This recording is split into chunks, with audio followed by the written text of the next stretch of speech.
The acceleration after 30 meters is entirely contrary to the principles of the football field. Henceforth, the long-range sprints of the yellow ball king will become even more incisive. Most importantly, this characteristic is not confined to the football pitch. Thus, the yellow ball king can seamlessly apply it to short-distance sprints as well. Goodness. Isn't that fellow Bolt eager for a rematch with the yellow ball king? Next time, let us schedule it at Old Trafford or Carrington, allowing him to witness the yellow ball king in full form. Even if he cannot outpace Bolt, he must not be allowed to glance back in regret. Satisfied with the rewards, the yellow ball king promptly resumed his training. The following day, Huang Kaiwen made a concerted effort to present himself well. Rising early, he dyed his hair back to black and styled it neatly. He opted for a suit made from more understated fabric, devoid of any accessories on his wrists or neck. After several checks in the mirror, Huang Kaiwen set off. Upon arriving at the studio, he encountered the host, Mr. Zhu Jun. Huang Kaiwen stood and extended his hand, stating, "I have always been a great admirer of your programs, and I never imagined I would have the opportunity to be on one myself today. Too kind of you." Zhu Jun replied with a beaming smile. "You are a living testament to the beautiful game, the greatest star in football history." "You flatter me, Mr. Zhu." Huang Kaiwen responded with a modest wave of his hand. "I am not as extraordinary as you suggest." "Very well, let us proceed to today's questions. If anything seems inappropriate, feel free to strike it out." "Kaiwen," Zhu Jun remarked with a chuckle. "I find it a bit odd for you to call me Kaiwen." Huang Kaiwen replied. "No worries, you may call me Xiao Huang," Zhu Jun offered. "Absolutely not. I cannot accept that," Zhu Jun insisted, shaking his head vigorously. "What status does Huang Kaiwen hold? He is a man who has amassed numerous accolades on the international stage. With his announcement of retirement, many have already deemed him the greatest in football history, possessing significant influence worldwide. Even a television host like Zhu Jun is cautious not to overstate his praise." Huang Kaiwen glanced at the script and shook his head, saying, "There are no issues. I shall certainly answer whatever I can." "Then let us review the questions." Several hours later, Mr. Zhu Jun appeared in the familiar small theater, donning a black striped suit. He addressed the audience. "Welcome to the recording of artistic life. Today's protagonist is a football superstar, the recipient of the Ballon d'Or in 2006, and the World Footballer of the Year. Recently, he has also garnered the Laureus Sports Award for Best Male Athlete. Please welcome Huang Kaiwen with a round of applause." As Huang Kaiwen emerged from backstage, the applause and cheers intensified. Having participated in numerous shows, he felt a twinge of nervousness. Zhu Jun invited 3 fans to come up and imitate Huang Kaiwen's on-field actions. Huang Kaiwen couldn't help but chuckle, confident that none of them were particularly athletic, their movements somewhat stiff. Yet, the results were undeniably amusing. Zhu Jun inquired, "Which of the 3 performed the best?" "They were all quite good," Huang Kaiwen replied. Huang Kaiwen remarked with a smile. "It is evident that they have not devoted much time to physical exercise. However, their movements clearly reflect that they have observed numerous matches of mine." While football enjoys immense popularity, it remains merely a form of leisure and entertainment. One should ensure that their hobbies do not interfere with their daily life. "Very well, Kaiwen. We anticipate your responses on the topic board." The audience rose to unveil the first question, the essential elements of becoming a professional player. Huang Kaiwen stood up, took the signature pen, and elegantly inscribed the word talent. Due to his frequent typing, his handwriting had regrettably deteriorated. After playing football, he dedicated his spare time to practicing Chinese handwriting, anxious to avoid criticism from fans. Although his characters may not exhibit the grace of calligraphy, they undeniably reflect a significant effort. The audience chuckled, commenting, "Your handwriting is commendable. You seem to enjoy writing in your spare time." Huang Kaiwen smiled in agreement. "Indeed. Kaiwen has even received a literary award. We shall discuss that shortly." The microphone holder inquired, "Is talent the only element required for a professional player? I recall many asserting that hard work is of paramount importance." Huang Kaiwen pondered for a moment and replied, "I have addressed this matter following the Champions League final. There are numerous exceptional players in football who lack self-discipline and consequently retire early. This is something you are likely aware of." "Indeed. It is unfortunate that some talented players succumb to alcoholism, like Gascoigne," the audience responded. "To advance from youth teams to the professional level, one must possess talent. Without sufficient talent, securing a professional contract is unattainable. Every professional player we see on television is a rare gem. and even those you may perceive as subpar are still exceptional in their own right. Talent serves as the fundamental threshold for entering the profession. It is not merely hard work that leads to success. Many diligent athletes achieve success not solely due to their perspiration, but because they inherently possess that talent. Effort can only ensure that one maximally develops their talent. It cannot enhance one's athletic prowess, Huang Kaiwen elucidated. Thus, does Kaiwen imply that talent is of utmost importance? Certainly. He affirmed, the barriers to entry in sports are exceedingly high. Consider the stories of individuals who transitioned to football mid-career. Their success is attributable to their inherent talent. My former teammate at Real Madrid, Robin, serves as an exemplary case. He excelled at tennis in his youth and had the potential to become a professional. Yet he ultimately chose football, which he also enjoyed. Among athletes, he was quite academically proficient. However, I can assure you that had he abandoned sports for academia, he would not have become a scientist, as he simply lacked the requisite intellectual aptitude. Kaiwen, what about you? You began playing football only after graduating from university, which suggests you possess academic talent as well, the audience inquired. One cannot equate the two, Huang Kaiwen chuckled, waving his hand dismissively. Examinations are leagues apart from scientific research. They merely skim the surface. Consistently practicing problems and memorizing question types may yield good exam results, but that only indicates my strong memory and proficiency in examination techniques. Scientific research, however, demands inspiration, does it not? I possess a certain aptitude for sports, yet I cannot boast about my academic prowess. It is a realm where one must acknowledge the existence of greater talents.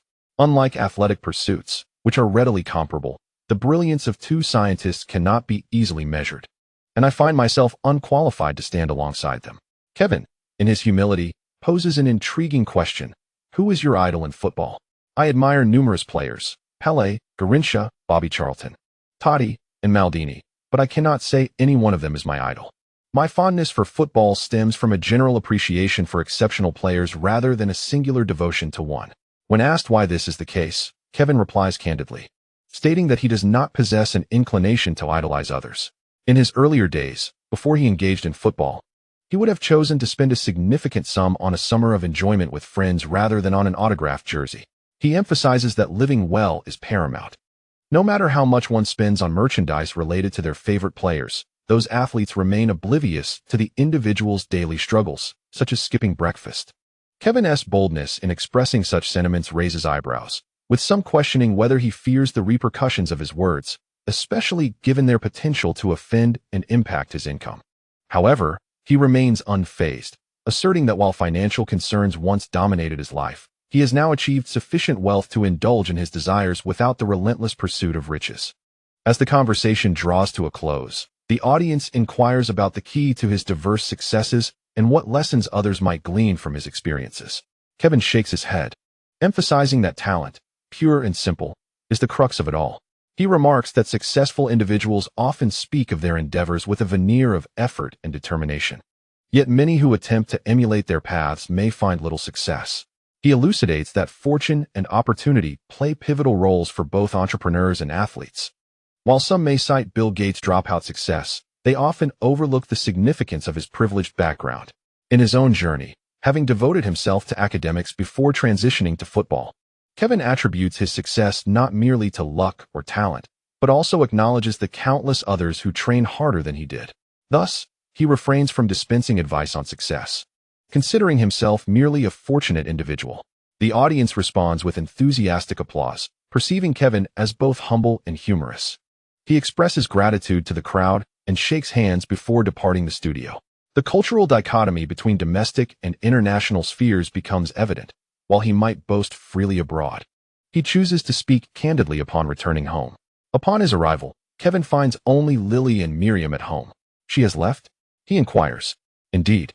She has left you a note, suggesting you reach out when you have time, Lily replies, presenting the note as a treasure. Kevin glances at it briefly before discarding it into the wastebasket. He muses that an American should adhere to better decorum, as future encounters will render them strangers. Shall we proceed to Japan? He asks. Yes, let us explore there, comes the response.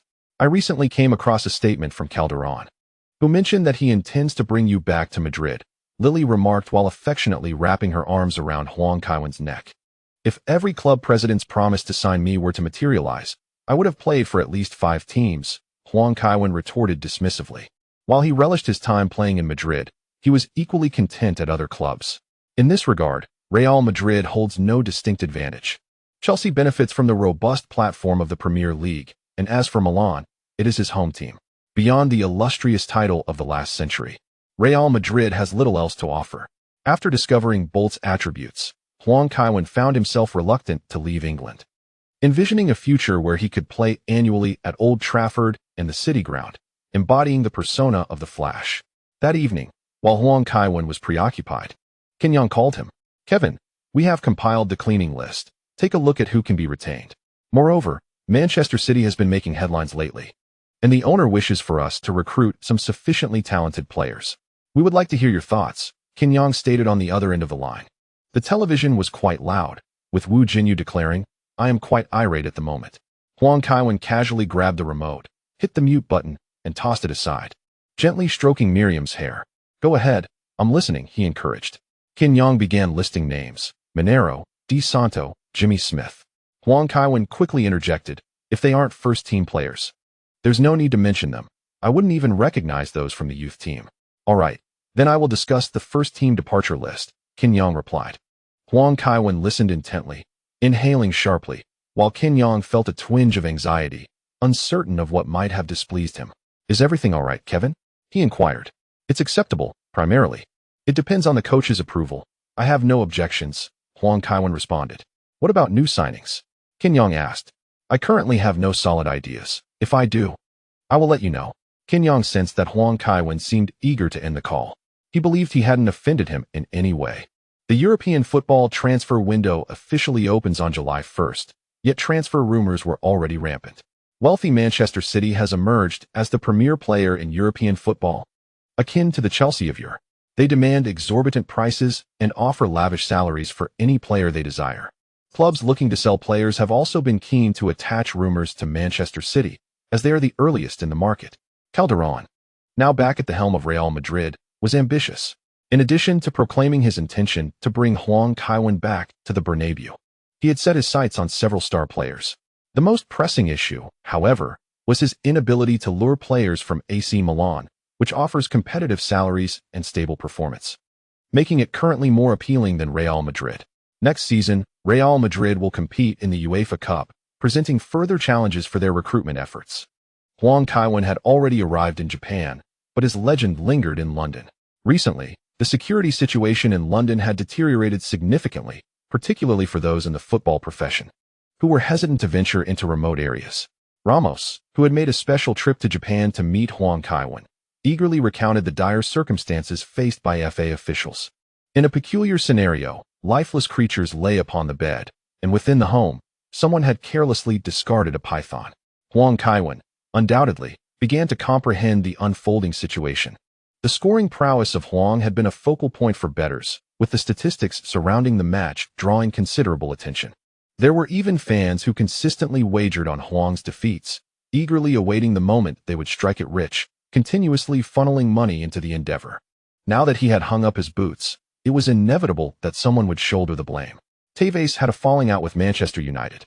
Ramos, reveling in the misfortune, remarked that fellow Cassano had previously come off worse in a confrontation with Tevez. "It is rather dull to see Tevez depart from Manchester United so swiftly." "Sergio, isn't Cassano your good friend?" Lily, with a mouthful of Odin, inquired, her words muffled. "Who is friends with him?" Ramos retorted. "Yet, an Italian magazine claims you are an item. Your lack of a girlfriend serves as proof that Cassano's escapades are merely a facade," Lily challenged, raising her eyebrows. "It's not that I lack a girlfriend. Rather, I have yet to encounter someone I admire," Ramos declared defiantly. "I am now a university student, and I cannot simply engage with any third-rate woman. I must seek those who are well-educated and share common interests."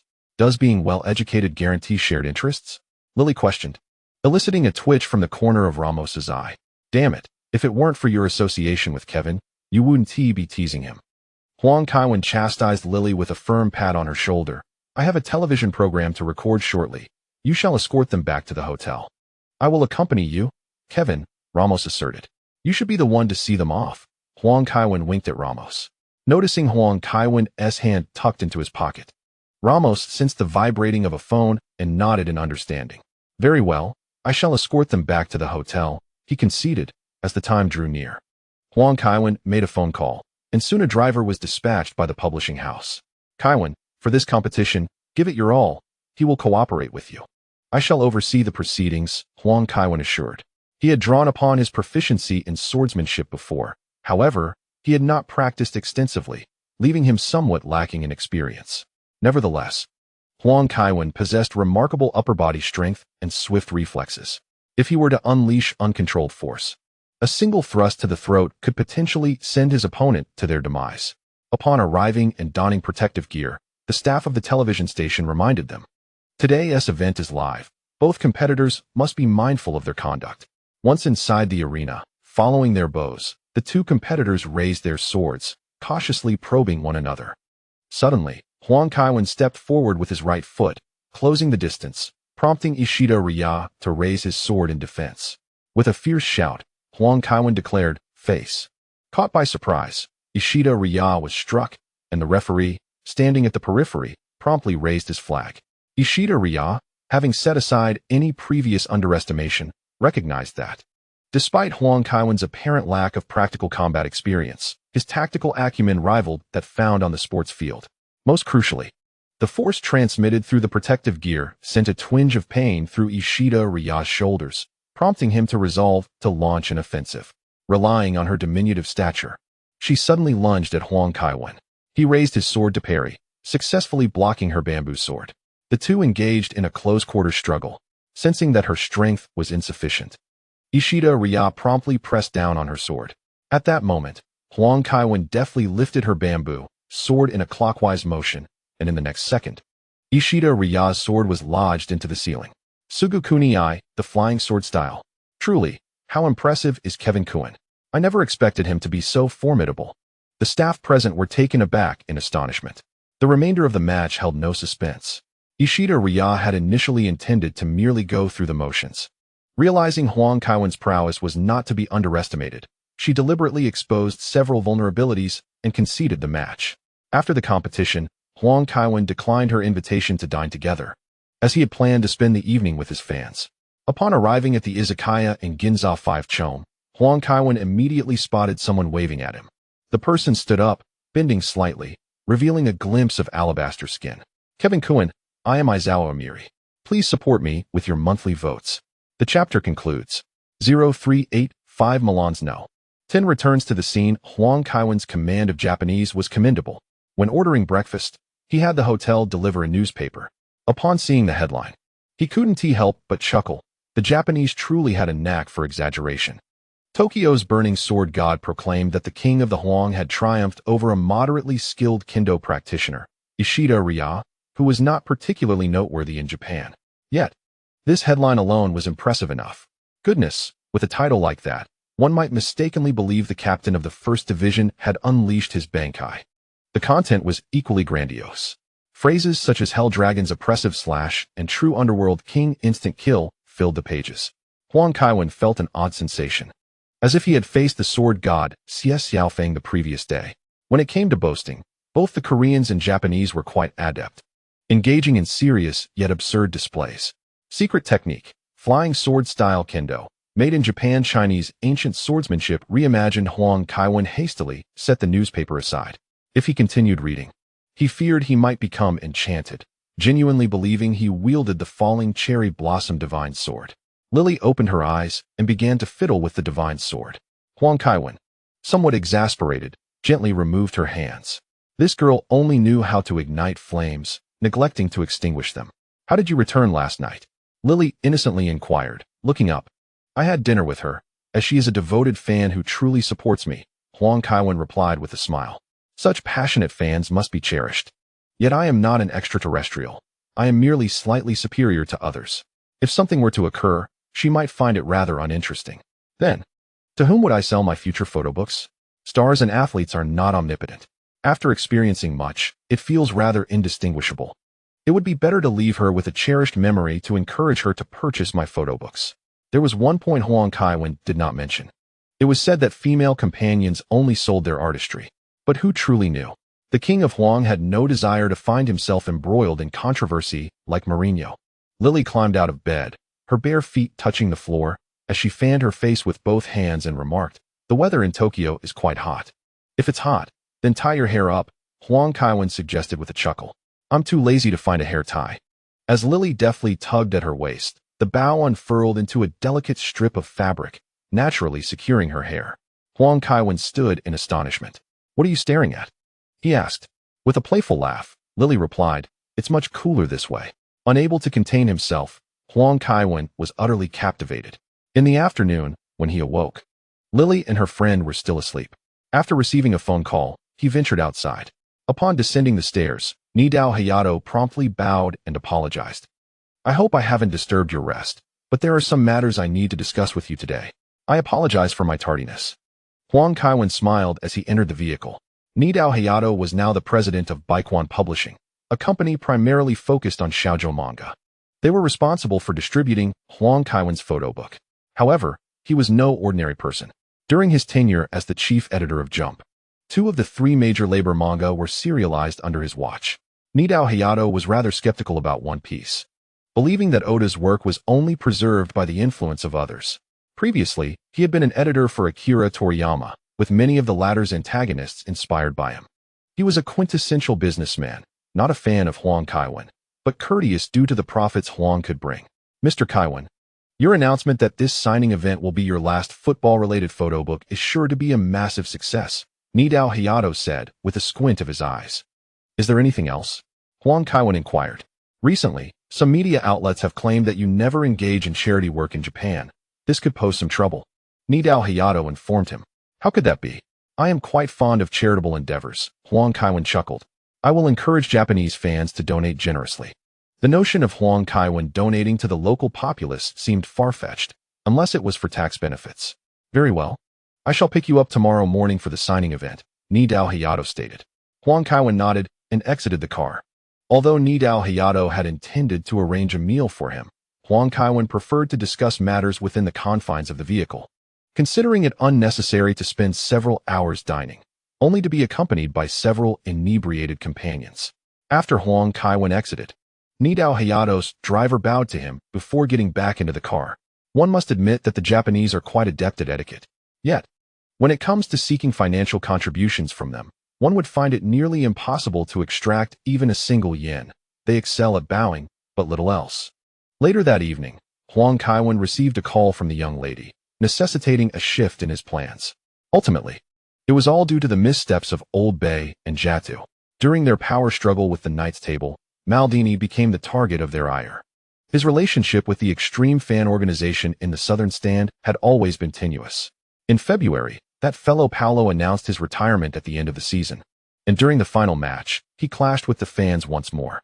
The escalating conflict between the parties was ignited by the defeat on the night in Istanbul, where the South Stand demanded an apology and Maldini berated these extreme fans as beggars. Although Maldini typically presents a congenial demeanor, even the revered Toddy must assist him in retrieving his meal during their buffet outings, as Maldini is content to wait. It is inconceivable that he would indulge the fans.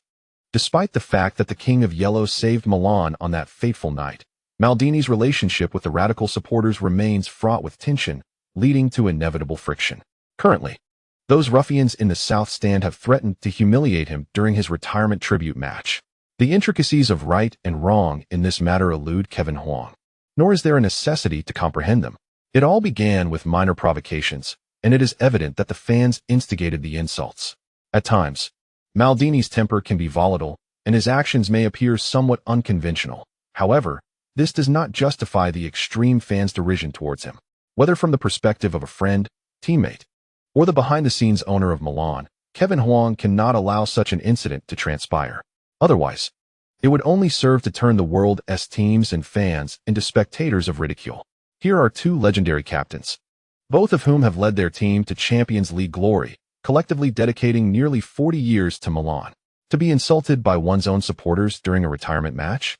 What has Milan become? The following day at the signing event, despite numerous Japanese female fans arriving in wedding dresses, Kevin Huang did not linger for long and hurried to the airport after just over an hour. After nearly 13 hours, the plane finally landed in London. The journalists awaiting at the airport were roughly pushed aside by security. "Neo, is there anything noteworthy happening in London lately?" Kevin Huang inquired. "Nothing particularly special. Just some issues with public safety," Neo replied, glancing at him through the rearview mirror. "That hardly qualifies as a significant concern," Kevin chuckled. "When has Europe ever been devoid of safety issues?" Upon returning home, Albert had already prepared dinner. Although it was only a little past 4 p.m. in London, the time difference with Tokyo was 8 hours. "I'm preparing to get back to work," Miriam Leon said, having postponed numerous obligations during this period. Her previously low profile had become considerably more prominent since being with Kevin, and if she delayed further, her agent would be in a frenzy. "Coincidentally, I too must return to Milan," Kevin remarked, setting down his juice.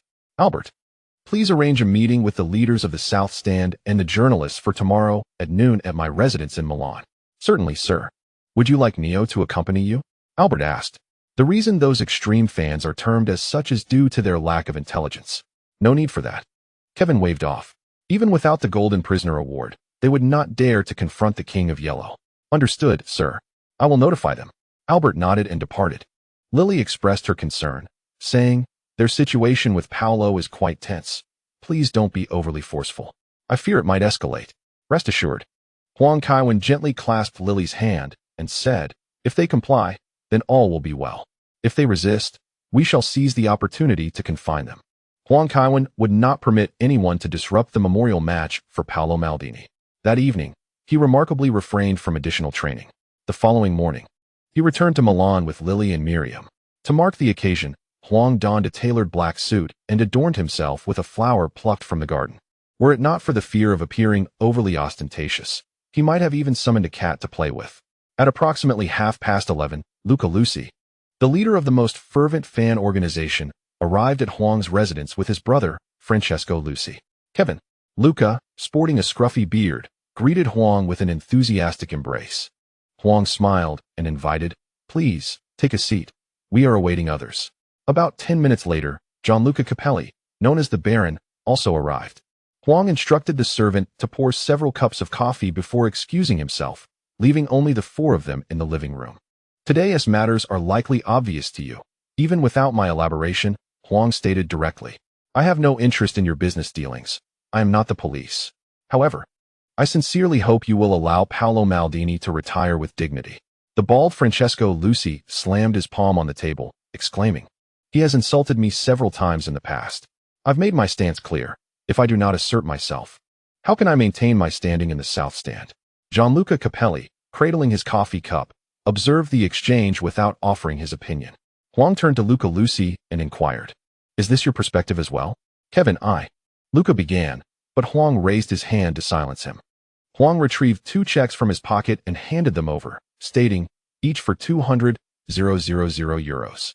On the day of the memorial match. There must be no jeering at Paolo Maldini. He must receive applause." Capelli, grinning, accepted the checks and tucked them into his breast pocket, saying, "Kevin, you summoned me to intercede on his behalf. I assure you I will not pursue any further actions. Paolo Maldini is, after all, the captain of Milan." Huang, with his left fist clenched and fingers rhythmically tapping his right hand, fixed his gaze on Luca Lucy. As for Francesco Lucy, he was merely a useless leech living off his brother. Luca Lucy's expression fluctuated for nearly 3 minutes before he reached for the check, conceding, "I agree." Huang promptly gestured for them to leave. The Lucy brothers appeared displeased, while Capelli departed with a smile. Granting them some money served as a means to ease tensions, dissuading them from targeting Maldini further. The Lucy brothers clearly found the sum inadequate. Conversely, Capelli, who had previously extorted AC Milan, demonstrated remarkable discernment today. The players' earnings in the millions were of no concern to them. Huang Kaiwen would not hesitate to part with 200,000 euros. Even 20 euros would be accepted with resentment. Otherwise, he would not mind making a donation to the Milan police to ensure their confinement. Even the most inept Milan police could not allow a group of extreme fans to hold sway. Once they departed, reporters from the Milan Sports Daily entered.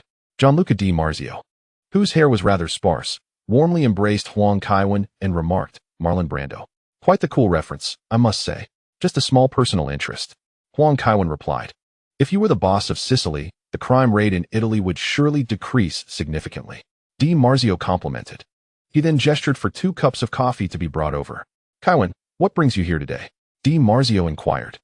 As a seasoned sports journalist with considerable influence among various journalist associations, he was always keen on the latest developments. Well, Huang Kaiwen smiled. I wish to express my thoughts on the Maldini family, with hopes that it can be featured on tomorrow's front page. That is certainly feasible, Di Marzio responded with curiosity.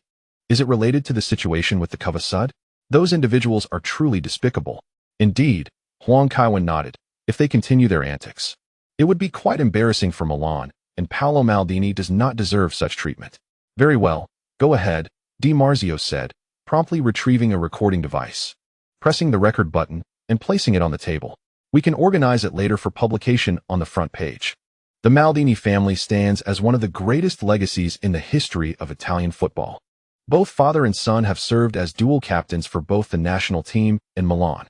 Cesare was the first Italian captain to lift the Champions League trophy, while Paolo remains one of Milan's most revered captains and a World Cup winning captain. The contributions of the Maldini family to Italian football are truly remarkable, Huang Kaiwen articulated. Indeed. You are correct, Di Marzio nodded in agreement. I am curious, should they persist, what would you do? Rest assured, they will not, Huang Kaiwen replied. In truth, even if he does not pay them, the Cavasud would likely still show some respect.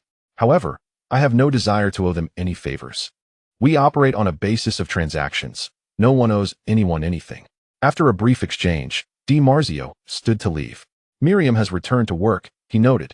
Fortunately, the young lady comes home every day after work. Otherwise, Lily might not have the chance to see her second academic year. On June 20th, the San Siro buzzed with excitement once more. Originally released from Atlanta and seeking new opportunities, Vieri decided to join in the festivities surrounding Maldini, ultimately announcing his retirement from professional play. The match was divided into teams of Maldini's friends and Vieri's friends, primarily featuring legends from Milan and Inter. Huang Kaiwen was also invited by Maldini to participate. Now that he had hung up his boots, he found it fitting to partake in such exhibition matches. Thank you, Kaiwen, Maldini said during warm-ups. He had heard from the extreme fan group of the Cavasud that they decided to refrain from causing trouble only after Huang Kaiwen intervened. Forget it, old man. Huang Kaiwen playfully punched Maldini on the shoulder. I offered them 400,000. If you truly care, come over for a card game at my place tonight. Or perhaps I should just write you a check. Maldini replied, somewhat apprehensive. Previously, he had asked Inzaghi why he hadn't retired yet, to which Inzaghi responded that it was due to financial constraints. He certainly did not wish to return to the field for monetary reasons. Let it be. Consider this money as a loan to your sons. In due time, when they don the Milan jersey, I shall reclaim it from their wages, joked Huang Kaiwen. Although he held a certain disdain for the name Kevin Maldini, he would not stoop to deceive the younger generation. Little Kevin, I truly wish to play against you in goal today, Inzaghi chimed in. Go ahead. If you are unafraid of embarrassment, Huang Kaiwen replied. Previously, he had been somewhat apprehensive about guarding the net due to the lack of a goalkeeper template. Yet now, with Bravo as his safety net, he felt emboldened. Regardless of the current form of Vieri or Ronaldo, even if Huang made a minor blunder, the fans would likely attribute it to a deliberate act of leniency, especially considering his historic performance on that fateful night in Istanbul. In such an exhibition match, it was only natural to grant the opposing side a semblance of respect. As both teams commenced their warm-ups, the atmosphere at the fully packed San Siro was electric. Although some in the southern stands appeared less than pleased, witnessing Huang Kaiwen donning the number 10 jersey and warming up in his gloves stirred a wave of excitement within them. It was reminiscent of years past, where every match brimmed with anticipation, wondering what dazzling display Huang Kaiwen would deliver. St. Kevin, St. Kevin, St. Kevin. Today, Huang Kaiwen inadvertently became the center of attention.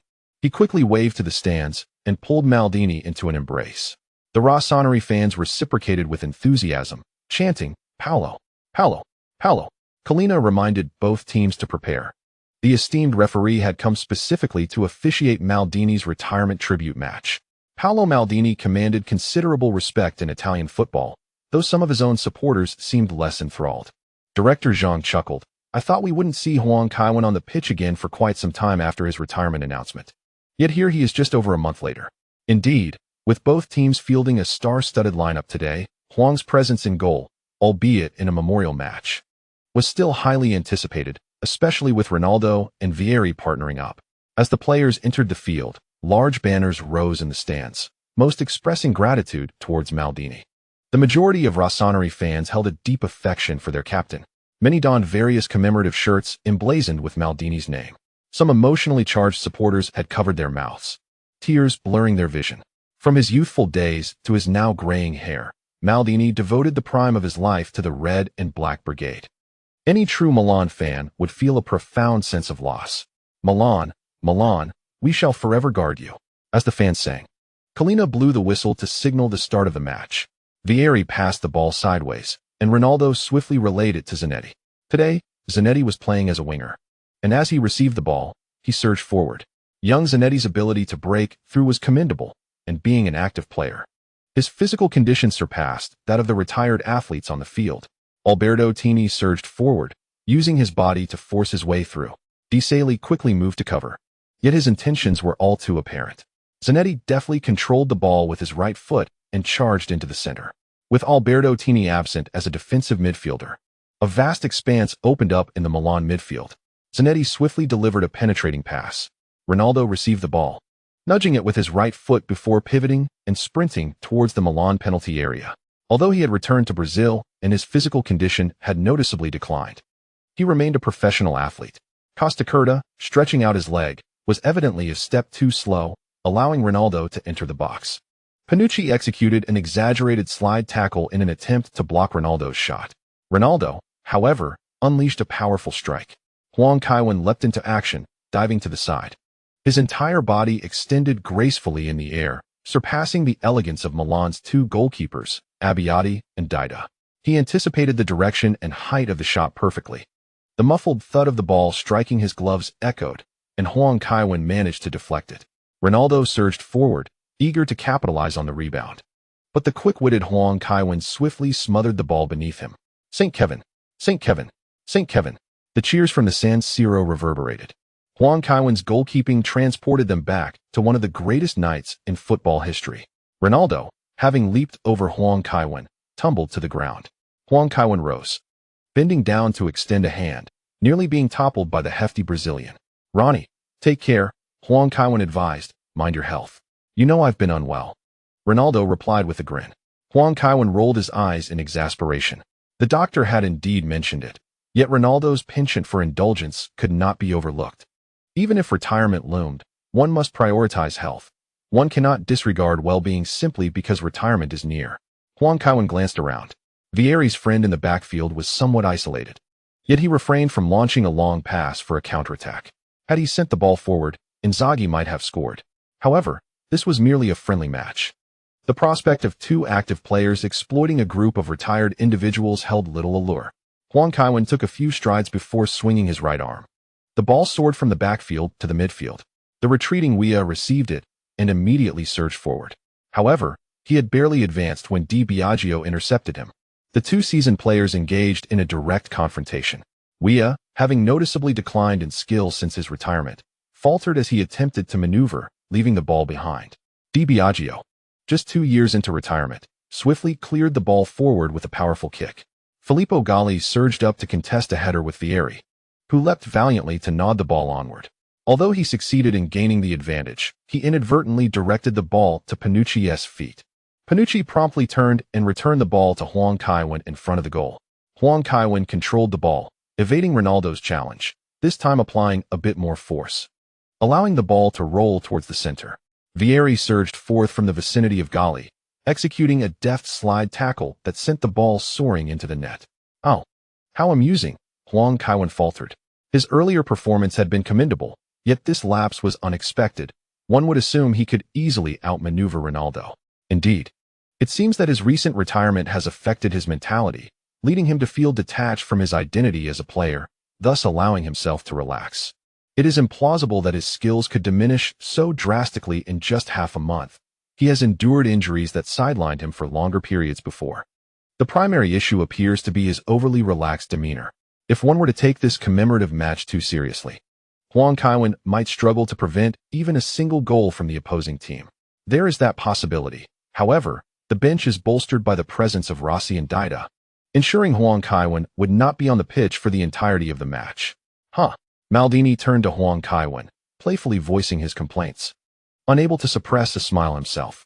Yet, seizing an opportunity, Huang Kaiwen, who seldom made mistakes during his time at AC Milan, had kept Maldini waiting for what seemed like an eternity. Inzaghi, that rascal, had run back from the front line to confront Huang Kaiwen, inquiring, "Little Kaiwen, did that scoundrel pay you off today?" The scoundrel Inzaghi referred to was, of course, Vieri.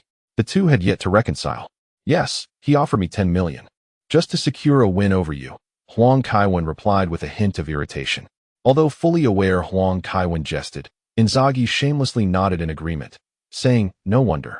Winning against me is indeed worth 10 million euros. Maldini and Costacurta could no longer tolerate the banter, waving Inzaghi away like a bothersome fly. As Inzaghi returned to his position to prepare for the restart, Maldini turned back to Huang Kaiwen and said, "Buddy, please don't let me lose today.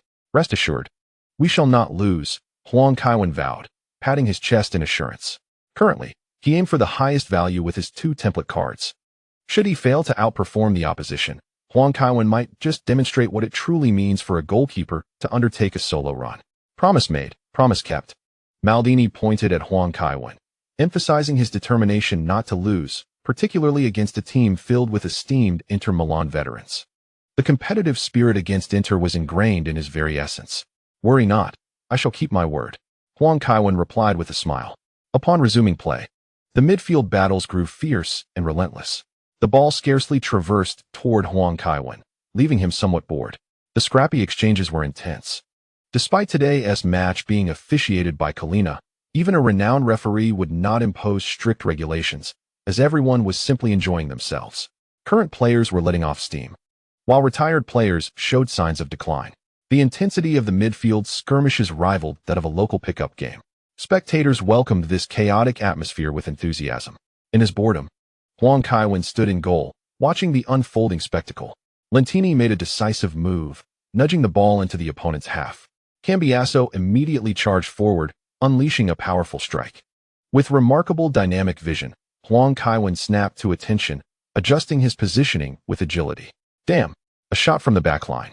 As the ball approached the penalty area, the fans began to recognize the impending danger. As Huang Kaiwen stood resolutely at the forefront, all eyes in the arena were fixated on his extraordinary long-range shot. Seizing the moment, he stepped forward with his left foot, propelling himself into the air with a powerful strike from his right, gracefully gathering the ball from the sky. Cambiasso's attempt at a stealthy maneuver irked Huang Kaiwen considerably. Without a moment's hesitation after securing the ball, he charged forward, launching it with a mighty kick that soared towards the opponent's penalty area. The defenders, positioned too far upfield, left the task to the defensive midfielder, Giannichetta, who lagged behind to cover their misstep. As Inzaghi made his move, the two players collided. Observing the ball's bounce, Inzaghi cunningly anticipated its trajectory. While blocking Giannichetta's path, he deliberately exerted pressure backward, forcing Giannichetta to respond with a forward thrust. Yet, in an instant, Inzaghi deftly sidestepped, slipping past Giannichetta, who stumbled perilously close to falling onto the grass, unable to pursue further. Inzaghi, now in front of the goal, executed a precise shot that sent the ball into the net, right before Buffon's eyes. After scoring, Inzaghi cheekily made a face at Buffon before darting away. Buffon, that scoundrel, had taken up with his former girlfriend, a memory that lingered in his mind. Buffon, bemused, turned to retrieve the ball from the net, cursing under his breath. Had he known, he would never have acquiesced to Vieri's insistence. Initially reluctant to start, he had agreed upon learning that Huang Kaiwen would be in goal. Yet, Huang's performance had defied expectations, assisting from the backfield with remarkable ease. This was utterly absurd. Buffon couldn't help but grumble about the higher-ups at Chelsea. They had already secured the Champions League. If someone wished to retire, let them do so without complications. After that day's match, Buffon endured nightmares for days, dreaming of games where Huang Kaiwen leaped from the stands, effortlessly dribbling past all 11 Juventus players to score. Though the opponents varied, sometimes Fiorentina, sometimes Siena, Huang Kaiwen always seemed to dance through the entire Juventus team with ease. Buffon was not convinced that Huang's prowess would diminish simply because he played for a weaker team. Although it was improbable for Huang to ever serve a club like Siena, the specter of Huang's potential return loomed over Buffon like the sword of Damocles. He feared the day Huang might re-enter the Serie Damn it, those incompetent FA officials. They couldn't even manage the world's top player properly. Look at Calderon, the president of Real Madrid, who publicly reminisced about the past with such heartfelt declarations, almost kneeling before Huang Kaiwen. It was evident that Real Madrid's success was well-deserved. With a heavy sigh, Buffon tossed the ball toward midfield, silently praying that this summer, Huang Kaiwen might find joy in another sport and perhaps choose a different path altogether. As the match resumed, the intensity of the midfield battle had noticeably waned. Both teams comprised primarily retired players. The match began with a burst of enthusiasm, but after merely 20 minutes, their stamina began to wane. Di Biagio, in concert with Cambiasso, surged forward with the ball. Such seamless wall-passing combinations constituted a significant tactical advantage in today's encounter. Di Sali charged forward to press, only to be deftly bypassed by Cambiasso. Albertini promptly rushed to cover. Cambiasso, not overreaching, opted for a precise through ball. By the time Vieri received the ball, Costacurta was already positioned closely behind him. Vieri chose to pass back. Huang Kaiwen swiftly shifted 2 steps to the left. In the center, Zanetti extended his arm and unleashed a powerful long-range shot. However, Gali was barely a moment too slow to block the attempt. The ball swiftly sailed between him and Costacurta. Positioned perfectly, Huang Kaiwen bent down, ready to intercept the low drive. Yet, a shocking moment unfolded before everyone's eyes. As Huang Kaiwen leaned over the ball, he lost his balance, causing him to inadvertently let the ball slip beneath him and into the net. Maldini turned in disbelief to gaze at Huang Kaiwen. Is this a performance? Buffon, doctor. What is going on? Do you think you're Jim Carrey?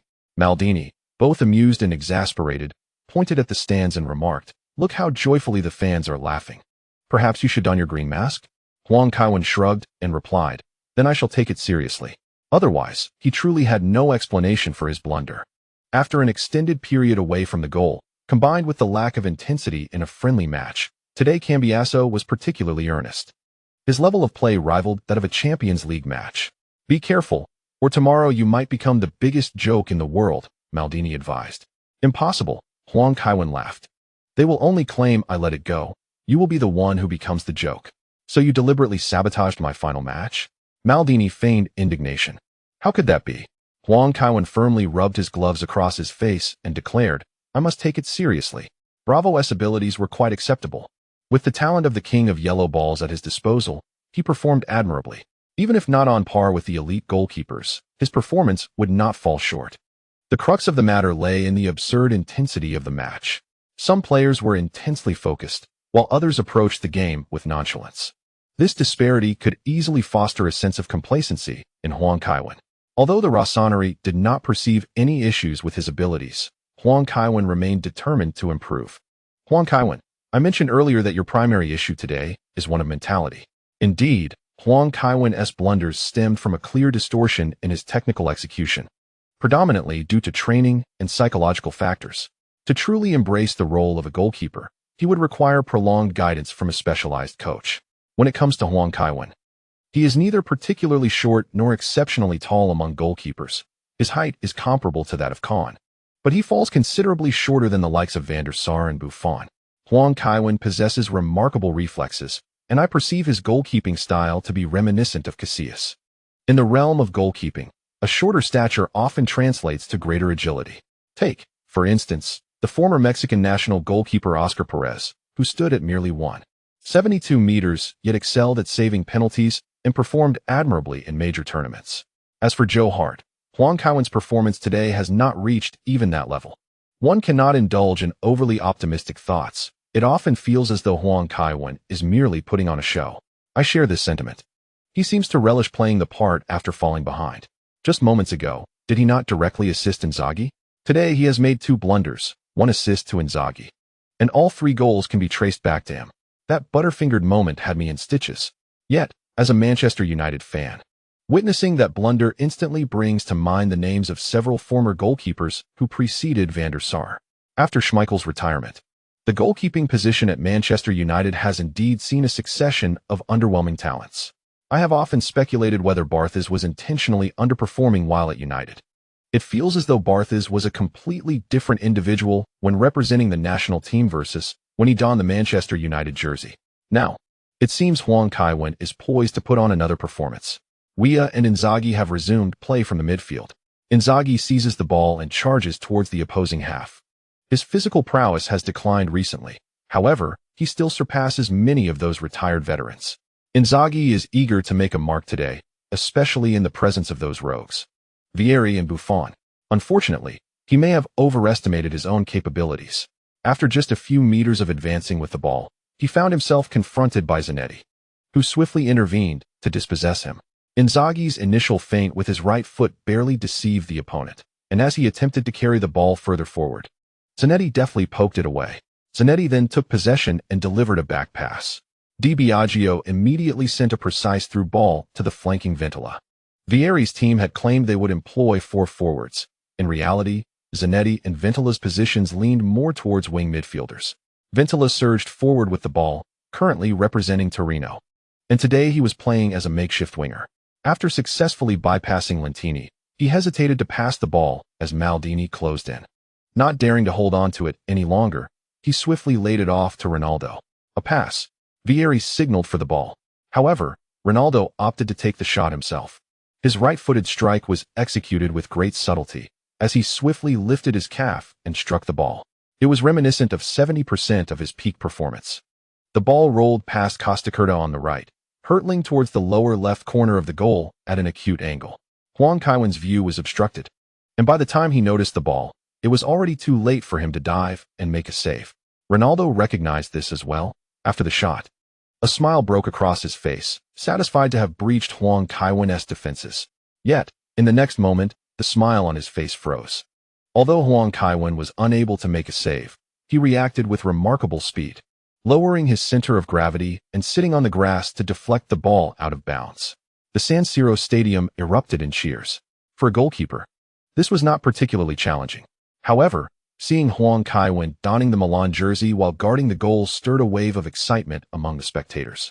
Cambiasso approached the corner flag, while most of the opposing players surged into the penalty area. Observing the towering Materazzi, Huang Kaiwen quipped, "Are you all forsaking defense today to join the attack?" They all sought to breach the goal he was guarding. Materazzi chuckled in response. "And what about you?" Huang Kaiwen inquired. Materazzi continued to smile, remaining silent. Their camaraderie was evident. Yet scoring against Huang Kaiwen was no simple feat, even in a friendly match. It was broadcast live. To date, fewer than 10 players had managed to score against him. Should someone succeed, they could relish the memory in retirement by watching the footage. It was clear that Vieri's friends shared this sentiment. Ronaldo leaned closer to Huang Kaiwen and proposed, "What if I head the ball and you don't attempt to save it?" Huang Kaiwen replied, "Ronnie, what about your pride?" He chuckled at the absurdity of the request. "Those journalists keep urging me to retire, so I want to show them something," Ronaldo said with a grin.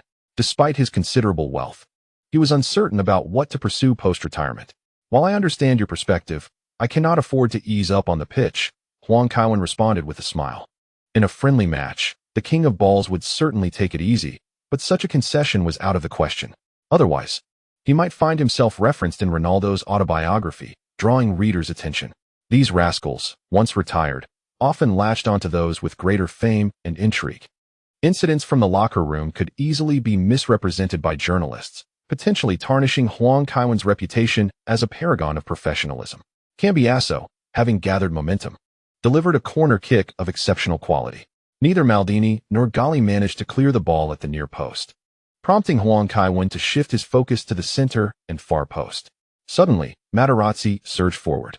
Costacurta, attempting to defend, was a moment too late to intercept. With a powerful leap, Materazzi angled his body slightly and made contact with the ball. Thud! The shot was swift and exceedingly close. Almost simultaneously, Huang Kaiwen leaped and extended his arm, palm outstretched, to deflect the ball over the crossbar. Maldini shouted in excitement and turned to offer a high five. Huang Kaiwen laughed and reciprocated the gesture. "Now that's your level," Maldini said. "Even in a commemorative match, we cannot afford to lose to them." Huang Kaiwen waved his hand, saying, "I understand, but there is still a corner kick. Can you all refrain from relying solely on me?" Costacurta's face flushed with embarrassment as he softly replied, "Apologies, Kevin. My retirement form isn't quite up to par." "It matters not. Even you have faced a thorough defeat while coaching in Serie B. How could I possibly hold such trivial matters against you?" Huang Kaiwen remarked with a twinkle in his eye. Costacurta appeared quite constipated. After retiring, he spent a time as a commentator for Sky Television. However, his passion for football compelled him to pursue a coaching career. Subsequently, akin to what Huang Kaiwen had mentioned, his tenure with the Serie B team yielded dismal results, resulting in his premature dismissal in February. In this edition featuring Milan legends, there are hardly any with exceptional coaching abilities. Standing within the penalty area, Inzaghi stated, "Though Kaiwen claims not to blame you, his words may still undermine you. This fellow is exceedingly petty, so tread carefully." Huang Kaiwen retorted, "Inzaghi is unequivocally slandering me." He planned to discuss altering his contract with the young lady to link it to appearances later on. Cambiasso took another corner kick, this time from a different flag. The quality of Cambiasso's corner significantly diminished. Huang Kaiwen surged forward, successfully out-muscling Materazzi to claim the ball from the air.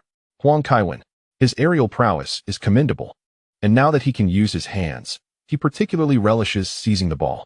Indeed, upon hearing Coach Zhang's observation, I too realized that Huang Kaiwen indeed prefers to catch the ball. This approach guarantees possession for his side, yet a miscalculation could lead to a catastrophic error. Some goalkeepers are inherently more cautious. They refrain from catching balls unless they are certain, opting instead to punch the ball away. I recall an interview where Schalke 04's young goalkeeper Neuer stated that Van der Sar and Kahn were his idols, yet Huang Kaiwen's style of goalkeeping has greatly inspired him. Nevertheless, this goalkeeper tends to favor striking the ball, occasionally emulating Huang Kaiwen by charging out of the penalty area.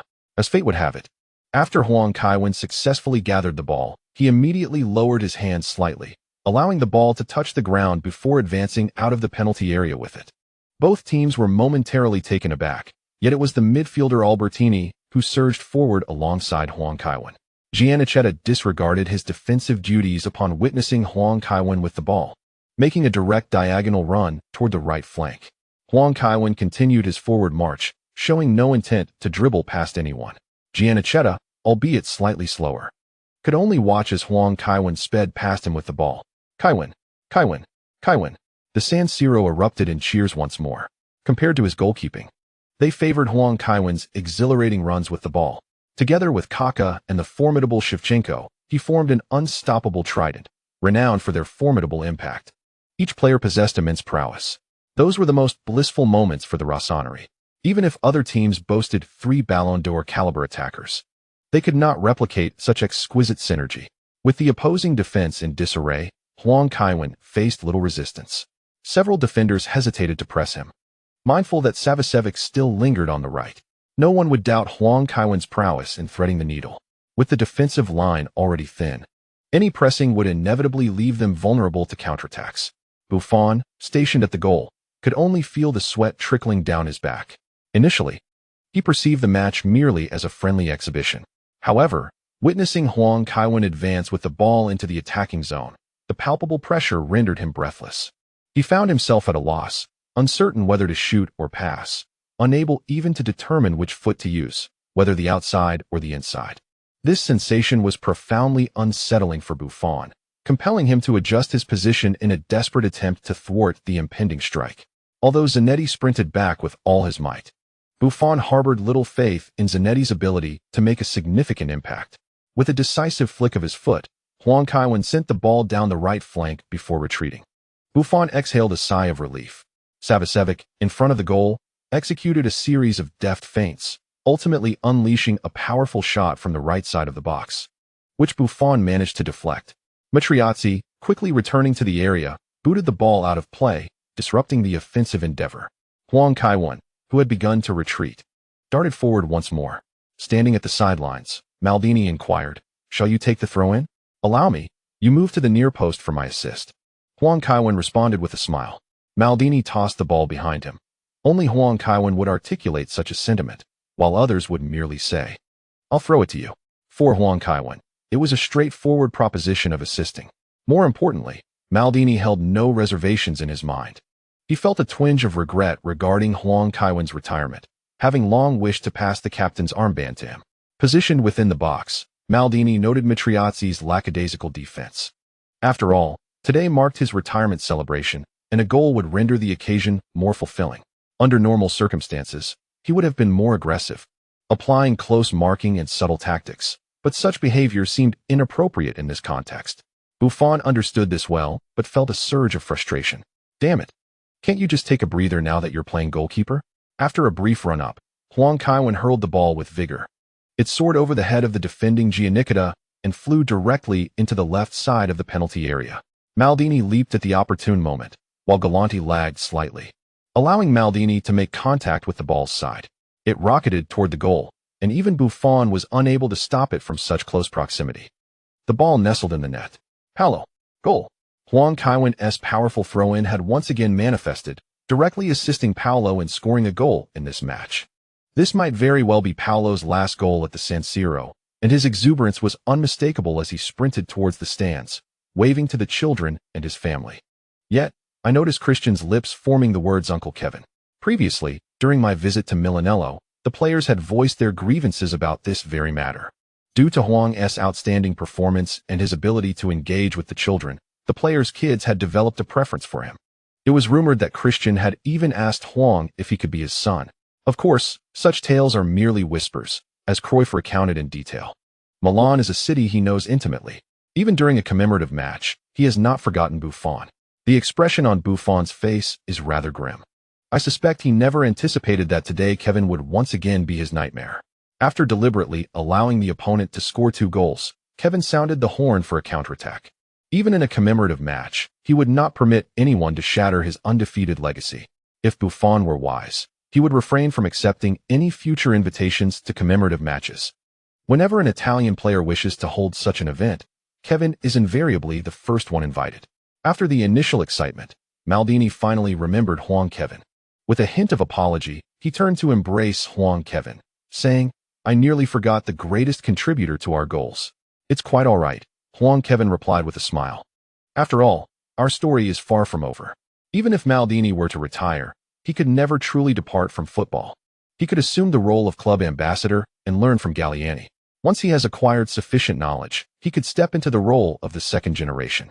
Otherwise, it might pose a challenge when Galliani heads off to Africa. Buffon, with a scowl, retrieved the ball from the net. He knew all too well that facing Huang Kaiwen would yield no favorable outcome. At this juncture, he even contemplated a transfer to Chelsea. However, many players transitioning from Italy to England have not fared well, and given his excellent form, he was reluctant to gamble on his fortune. Furthermore, even if he wished to join Chelsea, there was no guarantee they would invest in him. When he transferred to Juventus, he shattered the world record for a goalkeeper's transfer fee. Even if Juventus were not to demand an exorbitant amount, his transfer fee would still exceed 35 million euros. With Czech in good form, Chelsea would likely be disinclined to spend such a sum on a goalkeeper. With these thoughts swirling in his mind, Buffon felt a tinge of melancholy. That rascal Kevin, why couldn't he have chosen a team with a less formidable goalkeeper during his transfer? Whether it was Dida from Milan, Casillas from Real Madrid, or Cech from Chelsea, all these goalkeepers were of a similar caliber to his own. He found himself with no opportunity to join them. With a sigh, Buffon tossed the ball towards the midfield. If it were possible, he would prefer never to encounter Huang Kaiwen again. Noticing that there were still 7 minutes left on the scoreboard, Buffon abandoned the idea of feigning an injury and resolved to endure until the halftime substitution. At halftime, he would let Tchouaméni take the field. He would not linger in front of the goal for even a second longer. Vieri's team resumed play from the midfield. Today, several Inter Milan players appeared visibly invigorated, perhaps eager to avenge their previous defeat in the Milan derby. Cambiasso frequently surged forward to participate in the attack. Zanetti also began to showcase his offensive prowess. Although he was not the kind of winger known for sharp breakthroughs, he possessed no discernible weaknesses. As Zanetti navigated the ball, he encountered pressure from Panucci, prompting him to pass it back to the center. Cambiasso surged forward to unleash a powerful long-range shot. In the blink of an eye, the ball hurtled towards the upper left corner of the goal. Huang Kaiwen instinctively dove to the side, extending his hand to deflect the ball away. The ball rebounded into the penalty area after striking the gloves, and as Costacurta retrieved it, he was swiftly pressured by Ronaldo. In a hurry, he passed back to Huang Kaiwen. Rising quickly, Huang adeptly distributed the ball to Maldini. When Huang Kaiwen focuses, he truly excels. Today, once again, he demonstrated his goalkeeping prowess, exhibiting a form that rivals professional goalkeepers. This raises a fascinating question, as Huang has never participated in goalkeeping training with any team, leading us to wonder if he might genuinely possess a rare talent. learning the art of goalkeeping merely by observing matches. Huang Kaiwen has graced 3 prestigious clubs, leaving many intrigued by his goalkeeping capabilities. Coaches from various teams have noted that Huang does not partake in goalkeeping drills, echoing a consistent sentiment among 3 teams' coaches, thereby dispelling rumors of his training.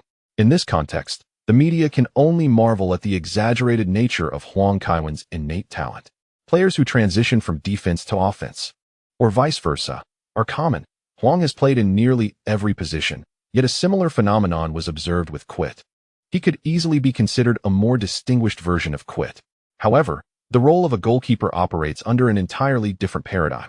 Huang's remarkable performance, despite lacking training, piques everyone's curiosity. If he were to specialize in goalkeeping, could he surpass legends like Banks and Yashin?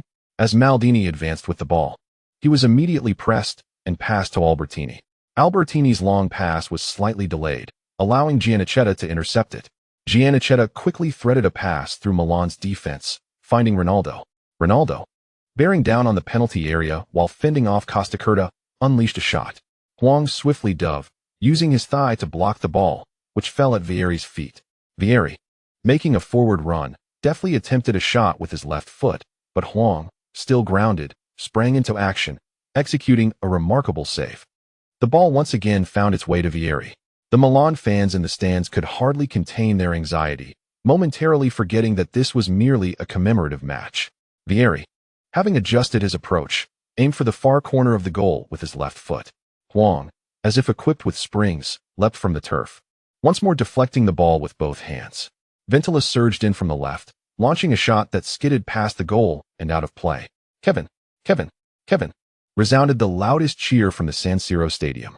This trio of stunning saves left an indelible impression on the spectators. Cruyff, in excitement, remarked, "I recall stating that wherever Kevin plays, he is the world's best at that position. Today his performance far surpasses that of Buffon, the opposing goalkeeper. It's a pity this is a friendly match, otherwise it would undoubtedly be the season's best save." Vieri's final attempt was cunning, yet he remained unable to breach the goal defended by Kevin. As the ball was cleared away, several defenders expressed their surprise. Costacurta remarked directly, "You are more adept at goalkeeping than Christian," referring to Abbiati. Although Dida has managed to evade the adverse effects of the fireworks derby, it is remarkable that, as a Brazilian, he continues to play at such an advanced age.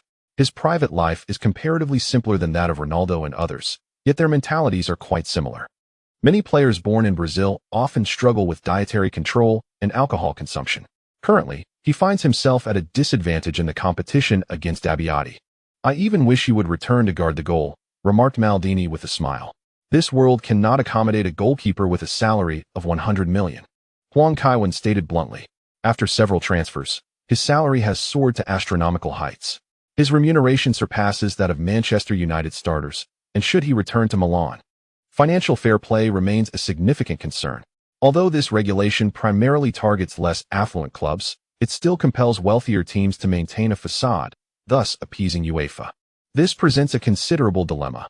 One cannot expect the esteemed Huang to accept a drastic salary reduction upon his return to Milan. Salary symbolizes status within the football realm. And even if Huang Kaiwen were amenable, the club would likely disagree. Despite Milan's plethora of star players, their income still lags behind that of Premier League clubs. The challenges posed by Serie A's environment and the absence of stadiums are too significant to overlook. As the opponents mounted another attack, Ventola's shot went awry, lacking both direction and power. Huang Kaiwen retreated continuously, skillfully halting the ball at the goal line before bending down to secure it. Observing the opponent's defense pressing forward, he immediately surged into action, launching the ball with great force from the penalty area. The sphere swiftly traversed the midfield, landing just outside the penalty box. Inzaghi and Weah both sprang into motion. Gattuso, a step slower than Inzaghi, could only pursue from behind. Inzaghi successfully claimed the ball on the right side of the box. Yet his final shot slipped past the goal. Many Milan fans who had prepared to celebrate found themselves in regretful disbelief. The goalkeeper's initiation of the attack had been nothing short of spectacular. How far did Kaiwen throw that ball? It felt like it exceeded 60 meters. I have never witnessed a goalkeeper throw the ball such a distance. Alas, Inzaghi squandered Kaiwen's exquisite pass. Even while standing on the goal line, Kaiwen can create such opportunities for forwards. Football presents no challenge for him. Thus, it is hardly surprising that he has chosen to temporarily hang up his boots.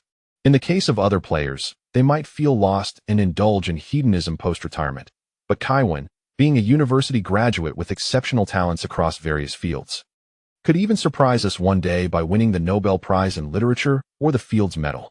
Huang Kaiwen turned to Maldini and inquired, "Has Filippo been performing so poorly lately?" This is not reflective of Inzaghi's caliber. Maldini's expression grew somewhat peculiar as he responded, "Are you not aware that he has started dating again? Her surname is also Vintola, Alessia Vintola. Perhaps he is feeling somewhat overwhelmed." Huang Kaiwen nodded, recalling the news he had previously seen. Alessia Vintola is indeed beautiful and possesses long legs. Inzaghi, at his age, is merely 29 and has just entered his prime, so it is understandable that he may not be in optimal form. It is regrettable, however, that his throw-in went astray. The distance it traveled remains unknown. Moments later, Savicevic broke through on the right flank, creating a free kick in the attacking zone. The entire team beckoned Huang Kaiwen to join. The name Huang Kaiwen echoed through the San Siro. After a brief jog to the front, Huang glanced back, waved his hand, and said, "You all carry on. I'll position myself in the box." Savicevic nodded and took his place at the penalty spot. Since retiring, the execution of set pieces has been the slowest declining skill for him. Huang Kaiwen refrained from taking the free kick, prompting a sigh of relief from Buffon. However, Huang's entry into the penalty area caused Buffon to feel a surge of anxiety again. He could sense his heart racing, almost akin to the speed of his girlfriend practicing squats. It was merely a commemorative match, so he refrained from shouting, instead adjusting his position in hopes of making a save. With a swift approach, Savicevic sent the ball towards the far right of the penalty area. Standing at the forefront, Huang Kaiwen lifted his foot and flicked it back. The ball zipped between the players and swiftly found its way into the net. Buffon was caught off guard, his view obscured by the multitude in the box. His composure shattered entirely. Noticing there were still 3 minutes on the scoreboard, he felt disinclined to endure the remaining 180 seconds, opting instead to turn and kick the ball away. Deliberately feigning injury, Buffon collapsed to the ground, clutching his thigh and calling out, "Team doctor, team doctor." The medical team from Milan hurriedly rushed onto the pitch with a stretcher. Ancelotti, invited to coach the friends of Maldini, decided to utilize a substitution. Huang Kaiwen exited the field to the applause of the Milan fans. "Well done, Kevin," Ancelotti remarked, raising an eyebrow as he embraced Huang. "It was nothing," Huang replied with a smile, patting Ancelotti on the back as he made his way to the substitutes bench. In the second half, the opponents began to ease up, and Maldini, having scored twice, led the team to a resounding 5-3 victory. After the match, Paolo Maldini could no longer contain his emotions, tears streaming down his face. "Paolo, Paolo, Paolo." The sobs of the San Siro crowd gradually filled the air. Observing the man who dedicated the first half of his life to Milan, even the rowdy fans in the Cava Sud felt a pang of sorrow. After completing a lap around the field, the host from Milan TV presented him with a microphone. Maldini attempted to speak several times, but was overwhelmed with emotion, ultimately managing only a simple thank you before disappearing into the players' tunnel. Faced with the stadium he had long admired and defended for half his life, he had so much to express, but found himself at a loss for words. Even in parting, Maldini did not wish for the fans to witness his vulnerability. The DJ's choice of music resonated fittingly with the moment, bringing the Rossoneri to tears. The entire city of Milan was enveloped in a gentle sadness. How could one forget old friends? How could one not smile in their hearts? Old friends cannot be forgotten. May their friendship endure through the ages. Huang Kaiwen did not extend an invitation to his teammates to return to his home. It was simply not the right moment. Kaká has returned to Brazil to prepare for his wedding. Occasionally, he takes a moment to call Huang Kaiwen to lament the complexities of marriage, which he finds even more challenging than playing football. Although his style of play may not make him the most beloved in Brazil, his appearance and devout faith render him an undeniable national idol. Kaká's wedding, of course, cannot be trivialized. Beatrice, being an illegitimate child, is somewhat sensitive despite her illustrious lineage, especially when it comes to the wedding arrangements. The couple's preparations alone have cost tens of millions, a sum that is quite extravagant even among players. The following morning, Huang Kaiwen awoke to delightful news in the newspaper. The front page of the Gazzetta dello Sport featured Paolo Maldini, with the headline proclaiming a great farewell. The article dedicated an entire page to reflecting on Maldini's illustrious career and expressed anticipation for his 3 children. Barbara also announced her decision to temporarily retire the number 3 jersey post-match. Even if the jersey were not retired, typically, defensive players would shy away from such a number. Beyond the glory, that legendary number also embodies responsibility. Failing to perform well would invite greater scrutiny from the fans. In a secondary article, they reported on the ongoing case involving Luca Lucci, the extreme fan leader who blinded an in-turf fan during the Milan derby. His numerous offenses could lead to a maximum penalty of over 30 years, while his brother, Francesco Lucci, faces no less than 25 years. Huang Kaiwen nodded with a smile. He has never favored the extreme fan organizations from the southern stands. This presented a perfect opportunity to see them face justice. While it is impossible to completely eradicate extreme fan groups, many members rely on women to support their families while they indulge in mischief, occasionally engaging in illicit activities to fund their escapades, all without bearing any familial responsibilities. Given the current state of the Italian economy, the number of extreme fans is bound to increase. One can only hope that, after the Lucci brothers serve their sentences, the new leaders of the extreme fan groups may exercise a modicum of restraint, should they continue to stir trouble with the club or players. Huang Kaiwen would not hesitate to see the newcomers face similar consequences. There is no shortage of wrongdoing among these individuals. A simple investigator could uncover a plethora of their misdeeds. With a little financial incentive, evidence could easily be procured. The Corriere dello Sport reported that Kevin's throw-in reached a distance of 6,166 meters, breaking the Guinness World Record, and it is believed that he will soon receive official certification. Such a remarkable ability to launch the ball has established him as the most formidable player in initiating offensive plays from the goal line. Huang Kaiwen himself had not anticipated this achievement, let alone setting a world record. While an additional certificate is indeed a nice accolade, he is aware that the Guinness records encompass a wide array of entries, often lacking substantial merit, and thus he does not place too much importance on it. Buffon noted in Tuttosport that this match serves not only as a tribute to the retirements of Paolo and Bobo, but also as a temporary farewell from Kevin to the footballing world. His prowess far exceeds that of his peers. Even as a goalkeeper, he has remarkably recorded 1 goal and 2 assists. For Kevin, the sport of football is as effortless as dining. Upon witnessing Bolt's invitation to him, I sense that Kevin stands a chance to shatter Bolt's record. During the Olympics, Bolt turned back before the finish line, an act that Kevin deemed disrespectful, and he harbors a strong discontent towards such behavior. Bayern Munich indeed extended an offer for Kane. However, the fluctuating figure of 70 million is unlikely to persuade Levy, considering Kane's high demand in the market. This chapter concludes with the event of Kaku's grand wedding. Yet, not all news is favorable for Huang Kaiwen. Several sponsors, discontented with his choice to temporarily retire, wish to terminate their sponsorship contracts.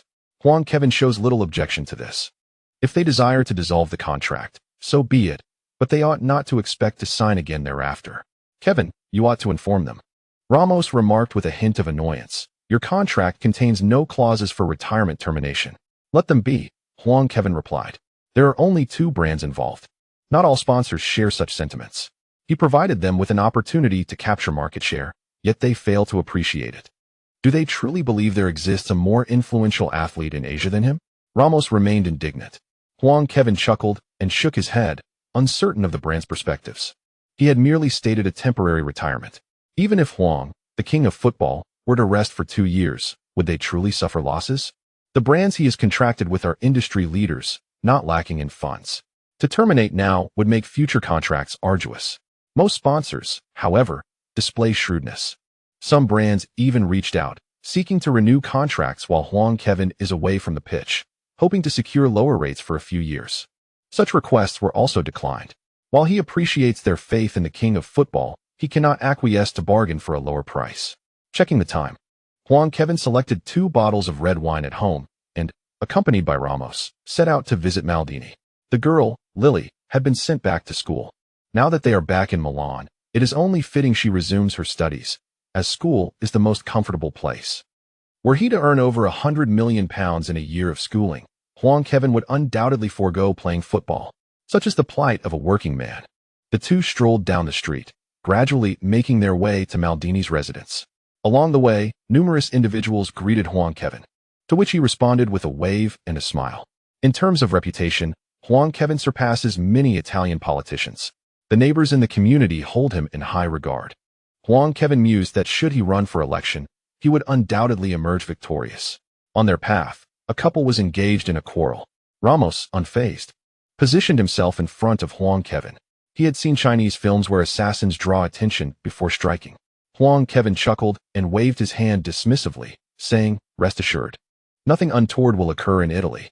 With the Golden Cage Award, no issue will arise anywhere. Otherwise, the Yellow Ball King truly would find it difficult to live so comfortably." "What has transpired?"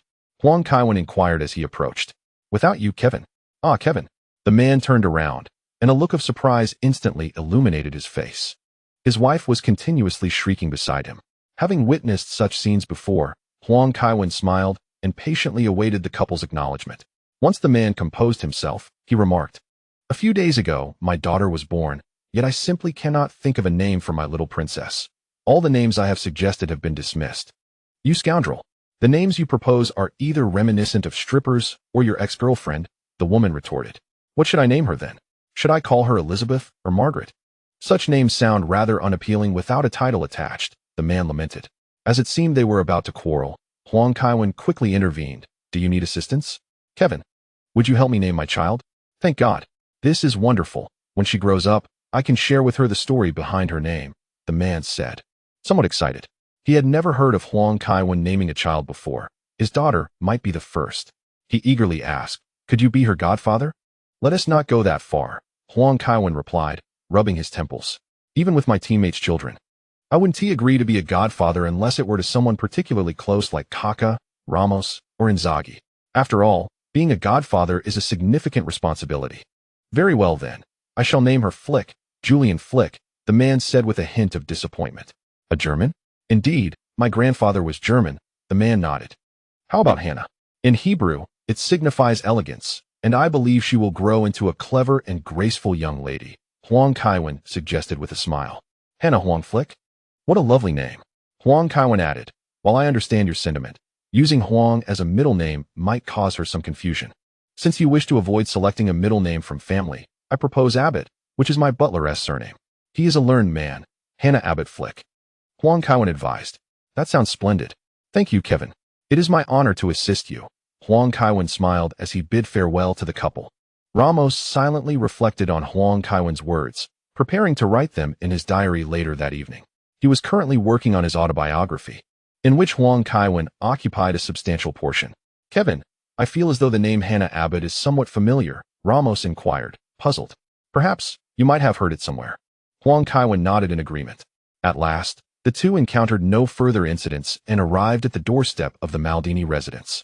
Spotting familiar garments draped on the clothesline, Huang Kaiwen couldn't help but smile. Children indeed require guidance. The eldest son has grown remarkably well, and Uncle Kevin deserves much credit for that. "Kevin, how thoughtful of you to bring a gift," Adriana exclaimed with surprise as she opened the door. Huang Kaiwen smiled and greeted her before entering the house. "Kevin, Sergio, you've arrived," Paolo Maldini, languidly seated on the sofa watching television, remarked with a hint of fatigue. Despite only a day having passed since he last ran on the pitch, the aura surrounding Paolo Maldini was entirely transformed. Resembling that of a typical Italian who had forsaken work, he exuded an air of lethargy. "Hello, Paolo," Ramos nodded in greeting. Huang Kaiwen plopped down on the sofa, lightly nudging Paolo's leg with his foot. "You look as if you're living off unemployment benefits, waiting for a call to join your mates at a bar," he teased. "Well, I am unemployed," Paolo Maldini retorted with a smirk. Having recently departed from football, he found himself utterly lost regarding his future. While he had made some investments and even co-founded a clothing brand with Vieri, the prospect of managing a business left him feeling adrift. "Thus, I am here to extend an invitation for you to re-enter the workforce. Would you be interested in becoming the club's ambassador?" Huang Kaiwen inquired. "Are you serious?" Paolo straightened in his seat, momentarily forgetting the fashion show on the television. "Absolutely," Huang Kaiwen replied with a grin. "I've already discussed this with Barbara." "I don't need your pity," Paolo turned away, dismissing the notion. "Come now, you're of an age where such pride seems unwarranted. If the King of Yellow were to leave abruptly, it might just unnerve you," Huang Kaiwen jested. "Damn it, after 2 years in Milan, I'm not receiving a salary, yet still tasked with maintaining the mental well-being of the Milan captain, Paolo sighed. Rest assured, this choice was made after reviewing the resumes of 470 former players, legends, and staff. We believe you are the most suitable candidate. Huang Kaiwen continued with a sigh. If you decline, we shall seek others. Who said I would decline? Paolo shot back, eyes wide. I simply wish to continue contributing to Milan. All right, I understand.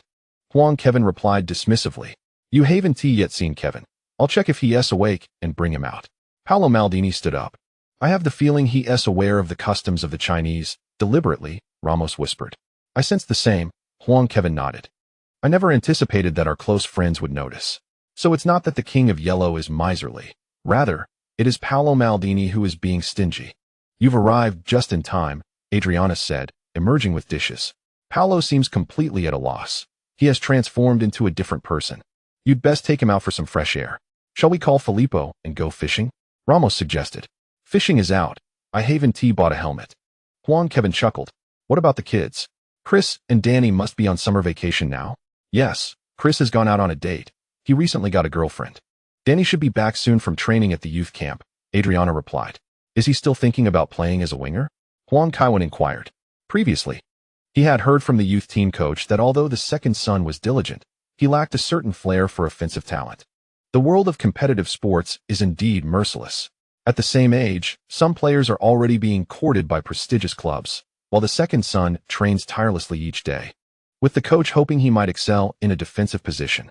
Mastering dribbling and passing is profoundly reliant on innate ability.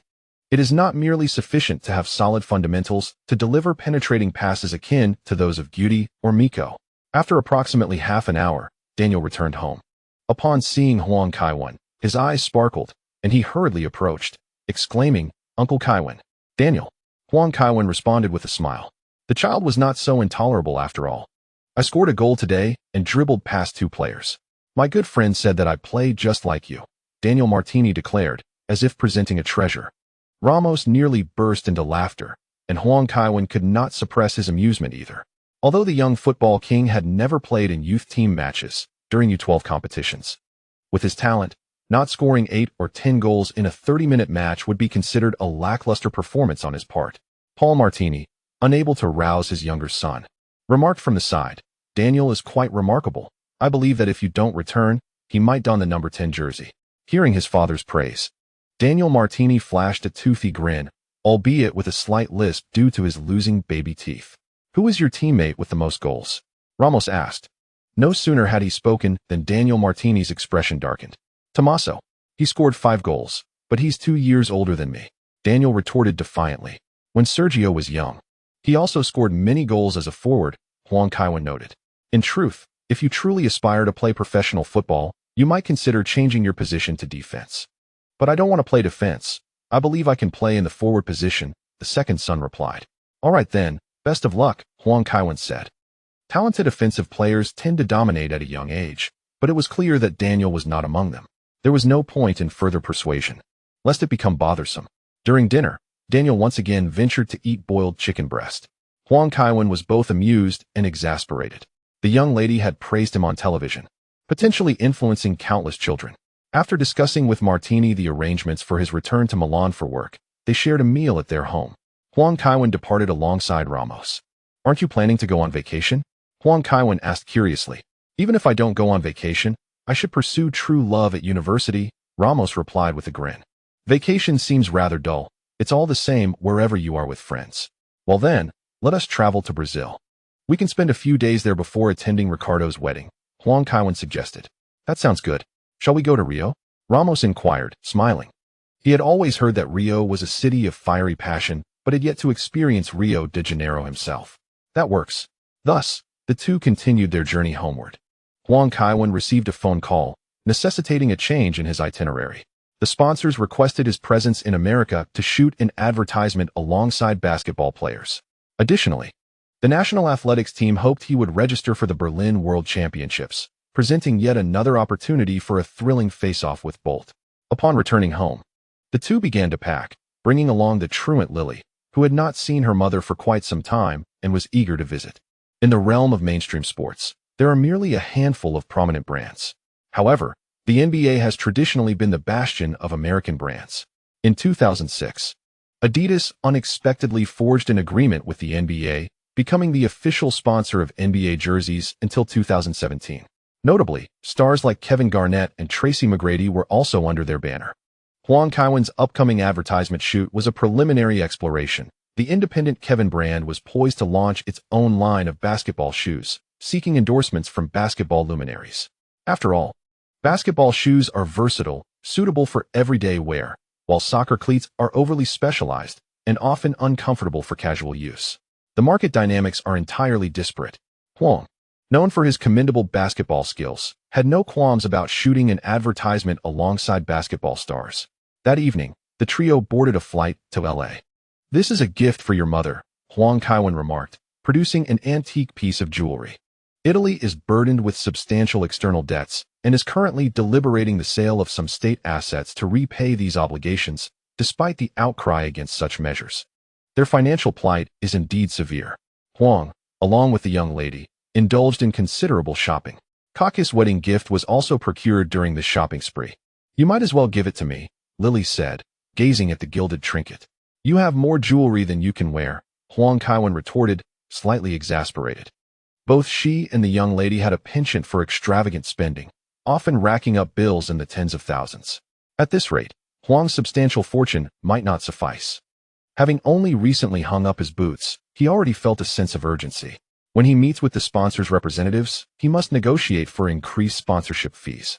One cannot diminish funding simply because Huang has retired. Nearby, Ramos, holding a newspaper, remarked, "It seems that Higuain is getting close to Arsenal, reportedly. His agent has met with them several times. That means he'll likely be moving to Napoli," Huang Kaiwen replied. What does that imply?" Ramos inquired, puzzled. "It's nothing.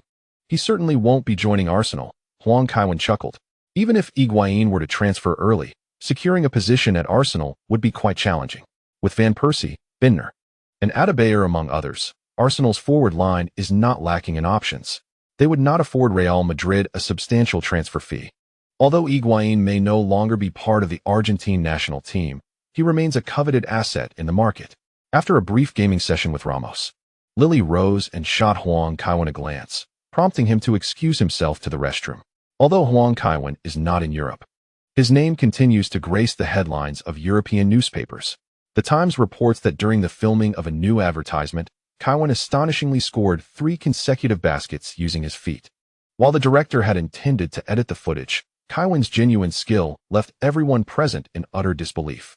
Kevin Garnett, who collaborated with him on the ad, expressed his astonishment at Kaiwen's basketball prowess, asserting that he could easily play as a point guard in the NBA. According to the Daily Mail, Kaiwen has made a lavish investment in Italy, purchasing palaces, islands, private beaches, and art pieces, seemingly preparing for a return to Serie A. The Sun notes that Victoria Beckham's invitation to dinner was declined by Kaiwen, who was captured looking aloof at his Los Angeles mansion that same day. The Financial Times observes that the impact of Kaiwen's retirement continues to resonate, potentially affecting the preparations of Premier League teams this summer. Wenger optimistically states that Arsenal has ample funds in the bank, with the transfer of new recruit Higuain reaching a substantive stage.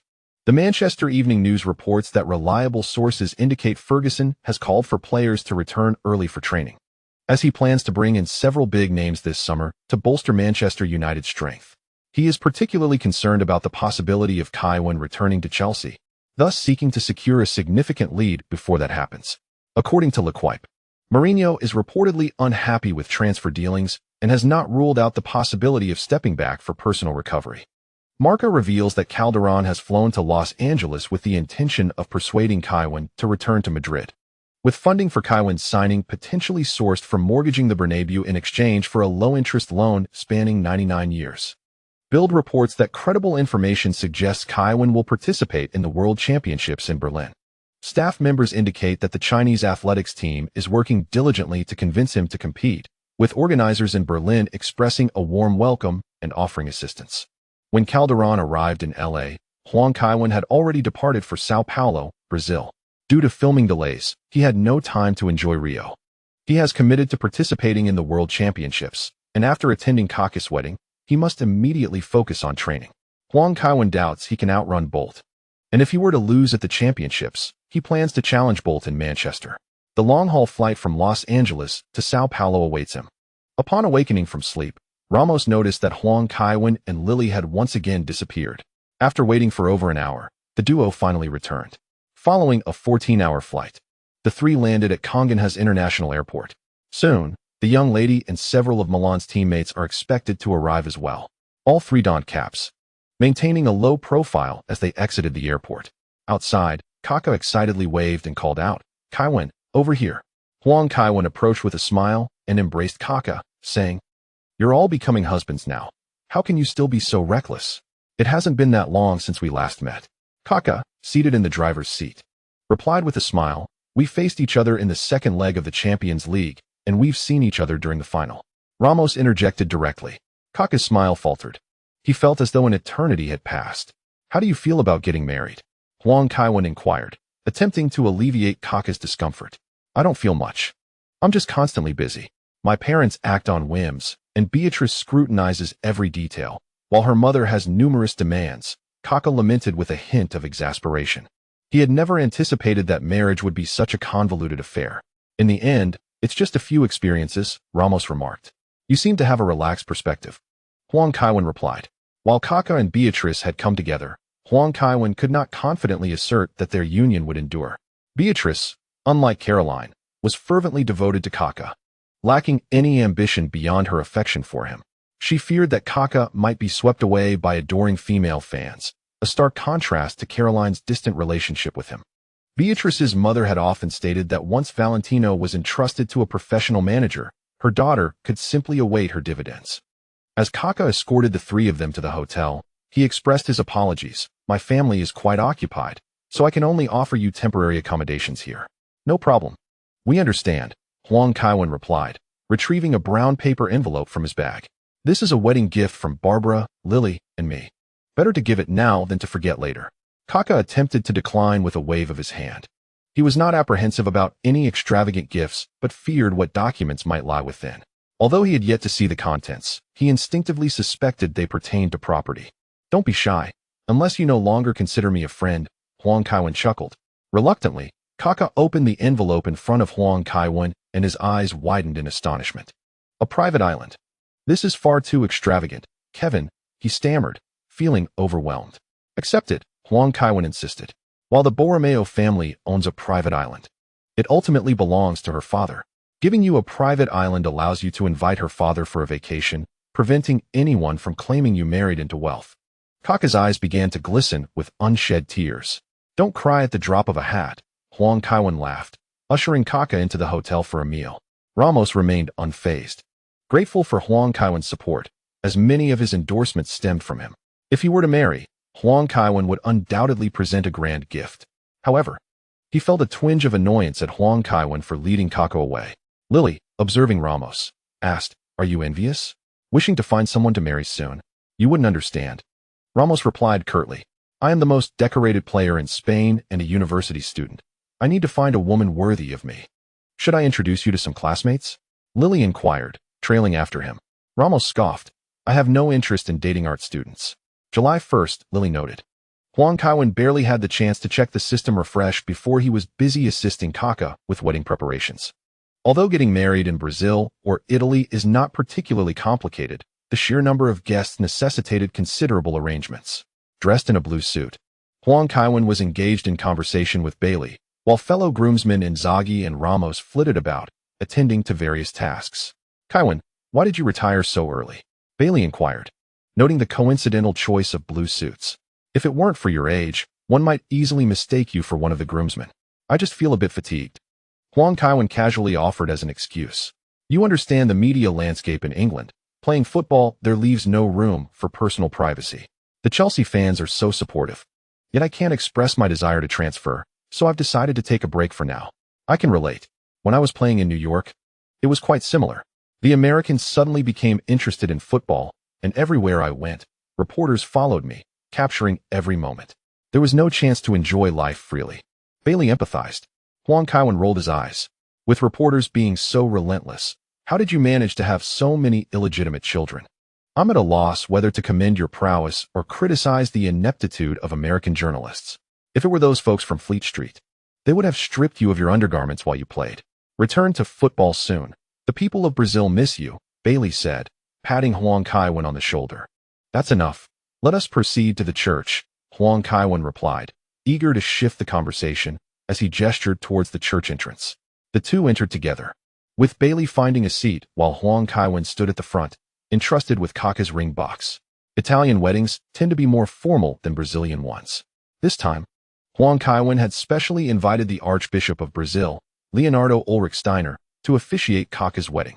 Kaka, clad in a sharp black suit, appeared exceptionally handsome, while Beatrice, adorned in a magnificent wedding gown, was stunningly beautiful. Hand in hand, they walked down the aisle to the sound of hymns, approaching the priest awaiting them at the front. The priest asked, Ricardo Isaacson dos Santos Leite, do you sincerely wish to take this woman standing before you as your wife? Yes, I do, Kaka replied solemnly. Beatrice Mazzado Borromeo, do you wish to marry this man and accept him as your husband? Yes, I do, she responded. The priest then turned to face the crucifix and sang, May the Father, the Son, and the Holy Spirit, now and forever. The hymns resumed. The priest raised the crucifix before the couple and declared, I pronounce you husband and wife. You may now exchange rings. Huang Kaiwen promptly retrieved the ring box, opening it to present to Kaka. Kaka took the ring and placed it on Beatrice's finger, who reciprocated by adorning Kaka with his ring. Her family, all engaged in the luxury goods industry, had commissioned the rings specifically for this occasion. They would also be available for special sale, with Beatrice and Kaka serving as the faces of the campaign. One must admit, these capitalists truly know how to conduct business. The king of yellow balls believed there was still much to learn. After much effort, he finally sent Kaka and his wife off in their wedding car, allowing Kevin Huang to breathe a sigh of relief. He glanced at Ramos, who was standing nearby with a silly grin, and began to massage his temples. Ramos was far more challenging than Kaka. It was uncertain when he would tie the knot. Kevin, we should discuss the upcoming endorsement contract, said Beatrice's mother, Paula Mazzado. She had already heard about Kevin Huang gifting a private island. Talk to Barbara. I'm not involved in these matters, Kevin replied with a smile. Hey, let's go out tonight, samba girls and drinks. This place is paradise. Inzaghi chimed in, draping an arm over both Kevin and Ramos's shoulders, his head poking between them. Forget it. I'm not interested, Kevin stated. You go ahead. I don't want to be photographed by reporters. Ramos added, Hey, you dull guys, you're in Brazil. This is Brazil. Inzaghi exclaimed impatiently. He didn't want to venture out alone, fearing it would be quite dull. Yes, this is Brazil, Kevin replied with a chuckle.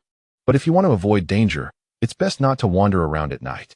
I've heard Sao Paulo isn't safe lately. There's hardly a place in South America with good security. While Sao Paulo may be slightly better than Rio de Janeiro, it's not by much. With the economy struggling, a rise in crime rates is inevitable. The Golden Prison Award should protect Inzaghi, but Kevin still wanted to give him a little scare. Well, if that's the case, I want to go, Inzaghi sighed. Shall we just go back to the hotel and play cards tonight?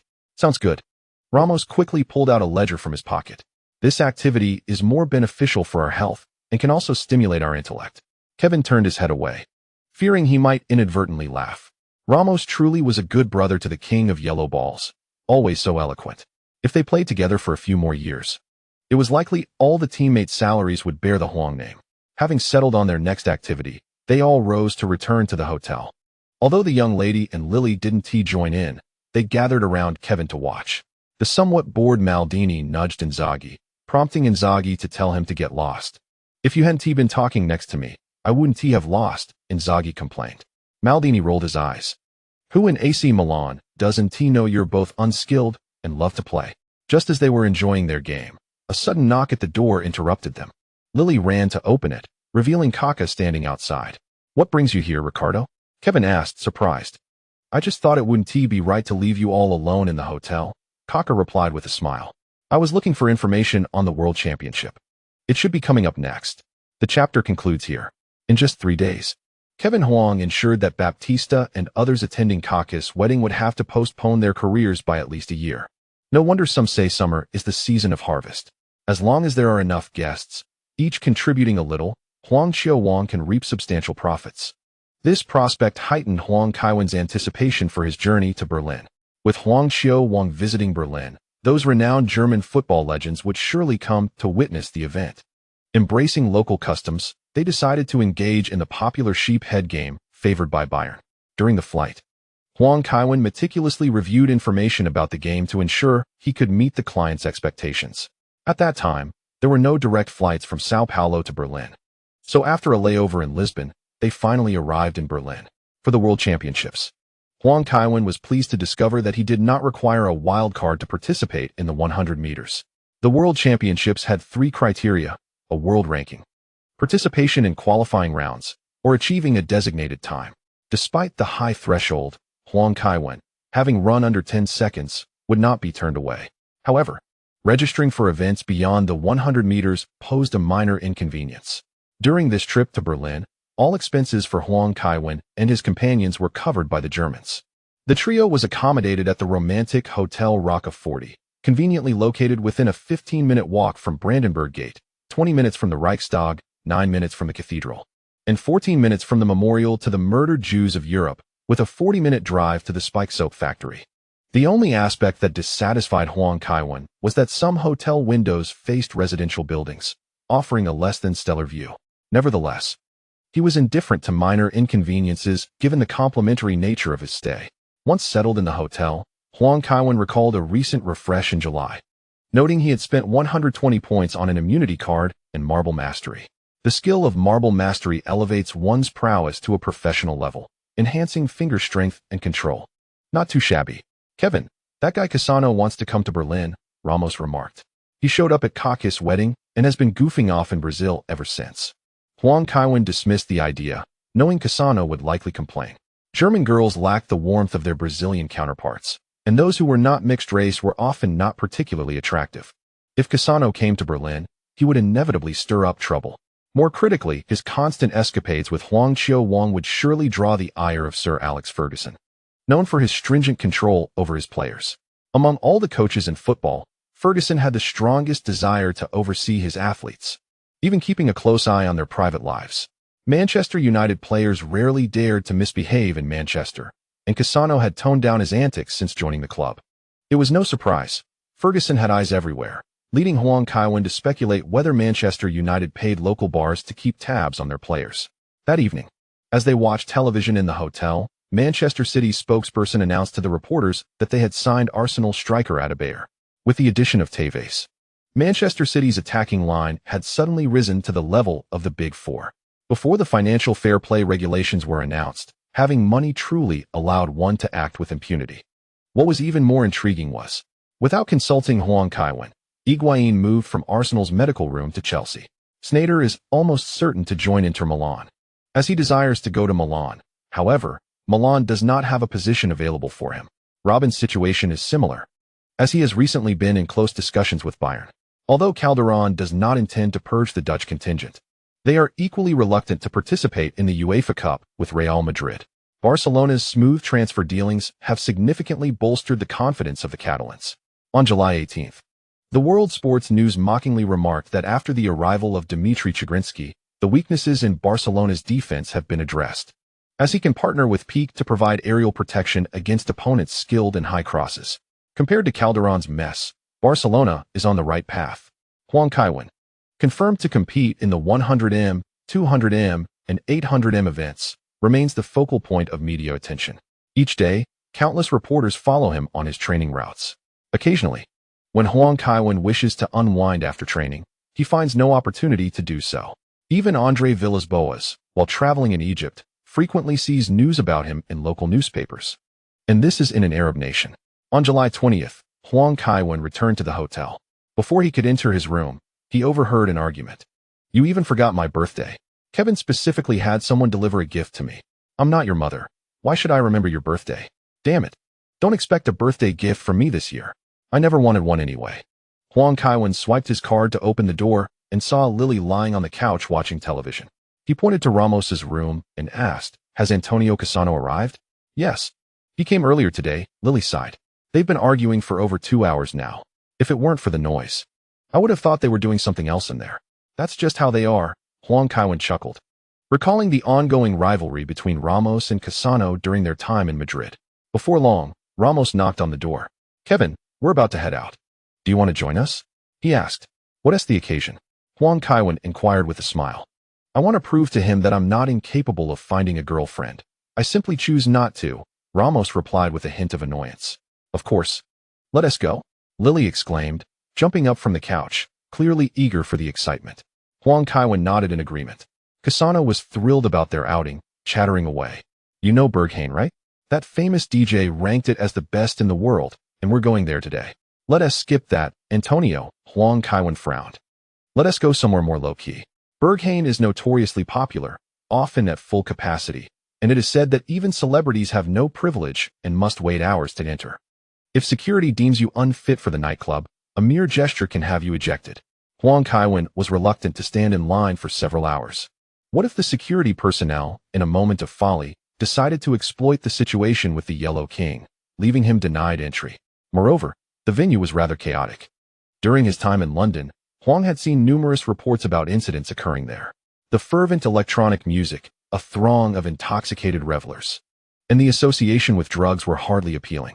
We should head to Matrix. It's said to be frequented by university students, Ramos suggested. All right, let us go to Matrix. Huang Kaiwen nodded in agreement. Since his good friend had spoken, he felt obliged to comply. Disguised, the group discreetly departed from the hotel. Huang was uncertain whether they could outsmart the British journalists. Recently, two groups had attempted to gain access to his room for recordings, but he had thwarted their efforts. Upon leaving the hotel and reconvening, Cassano had already summoned a taxi. Kevin, don't assist him. He is doomed today, Cassano exclaimed excitedly. Having not competed against Ramos for some time, he felt quite unsettled. Of course, I want to intervene. This is your rivalry, Huang Kaiwen chuckled. Kevin, is that the Kevin from China? The driver suddenly inquired. Pointing to his own face, Huang asked in German, have you ever seen a Chinese person with blue eyes? Haha. Indeed, it seems there are Kevins everywhere lately, the driver remarked, gesturing towards an advertisement outside. Look, just a short distance away, I've already seen 3 of his billboards. Perhaps he should run for prime minister. Maybe this wretched country would improve. You are quite astute, Huang Kaiwen replied with a smile. Although he lacked political experience, simply refusing refugees could potentially save Germany. Amidst the refugee crisis, the environment across Europe was deteriorating. Some fools still wished for China to accept refugees. That might require waiting in line, he added. Cassano pulled out his wallet, stating, no amount of money can persuade an obstinate security guard. Just watch my performance. Ramos scoffed. Cassano was indeed adept at having fun. The group bypassed the line and entered directly. The decor was typical of a nightclub, featuring a large disco ball, lighting, and sound equipment suspended from the ceiling, along with some artificial palm trees for embellishment. Huang Kaiwen noted that the nightclubs he was familiar with in Germany typically had exposed red brick ceilings, while the renowned Berghain was styled as an abandoned factory. Once seated at a booth, they ordered drinks, and Cassano immediately urged Ramos to help him seek out potential targets. As the king of Madrid's nightlife, Cassano possessed considerable experience in this regard. What is so appealing about these university girls? Cassano complained. You insist on coming to this juvenile venue. Are you planning to invite them to your place to play with Legos? There's nothing to discuss with you. We're not on the same level, Ramos retorted dismissively. Fine. Since you fancy university girls, let us choose one, Cassano insisted, pulling Ramos towards the bar. Lily, eager to join in on the excitement, was abruptly halted by Huang Kaiwen, who grasped her arm. Are you not afraid that someone might come over to flirt with you? Huang Kaiwen inquired. I wouldn't mind if someone approached me here. As long as you're okay with it, Lily replied, leaning against Huang Kaiwen's shoulder as they watched the performance. The nightclub was not as chaotic as one might expect. While education cannot entirely filter out the undesirable, it does broaden one's horizons. As long as they remain level-headed, they are unlikely to jeopardize their future. In such student-centric venues, the most one might encounter is a bit of brawling, with no more egregious incidents likely to unfold. Rarely do they have the opportunity to unwind. Intrigued, Lily pulled Huang Kaiwen to the dance floor. Soon, a girl clad in a crop top approached them.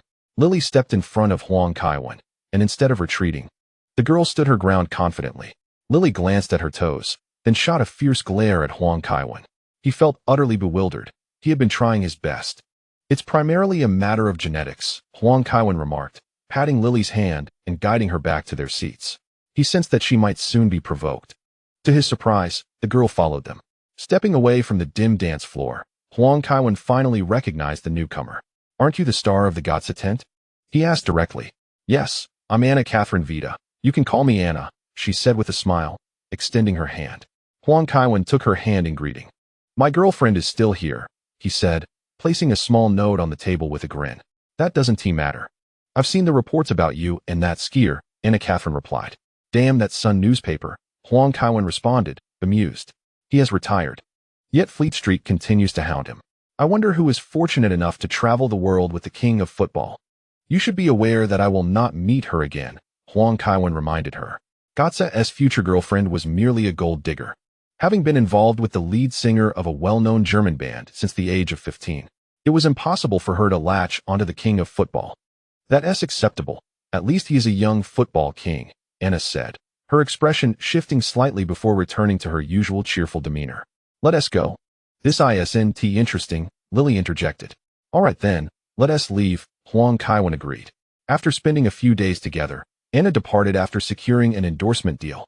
Huang Kaiwen was primarily curious about why Gotza was in such a hurry. This matter had been exposed. It was said that a considerable number of models had recently arrived in Berlin. Cassano, who had originally planned to leave for a vacation, decided to stay. Huang Kaiwen called Kaka, who had recently been preoccupied with Beatrice in their attempts to start a family. His brother had tried out for a promotion with Freiburg, but was unsuccessful. De Geo was significantly less skilled than his brother. Milan had signed him primarily to keep Kaka tethered to the club. Now, Kaka could not possibly leave Milan, and De Geo had lost his leverage. Manchester City, besides lavishly spending money, had also faced considerable criticism. From Europe to Asia, numerous media outlets have labeled them as nouveau riche.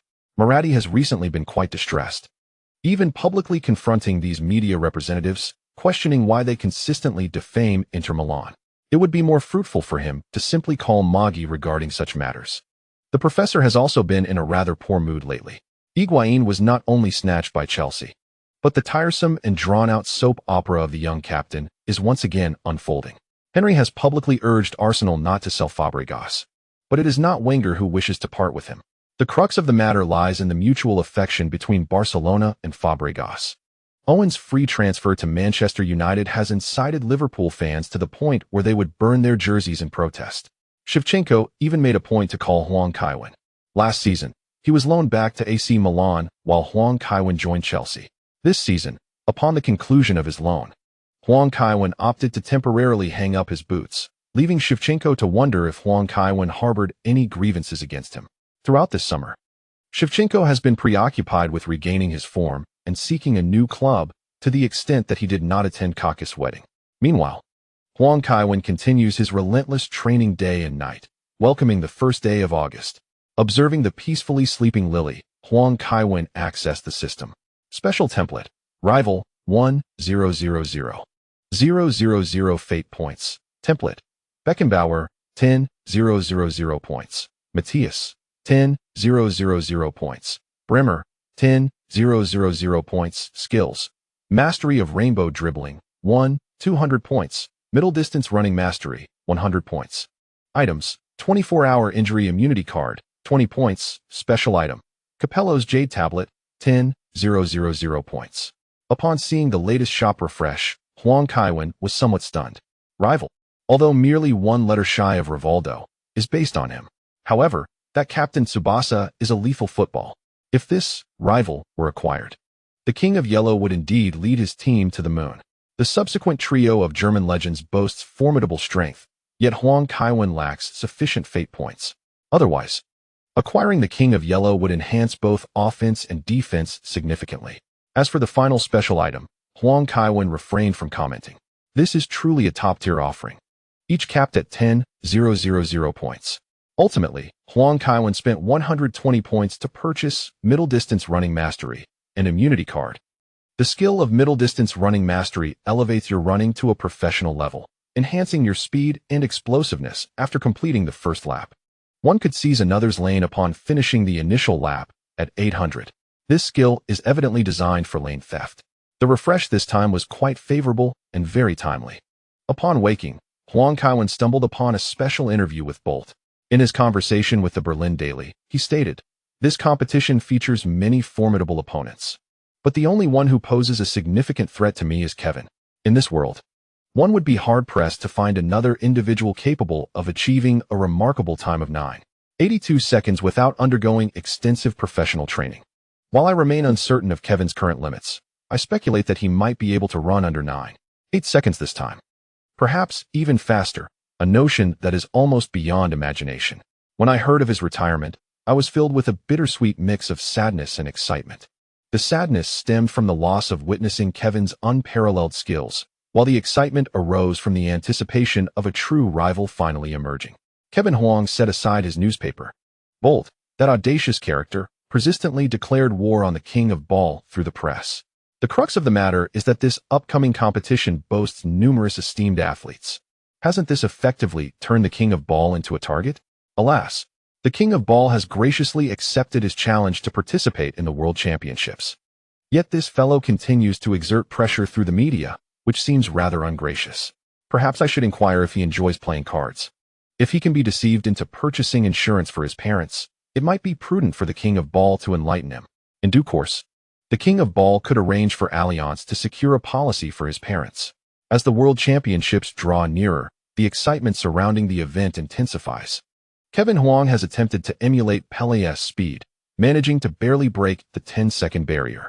This achievement should be a testament to his growth this season. Even before the championship has commenced, sponsors have approached him seeking to renew contracts. All have been summarily declined by Kevin Huang. Should they wish to renew, they must assume that the king of ball will secure at least one gold medal. Otherwise, who in their right mind would renegotiate before the competition? After the event, the heightened interest will naturally lead to better contract terms. Ramos and Cassano have returned to England for training, as the Premier League season is poised to commence. On August 14th, Kevin Huang received an invitation from Beckenbauer and the mayor of Berlin to inaugurate the cultural square at the Brandenburg Gate for the World Championships. This square will allow sports enthusiasts from around the globe to engage with the championship events firsthand, accompanied by performances of dance and music. The Germans have prepared an array of culinary delights, demonstrating their commitment to this prestigious championship. Kevin, why did you decline to fire the starting gun? Beckenbauer inquired with a hint of regret, as he had envisioned Kevin performing this duty. I simply do not fancy guns, let alone firing one live on air. Kevin Huang replied with a smile. Well, cutting the ribbon will suffice, Beckenbauer stated. I hope you achieve great results this time. I hope so too, Kevin replied. Though a sigh escaped him. With Bolt in the running, securing gold medals in both the 100 and 200 meters poses a formidable challenge. The king of ball is undeterred by even the asthmatic competitors, yet Bolt truly represents a significant hurdle. A day later, the Berlin World Championships finally commenced. During the opening ceremony, Kevin Huang spotted a familiar figure. Shakira was performing live. Some fans were chanting his name. Following the performance, the team leader presented Kevin with a computer. The VCR playing on the screen was from Buffon. With a weary expression, Buffon addressed the camera, saying, Kevin, as you approach the upcoming World Championships, do not succumb to any pressure.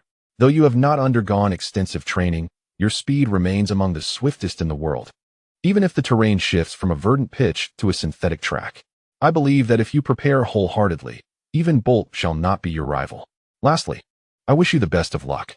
Huang Kaiwen chuckled and shook his head. Such was his popularity. Even those who had previously competed against him extended their well wishes despite his absence from the football arena. As for former teammates, their support was unwavering. Apart from phone calls, interviews invariably included blessings for the illustrious Huang to achieve remarkable results. How are you feeling, Kaiwen? The team leader inquired. I feel quite good. Huang Kaiwen replied with a smile. He felt no anxiety regarding the preliminaries and contemplated whether to conserve his strength. Bolt typically clocked over 10 seconds in the preliminaries. That's fine. Just don't put any psychological pressure on yourself, the leader encouraged, patting Huang Kaiwen on the shoulder. He nodded in acknowledgement. Aware that it was impossible to be entirely pressure-free, especially with the championships being broadcast live. However, during his football days, he had never allowed pressure to overwhelm him. Once the competition commenced, Huang Kaiwen watched the men's shot, put qualifiers before returning to the locker room to prepare. The preliminaries posed no significant challenge for him, even in a group that included renowned athletes Daniel Bailey and Tobias Anger. At 11:20 p.m. Beijing time, or 5:20 p.m. local time, Huang Kaiwen and his fellow competitors awaited their turn on the track. Although the event had yet to officially commence, the atmosphere was electric, reverberating with chants of Kevin, Kevin, Kevin. In the broadcast room, Yang Jian expressed his excitement. Huang Kaiwen is immensely popular in athletics. He earned a silver medal in the men's 100 meters at the 2008 Olympics and has registered for the 100 meters, 200 meters, and 800 meters in this World Championship. He will continue his rivalry with Bolt in both the 100 and 200 meters. Currently, both world records in these events are held by Bolt, the 100 meters at 9:66 seconds and the 200 meters at 19:30 seconds, both achieved at last year's Olympics. Just these two records are sufficient motivation for Huang Kaiwen. As Huang Kaiwen stepped onto the track, the crowd wondered if he could secure victory. Brother, this is just the preliminaries. Huang Kaiwen runs as if they are mere children in comparison. Some questioned whether he would exert his full effort, recalling how he sometimes displayed a lack of intensity on the football field. How could he possibly be defeated so soundly by the giants of the sport while the smaller teams fared better? Yet, Daniel Bailey was no ordinary competitor. He had proven capable. The German athlete was also formidable, having clocked 10:18 seconds this season. That time hardly warrants comparison with Huang Kaiwen. I suspect Huang would outpace him even on the football pitch. Frankly, the Germans have shown little strength, yet there are still many supporters for Huang Kaiwen in this group. There is no way you can understand. I am studying in Germany, and the tickets for the World Championships are incredibly sought after. The three events in which Huang Kaiwen is competing have attracted significant hype, with tickets that normally cost around €20 now being valued at 500. And even that may not guarantee a purchase. If I had €500, I might as well invest it in a dungeon game. Huang Kaiwen's shoes are nothing particularly special. I had expected them to be custom-made for him. It seems that time has run out. Especially since Huang Kaiwen announced his participation in the Athletics World Championships rather abruptly. Have you all not noticed that Huang Kaiwen is wearing the number 10? The organizers have truly shown him respect, leaving the number 10 for him amidst so many competitors. Today, Huang Kaiwen is in the fifth group. 7 athletes are already warming up in the group, and Huang Kaiwen is positioned in lane 4 at the center. Beside him is the German athlete Tobias Engler. And next to Engler is Huang Kaiwen's fiercest competitor, Daniel Bailey. Engler, noticing Huang Kaiwen looking his way, pointed to the stands with a mournful expression and said, "I thought this was a home match. I didn't expect to be in the same group as you." Huang Kaiwen smiled and replied, "Yes. This stadium used to be called the West Germany Stadium." Engler nodded in agreement. Huang Kaiwen found it amusing that this guy could discern his question, with his ruse exposed. Huang Kaiwen could only focus on warming up his body. Meanwhile, the Chelsea players watching from the television could hardly contain their excitement. Ashley Cole exclaimed, "Kevin looks so prominent in that tight suit. No wonder I haven't heard any women speak ill of him. He truly must be favored by the heavens." Terry nodded in agreement. Mourinho instinctively lowered his gaze.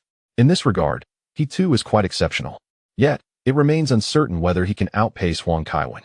Even though this is merely a preliminary round, countless eyes are fixated on this event. Buffon clenched his fists tightly. Although he knew Huang Kaiwen was unlikely to be eliminated, he couldn't help but feel anxious. What he wished to see most was Huang Kaiwen reaching the finals, only to miss out on a gold medal. Given Huang Kaiwen's tenacious character, he would surely remain on the track for several years. On your marks. As the call rang out, Huang Kaiwen expelled a breath of tension. Allowing his mind to settle into tranquility, he ceased to ponder the specifics of his timing. His entire body began to relax, gradually tightening his muscles once more. The Berlin Olympic Stadium also became tense with anticipation. Many spectators craned their necks to catch a glimpse of the action. A 100-meter race concludes in an instant, and the audience present was eager not to miss a single moment. Set. Huang Kaiwen immediately crouched down in the starting blocks. Bang! The starting gun fired. With a powerful push from his right foot, the muscles in his calf surged, propelling him forward in an instant. With a mastery of sprinting, starting technique, and middle-distance running, along with an innate quickness of response, Huang Kaiwen's acceleration was astonishing.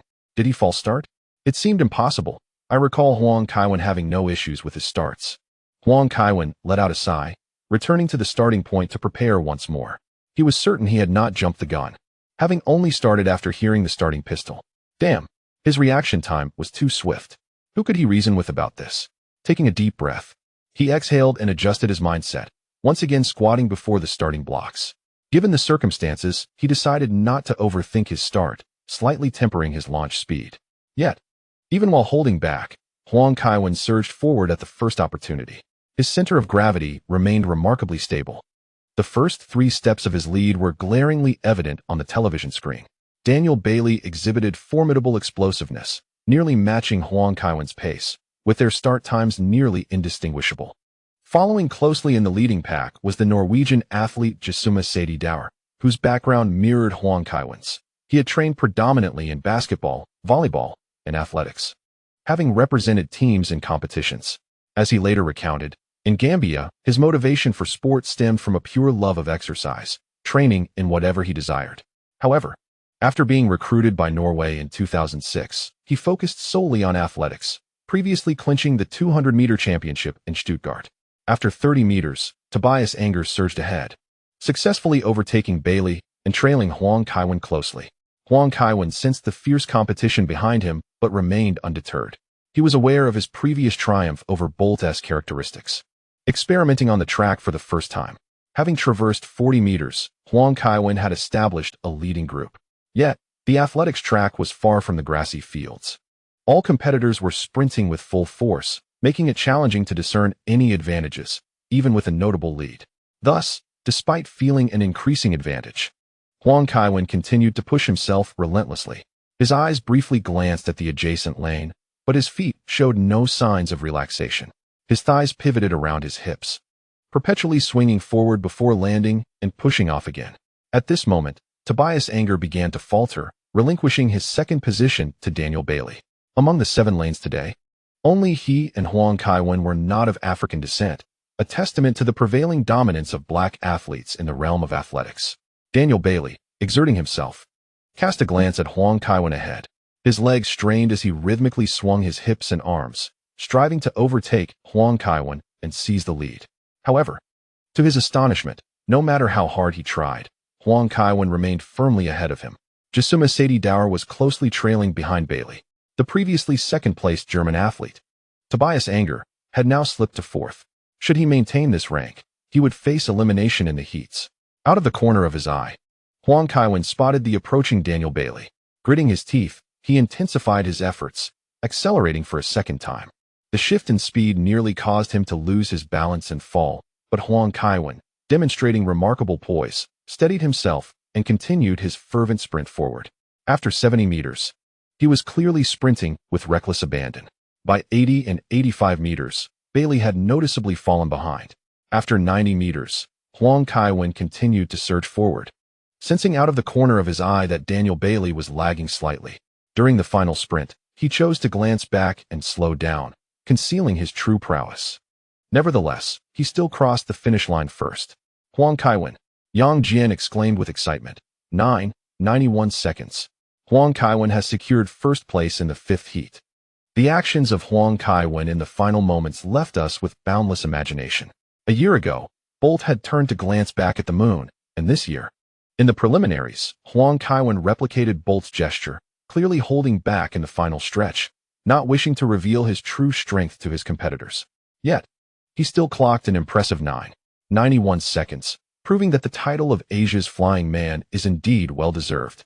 The Berlin Olympic Stadium was nearly in a frenzy, with the crowd chanting Huang Kaiwen's name. The other athletes, as track and field competitors, had never experienced such a scene. Bailey, who crossed the line second, extended his hand, and after a high-five with Huang Kaiwen, he jogged back. "Kaiwen, you performed admirably today. It was wise to conserve your strength." The team leader promptly handed him a towel, beaming with enthusiasm. "What was my time? How did I place?" Huang Kaiwen inquired.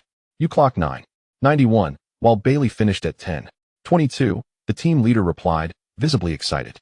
"He probably didn't fully unleash his potential," Huang Kaiwen nodded. "Perhaps so. By the way, what was Bolt's time in the preliminaries?" Huang Kaiwen suddenly remembered to ask.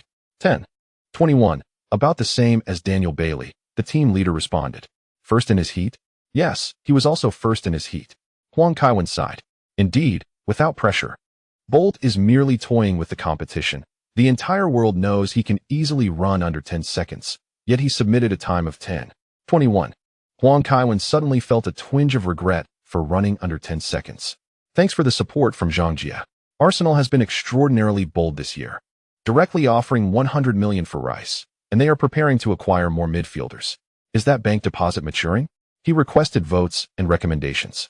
End of chapter 0389. The 100-meter sprint showdown Berlin's daily. The men's 100-meter heats at the World Championships have concluded, with Kaiwen emerging as the fastest athlete at 9:91 seconds. The highly anticipated Jamaican sprinter Bolt recorded a time of 10:21 seconds, which was not particularly remarkable among all competitors. Both athletes are favorites in this event. In the quarterfinals, Kaiwen's performance was not as stellar as in the preliminaries, but he successfully advanced to the semifinals. The Times. Barry Hearn is preparing to invite Kaiwen to participate in the World Darts Championship. Does Kaiwen not play darts? That is of no concern, as Hearn believes that merely having Kaiwen in the competition will significantly increase profits. According to information from Hearn's staff, he has even stated that he would organize events for Kaiwen, even if it were a sandcastle competition. Chelsea also achieved a victorious start on the first match day without Kaiwen, narrowly defeating Hull City 2-1. Bild. Ribery has declined Real Madrid's offer and will form a formidable duo with Robin. In an interview, Robin expressed that he has faced numerous fouls in La Liga, prompting him to consider a change of environment. The fact that Real Madrid will compete in the UEFA Cup next season is not the primary factor. Gazzetta dello Sport. The betting frenzy surrounding the World Championship is palpable. We captured a glimpse of Inzaghi, who reportedly placed a significant wager on Kevin finishing first in the preliminaries, enough to secure his early retirement and comfortable life. Tokyo Daily. In the second round of the competition, Koshi Egashira and Kevin are grouped together. It was initially believed that Egashira would pose a challenge for Kevin. Yet he finished at the bottom of his group, a true disgrace for Japanese sports. In the quarterfinals at 4 o'clock in the afternoon, Huang Kaiwen was placed in the second group. Despite holding back, he secured first place in his group with a time of 10:02 seconds. Previously, both Pele and Bolt, who were in the same preliminary group, advanced to the fifth group with times of 10:02 and 10:03 seconds respectively. The fastest in the quarterfinals was Powell, clocking 9:95 seconds, the best performance among all athletes in this round. Upon returning to the hotel in the evening, Huang Kaiwen engaged in swimming and subsequently utilized a cryotherapy chamber filled with liquid nitrogen, the specifics of which he was uncertain about. This equipment was procured by Chelsea, with Chief Medical Officer English, physiotherapist Thierry Laurent, and Masseur Mauro Doi delivering it to the hotel, acting as Huang Kaiwen's dedicated medical team throughout the competition. To facilitate this, Kin Yang allocated travel expenses to ensure their presence and maintain Huang Kaiwen's optimal condition. Although Huang Kaiwen has temporarily hung up his boots, his contract remains with Chelsea. If he clinches the championship, it will be a victory for Chelsea's players as well. How do you feel, Kevin? English inquired while examining Huang Kaiwen's physical condition with a machine. I'm all right, but I feel as though I cannot quite reach my best form, Huang Kaiwen replied. Using the Pele template, I suppose running under 9 seconds is the limit. That's not your issue, English chuckled. As a football player, your muscle development differs from that of sprinters. With dedicated training, you should be capable of achieving better results. I'll give it a try. Though I'm uncertain about the 800 meters, Huang Kaiwen shook his head. Well, I believe you have a better chance in the 800 meters, English remarked, reviewing his notes. Based on your previous competition data, I don't foresee any problems. Your speed in the sprinting phase should surpass that of those specializing in the 800 meters, provided you don't fall too far behind due to fatigue. It should be fine, Huang Kaiwen smiled. I managed to outpace Park Ji-sung at the end of last season. The endurance shortcomings have been addressed. Coupled with this month's expertise in middle-distance running, King Huang can certainly be considered among the more exceptional competitors in that discipline. The schedule presents its own challenges. On the 20th, you must first compete in the 200-meter semifinals, followed by the 800-meter heats 4 hours later. I believe that during the 800-meter preliminary round, it is imperative for you to focus on adjusting your condition rather than vying for ranking, remarked English. Understood, coach. Kevin Huang jested. English smiled and replied, I have already completed level 1 of the course. Next up is level 2. Congratulations. But do you have time for the more intensive courses ahead? Kevin Huang inquired curiously. The FAS courses are divided into 5 levels. Generally, to coach a team, one must complete at least level 4. Some courses last several hours, while others span months. Level 1, which English completed, is relatively straightforward, designed to provide a general understanding of a coach's responsibilities and does not even require attendance on the field. One can simply take notes in a classroom and sit for an exam. I will find time to attend classes. Opportunities are always reserved for those who are prepared. Are they not? English stated. Kevin Huang gave a thumbs up. Look at us at Chelsea. Even our team doctor is so ambitious. However, considering Chelsea's coaching reserves, it won't be easy for you to step into the technical area. After discussing the team's situation for a while, Kevin Huang turned to head back to his room.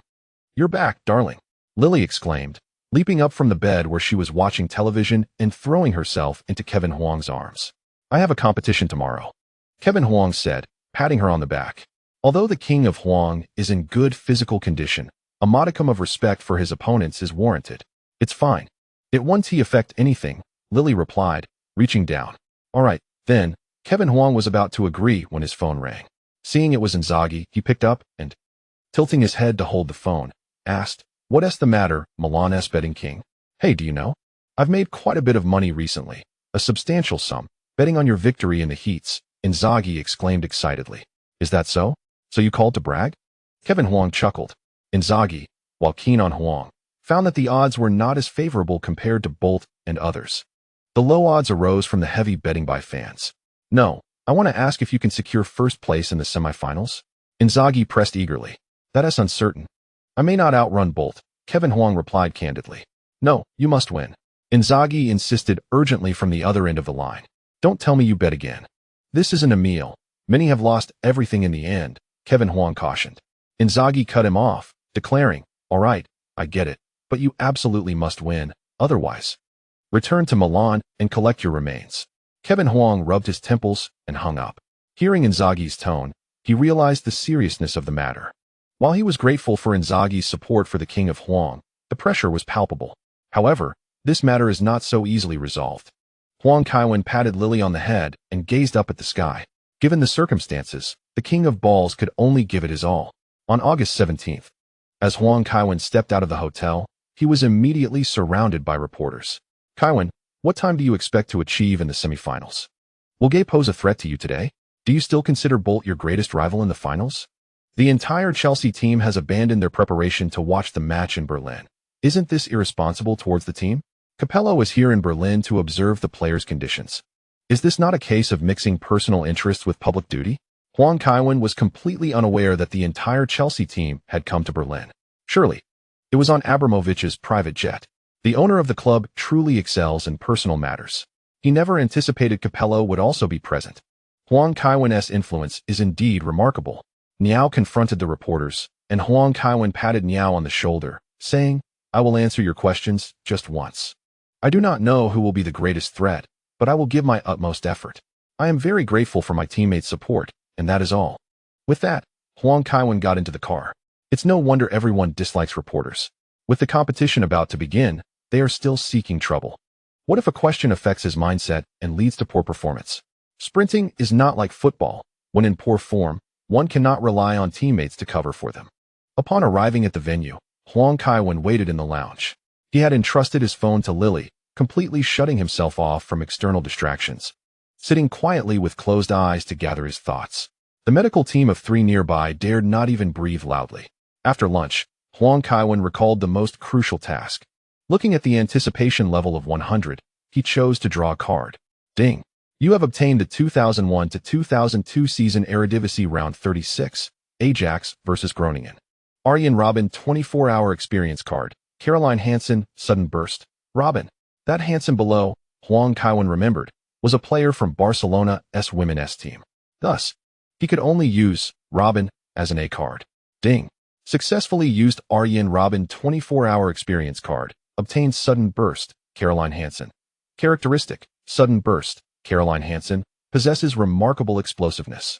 With speed that ranks among the best in female footballers, enhancing starting speed and velocity within 30 meters. Quite impressive. Huang Kaiwen continued to meditate, knowing he must perfect his starting speed. As for Robben's speed, he was well aware. Robben's maximum speed surpasses that of Walcott. For this World Championship, he had specifically gathered reliable information on these players. In the realm of football, those with remarkable speed generally clock around 10.2 seconds. Having not undergone formal training or having transitioned from sprinting to football, achieving a time under 10 seconds proves exceedingly challenging. The possibility of clocking in at 10.2 seconds might be attributed to favorable conditions or wind assistance. However, such details pale in significance. What truly matters is that Robin has surpassed the speed he exhibited during last year's Olympics with Walcott. There is no need for excessive contemplation. Merely intercepting Bolt's unique characteristics suffices. Coupled with the swiftness of Robin, the limits of the Yellow King today are undoubtedly quicker than those witnessed during the Olympics. Kevin, prepare yourself. Bolt and the others are about to compete, the team leader reminded. Yet, Bolt was still not grouped with Huang Kaiwen. The latter suspected this was a deliberate decision by the organizers. Kevin glanced at the television. In the first semifinal heat, Bolt was assigned a less than favorable lane, positioned in sixth. This was a direct consequence of him having restrained his prowess during the heats and quarterfinals. Nevertheless, upon the start, Bolt swiftly seized the lead. Although his initial speed was not the most remarkable, merely 20 meters in, his advantage became apparent and was maintained until the finish. 9:89 seconds. Huang Kaiwen rose and tossed the towel from his neck onto the bench, striding out. Bolt had decelerated just before the finish line, even with Kevin's prodigious talent. Watching Bolt's performance elicited a sigh of admiration. He was nothing short of a phenomenon. While others exerted immense effort to break the 10-second barrier, Bolt seemed to effortlessly glide within that threshold. From the heats to the quarterfinals and onwards to the semifinals, he consistently controlled his pace, each time faster than the last. As Kevin made his entrance, he waved to the stands, particularly drawn to the section where supporters donned Chelsea jerseys. Zhang, who was co-commentating alongside Yang Jian, chuckled. The entire Chelsea team has come to Berlin to support Huang Kaiwen, making it difficult for him to retire. If Chelsea performs poorly, he cannot bear to witness them lose the championship. Zhang's observation resonated. Although I primarily commentate on basketball and athletics, I frequently indulge in watching Huang Kaiwen's matches. As witnessing him play football is truly a delight, Yang Jian added.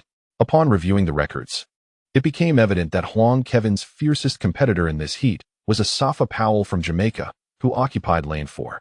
Powell, having shattered the 4x100-meter relay world record with his teammates last year, was in formidable form this year. In lane 3 was the renowned American sprinter Tyson Gay, who also exhibited commendable performance, having previously clocked a time of 9:68 seconds, although that result was invalidated due to excessive wind speed. Huang Kaiwen, positioned in lane 5, required no introduction. In his 5 years within the sports arena, he had garnered the prestigious Laureus Best Male Athlete Award twice, along with countless other accolades. Beyond football and athletics, he also claimed a gold medal in men's archery at last year's Olympics, marking him as a remarkably versatile and gifted athlete. In lane 1 was Richard Thompson from Togo, who had previously competed alongside Huang Kaiwen in the Olympic semifinals and advanced to the finals with a time of 9:92 seconds. In lane 2 stands the renowned British athlete Dwayne Chambers, who in 2002 triumphed over Montgomery and the former world record holder Green. However, his career faced a setback due to a 2-year ban from the IAAF over doping allegations. Although he has yet to regain his former glory, he remains a formidable competitor. In lane 6 is Jamaican sprinter Michael Frater, who secured 6th place in the 100 meters at last year's Olympics and, alongside Powell and Bolt, clinched the gold medal in the 4x100 meters relay, another athlete of considerable prowess. In lane 7 is Gerald Firai from Zambia, and in lane 8, the Japanese contender Naoki Tsukijin. Huang Kaiwen notices many familiar faces. While there are numerous sprinters, only a select few maintain consistent performances, with minimal fluctuations over the year. As they reach the semifinals and finals, many competitors are the same ones he faced at last year's Olympics. Your starting technique is exceptional, Powell remarked in English, the official language of Jamaica. I have watched many of your race recordings, and I've learned a few things from you, Huang Kaiwen chuckled. The king of the Huang dynasty never shies away from acknowledging the truth, even if it may seem humble. Really? I feel your starting technique surpasses mine, Powell grinned. Perhaps it is due to my quick reaction time, Huang Kaiwen jested, explaining that his childhood experiences playing football, where he feared getting kicked, honed his reflexes. As the two shared their quiet exchange, the Berlin Olympic Stadium was charged with excitement. Huang Kaiwen go? Resonated loudly in Mandarin, echoing through the Berlin skies. Tickets for today's event were in high demand. The vibrant red in the stands was striking, since Huang Kaiwen earned the silver medal in the 100 meters last year. Expectations for him have soared. Each time he breaks his own record, he sets a new standard for Asian speed. Even though this competition is not on home soil, it does not dampen the enthusiasm of his supporters.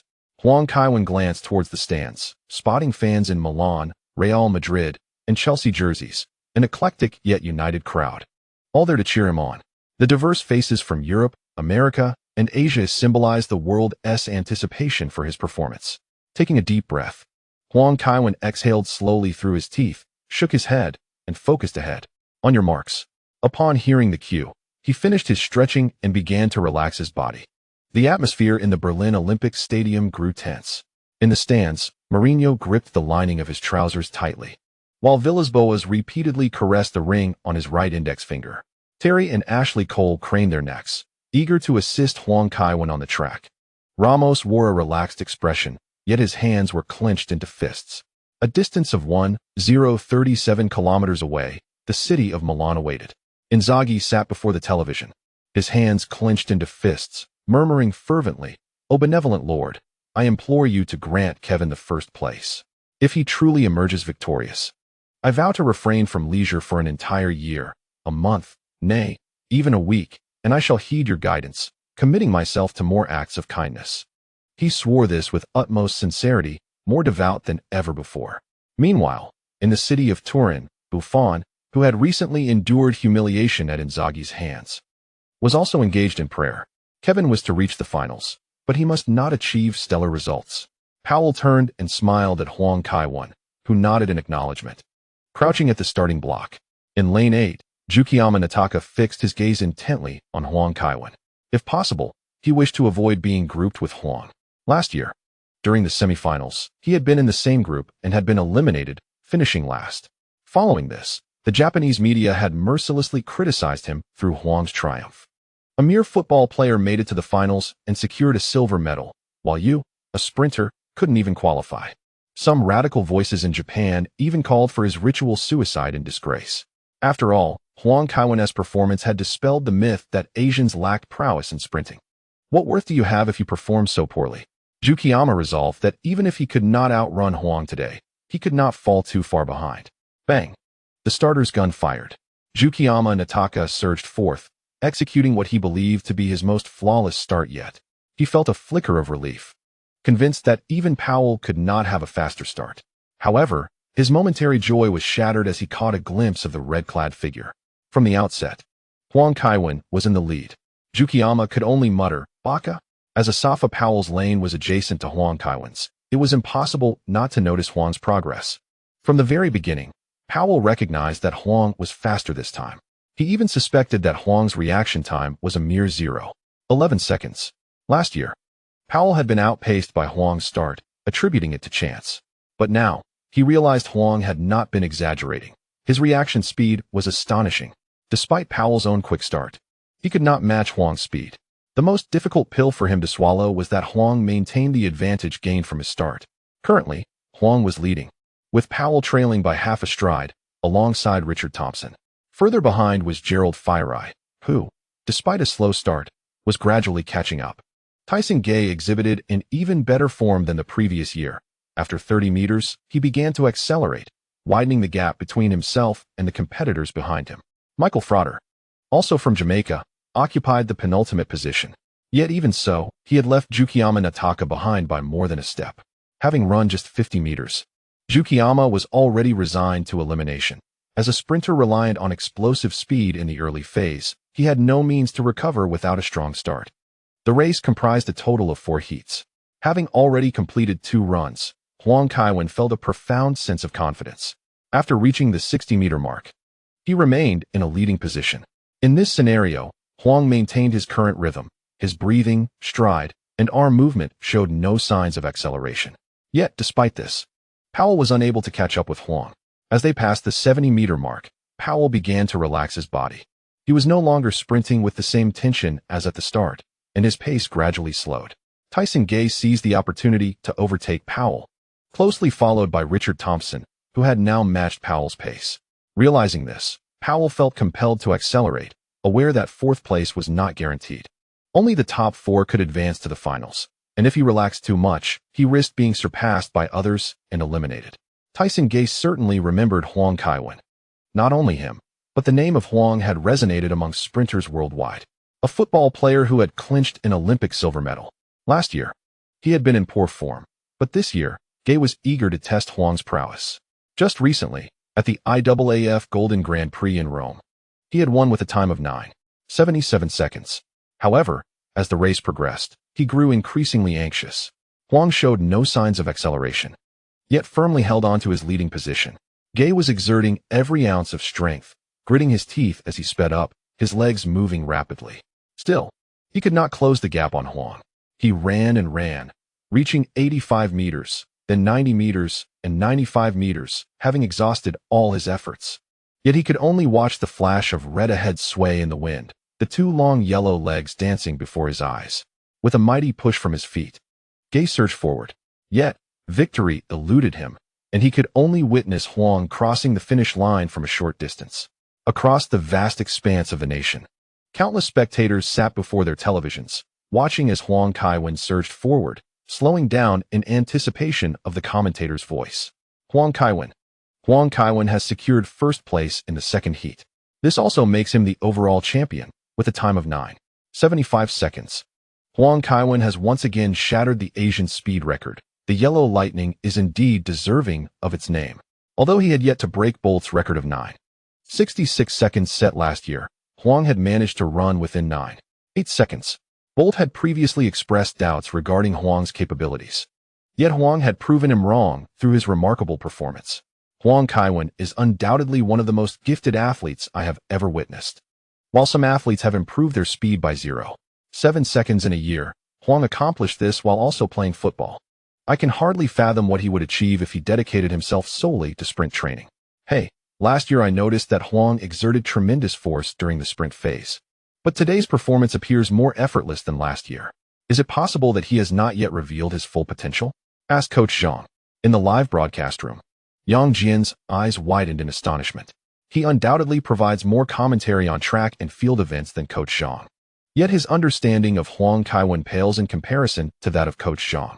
If Huang Kaiwen indeed has not showcased his full potential, could it not imply that he possesses the capability to challenge the 9.7 second barrier? Today, Tokyo Television failed to regard Shogun Nataka as a significant contender, focusing instead on Huang Kaiwen's performance. The large screen illuminated the names of the 4 finalists. 1. Lane 5. Huang Kaiwen, China. Reaction time 0.117 seconds. Time 9.75 seconds. Wind speed 0.2 ms. 2. Lane 3. Galen Gay, United States. Reaction time 0.154 seconds. Time 9.83 seconds. 3. Lane 4. Asafa Powell, Jamaica. Reaction time 0.138 seconds. Time 9.95 seconds. 4. Lane 1. Richard Thompson, Togo. Reaction time 0.142 seconds. Time 9.98 seconds. Joe Hart, exclaimed one observer. Goodness. What a shock. Brother, your account is gone. Based on my experience, every time Huang Kaiwen excels, the online forums brace for strict moderation. I wouldn't mind losing my account. After all, with a time of 9.75 seconds, do you really think the Japanese and Koreans stand a chance of catching up? They should not, especially considering Shogun Nataka's time of 10.25 seconds, which is a significant gap from the preceding runner's 10.19 seconds.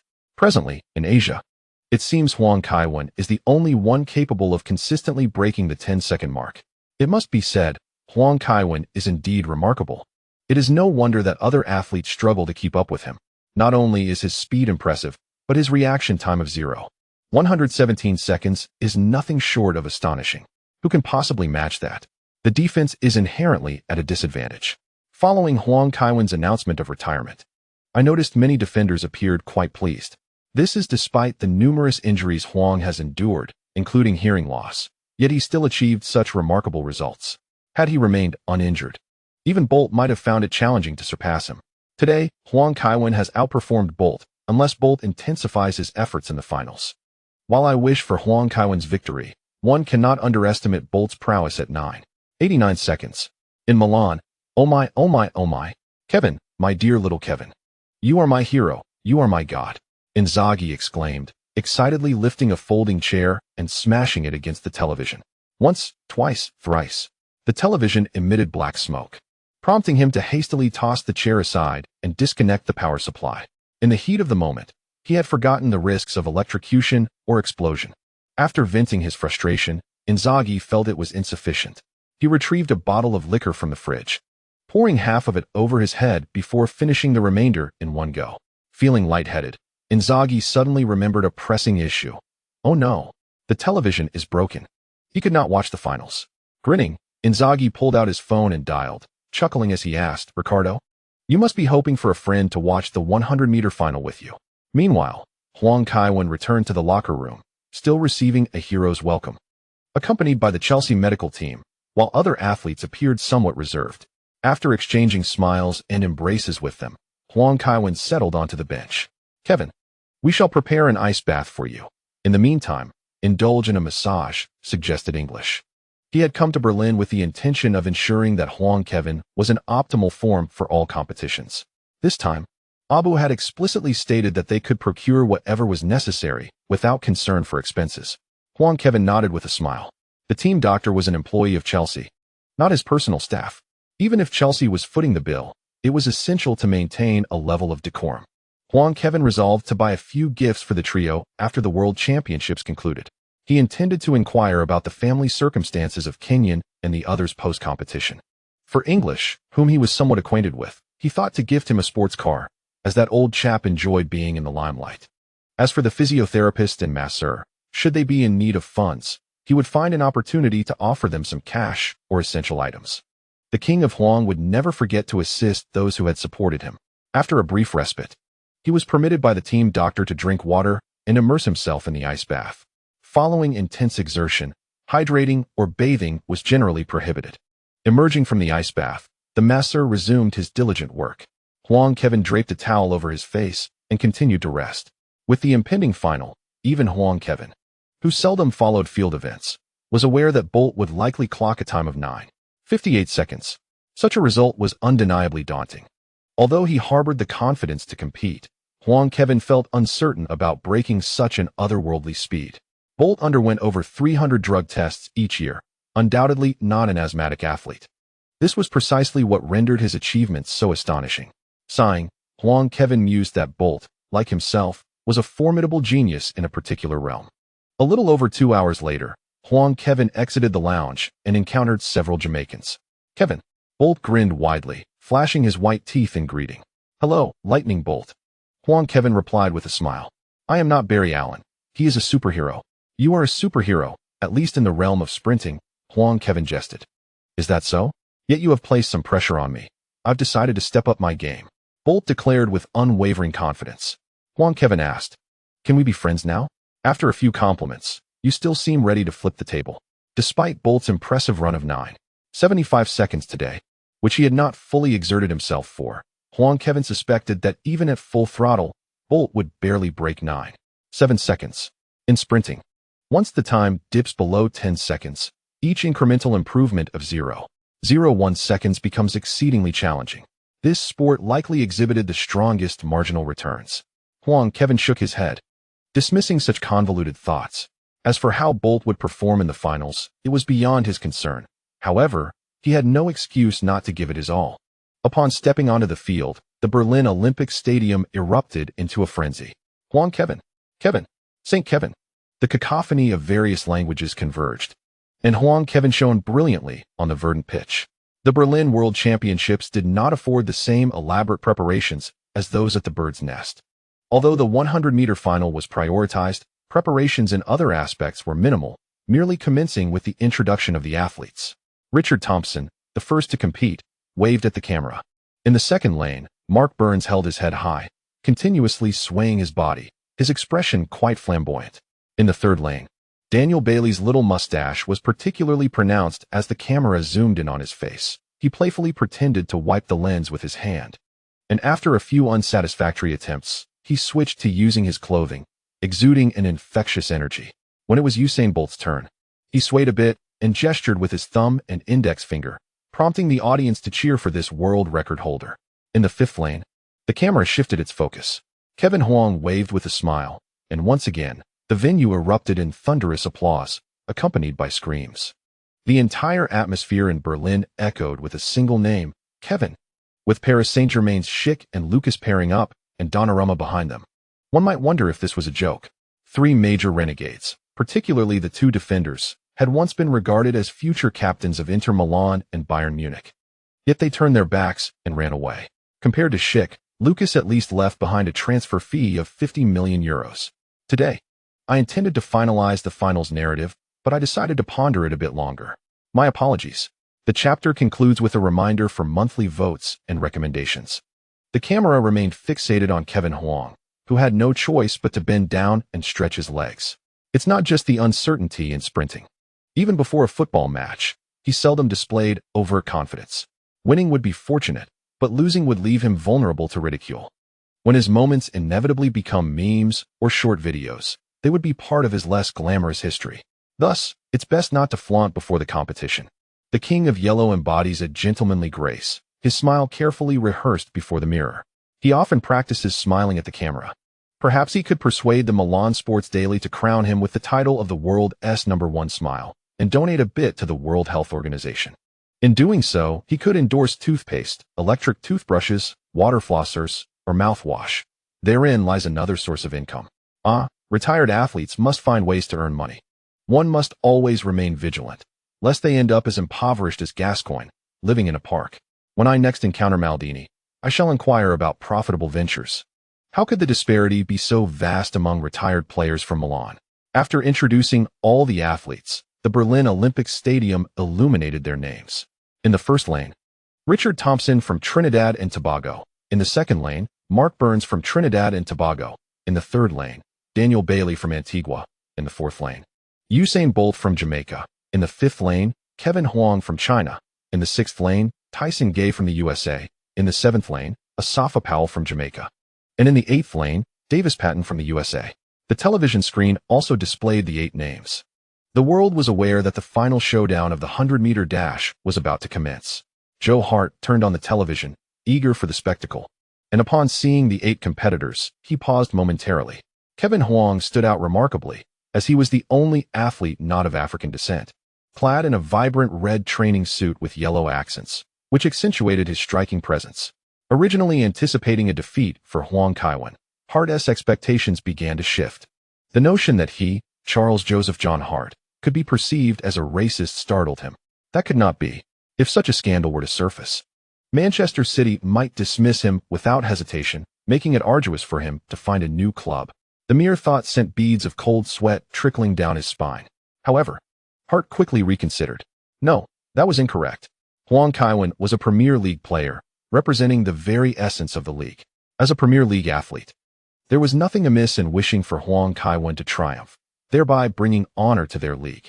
Internal rivalries among players were acceptable, as they reflected healthy competition within the Premier League. Once they stepped outside, they were all ambassadors of the Premier League. This realization fortified Hart's spirit. Although watching Huang Kaiwen on the television still made him feel a twinge of anxiety, he reminded himself that this was a player from their league. Should he succeed, it would be a shared glory for Hart as well. Enlightened by this thought, Hart chuckled, rising to open the refrigerator. His remarkable reflexes allowed him to dodge a falling bottle as he rummaged through its contents, eventually locating the leftover General Tso's chicken from the previous day. He didn't mind its chill and poured himself a glass of milk, settling down on the sofa to watch the match. At the starting line, Huang Kaiwen was still stretching, his demeanor far more serious than in the semifinals. He understood that this was the genuine contest. At that moment, he had completely forgotten the time of 9:58 seconds, his gaze intensely fixed on the track.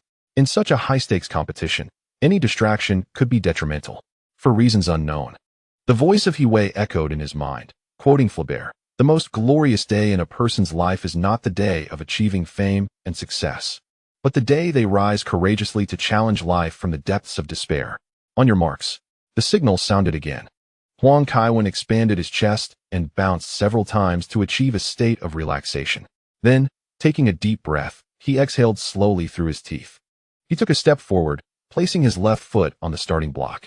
The relaxed demeanor he previously exhibited had transformed, his entire being radiated a fighting spirit. Muscles taut and ready, his gaze was fixed ahead, resembling an arrow poised to be released from a bowstring. In the adjacent lane, he could not help but notice Bolt.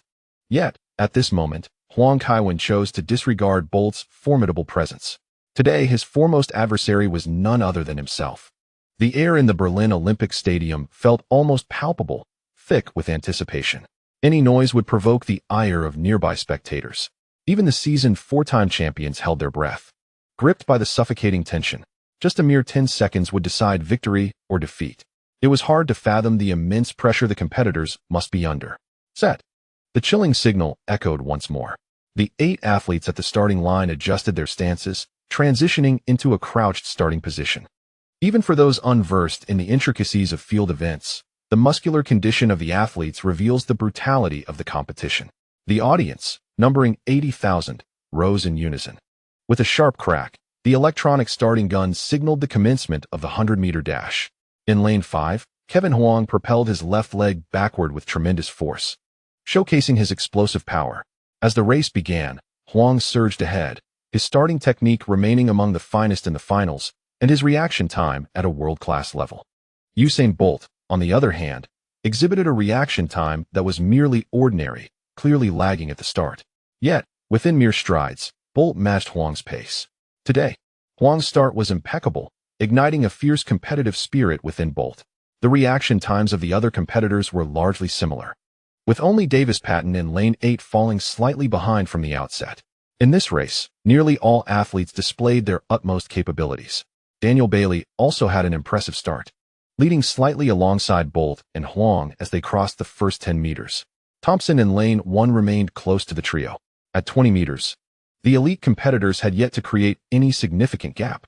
Patton was still paying the price for his slow start, trailing the leading group. Huang continued to run effortlessly, maintaining a consistent rhythm. As a professional athlete renowned for his explosive power, the first 30 meters were his domain, coupled with extraordinary reaction time. By the time he reached 30 meters, Huang had established a quarter-body lead over Bolt. As Huang glanced sideways, he noticed Bolt's dark arm inching closer. Determined not to fall behind, Huang gritted his teeth and surged once more. The two had clearly distanced themselves from the rest, leaving the other competitors struggling. This moment marked a turning point. Bailey, who had previously been in the leading group, began to falter. Similarly, Powell, known for his explosive starts, was overtaken by Tyson Gay, who was in remarkable form today, performing even better in the finals than in the semifinals. Richard Thompson in lane 1 fought valiantly, but could not avoid being left behind. The situation among the 8 competitors had momentarily clarified. A slight increase or decrease in pace translated to a significant distance in the eyes of the athletes, though it may not have been immediately apparent to the spectators. At 40 meters, the dynamics became even clearer. Huang and Bolt were neck and neck, with Huang holding a distinct advantage. Following them was Thompson, and then Bailey in lane 3, while Gay, having temporarily been surpassed, displayed notable acceleration, clearly determined to push himself to the limit. Following closely behind were Powell, Mark Burns, and finally, Patton. In the realm of the 100-meter race, no one can escape the consequences of a false start. The atmosphere within the Berlin Olympic Stadium had reached a fever pitch, though the crowd remained subdued. Even the air seemed to pulsate with heightened anticipation. Huang Kaiwen was resolutely charging forward, demonstrating a rare speed on the field. For the finals, he had strategically utilized an immunity card. Otherwise, his body might not have been able to endure the strain. The Chelsea players in the stands could only gape in astonishment, feeling the sheer terror of Huang Kaiwen's prowess. His speed on the pitch was already formidable, yet it appeared he had more to offer. At 50 meters, halfway through the race, Huang Kaiwen noticed that Bolt's arm had surged ahead. Blast! With his towering height and powerful legs, Bolt's explosive energy was astonishing, and his frequency of stride was not lagging behind at all. This posed the greatest challenge. Huang Kaiwen felt a surge of anxiety within, yet he maintained his rhythm, refusing to falter amidst the pressure. He resolved to keep pace, planning to unleash his full potential in the final stretch. Throughout his life, he had never been inferior to anyone. At 65 and 70 meters, the situation on the track became increasingly clear. The gap between Bolt and Huang Kaiwen was minimal, with Tyson Gay closely trailing behind, his robust physique undulating as he endeavored to catch up. Powell had caught up, trailing Gay by half a stride, followed by Richard Thompson in lane 1. Then came Daniel Bailey, Mark Burns, and Davis Patton. The pinnacle of human potential was vividly displayed at that moment. In this fierce contest, to emerge victorious, one had to finish within 9.8 seconds, Failing to break the 10-second barrier meant no chance of even touching the medals. Tyson Gay sprinted with all his might, his powerful thighs churning. Yet, the distance to the frontrunners only widened, as the two ahead accelerated even further. Huang Kaiwen and Bolt appeared as mere shadows, racing towards the finish line. As they crossed 85 meters, Huang Kaiwen unleashed every reserve, his stride frequency escalating to its zenith, propelling him forward once more. Then, he noticed the arm on his left swinging faster alongside him. Damn it, go for broke. He squeezed out the last breath from his lungs, transforming into a relentless machine, a product of industrial precision. He no longer focused on those in adjacent lanes. All that mattered was the rhythm of his arms and legs. At 90 meters and 95 meters, the finish line loomed ever closer. However, Huang Kaiwen realized that Bolt had surged ahead of him. He fought to remain unaffected, pushing himself to cross the finish line. After crossing, Huang Kaiwen managed only a few strides before forcing himself to halt. Bolt had set a new world record. No one truly knows the limits of humanity. Today, the finest performance from Huang Kaiwen had drawn out the best in Bolt. 9:56 seconds, a full second improvement on the record Bolt had set the previous year. Indeed, Huang Kaiwen's remarkable time of 9:63 seconds is commendable, a feat that surpasses the record set by Bolt at last year's Olympics. However, it is unfortunate that he faced a Bolt who is even more formidable than last year. Yang Jian was filled with both excitement and regret. Huang Kaiwen's improvement is nothing short of astounding. In terms of the marginal gains in sprinting, progressing from 9:82 to 9:63 seconds is akin to a miracle. Yet, Bolt's enhancement, though seemingly modest, is even more extraordinary. As sprinting speeds increase, further enhancement becomes increasingly challenging. Bolt's improvement of 0.1 seconds is more impressive than Huang Kaiwen's 0.19 seconds. Such a competition stirs his blood with fervor. It is truly a showdown of titans. In the Canale 5 studio, Crudelli choked back tears as he exclaimed, "In this world, there exists a person who is perpetually on the path of self-challenge." At just 26, he has amassed a fortune in the billions, yet Kevin has never lost sight of his life's aspirations. The day he decides to hang up his boots will be the day he has resolved to participate in the World Championships. Losing to Bolt in Yanjing last year was Kevin's greatest defeat. Thus, he journeyed to Berlin. Today, he once again fell short against Bolt. Yes, Kevin has lost. But in my eyes, he is the true victor. Even without winning this final, he has earned the respect of the entire world. When an athlete who has not undergone extensive professional training stands on the starting line of the 100-meter final, he is already one of the strongest in the world. Over his 5-year career, Kevin has endured 96 injuries, yet he continues to push his battered body, causing Bolt to struggle, fearing he might be surpassed at any moment. Kevin embodies the indomitable spirit more than Hemingway's Santiago ever could. The commentators from Tokyo Television were equally exhilarated, exclaiming, "The golden brilliance illuminates all of Asia." The Sun Monarch has proven that sprinting is not solely a sport dominated by black athletes. Kevin is the pride of all Asia. The big screen displayed the results for all to see. 1. Usain Bolt, Jamaica, lane 4, reaction time, 0.146 seconds, time, 9.56 seconds, wind speed, 0.9 ms. 2. Huang Kaiwen, China, lane 5, reaction time, 0.119 seconds, time, 9.63 seconds. 3. Tyson Gay, USA, lane 6, reaction time, 0.144 seconds, time, 9.70 seconds. 4. Asafa Powell, Jamaica, lane 7, reaction time, 0.134 seconds, time, 9.82 seconds. 5. Daniel Bailey, Antigua, lane 3, reaction time, 0.129 seconds, time, 9.93 seconds.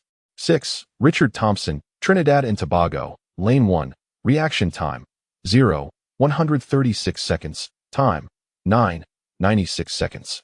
7.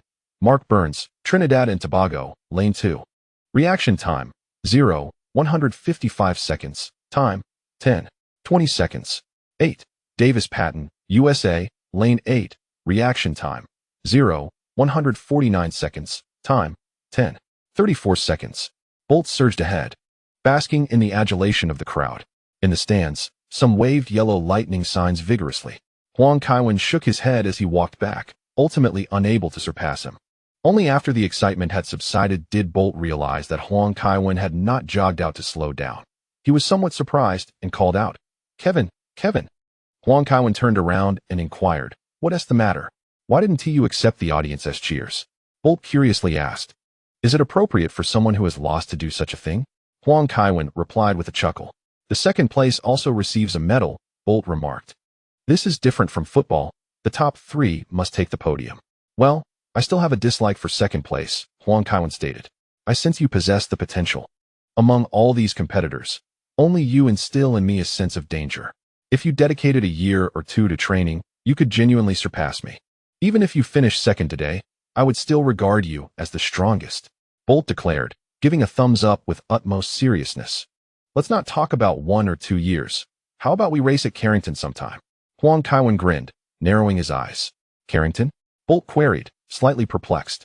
"While I am a Manchester United fan, shouldn't we be training at Chelsea's training ground?" "Cobham. No worries. I believe running at Carrington would be fairer," Huang Kaiwen advised with a smile. "All right then, we shall compete at Carrington when time allows," Bolt chuckled, patting Huang Kaiwen on the shoulder. Although Huang Kaiwen's suggestion of racing at Manchester United's training ground felt a bit odd to him, he realized it mattered little where they raced. Bolt's agreement to meet in Manchester lifted Huang Kaiwen's spirits considerably. "Damn it, if I can't outrun this guy, I'll just run him 10 or 20 times in a row. If speed fails, I'll overwhelm him with endurance." "Shall we take a photo?" Bolt asked, putting his arm around Huang Kaiwen's shoulder. "Could I possibly refuse?"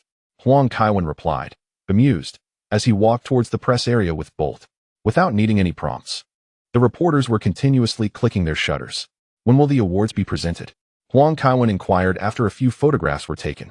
"Haha, it's after the competition ends." "Unlike the Olympics," Bolt explained, striking his signature pose while pointing at Huang Kaiwen. Observing Huang Kaiwen's unfamiliarity with the competition procedures brought him a sense of joy. Although Huang Kaiwen did not emerge victorious, he undeniably exerted significant pressure on Bolt. Coupled with Huang Kaiwen's achievements in football and literature, it was quite a blow to Bolt. He often pondered whether, with diligent training, Huang Kaiwen could surpass him. Now, seeing that Huang Kaiwen was unaware of the competition process, he felt considerably relieved.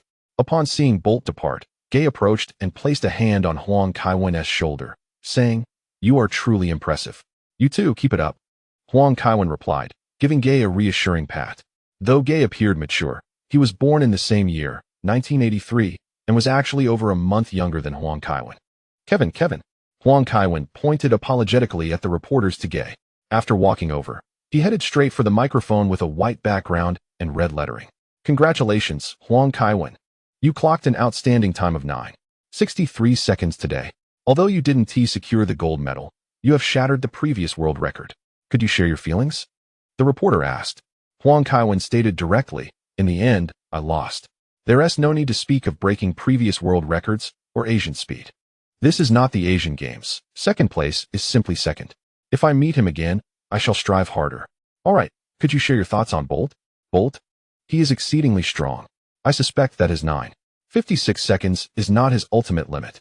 Only when he has competitors trailing behind him does he possess the motivation to excel," Huang Kaiwen remarked. "Do you have any advice for Bolt?" Huang Kaiwen chuckled, "Honestly, not much. Everyone knows his reaction time has lagged a bit. Last year, he even recorded a reaction time of 0.2 seconds. Yet, his final time was still 9:77 seconds. If he could enhance his starting reaction, his speed would be even more formidable, as many experts have suggested."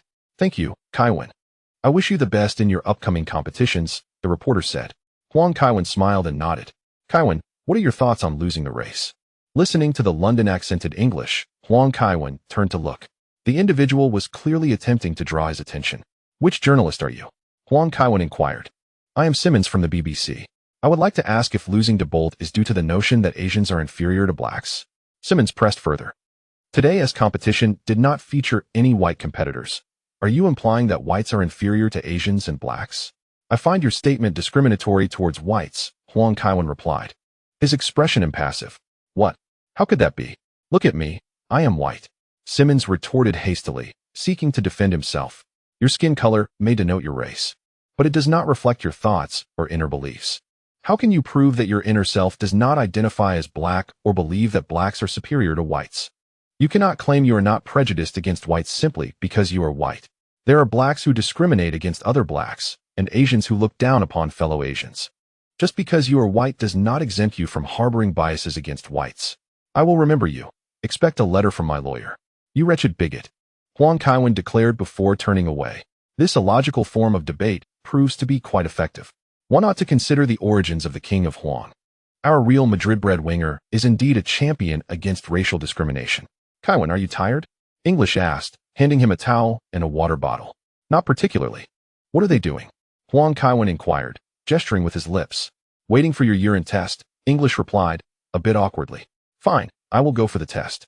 Huang Kaiwen took a moment to rest, now seizing the opportunity to hydrate. He had grown accustomed to urine tests in football. Eventually, UEFA ceased targeting him specifically, though he might occasionally be selected at random. How amusing. The King of Huang is a naturally gifted athlete. How could any urine test uncover issues? Upon reaching the restroom, Huang Kaiwen chuckled. Is that Bolt? Hey, Kaiwen. Hi, Usain, what a coincidence. Bolt shrugged. It's a routine. You will likely encounter this often in the future. Rest assured. I shall not, Huang Kaiwen replied with a smile. Later, I shall send a letter to the IAAF and the BBC together. He, Huang, is not as easily bullied as Bolt. Behind the illustrious Huang, not only stands his formidable homeland, but also the might of another powerful nation.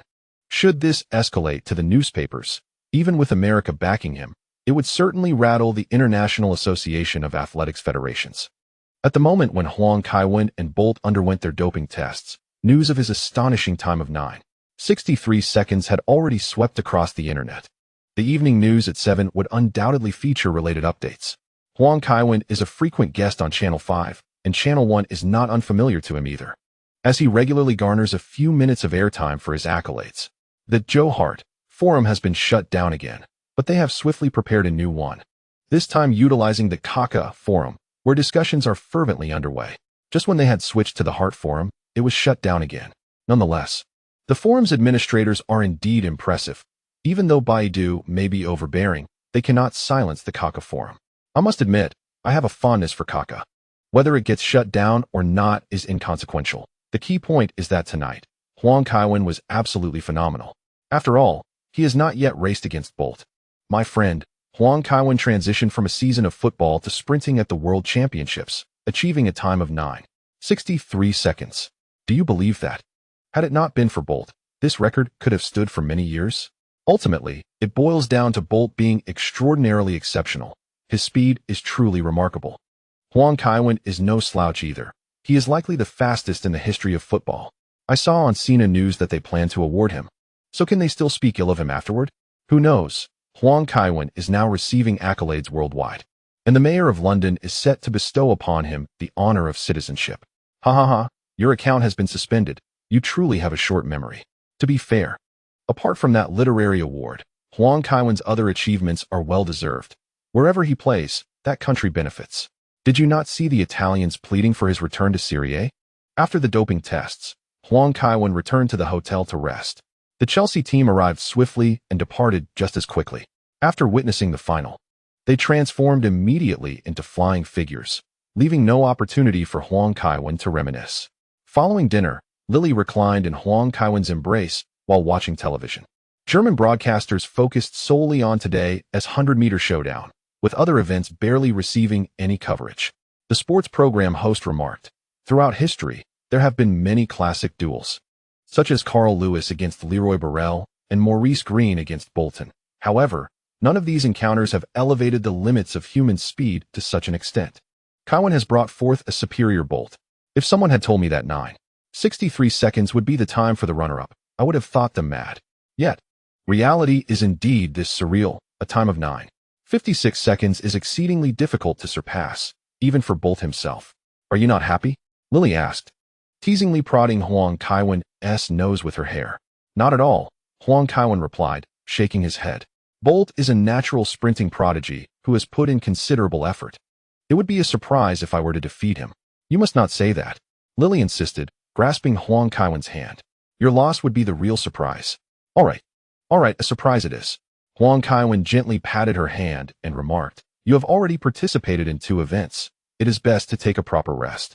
Lily shrugged off Huang Kaiwen's hand and replied, he never had any intentions to begin with. Yet, since Lily expressed such sentiments, for the sake of dignity, the king of football could not relent. If it was Lily's desire, then he would strive to ensure she enjoys Mother's Day next year. Coverage of the World Championships flooded Europe.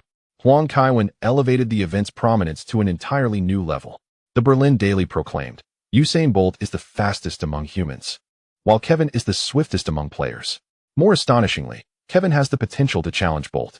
The Times reported, Kolo Touré's transfer to Manchester City sees Arsenal once again turning a profit this summer. Currently, apart from the £8.9 million acquisition of Thomas Vermaelen, they have not signed any players. A defender from the Eredivisie may struggle to adapt to the high intensity of the Premier League, making it difficult to discern Wenger's ambitions through his signings. The Sun noted, the marriage between Cole and Cheryl appears to be at an end, as Cheryl has removed her diamond ring. Reports suggest she has already vacated their shared home. The Liverpool Echo stated, Aquilani is well equipped to assume the responsibilities previously held by Xabi Alonso, heralding a new dawn for Liverpool. The Milan Sports Daily hailed, Kevin is the greatest athlete in human history, having proven himself across multiple sports. Where Kevin will appear next is not determined by the sport he can engage in, but rather by the sport he chooses. In a column for the Turin Sports Daily, Buffon wrote, the speed is truly astonishing. Kevin's performance improved by a full 0.19 seconds, even after a season in which he secured 4 championships. It is hard to imagine where Kevin's limits lie. Usain Bolt clocked in at 9.56 seconds. He is indeed remarkable. However, I believe that if Kevin were to focus on training and preparation, he could certainly surpass Bolt. No athlete has ever possessed Kevin's extraordinary talent. His speed, explosiveness, and reaction time are all unparalleled. His starting speed could be considered the pinnacle of human capability, and his performance on the track is nothing short of stellar. I suspect Kevin may have lost due to a lack of competitive experience. Had he participated in more events, the outcome could have been entirely different. Marca reported, Gareth has returned from his loan. Navas, Granero, Arbeloa, and Albiol can significantly enrich Real Madrid's squad. The next target for Real Madrid is Benzema. Although the player prefers a move to Chelsea, the Blues are currently overloaded in attack following their acquisition of Higuain. Mr. Calderon's plans provide ample opportunity for the pursuit of Benzema. After rising, Huang Kaiwen descended to have breakfast and immediately took Lily to the stadium. Today, the 200 meters would consist of 2 heats, the preliminary and the semi-final. Kevin, there is an interval of over 8 hours between the 2 heats today. You can use this time to recover properly, English cheerfully advised. Although the preliminary and quarterfinals should pose no challenges, you must still adjust your physical condition well. Certainly, coach. I shall heed your advice, Huang Kaiwen replied with a nod. Regrettably, I must cancel my plans to go shopping with Lily.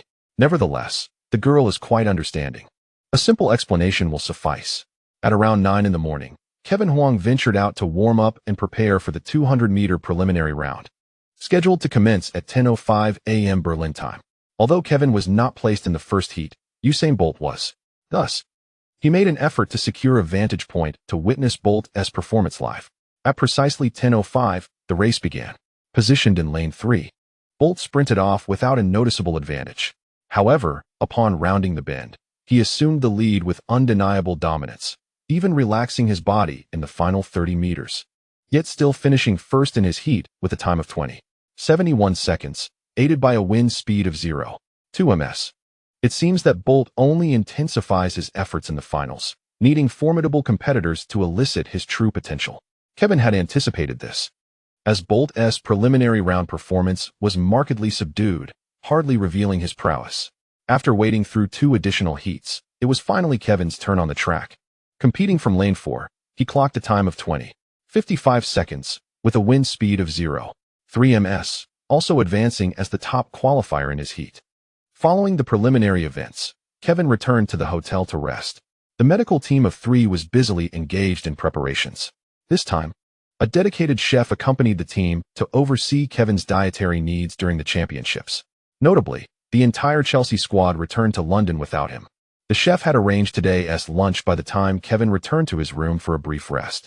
Given that the quarterfinals would occur later in the day, the chef would also prepare the subsequent 2 meals, believing that Kevin should consume smaller, more frequent meals.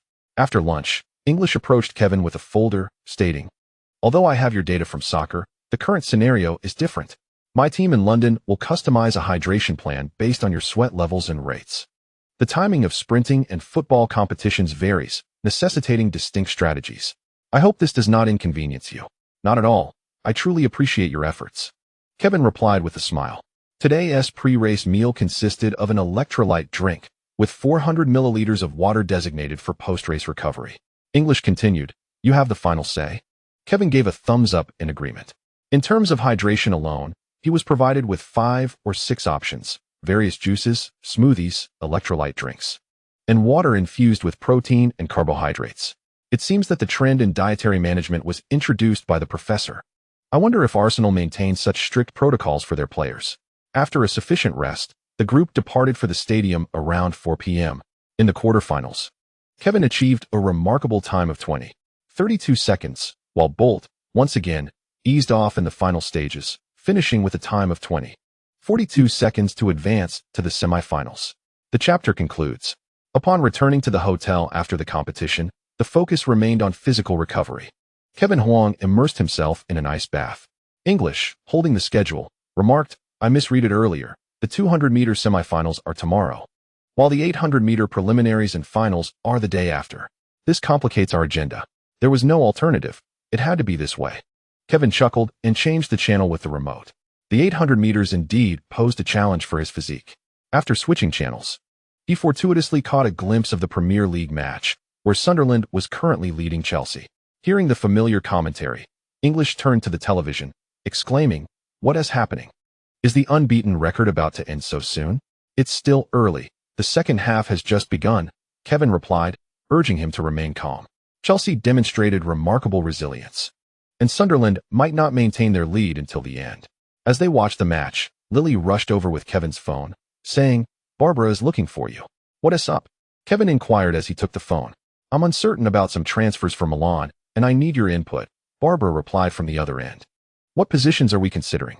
"Primarily defenders and a goalkeeper. Galliani is leaning towards Akinfeev, whom Ferguson favors, as well as the German goalkeeper Robert Zieler from Manchester United's Youth Academy," Barbara explained. "If we're looking to acquire a German goalkeeper, we might as well pursue Neuer from Schalke 04, Kevin suggested. "Neuer occasionally makes mistakes that allow opponents chances, but he performs admirably most of the time." "All right, I will have them assess him. I will also send you the information on the defenders," Barbara responded. "Yes, I will review it shortly," Kevin concluded, hanging up the phone. Milan's primary issues lay in their midfield and defense. The retirement of Paolo Maldini had further exacerbated the defensive challenges. The signings of Thiago Silva and Hummels during last winter's transfer window, combined with the frequently injured Nesta, had alleviated some concerns in central defense. However, since Cafu's departure and Maldini's retirement, suitable options for fullbacks had been scarce. At present, the best right-backs were playing for Barcelona and Inter. On the left flank, apart from the unattainable Lahm, the Arsenal alumni Cole and Clichy were performing commendably. Suddenly, Kevin recalled a former teammate and promptly sent the name to the young lady. "In that case, let us pursue Marcelo from Real Madrid.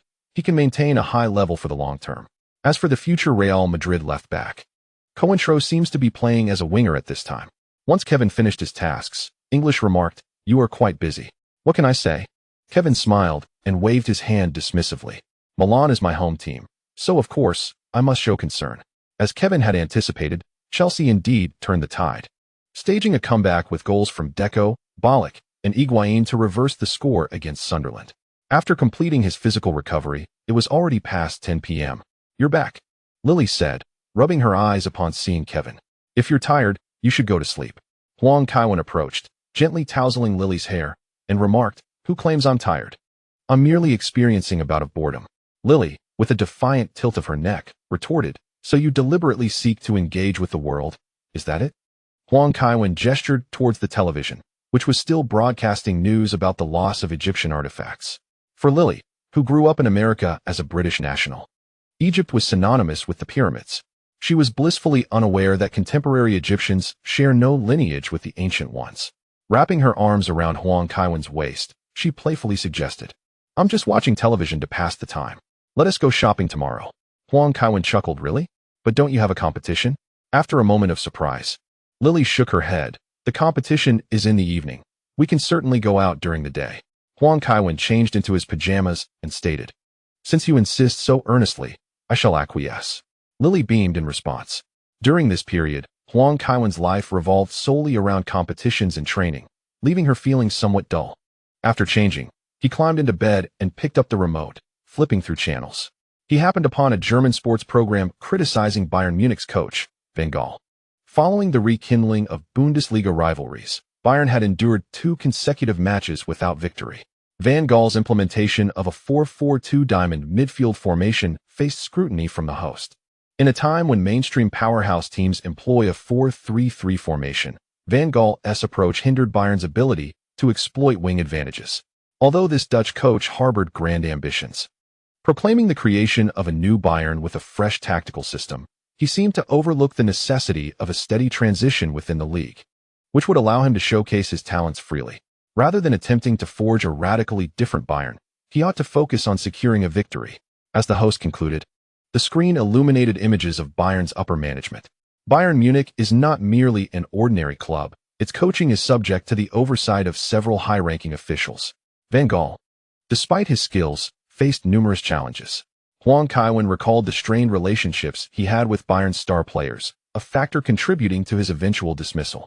A crucial point was that Van Gaal lacked adaptability. He demanded his preferred players, disregarding the existing squad. In this regard, he fell short compared to Ancelotti. Both Klose and Van Persie's careers were significantly shaped by Van Gaal's influence. The failure of Manchester United to secure Kroos was also attributed to Van Gaal's move to the club, as Kroos had no desire to encounter the master chef.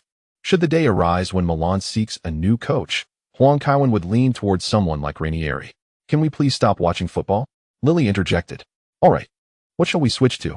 Huang Kaiwen replied, changing the channel while mimicking Lily's tone. "Kevin, I'm your fan. I absolutely adore AC Milan." "How annoying," Lily exclaimed, playfully smacking Huang Kaiwen's shoulder. "I've always liked AC Milan. Their players are quite handsome." "And who is your favorite?" Huang Kaiwen inquired. I won't tell you," she teased. Lily turned her head to the side and remarked, "Since you won't tell me, I'll have to resort to some serious interrogation." Huang Kaiwen tossed the remote aside and playfully wrestled with Lily. The television was screening the French film The Great Escape, which depicted the harrowing yet humorous escapades of several Royal Air Force pilots during World War II, aided by the French in their daring attempts to evade the German forces. Unfortunately, today, Lily found it difficult to escape. The following day, during breakfast, Huang Kaiwen noticed that the reports were predominantly focused on the upcoming competitions. Although he had lost the 100-meter final, many held high hopes for the forthcoming 200 meters. How naive. Even in the 200 meters, the king of the yellow ball might not secure gold. Huang Kaiwen began to comprehend the feelings of other prestigious teams when faced with his own. Bolt's dominance in sprinting was no less formidable than his prowess on the football pitch. As he perused the newspaper provided by the hotel, he came across an article where Bolt had mentioned the king of the yellow ball. In an interview with Bild, he stated, "Kaiwen is the most formidable opponent I have ever encountered. Despite not having defeated me, he has exerted immense pressure on me.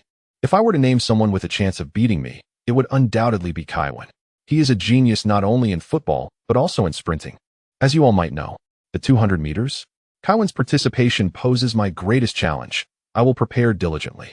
I'm uncertain if I can best him, but I will give it my all." Huang Kaiwen shook his head, suspecting Bolt's intentions were deliberate. While the king of the yellow ball was indeed exceptional, Bolt's continuous praise seemed to position him as a target. Huang Kaiwen harbored doubts that Bolt aimed to share some of the pressure with the king of the yellow ball. Considering Bolt was the world record holder in both the 100 and 200 meters, having previously set an astonishing record in the 100 meters. At that moment, all eyes were on him. However, upon further reflection, he thought it unlikely. After all, if Bolt could be tricked into buying retirement insurance, he probably wasn't that clever. Huang Kaiwen also stumbled upon another piece of news. Calderon had unexpectedly arrived in Berlin. This fellow was certainly relentless. His presence in Berlin surely indicated he intended to persuade the king of the yellow ball to return to Real Madrid. Surely, he wasn't here solely for a vacation. After enjoying the breakfast selected by the team's medical staff, Huang Kaiwen took a portion back to his room. As expected, Lily was still fast asleep. He pinched her nose, prompting her to instinctively open her mouth and, Upon waking, she groaned, "Let me sleep a little longer." "You can sleep if you wish." "But that means no outings," Huang Kaiwen replied with a smile. "Fine, fine. You're even more troublesome than my mother." Lily pouted as she sat up, tousling her hair. "Let's have breakfast, then we can go for a stroll." The recent competitions had been somewhat stressful, and Huang Kaiwen was eager to clear his mind. After breakfast, Lily took over an hour to apply her makeup. As the two individuals stealthily slipped out of the hotel, the clock had already struck past 10 in the morning. Due to the World Championship, the city of Berlin was teeming with tourists. The streets were bustling with figures adorned with cameras and laden with backpacks. Huang Kaiwen and Lily made their way to Charlottenburg Palace, situated in Louise Square. It is said that Frederick I, inspired by the grandeur of the Palace of Versailles, constructed this Baroque palace for his wife, Sophie Charlotte. Such a romantic tale captivated Lily immensely. The pair strolled through the courtyard alongside other visitors. Clad in a simple disguise, Lily radiated vitality, tugging Huang Kaiwen along to capture photographs. "How did they turn out?" "Let me see," she exclaimed as she dashed over. Huang Kaiwen passed her the digital camera. "Not bad at all. How about we visit the Great Orange Garden later?" Lily inquired. "Sounds good," Huang Kaiwen replied. "What's the matter? Don't you adore historical artifacts?" Lily asked with a hint of dissatisfaction. "Indeed, but my interest in the history of other countries is rather limited, especially since many artifacts' origins are difficult to ascertain," Huang Kaiwen chuckled. "Moreover, many artifacts in Germany are forgeries. It feels rather foolish to visit them." Just then, Huang Kaiwen's phone rang. "Mr. Calderon?" "Kevin, I'm in Berlin. Shall we meet?" "All right, you choose the place," Huang Kaiwen responded. Since Calderon had made a special trip, it was impolite to avoid him. "I'll arrange it right away and send you the address," Calderon said with a smile before promptly hanging up. Huang Kaiwen, slightly apologetic, shook his phone and remarked, "It seems our plans for today must be curtailed." "It's fine. I'm feeling a bit tired anyway," Lily replied, grasping Huang Kaiwen's hand. He tightened his grip, reflecting on how considerate she was at times. Given her parents' busy schedules, she had likely grown accustomed to it. Feeling the strength of Huang Kaiwen's hand, Lily looked up and smiled at him. The two hailed a taxi and headed to Il Pastificio on Richard Wagner Street, a quaint Italian restaurant that could only accommodate 7 or 8 tables. It was evident that Calderon had put thought into this. Among European cuisines, Italian fare generally aligned with Huang Kaiwen's palate. "Mr. Calderon," Huang Kaiwen called out as he approached with Lily. Calderon feigned annoyance, furrowing his brow. "Didn't I mention? Call me Ramon." "Very well, Ramon," Huang Kaiwen replied, handing the menu to Lily. "I can't indulge in these dishes today. I have a match later." "I hadn't considered that," Calderon acknowledged. "No worries. I'm quite hungry," Lily chimed in, perusing the menu beside them. Huang Kaiwen directly inquired, "So, Ramon, you didn't seek me out merely for nostalgia, did you?" "Indeed not, Kevin," Calderon replied. "I am aware that Chelsea still retains your contract, and under the current circumstances, you cannot leave. Therefore, I want to complicate matters for you. How does a return to Real Madrid next summer sound? I have successfully persuaded the bank to extend a loan to Real Madrid. Should you choose to return to the club, they would offer you a highly sincere salary. As for what lies ahead next year, I cannot provide clarity." Huang Kaiwen chuckled, saying, "I now hold the status of a retired player. No worries. You may ponder over it. The doors of Real Madrid will always remain open to you." Calderon responded with palpable excitement. "We previously enjoyed a delightful collaboration, did we not? That was an unprecedented sextuple triumph. If you return to Real Madrid, we could craft a new chapter in history. I shall consider it." Huang Kaiwen nodded while sipping his coffee. Noting Huang's lack of interest in further discussion, Calderon swiftly shifted the topic, saying, "Do you know? I recently encountered Nadal, and he mentioned you. He fervently hopes you might take up tennis." "I could never compete with them," Huang Kaiwen replied. "Before my arrival, I also spoke with Mr. Di Stefano about you, and he too wishes for your return to Real Madrid," Calderon added. "Damn it," Huang Kaiwen thought, recalling Calderon's previous indifference towards the club's legends. Why was he so courteous today? Just as the conversation had shifted, Calderon subtly circled back to Real Madrid. It was evident he was eager for the return of the king of football to Madrid. However, not to mention the staggering 600 million transaction with Abramovich. The Chelsea medical team had transformed into his personal healthcare group, providing comprehensive care. Therefore, Huang Kaiwen found it challenging to leave Chelsea for the time being. Observing that Huang had not placed an order, Calderon refrained from doing so as well, continuing to engage him in conversation. Meanwhile, Lily was enjoying her meal on the side. Once they departed the restaurant, Lily remarked while clutching her stomach, "That man hardly resembles the president of Real Madrid. That is because he has a need for me." Huang Kaiwen replied with a smile. Calderon is just that type of person. When he requires something, he disregards any semblance of pride. As long as you can make him money, he will do anything for you. This, however, is not the case with Florentino, who places great importance on personal dignity and prestige. Upon returning to the hotel, the physiotherapist promptly took Huang Kaiwen to relax his muscles. The care provided by the medical team was meticulous, a level of attention even Chelsea players had never received. It was not until 6 p.m. that Huang Kaiwen arrived at the Berlin Olympic Stadium. Upon seeing him, the team leader breathed a sigh of relief, saying, "I was contemplating whether to call you. I'm glad you've arrived." "I apologize for my tardiness," Huang Kaiwen replied.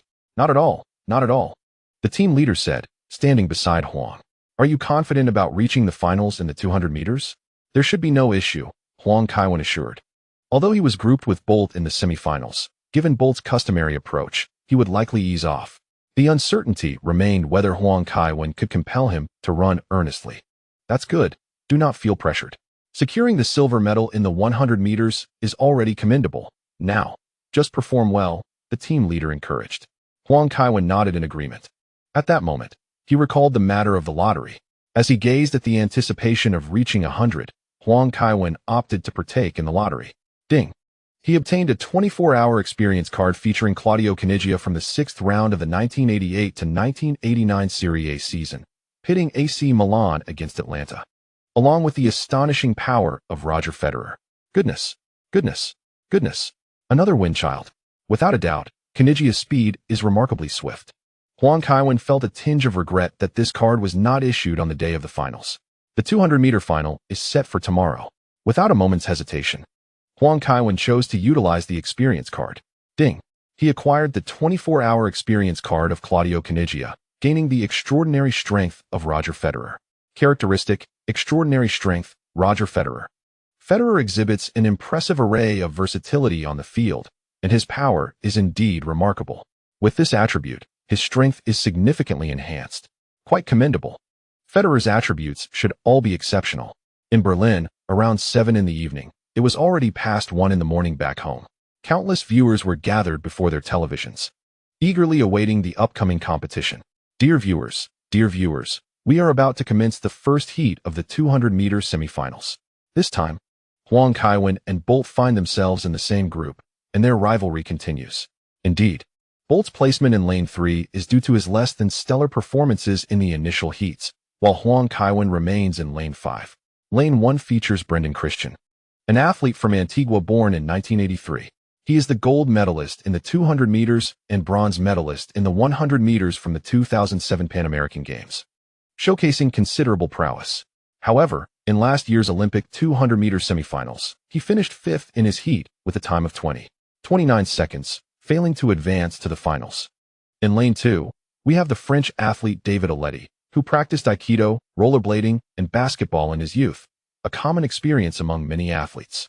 Ultimately, he chose athletics, securing gold in both the 200 meters and the 4x100 meters relay at the 2005 European Youth Championships. Interestingly, he has publicly declared his admiration for Huang Kaiwen on several occasions and enjoys watching football and playing computer games in his spare time. Lane 4 features Alonso Edwards from Panama, born in 1989, the youngest competitor among today's participants. Lane 6 is occupied by the seasoned American veteran Shawn Crawford, who is now 31 years old. Many football viewers may recall how Casillas became a mainstay for Real Madrid. Shawn's inaugural gold medal story is similarly remarkable. At the 2001 World Indoor Championships in the 200 meters, his teammate Cody Miller suffered a broken fibula, leading to Shawn stepping in as a substitute and unexpectedly claiming the championship.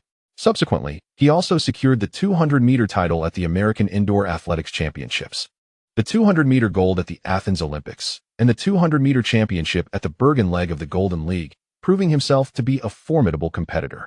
In the 7th lane, we have the German athlete Robert Harding, who, in addition to competing in track events, is also a discus thrower. His performance at last year's Olympics was notably impressive.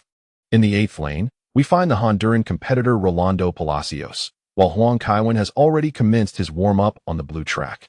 He and Bolt remain the focal points of today's competition. Competing on home soil, Robert Harding has garnered substantial support from the German audience. Can Huang Kaiwen triumph over Bolt? Has he not already bested him? Last year in the Olympic semifinals, and again this year, Huang Kaiwen outpaced Bolt. However, not being in the same heat previously diminishes the relevance of those victories, as it seems Bolt often conserves his energy. If Huang Kaiwen were to run first, one might speculate that Bolt would not slow down in the final stretch. Today, they are indeed in the same heat. Although there is a strong desire to witness Huang Kaiwen claim victory, it seems challenging for him to overcome Bolt in this particular grouping. Bolt possesses an extraordinary capacity, often decelerating just before the finish line, a behavior rarely seen among sprinters. I refuse to believe that Huang Kaiwen cannot surpass him. The competition is about to commence, and we shall see the outcome thereafter. All athletes on the field are diligently warming up. Bolt, catching a glimpse of Huang Kaiwen, gives him a thumbs up, to which Huang Kaiwen responds with a smile. They are not in the same lane today. Huang Kaiwen has scrutinized the footage of Bolt's previous races, noting the significant deceleration in the final 30 meters. He contemplates whether he can exploit this weakness to secure a victory over Bolt in the semifinals. Although the newspapers and commentators attribute his past performance to a lack of specialized training, Huang Kaiwen is acutely aware of Bolt's formidable prowess. One cannot simply surpass the reigning champion through training alone. The conditions were different when they were not in the same heat. Without anyone pursuing him, Bolt could afford to reserve his strength. In this heat, defeating Bolt will indeed prove to be a formidable challenge. On your marks. Upon hearing the signal, Huang Kaiwen approaches the starting blocks. The cheers of the Berlin Olympic Stadium resonate once more. Kaiwen, Kaiwen, Kaiwen.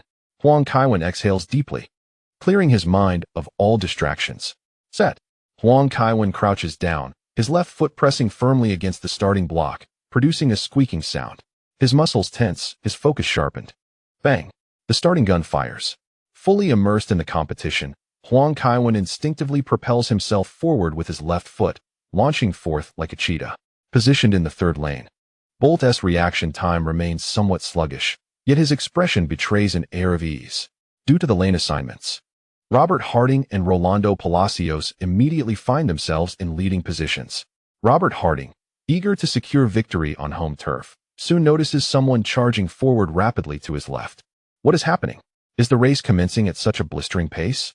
Robert Harding strives to concentrate, but the striking figure in his peripheral vision proves too distracting to ignore.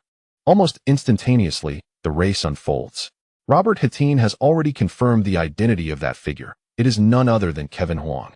He was the first to enter the bend, followed closely by the seasoned veteran Shawn Crawford. Bolt, however, did not position himself prominently as he approached the turn. Yet, at that very moment, Bolt unleashed his long legs with explosive speed, swiftly overtaking three competitors. Initially, Kevin Huang's vigorous sprint at the start posed a significant challenge for the remaining athletes. With Bolt now having completed the overtaking maneuver, their anxiety intensified. The race had only progressed for about 10 seconds, yet several competitors were struggling to adapt. Roland Palacios in lane 8 had lost his rhythm, and with his unfavorable lane assignment, he was now noticeably trailing behind the others. Exiting the bend required shedding the centripetal force, a feat Kevin Huang accomplished effortlessly due to his remarkable balance. Bolt found himself in a similar situation, maintaining his pace without disruption. The race dynamics were becoming increasingly evident, with both Huang and Bolt leading the pack. Following closely behind was the American veteran Shawn Crawford, trailing 2 steps behind the duo. Then came the young Panamanian Alonso Edward in lane 4, maintaining a half-step distance from Crawford, determined not to let go. Just behind them were Brendan Christian in lane 1 and David Allard in lane 2. Robert Harding in lane 7 was nearly parallel to their positions. The outermost lane, Roland Palacios, was destined for elimination, now over a step behind the second-last competitor. Bolt was clearly beginning to exert himself. His stride and body movements were markedly more intense than before, a display of formidable prowess. Yet, Kevin Huang gritted his teeth, relentlessly pursuing Bolt. Viewers watching from their screens were tense, scarcely daring to breathe. Although both Huang and Bolt continued to lead, their expressions were markedly different. Huang's handsome visage had taken on a somewhat fierce aspect, while Bolt appeared to remain composed and at ease. Who knows when he might exhibit any signs of fatigue? Initially, Huang had hoped to conserve energy for the following day's race, but had now forgotten those considerations. He was solely focused on defeating Bolt in this moment. In reality, Huang was not expending as much energy as it seemed. He still had a bit in reserve.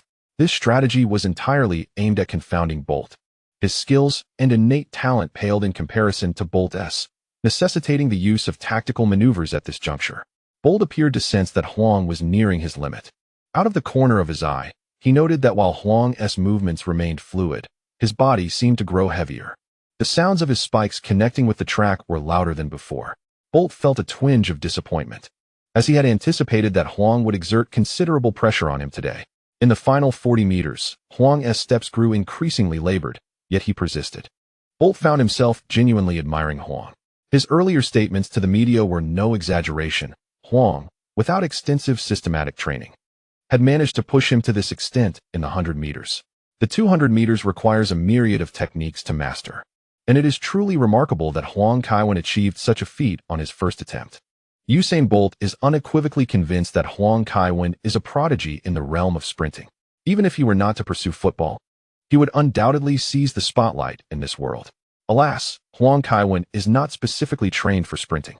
As the race approached its final 30 meters, Bolt noticed Huang Kaiwen's silhouette trailing behind, prompting him to instinctively ease his pace to conserve energy for the finals.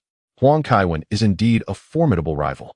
However, just as Bolt began to relax, he was taken aback to see the figure, which had previously lagged behind, catching up. Huang Kaiwen.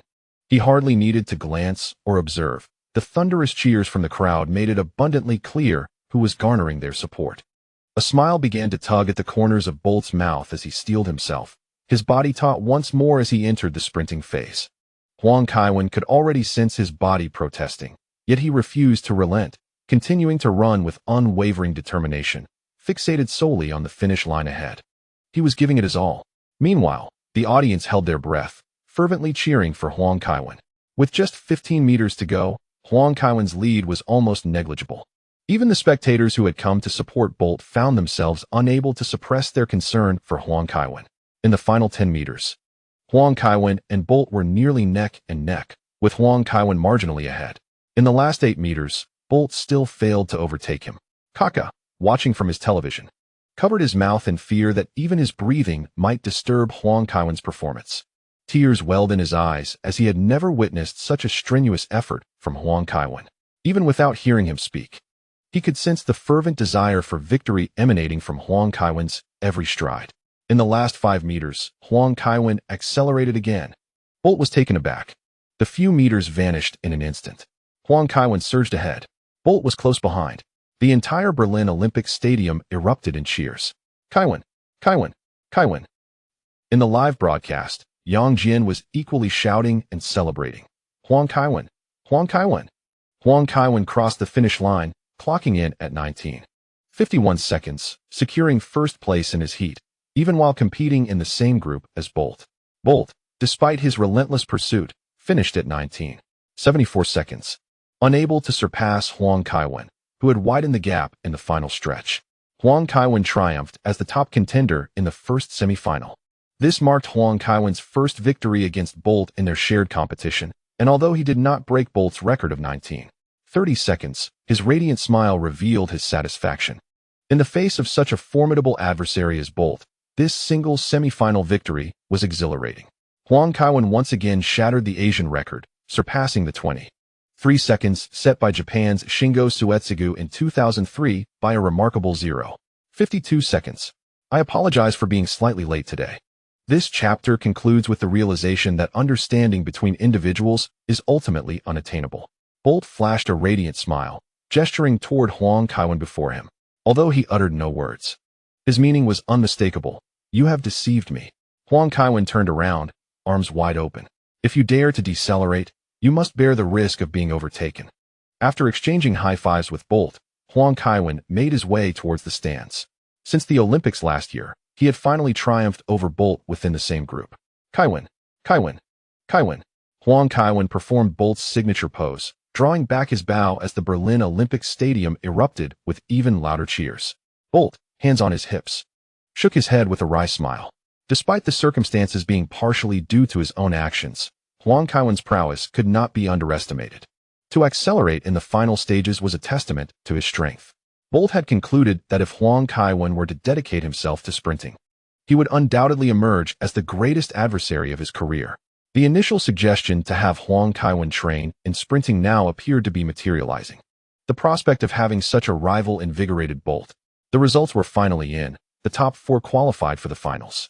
In lane 5, Huang Kaiwen from China clocked in at 19:51 seconds. Usain Bolt from Jamaica followed with a time of 19:74 seconds. Alonso Edward from Panama came in at 20:22 seconds, and Sean Crawford from the United States finished at 20:35 seconds.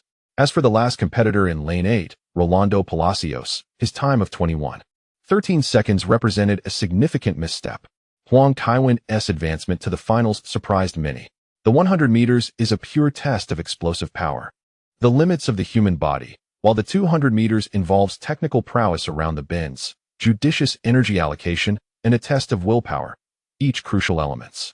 Undoubtedly, Huang Kaiwen delivered a stunning performance, igniting anticipation for his subsequent races. Huang Kaiwen greeted the audience from the sidelines as the medical team rushed over. "Let's go, Kaiwen," English urged. "All right," Huang Kaiwen nodded in agreement. Meanwhile, the press was left disappointed, but the Chelsea medical team offered them no opportunity for inquiry. English pulled out a schedule from his pocket and handed it to Huang Kaiwen. Upon inspection, Huang was surprised to find it unchanged, yet quickly turned in astonishment to inquire. "The 800 meters preliminary has been moved to after the 200 meters final? Indeed. It seems your influence is quite substantial," English quipped. Many fans have raised concerns about their scheduling. The Germans actually altered the competition times. Who said they were meticulous? Ultimately, it's a positive development, Huang Kaiwen remarked with a smile.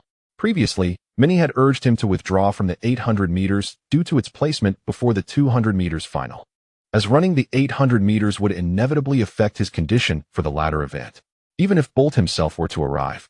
The current schedule allows him to circumvent the most significant issue. After completing the 200-meter final, merely securing a top 3 finish in the 800-meter preliminaries would suffice for advancement to the next round, eliminating the necessity for an impeccable performance. After rehydrating, Master Amaro Doimi provided a lengthy massage to Huang Kaiwen, aiding in his muscle recovery. Following a cold soak, Huang returned to his room.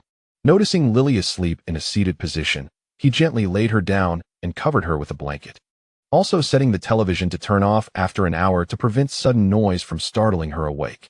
Huang then sat on the bed, perusing information. It had been a while since he last posted about dramas in the forum, and he felt somewhat apologetic towards his audience. After searching for a while, he discovered the reason behind his absence. The Joe Hart forum had been closed. However, the moderator had cleverly infiltrated with a secondary account and had since become the moderator of the Kaka forum. While some individuals may appear to engage in leisurely activities, one cannot help but admire their dedication. Indeed, maintaining a presence in the Kaka forum every day must be quite exhausting. This unfortunate precedent was set by that person, Brother Huang. In the Kaka forum, posts detailing Huang Kaiwen's segmented speed analysis noted him as the fastest in history regarding reaction time in the first 30 meters. Another post celebrated Huang for breaking the record previously held by the Japanese and becoming the first Asian to reach the 200-meter final. There were discussions of tactics and strategies surrounding Huang's victory over Bolt. Huang found it somewhat peculiar to engage in such a serious forum. He located a previously downloaded drama titled The Difficult Brothers, crafting an intriguing title, Shock. The notorious artist's father is a criminal. He reveals Huang Kaiwen's secret in his memoir. This drama, indeed, was quite captivating, showcasing Zhang Kui in what could be her most stunning portrayal. The TVB actresses certainly know how to stir up drama. In this day and age, related news frequently circulates online. After a brief respite, Huang Kaiwen omitted reading the newspaper and directly proceeded to the stadium. Upon his arrival, reporters eagerly approached with questions. "Kaiwen, what are your thoughts on the controversy surrounding Bolt?" Schwab mentioned that Bolt's performance is inhuman and should be viewed with caution regarding his 9:56 seconds. What do you think? Schwab also stated that his display resembles a circus act, showing a lack of respect for his opponents. Buffon has echoed similar sentiments. Do you agree? The chairman of Puma's board, Johann Zeitz, urged a calm perspective on this matter, advising against hasty conclusions. What are your thoughts on this? Members of the medical team took on the role of bodyguards, as English rudely shoved the reporters aside, shouting, "Get away, don't interfere with Kaiwen's pre-race preparation." Huang raised his hand to stop English, directly stating, "I haven't been following this news closely, but I believe you are aware of how many drug tests Bolt undergoes each year. If he had any issues, he wouldn't have the opportunity to stand on the track. Therefore, the accusations regarding this matter lack credibility. That Schwab, if not intellectually challenged, is simply envious of Usain Bolt. I shall refrain from further comments today." After speaking, he was escorted by the medical team into the stadium. Huang, the king of the yellow ball, was also frequently subjected to drug tests. Speaking on behalf of Bolt was akin to advocating for oneself. As for comments regarding slowing down to glance back, Huang Kaiwen preferred to refrain from judgment. In competitive sports, strength reigns supreme. Even if Bolt's aerial 1,080-degree turn in the final stage secured victory, it would still be a testament to his prowess. The Jamaican truly faced immense challenges. English remarked with a hint of sentiment. Bolt undergoes drug tests almost daily, and despite achieving remarkable results, he faces accusations of doping. Of course, it is because he is not American, Huang Kaiwen chuckled.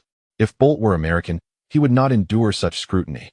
After conversing for a while, English mentioned, "The entire Chelsea team has come to Berlin again." Huang Kaiwen found himself at a loss for words. The constant back-and-forth flights, even if short, would inevitably affect the player's condition. Yet, Chelsea had chosen this path, clearly intended to showcase it to Huang. Abramovich remains formidable, observing the anticipation meter at a full 100. Huang Kaiwen opted to draw a lottery. Ding! You have received a 24-hour experience card for Darwin Núñez from the Benfica vs. Barcelona match in the 2021-2022 UEFA Champions League group stage, granting you LeBron James' instant explosive ability. Núñez, the Liverpool striker, possesses remarkable acceleration, though his 100-meter time remains unknown. After some contemplation, Huang Kaiwen decided to utilize the card. Ding! Successfully used Núñez' 24-hour experience card, gaining instant explosive ability, LeBron James. Trait: Instant explosive ability, LeBron James, enhances strength and explosiveness, significantly increasing instantaneous power. At 10 in the morning, Huang Kaiwen stepped onto the pitch once more. The Chelsea players were not in their jerseys today, each adorned in exceptionally stylish attire. As members of a high-income demographic, most players donned outfits worth tens of thousands of euros. While their attire may not overtly convey their exceptional status, wealth undoubtedly instills greater confidence among players. Upon entering the field, Huang Kaiwen quickly noted the positions of the Chelsea players. He raised his hand and waved towards the stands, causing the entire Berlin Olympic Stadium to erupt. "Kaiwen, Kaiwen, Kaiwen," Ashley Cole remarked with a smirk. "Even without playing, this guy remains so popular. If you could outrun Bolt, you would enjoy such treatment too," Czech scoffed. Although Ashley Cole was one of Chelsea's faster players, he could not break the 10-second barrier. Huang Kaiwen's speed was already a staggering chasm above the rest in the football world. On the pitch, there was no need to cover a full 100 meters. Huang's speed would appear even more terrifying. For some reason, he always recalled the moment when he played against Chelsea, charging down the field towards Real Madrid's goal, outpacing defenders with his speed, and delivering a long-range shot that found the back of the net. Czech felt a sense of relief that Huang Kaiwen had become his teammate. In the final, the camera captured the moment directly in front of him. The movements of the athletes reveal their psychological states. In the first lane, Ramil Giliev, despite wearing a smile, clenches his fists and exhibits a certain rigidity in his posture, indicating his lack of ease. In the second lane, Charles Clark paints 3 stripes of blue, white, and red across his face, were it not for the USA emblazoned on his chest. One might mistake him for a French competitor. The third lane features Alonso Edward, who remains remarkably relaxed, showcasing a commendable mindset. As for Usain Bolt in the fourth lane, he exhibits no signs of pressure, casually crossing his arms and nodding towards the camera while encouraging the audience to cheer loudly. He then adjusts his short hair, a gesture that seems to counter any scrutiny he faces. Kevin Huang, currently in 5th place, continues to wave cheerfully at the camera. In the 6th lane, Bolt's teammate, Steve Mullings, does not share Bolt's ease, appearing somewhat tense with his arms crossed. Wallace Spearman in the 7th lane also struggles to loosen up, his expression serious. Meanwhile, in the 8th lane, Sean Crawford repeatedly pats his thighs, preparing for the race. In the live broadcast, Yang Jin nervously introduces each athlete's status. After completing the introductions, he cannot help but remark that while the world record belongs to Bolt, the best performance of the season is attributed to Kevin Huang, who previously surpassed Tyson Gay's season best of 19:58 seconds. According to our information, Gay had to withdraw from the 200-meter race due to a groin injury, having competed in the 100-meter final while injured, demonstrating remarkable willpower by achieving a time of 9:70 seconds under duress. Indeed, the intensity of the competition surpasses our expectations. Tyson Gay's 9:70 seconds secured only third place, highlighting the fierce rivalry in the 100 meters. Coach Zhang, who has come to guest, smiles as he states the obvious. The 100 meters is the most ruthless event in competitive sports, and today's 200 meters promises to be no less challenging. In the semifinals, Bolt was undeniably overtaken by Huang in the final stretch, a fact he cannot easily accept. Whether Huang can replicate such an outstanding performance today remains uncertain, though his exceptional run during the semifinals, particularly in the curve, stands out.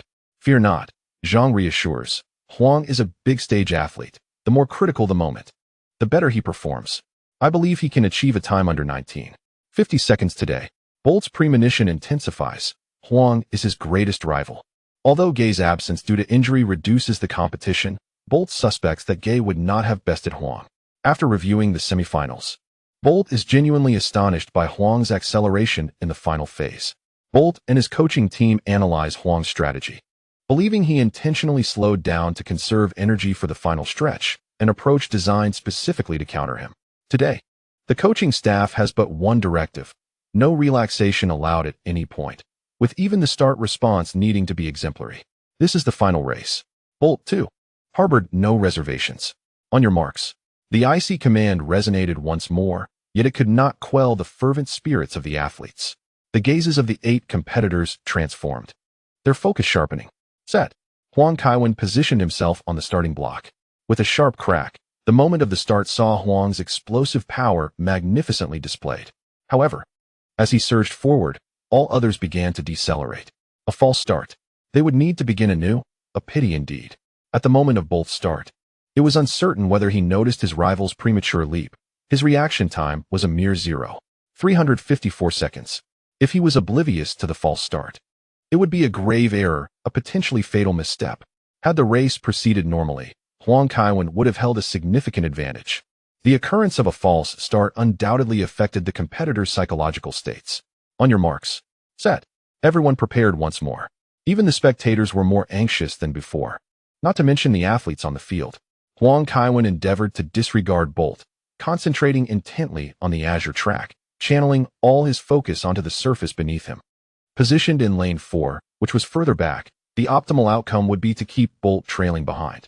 With a resounding crack, the race recommenced. Huang's start remained flawless, while Bolt's reaction fell within the normal range.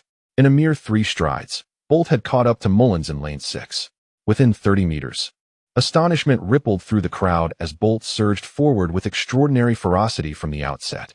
His entire being was ablaze, accelerating relentlessly. Even those unfamiliar with athletics could perceive Bolt's formidable prowess. Huang Kaiwen was still the first into the bend, closely followed by Crawford in lane 8, who was performing admirably, leaving his compatriot, Wallace Spearman, in lane 7, behind. Bolt's position was nearly parallel to Spearman, a terrifying sight indeed, especially from the rear starting position of lane 4. As Huang entered the bend, he felt a palpable pressure. Despite his efforts to remain oblivious, his peripheral vision caught the yellow figure seemingly unfazed by centripetal force. Advancing further into the curve, even with Huang's extraordinary physical capabilities, he felt an overwhelming strain, for Bolt continued to accelerate. The scenario mirrored that of the semifinals. Before they even exited the bend, the outcome of the race became increasingly clear. Save for Bolt, no one could surpass such a multitude in the curve. Bolt maintained his lead, with Huang closely trailing by half a body length. Crawford and Mullins formed the second pack, unable to sustain their sprinting speed through the bend. Just behind them was Spearman, followed closely by young Panamanian athletes Alonso Edward and Charles Clark, although Lamel Giliev in lane 1 lagged significantly behind. His pursuit on the inner track was notably vigorous. Yet, these 6 competitors understood that today's race was likely to unfold like the 100-meter final, battling for third place. The first 2 contenders displayed no intention of conserving their stamina. They surged forward with relentless vigor. Bolt propelled himself out of the bend, and Huang Kaiwen, too, seemed poised to finish within 10 seconds. The confrontation we witnessed today stirred our passions, a spectacle unprecedented in the annals of the 200 meters. As they entered the straightaway, Bolt maintained his rhythm, while Huang Kaiwen gritted his teeth, striving to keep pace. The resounding thuds of spikes on the track amplified behind them. The young Panamanian Alonso Edwards surged forth as they exited the curve, his pressure catalyzing fellow competitor Mullins to quicken his pace as well. In Huang Kaiwen's peripheral vision, new rivals emerged, Mullins and Crawford. These 200-meter athletes were anything but ordinary. Realizing there was no time to delay, even with just 130 meters remaining, Huang Kaiwen understood the urgency. Being overtaken would make any comeback exceedingly difficult. Gritting his teeth, he pushed his cadence to its limits. Such frequency and stride, if displayed on a football field, would surely leave defenders in disarray. With strides akin to Bale and a rhythm reminiscent of Messi, the spectators gasped in astonishment. To their surprise, Huang Kaiwen accelerated at this juncture, a clear and significant surge. Shawn Crawford, nearly within striking distance, felt as though his mind had been ensnared. He could not fathom Huang Kaiwen's strategy. This athlete's physical prowess seemed almost extraterrestrial. As he watched Huang Kaiwen pull further ahead, Crawford realized he had overestimated his own capabilities. Huang Kaiwen's true opponent was not him or anyone else, but rather the athlete whose abilities sparked skepticism, rivaling those of an alien. Bolt, with his aggressive sprinting style, proclaimed his dominance. While not far behind, Huang Kaiwen demonstrated what it meant to lead while still preserving energy. In the final stretch, the outcome was unequivocal. The advantage of the leading group became increasingly pronounced. Witnessing others enjoy such a substantial lead profoundly impacted the competitors' mental states. The 200 meters inherently demands more endurance than the 100 meters. The sensation of impending defeat enveloped them, manifesting as an overwhelming physical fatigue. Thus, the 200 meters serves as a true test of an athlete's willpower. A single lapse in rhythm could spell disaster. Ramil Giliev in lane 1 and Charles Clark in lane 2 found themselves trailing significantly. Yet, Huang Kaiwen pressed on, closely tailing Bolt. The latter's lead only fueled Huang Kaiwen's determination. The sight of that rhythmic rear urged him to his utmost. The rivalry between the two had reached a fever pitch. Whether a result of innate talent or sheer will, Bolt remained expressionless, even as he sped ahead. In stark contrast, Huang Kaiwen's handsome visage twisted in strain. Acutely aware of his body's protests, today's burden was far heavier than in the semifinals. Yet beneath him, his feet, arms, and entire body continued to maintain a mechanical rhythm. During the curve, in an effort to keep pace with that rascal Bolt, his energy expenditure was considerable. Now, Huang Kaiwen was nearing his limit. In the final 40 meters, it was evident not just to Huang Kaiwen, but also to Shawn Crawford trailing behind, that he was merely holding on. A sense of disdain crept into Crawford's heart. After all, Huang Kaiwen's running style around the bend relied heavily on sheer physical force, and now, in the sprinting phase, it was faltering. Just moments ago, Crawford had resigned himself to striving for third place, but now he recognized the possibility of contending for second. The young Panamanian, Alonso Edwards, was also recalibrating his strategy. As the saying goes, while you admire the scenery from the bridge, those on the bridge are observing you as well. Alonso contemplated overtaking Shawn Crawford, aiming to secure third place. In the final 30 meters, Bolt remained unyielding, even without directives from the coaching staff. Huang Kaiwen's previous struggles in the semifinal had etched a significant shadow in Bolt's mind. This man, favored by the heavens, maintained his momentum, keeping his center of gravity as he surged forward. It was pure sprinting, an entire 200 meters of relentless acceleration. This exemplified the most terrifying physical talent in the annals of athletics. Yet, despite his pace, the increasingly heavy footsteps behind him did not dissipate. Bolt cursed under his breath. He could not be certain whether Huang Kaiwen was planning to catch him off guard once more in the final stretch. Huang Kaiwen was resolute. This was the most arduous experience since he had stepped into the Hangzhou Sports Stadium. His consciousness felt hazy, and had it not been for the immunity card bolstering him, he would surely have succumbed to injury. The protests from his weary body converged in his mind, urging him to relent and rest. He was already one of the most renowned and wealthiest individuals in the world, with no need to exert himself so fiercely. Yet at that moment, the tears of Xavi Alonso from that Istanbul night surfaced in his mind, along with the disappointment etched on Messi's face after losses, and the memories of teammates who had fought for him. He also recalled Mourinho's fervent celebrations. To give up was easy, but striving just a little more was not an insurmountable task. It was merely a matter of seconds filled with the glory of 5 years of raising glasses in triumph, of becoming a victor, of accepting the adoration and cheers of fans, of standing atop the podium time and again. That was his aspiration. Huang Kaiwen did not wish to lose, not even against an opponent like Bolt. Shawn Crawford, following Huang Kaiwen, felt as if he were facing a monster. Damn it. Huang Kaiwen has accelerated again, he thought. Was it really this ridiculous to be a football player? He began to question whether playing football had conferred some advantage in sprinting. In the final sprint, astonishingly, Huang Kaiwen was gradually narrowing the gap between himself and Bolt. Crawford was now plagued by doubts. He could not comprehend Huang Kaiwen's running technique. And now he found himself in a predicament as Mullins and Edward had caught up. The young Panamanian sprinter Edward demonstrated a significantly faster sprinting speed. At the 15 and 10-meter marks, it became evident that the others had no chance left. Bolt continued to lead, with Huang Kaiwen closely beside him. In the final stretch, Alonso Edward managed to successfully overtake Shawn Crawford with a burst of energy. Meanwhile, Bolt and Huang Kaiwen crossed the finish line in succession. Defeated. Upon crossing the line, Huang Kaiwen understood that the inertia of a 200-meter race was far greater than that of the 100 meters. Even if he wished to walk away defiantly, it was impossible. Following Bolt, he sprinted far ahead. Huang Kaiwen reached the edge of the advertising board, resting against it. At that moment, the world erupted in fervor. A new world record had been set. Huang Kaiwen and Bolt both shattered the previous record of 19:30 seconds. The new world record was established at 19:14 seconds by the Jamaican sprinter Bolt. Bolt elevated the world record to an almost insurmountable level. As the adage goes, the best in Huang Kaiwen drew forth the best in Bolt. Although Huang Kaiwen's athletic career had just begun a year prior, it is already evident that he is the only one capable of exerting pressure on Bolt in this world. With a time of 19 seconds, Huang Kaiwen had already broken the previous world record, yet he found himself overshadowed by the more formidable Bolt. Coach Zhang's voice was tinged with melancholy as he remarked. Huang Kaiwen's eyes glistened with unshed tears, a rarity in his career, given Huang Kaiwen's character. Losing to Bolt in consecutive finals was a considerable blow. Of course, when he returns to the football field, his opponents may become his outlet for frustration. In truth, Huang Kaiwen has much to be proud of. Without Bolt, his time of 19 seconds would be an insurmountable peak for others. Yang Jian expressed his sentiments. Commentating on the recent races, I truly empathize with Zhou Yu's feelings. It is disheartening that someone as exceptional as Huang Kaiwen cannot secure a gold medal.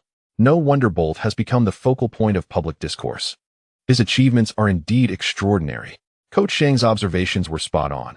Huang Kaiwen's return to the football field might coincide with the record-breaking moments in Europe's top leagues. I find myself feeling somewhat sympathetic for Huang Kaiwen.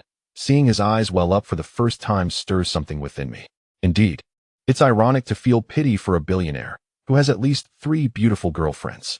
Comparatively, I find myself feeling a twinge of sympathy for Bill Gates.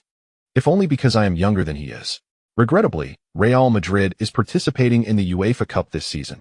Had they been drawn in the same group as Chelsea, I suspect Huang Kaiwen would hasten his return. However, it is unlikely. Despite their previous disagreements, Huang Kaiwen shares a cordial relationship with Calderon, who even flew to Berlin to cheer him on. Raul is still with Real Madrid.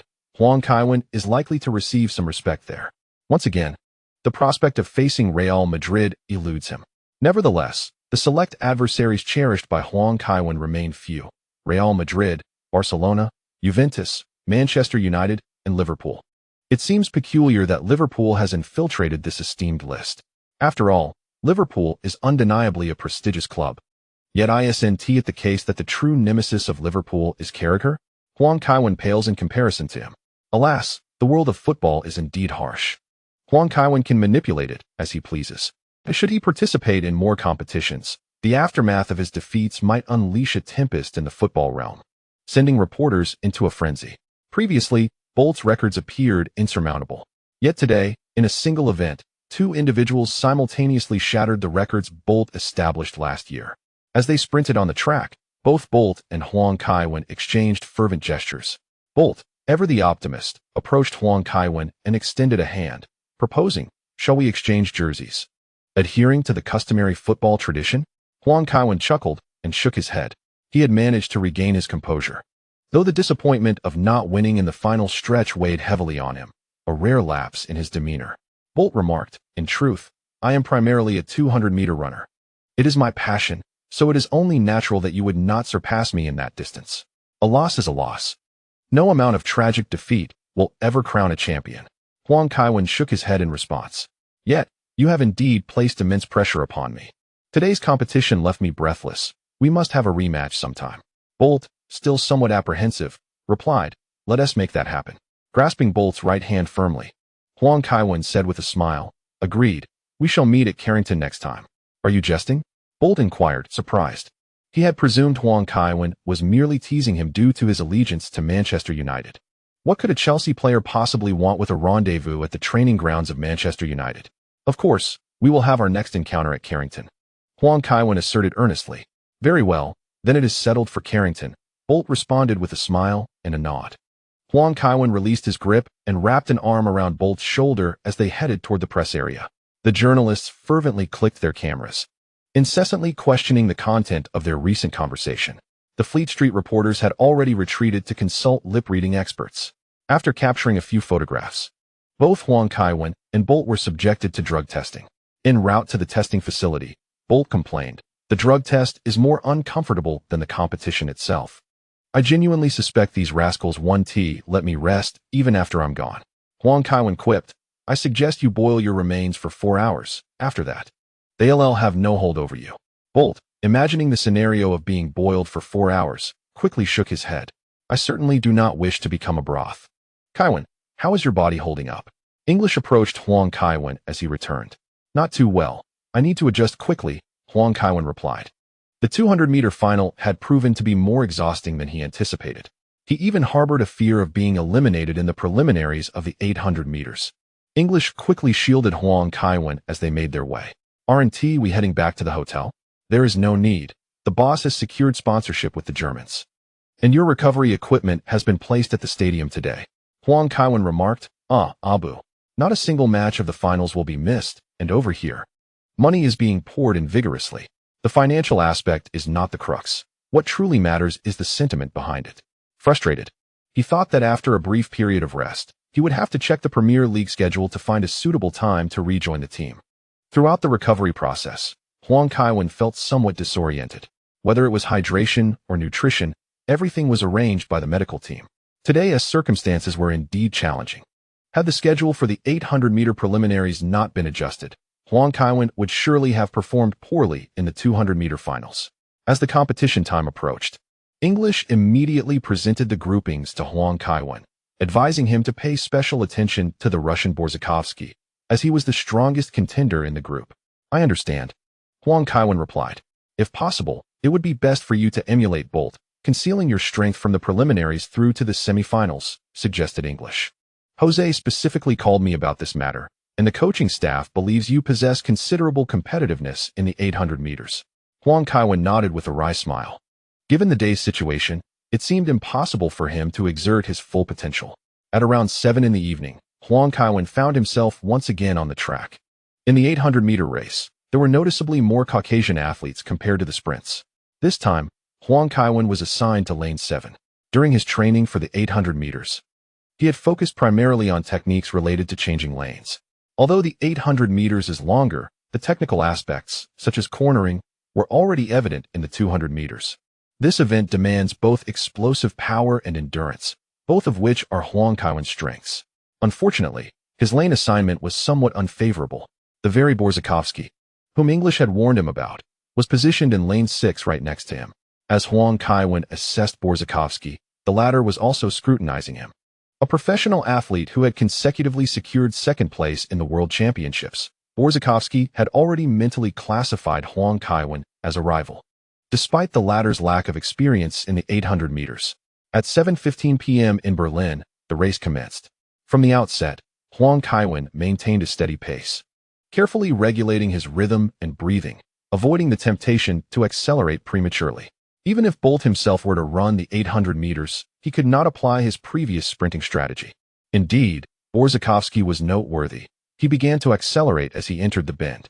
Huang Kaiwen, having expended considerable energy in the 200 meters earlier, did not rush to seize the lane after rounding the corner. Remaining in 6th place, he chose to run closely behind, which was a clever tactic. Leading the race is no easy feat. The 800 meters differs from the 200 meters, necessitating a tailored strategy based on one's physical capabilities. Today, it was evident that Huang Kaiwen was conserving his strength, fully aware that finishing in the top 3 would ensure his advancement. Therefore, he remained unhurried, focusing on maintaining his rhythm as he entered the final 400 meters. Huang Kaiwen has indeed begun to exert his strength, overtaking from the second lane. His explosive power among the 800-meter competitors is truly remarkable. By the time he reached the 3rd position, Huang Kaiwen returned to the inner lane, continuing his advance. Whether he can surpass Borzakovsky remains uncertain, but Huang Kaiwen feels confident that he can overtake the second-place runner. However, at this juncture, such urgency is unnecessary. It is not imperative to secure a prime lane. Even Bolt did not always have the best lanes when claiming victory. Today, the priority is merely to ensure progression to the next round. As someone accelerated ahead, Huang slightly increased his pace, resolutely preventing others from overtaking. In the final 300 meters, he picked up speed, closing in behind Borzakovsky and finishing with a time of 1 minute and 13 seconds, securing 2nd place. Upon returning to the hotel, Huang Kaiwen sent a message to Bolt at midnight, wishing him a happy birthday. Amidst the busyness in Berlin, with his manager absent, Huang found no time to prepare a gift for Bolt. A heartfelt message sufficed. Bolt replied promptly with gratitude, after which Huang embraced Lily and fell asleep, utterly exhausted. Yet, news of him continued to dominate the headlines. Although Bolt is a record breaker, his prominence in reports could hardly eclipse Huang Kaiwen's name. Almost all online media afforded Huang the most conspicuous coverage. Some outlets even employed euphemistic language in their headlines, heralding a new world record. Kaiwen clocking 19 seconds in the 200 meters, leading many to mistakenly believe he was the champion. It is easy to predict who will grace the front page of the newspapers the following day. The next morning, Huang Kaiwen remained at the hotel for physical recovery. By around 6 in the evening, he triumphantly secured 1st place in the semifinals with a time of 1 minute and 45 seconds, propelling the previously underwhelming 800-meter final into the global spotlight. All eyes were on Berlin, eager to see if Huang Kaiwen could claim a gold medal. Tonali was ultimately sold for €70 million, and Newcastle's approach to acquisitions felt particularly rational. To everyone's surprise, Gerrard accepted a coaching position in Saudi Arabia. Perhaps he could invite Lampard and Neville to join him, adding excitement to the Saudi League. Tomorrow, the 800-meter final will conclude the World Championships. The chapter concludes, 0393 the golden gleam of Berlin's night sky. With his phone off, Huang Kaiwen enjoyed a peaceful slumber. However, the entire European football landscape was stirred by his conversation with Bolt. Engaging lip-reading experts to interpret on-field dialogues is a common practice in Fleet Street. The British have an insatiable curiosity about what others say. Mourinho's suggestion that they have a voyeuristic tendency is not unfounded. The British relish in others' privacy. Following the lip-reading experts' analysis, the front pages of newspapers across England underwent a transformation. The Sun, it is reported that Kaiwen has signed an agreement with Manchester United, with a proposed weekly salary of $650,000. The primary reason for his transfer to Manchester United is his desire to avoid residing in London. He is not one who enjoys the hustle and bustle. Manchester Evening News. Manchester United's trident this season will electrify Europe. Kevin and Rooney soar on both wings, with Berbatov stationed at the forefront. The exquisite footwork and synergy between Kevin and Berbatov, combined with Rooney's explosive energy, position Manchester United as formidable contenders for this season's quadruple. As the UEFA Super Cup approaches, Chelsea has received the most disheartening news. Should Kevin transfer to Manchester United, it would not only undermine Chelsea, but also severely hinder their chances of securing other trophies this season. If Mourinho possesses any acumen, he ought to focus his efforts on the UEFA Super Cup and the Club World Cup. In a report by The Times, it was noted that Kevin has scheduled a match at Carrington, having arranged to compete with Bolt, which evidently indicates that an agreement with Manchester United has been reached. If Kevin desires to leave, the transfer fee should pose no obstacle. After the sale of Ronaldo last year, Manchester United has not expended much, and this transfer window has even yielded a profit. It is no wonder Ferguson reassured the fans not to worry. Upon seeing the morning papers, Ferguson was taken aback. When did he finalize matters with Huang Kaiwen, and why was he unaware of it? He promptly called the Glazers to inquire if they had indeed secured Huang Kaiwen. Ferguson had even contemplated how to persuade Rooney to relinquish the number 10 shirt. However, the Glazers were equally oblivious to the situation, mistakenly believing Ferguson had convinced Huang Kaiwen. Only through communication did they realize the entire matter was unfounded. On a typical day, Ferguson might have dismissed it, as Fleet Street's rumors are not uncommon. Yet, this was Huang Kaiwen. If Huang Kaiwen genuinely wished to transfer to Manchester United, he wouldn't hesitate to make a call, even to Wenger, to discuss this matter. He specifically reached out to Huang Kaiwen. Unfortunately, he did not receive the desired response. After repeated confirmations, it became evident that Huang Kaiwen had no intention of joining Manchester United. The arrangement to compete at Carrington was due to Bolt being a Manchester United supporter. Huang Kaiwen then received a call from Abramovich. "Kevin, do you wish to play for Manchester United?" The anxious voice on the other end inquired. "Of course not. How could I possibly go to Manchester United?" Huang Kaiwen replied, rubbing his temples. It was quite careless of him to speak so freely, knowing he was the focus of media attention. "Really?" Abramovich asked, slightly relieved yet persistent. "Indeed, I have stated that I will return to Chelsea to play," Huang Kaiwen said with a hint of resignation. "All right, then perform well today. By the way, Kevin, why did you mention running at Carrington?" "Bolt is a Manchester United fan, so competing there gives me a bit of peace," Huang Kaiwen explained. "Come to Cobham instead. I'll arrange for a professional track," Abramovich suggested, somewhat apprehensive. After a brief silence, Huang Kaiwen replied, "I originally did not intend to mention this, but a wizard told me I could only outrun Bolt at Carrington, which is why I invited him there." "I see," Abramovich sighed in relief. Huang Kaiwen remarked, "It seems the entire Chelsea squad is quite receptive to the Mystics." After hanging up, Huang Kaiwen quickly turned off his phone. This matter is likely to stir quite a commotion for a few days. Once the transfer window concludes, everything will naturally settle. There are rumors that the Germans are preparing to gift both him and Bolt a segment of the Berlin Wall. Should this gift materialize, Huang Kaiwen plans to erect it in his residence in London. Under the financial onslaught from Abramovich, the English have exhibited an unusual efficiency. Stamford Bridge has undergone a comprehensive renovation, both internally and externally. The facade now features an image of Huang Kaiwen in a central position, flanked by Ramos and Terry adorned in the new season's kits, which has been replaced by a snapshot of Huang Kaiwen in mid-sprint. Two images of Huang Kaiwen dash toward the main entrance of Stamford Bridge, where a vibrant blue track appears seamlessly integrated. Behind the left Huang Kaiwen, the inscription reads 9:63 seconds, while the right one bears 19 seconds. Above the main entrance, a picture of Huang Kaiwen with arms outstretched is displayed, accompanied by the phrase "Dreams create possibilities" in both Chinese and English. On this day, although it is not a match day, a throng of fans from various parts of London forms a queue, eagerly awaiting entry. Beneath the welcoming banner at the visiting team's entrance, travelers can often be seen capturing photographs. Due to the current era, the motto within Chelsea's away changing room has gained wider circulation than Shankly's famous quote at Anfield. Inside Stamford Bridge, 4 enormous screens have been erected, broadcasting the World Championships in Berlin. Although there remains some time before the 800-meter final, fans are already impatiently trying to enter. Coincidentally, a similar event unfolds at the San Siro. Fans of the Milanese rivals have quarreled over seating arrangements.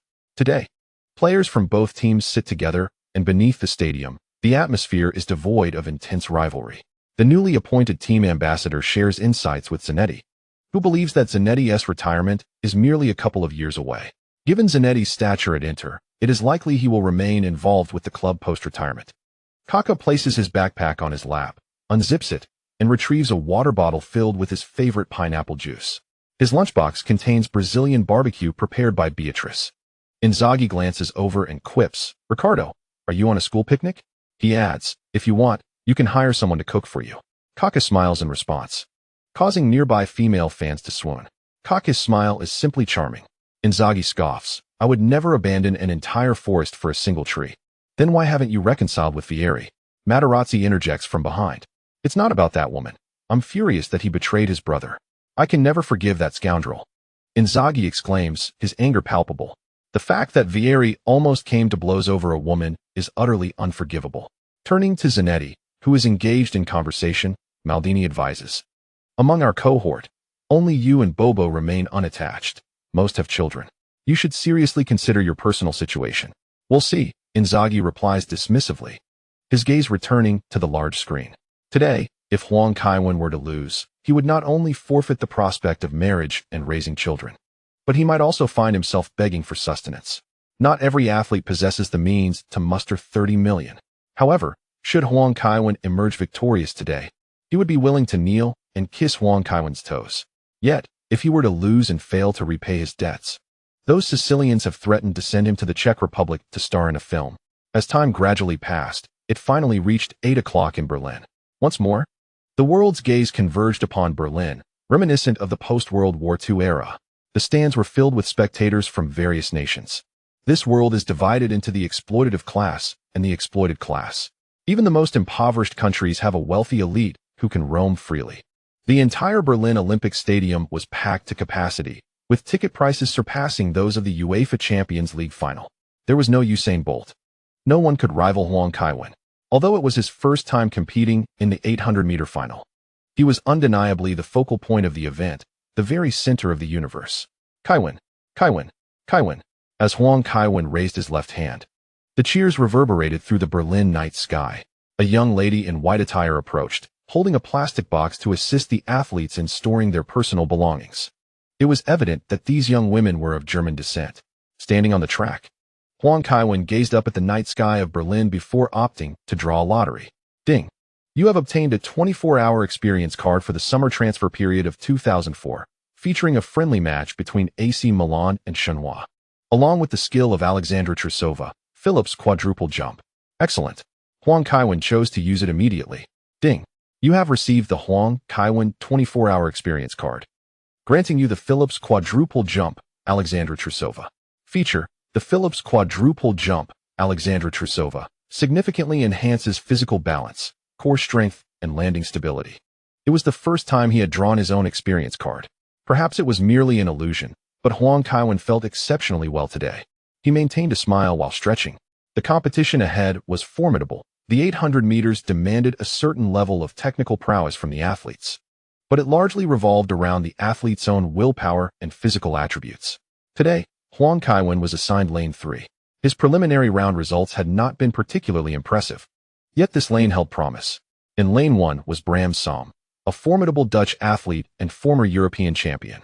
In lane 2 was South Africa's Mbulini Maladzi, the runner-up in last year's Valencia World Championships and the 2006 IAAF World Final Champion, known for his aggressive running style and explosive power in the final sprint. In lane 4 was the American Nick Symmonds, a contemporary of Huang Kaiwen, whose achievements were primarily domestic, yet it was reported that he suffered from severe asthma. Lane 5 featured Bozakovsky, who had trailed Huang Kaiwen in the semifinals, but had posted outstanding results in the preliminaries, securing first place in all groups. In lane 6 stands Joseph Sakamal from Bahrain, born in Kenya and later thriving in Bahrain. Many spectators may recognize him. Last year at the Olympics, he secured 5th place in the 800 meters, and in 2007, he clinched the championship title at the World Athletics Final in the same event, showcasing formidable strength. In lane 7 is Alfred Korir from Kenya, who claimed the 800-meter championship at the 2007 World Championships and earned a bronze medal at last year's Olympics. Lane 8 features Moroccan athlete Amin El Arabi, whose best performance to date is a 4th-place finish at the World Athletics Final. Although his current form this season has been rather average, despite the varying starting positions, numerous competitors are keeping a keen eye on Huang Kaiwen. His prowess in the 100 and 200 meters has already been demonstrated, and he delivered an impressive performance in the semifinals. As a versatile athlete, it is hard not to pay attention to his capabilities. Alfred Yago, in particular, has noted Huang's running technique. In the 800 meters, each athlete employs their own strategy based on their physical and technical attributes. However, if one conserves too much energy early on, overtaking becomes a challenge, as both you and your opponents will be surging simultaneously. David Rudisha, a young athlete heralded as the Bolt of middle-distance running, faced elimination in the semifinals due to failing to execute a successful overtaking maneuver during the explosive phase of the race. In the live broadcast, Yang Jian remarked, Huang Kaiwen possesses ample ability, yet he has opted for a following strategy in the first two heats, which hinders him from capitalizing on his advantages in the bends. Indeed, Huang Kaiwen is the type who needs to see others lead before he can truly unleash his potential. When playing football, if his team is ahead and there is no rivalry with the opponent, he tends not to take things too seriously. Zhang, the coach, chuckled. Each approach has its merits. I hope Huang Kaiwen can navigate today's race effectively. His physical gifts are among the elite, even within the realm of athletics. With an exceptionally swift reaction time at the start, although some finer details require refinement. While the two conversed, a signal sounded. On your marks. Huang Kaiwen stepped forward, continuing to warm up. Set. His left leg, pressed firmly against the ground, felt as taut as a stone. Watching the race, Buffon felt a sudden pang of concern. If he were to shoot in such a state, it would surely exceed a speed of 200 kilometers per hour. With a crack, the electronic starter pistol fired, and Huang Kaiwen surged forward instantaneously. His reaction time remained outstanding, yet his running style astonished everyone. In the 800 meters, each athlete's strategy is distinct, making it challenging to discern intentions in the early stages. For instance, in Lane 2, Mulawad's, and in Lane 4, Simon's, began with considerable fervor. However, Huang Kaiwen's acceleration was startlingly intense. His speed was visibly rapid, his arm swings swift, and his stride frequency astonishingly quick, leaving the other competitors pondering. What is he attempting? Does he believe he is running a sprint? While striving to maintain his own rhythm, most competitors found themselves influenced by Huang Kaiwen, their steps becoming slightly disordered as they unconsciously began to accelerate. No other individual could evoke such an effect. Huang Kaiwen, clad in striking red, captured the attention of all. Under his influence, the contest in the bend had reached a fever pitch. Indeed, Huang Kaiwen commenced his charge with remarkable vigor. This may well be part of his strategy. The Chelsea coaching staff seated in the stands undoubtedly serves as his think tank. It is rumored that the Chelsea club even enlisted a consulting firm to connect them with several 800-meter runners for advice. Although the disciplines differ, Mourinho is one of the few tactical geniuses in football, and Villas-Boas excels in data analysis. Huang Kaiwen began to decelerate, which was clearly a tactical maneuver rather than a sign of fatigue. Mulaud's and Carmel, both vying for position, had begun to clash. Carmel had just made a risky maneuver to pass his opponent, putting himself at risk of being impeded or committing a foul. As they exited the bend, Huang Kaiwen consciously slowed down, intent on disrupting the rhythm of his competitors.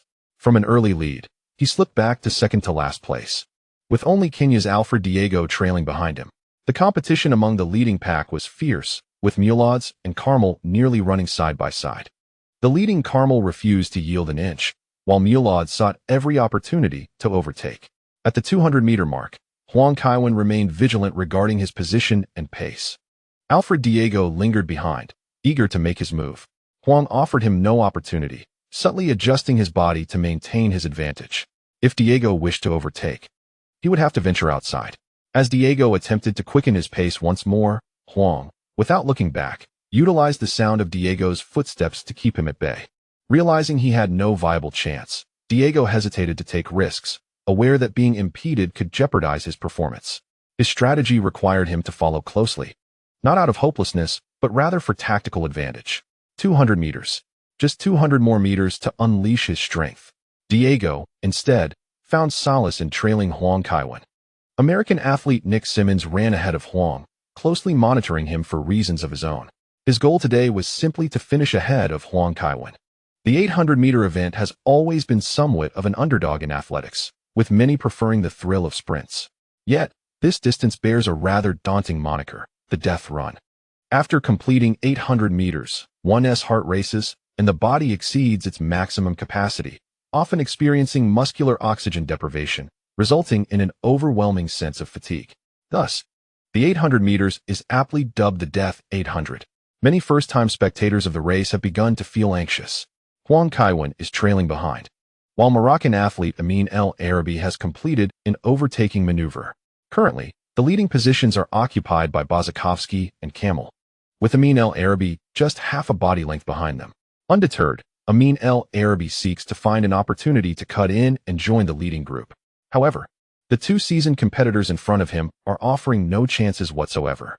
The initial attempt to cut into the inner lane was fierce, And it is not so easy to gain an advantage now. Just 2 steps behind them are Mulodz and Bramsom. Niximans is eager to push forward, but the 2 runners ahead of him are firmly holding their positions. No one will allow an opponent to overtake from the inside during the race. As the saying goes, overtaking is possible, but one must do so on the outer track before cutting back in. Curiosity piqued, Bozakovsky wonders what Huang Kaiwen is up to. He cannot believe that Huang Kaiwen possesses such limited ability. Whether it was winning first place in the semifinals or showcasing explosive power today, Huang Kaiwen is undeniably a formidable opponent. At the 300-meter mark, Alfred Diego is astonished to see Huang Kaiwen switch lanes. His eyes widen in disbelief. Is this? Given his unfavorable position, he should indeed have surged forward a bit earlier to take the lead. But ISNT 300 meters a tad too early? Huang Kaiwen's swift action quickly draws the attention of the other competitors. Niximans, running ahead of him, decides to counter. He aims to seize the opportunity to block Huang Kaiwen, pushing him outward to the 3rd lane. Wearing down his opponent's stamina, even by a fraction, increases his own chances of victory. However, he overestimates his own abilities and underestimates Huang Kaiwen's explosiveness. Just as Niximans begins to move, Huang Kaiwen darts past him. This moment ignites excitement across Berlin, throughout Europe, and indeed, the entire world. Yang Jian exclaims with enthusiasm, Huang Kaiwen has changed lanes. Is he preparing to surge ahead? Huang Kaiwen possesses a significant advantage in cornering techniques. Yet he chooses to unleash his power at the end of the bend. At this position, with only 300 meters left, it seems a bit premature. Huang Kaiwen has surpassed Niximans, and he shows no signs of slowing down. He races into 3rd position. This is remarkable. Huang Kaiwen is poised to take the lead with a single, powerful surge, having overtaken 6 competitors in one fell swoop. The 100-meter sprint is fleeting. Yet within the 800 meters, the spectators can distinctly feel the intensity of the competition. Huang Kaiwen's determination to overtake is resolute. His stride frequency has significantly increased. Camel feels a twitch at the corner of his eye. Here it comes, once again. It is Huang Kaiwen, who has disrupted their initial rhythm. He suspects Huang Kaiwen intends to throw them off balance again. Although he strives to maintain his own pace, the pressure Huang Kaiwen exerts from the 2nd lane is overwhelming. Just moments ago, Aminaralo was seeking an opportunity when he noticed that Carmel's rhythm had faltered. He swiftly transitioned from the 1st lane to the 2nd, trailing behind Huang Kaiwen. This time, he was determined to overtake. Bozakovsky, too, felt a sense of uncertainty. The veteran, who had been racing for 12 years, was acutely aware of Huang Kaiwen's explosive power, which was genuinely formidable. Yet, with just over 300 meters completed, he pondered the purpose of such a strategy. Huang Kaiwen's speed was remarkable, and Aminaralo, now parallel to Bozakovsky, sought a chance to squeeze inside. Occupying the position behind Huang Kaiwen would suffice. After all, with such an early surge, he might falter in the final stages, allowing those following closely to reap the rewards. Competing directly with Huang Kaiwen at this point might lead to an inability to sustain the pace. Even an athlete of exceptional physical prowess would struggle to maintain an explosive effort from such a forward position. Suddenly, Bozakovsky's eyes widened, and he instinctively slowed down a fraction. Huang Kaiwen, who had been sprinting at an incredible speed, abruptly decelerated and veered sharply into the inner lane. Goodness! What madness! Was he attempting to endanger others? Had Bozakovsky not eased off, he would surely have collided with Huang Kaiwen. Such a scenario would render the race futile, compelling him to abandon the competition entirely. Seizing the moment, Aminaralo aimed to cut in front of Bozakovsky. Initially, he sought to align parallel to him, but Bozakovsky's slight deceleration created an opening that Aminaralo was eager to exploit. Darn it! The Russian veteran, Bozakovsky, unleashed his strength and surged ahead. Both athletes were pushing the limits. Huang Kaiwen possessed speed and had initiated his surge early, leaving others unable to respond. You, who cannot reach the front, still wish to encroach upon my position? The two engaged in a brief struggle, allowing Mulodz to capitalize on the opportunity. Bozakovsky, focusing on the 2nd lane to his right, failed to guard the innermost lane. The South African star, Mulodz, bravely executed an overtaking maneuver from the narrowest position. Within this 100 meters, the competition among the leading group was extraordinarily fierce. As they approached the 400-meter mark, some competitors were beginning to make their move, such as the lagging Yego. With the halfway point passed, time was running out for any chance of overtaking. Yet, All were astonished to witness that the leading contender had begun to sprint once more. At 800 meters, the athletes were clocking speeds of just over 7 to under 8 meters per second, while Huang Kaiwen's sprinting speed clearly exceeded 9 meters per second. After Melodzi claimed the second position, he aimed to overtake Huang Kaiwen. He showed no signs of slowing down, believing that once he completed the overtaking maneuver, he could lead until the finish. To his astonishment, he realized that the distance between him and Huang Kaiwen was not diminishing. Rather, it was expanding. Kaiwen, Kaiwen, Kaiwen. The name echoed through the night sky of Berlin. The audience clenched their fists in excitement, vocally rallying behind Huang Kaiwen. Usain Bolt, who had tuned in specifically to watch Huang Kaiwen's race, gaped in awe. Though specializing in sprints, he had dabbled in middle-distance events as well. Witnessing this scene, Bolt felt a sense of trepidation. After 400 meters, Huang Kaiwen still maintained a speed reminiscent of a sprinter. This was undoubtedly the mark of a prodigy in middle-distance running. Suddenly, Bolt recalled something. Could it be that Huang Kaiwen was on the cusp of shattering a long-standing world record? The world record for the 800 meters typically takes over a decade to surpass, owing to the formidable challenge it presents against predecessors.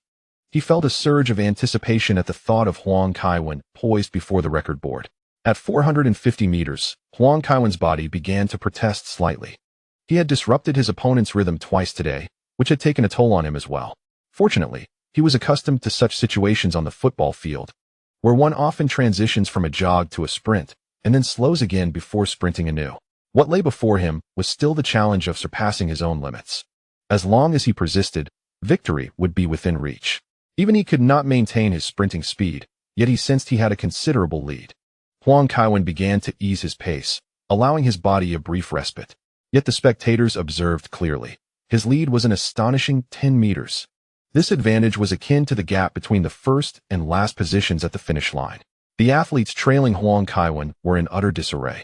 They clung to the hope that he might lack the stamina for a final surge, unable to maintain his current lead. But what if Huang Kaiwen managed to hold on? At 500 meters, the American athletes Nick Simmons and Bram Summers, trailing behind Carmel, initiated their final sprint. Time was of the essence. Hesitation could cost them dearly. As they accelerated, they realized that to wait until the last 200 meters to sprint was the strategy of the leading pack. Both competitors shifted to the second lane, surging forward. This marked the beginning of a new confrontation. The leading athlete in the inner lane, reluctant to relinquish his position, had no choice but to quicken his pace.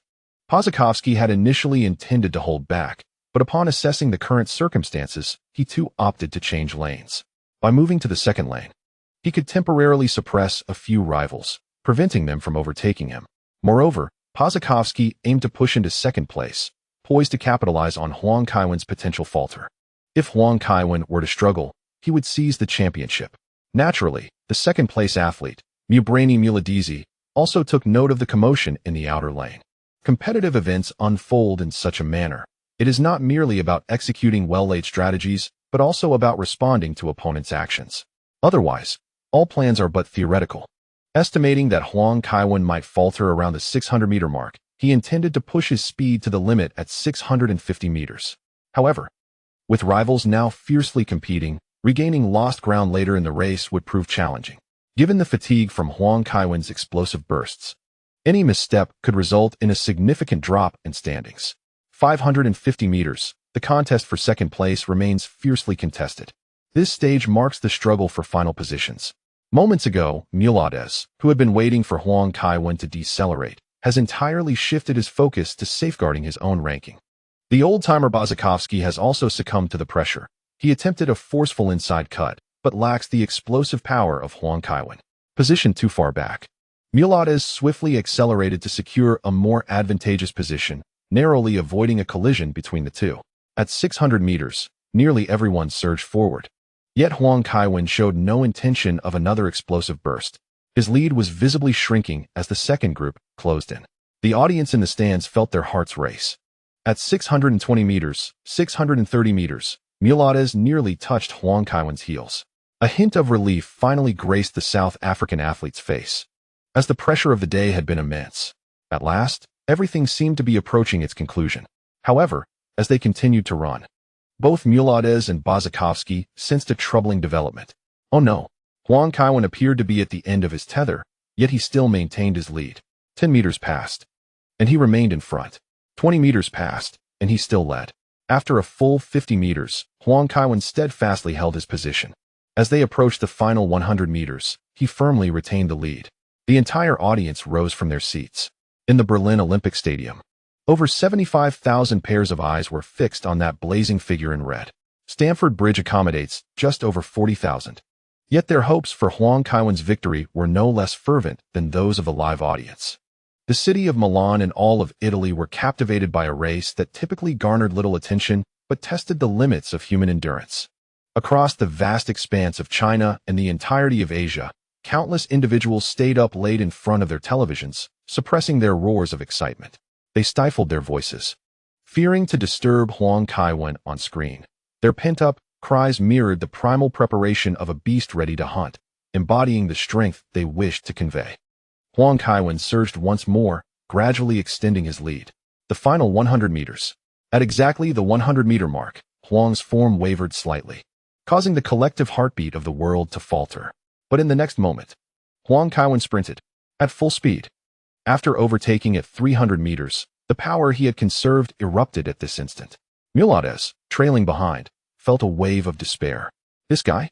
He could still accelerate. The audience, who had been worried moments before, finally let out a joyful murmur. Restraint was merely a prelude to the final explosion. As the race concluded, it marked the climax of the Berlin World Championships.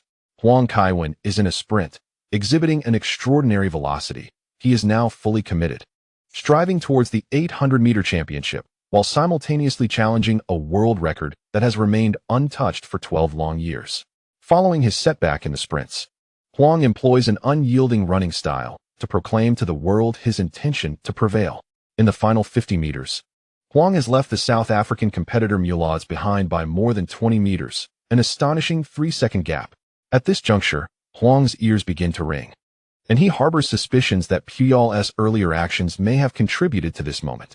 He resolves to address this matter during post-race interviews, determined that the perpetrator shall not evade justice. At this moment, his body teeters on the edge of exhaustion.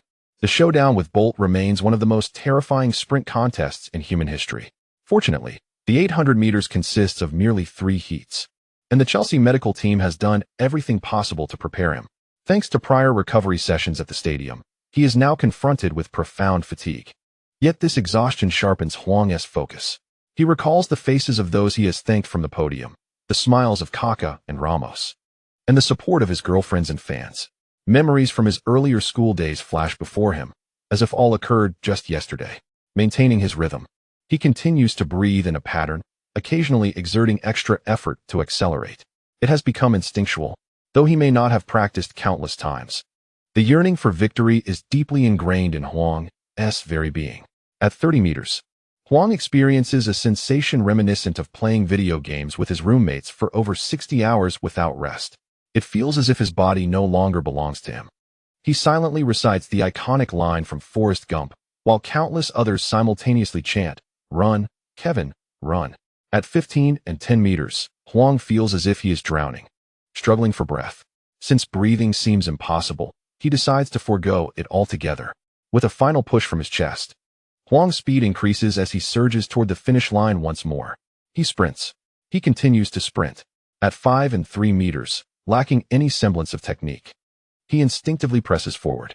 Moments later, Huang collapses onto the ground, utterly exhausted. Following such intense exertion, resting is essential, yet for an athlete, even a brief respite is manageable. Typically, 800-meter runners collapse upon crossing the finish line, curling into themselves. The death of the 800 meters is indeed merciless. The athletes who only moments ago brimmed with vitality now appear like lifeless bodies scattered across the ground. This is the challenge of pushing oneself to the limits. Hooray! St. Kevin! St. Kevin! St. Kevin! In the live broadcast, Yang Jian can hardly contain his excitement. Huang Kaiwen! Huang Kaiwen! In a remarkable feat, Huang Kaiwen shattered a 12-year-old world record in the 800 meters with a time of 1 minute 55 seconds, surpassing the previous record of 1 minute 11 seconds set by Danish athlete Kipketer in August 1997 in Cologne. This monumental achievement marks the first time in human history that anyone has completed the distance in under 1 minute 41 seconds. Not merely an Asian record, but a world record. Huang's victory was secured with an astounding margin, finishing 4 seconds and 36 hundredths ahead of South Africa's runner-up, who clocked in at 1 minute 45.29 seconds. This is an unprecedented lead, and Huang demonstrated an extraordinary command reminiscent of his prowess on the sports field during his inaugural 800-meter final. For the next 2 decades, or even 50 years, it is unlikely that anyone will surpass his record. Previously, I harbored concerns about his physical condition following his competition with Bolt. Yet now it is evident that Huang remains indomitable. After enduring 2 grueling finals, he continues to exhibit unwavering determination. Coach Zhang chuckled as he reminisced about Huang's first appearance on the world stage, where he received the Golden Ball Award during its 50th anniversary. In the presence of past laureates, Huang articulated a profound sentiment. With steadfast faith, thorough preparation, and an ardent spirit, the world may very well unveil its cold facade and reveal a radiant smile. The entire nation of China reverberated with excitement, a night destined to be filled with fervor. At the moment of Huang's triumph, the moderator of the forum succumbed to emotion, eyes glistening as he feverishly updated the online community. The editors, who had already prepared the news content, swiftly disseminated the exhilarating story, with major websites adorned with headlines celebrating Huang's victory in the 800 meters. The editorial team worked tirelessly to craft a narrative that encapsulated the drama of the event, buoyed by Huang's spectacular performance, which provided ample material for compelling articles. As the night progressed, and after a brief respite, Huang rose, engaging his core before executing a signature move, launching himself into a backflip followed by triumphant arm raises. This exuberant celebration incited waves of cheers. St. Kevin! St. Kevin! St. Kevin! Clotilde was overcome with emotion, struggling to regain his composure before exclaiming, "Goal! Kevin's goal! World record! Kevin has shattered the world record." The Berlin World Championships have witnessed the emergence of an extraordinary athlete, perhaps the greatest in the annals of athletics. It is not merely that Kevin has challenged the 800 meters, rather, he has chosen to redefine its very record. Kevin may soon challenge in the 1500 meters, 5000 meters, 10,000 meters, or even the marathon, or perhaps venture into the triple jump or pole vault. Who can say? Kevin is inherently a creator of records. In this competition, I witnessed his physical prowess and keen insight, employing tactics with remarkable finesse, utterly overwhelming competitors who have been running for many years. Reminiscent of the Germans in Berlin long ago. Even on the athletic field, Kevin remains an omnipotent force amidst the disappointments of this summer. He has finally provided me with a semblance of solace.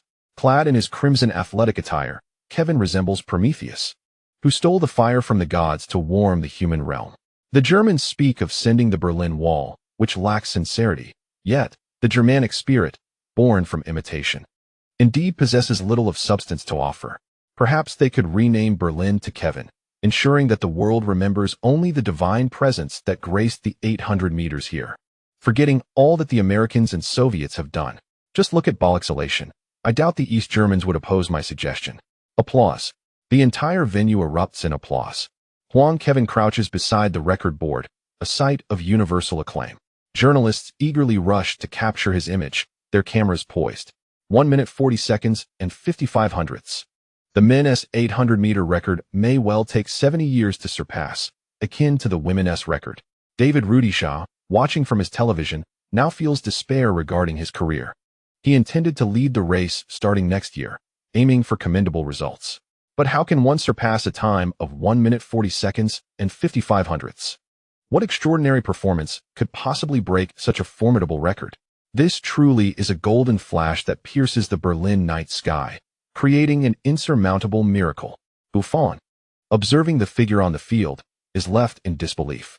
This season's Champions League group stage seems manageable, with Juventus, Porto, Bayern, and Haifa Maccabi in Group A. Yet, Buffon senses that Milan is a grand feast prepared for Chelsea by UEFA, unlikely to encounter them in the round of 16. Juventus, in its current state, may only advance as second in the group.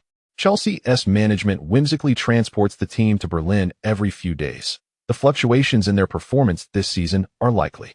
However, Mourinho's extensive experience in European competitions, coupled with Chelsea's sufficient strength, suggests that advancing as group leaders should pose no issue. When the time comes, Juventus may face Chelsea directly. Damn it.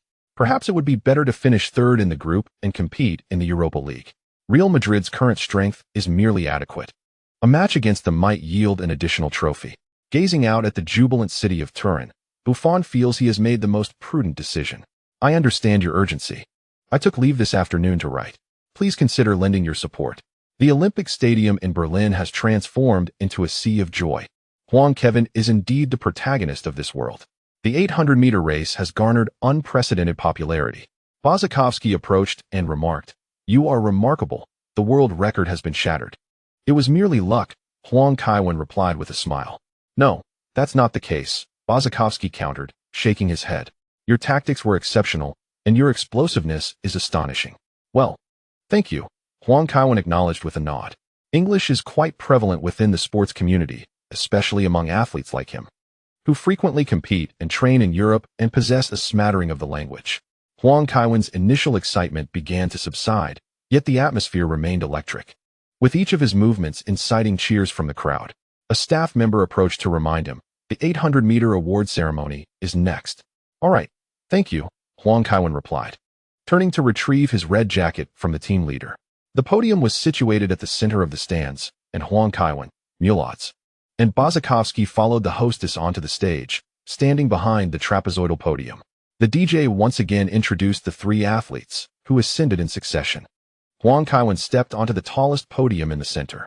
"St. Kevin, St. Kevin, St. Kevin." As Huang Kaiwen bowed his head, IAAF President Lamine Diack placed the rectangular gold medal around his neck, shaking his hand and stating, "You are the greatest athlete in history." "You flatter me." Huang Kaiwen responded with a smile. Diack insisted earnestly, "I mean it."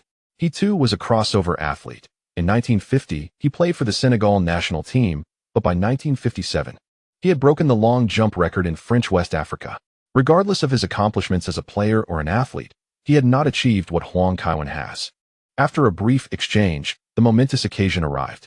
More than 3 hours after the women's marathon final, the March of the Volunteers resonated throughout Berlin once more. As the trumpet sounded its first note, silence enveloped the entire nation. A shot captured Huang Kaiwen, one hand over his heart, singing along passionately with the music. Athletes strive tirelessly for this very moment, to hear the national anthem played during the awards ceremony. As the anthem concluded, Yang Jian was still overwhelmed with excitement, singing Huang Kaiwen's praises incessantly. He continued, "This is our country's first Olympic-level gold medal in a middle-distance running event. Huang Kaiwen has once again made history. Today is truly a day of triumph." On the final day of the Berlin Athletics World Championships, the Chinese team secured 2 gold medals. I imagine all teams breathed a sigh of relief. If Huang Kaiwen hadn't won gold, he would likely have returned to the team soon. After today's victory, he should take a break. Indeed, congratulations to Huang Kaiwen. Last summer, he secured 1 gold and 1 silver. This summer, 1 gold and 2 silvers. I hope he continues to strive for greatness. Upon descending the podium, Huang Kaiwen was informed that it was time for an interview. The media from around the globe eagerly awaited in the mixed zone.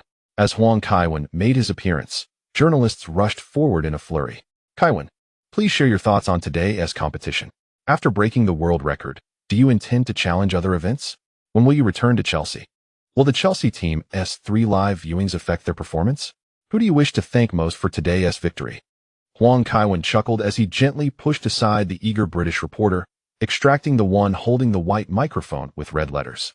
It was futile to adhere too strictly to the rules with these individuals, as it always resulted in losing the opportunity to be at the forefront. "Congratulations on winning the 800 meters and breaking the world record. Do you have anything to say?" a reporter inquired. "Certainly, I am elated," Huang Kaiwen replied, his hands clasped behind his back. "I aspire to win continuously. It would have been disappointing not to secure the gold medal in Berlin." "Did you ever consider that you would break the world record today?" another reporter asked. "I definitely thought about it," Huang Kaiwen smiled. "In every competition, I aim for the world record, but while competing, I focused solely on defeating everyone to claim the championship. The fact that I managed to set a new world record was unexpected. Once again, congratulations." One final question. Chelsea has maintained a winning streak recently, yet there has been much critique. Do you believe their state could be affected by attending matches live? Huang Kaiwen shook his head. There is surely some impact. But it is not as significant as they claim. After all, it is merely a short flight. Of course, I am grateful to my teammates for coming to Berlin to support me.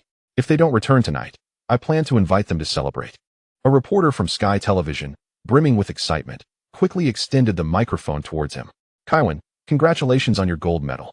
Who do you wish to thank the most? There are countless individuals. The support from Chelsea Football Club has been vital, as well as my friends Kaka, Ramos, Raul, and many others, including my girlfriend and the audience who came to support me. They all provided me with strength, Huang Kaiwen expressed. Chelsea's summer transfer dealings have not gone smoothly. Do you have any comments? Not much to say. If one wishes to win a championship, coming to London is the right choice, Huang Kaiwen said with a grin, leaning closer to the camera. If someone desires to join Chelsea, they should act swiftly. The UEFA Super Cup is approaching.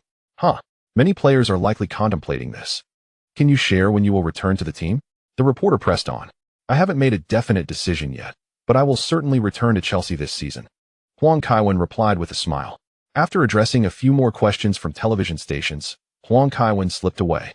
The journalists were relentless. If he lingered in the mixed zone any longer, he might not make it back until the next day. Upon returning to the locker room to change, Lily eagerly handed him her phone. Huang Kaiwen glanced at it, astonished by the surge of notifications. No wonder Lily didn't want to hold on to it. He returned a few calls, followed by a group message expressing his gratitude, then promptly turned off the phone. Inzaghi, that rascal, had been incessantly messaging him. Where shall we go next?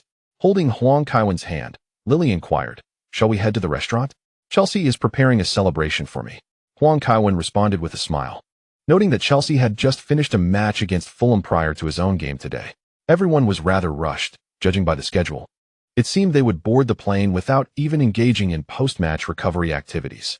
At that moment, they remained in Berlin to honor the king of football.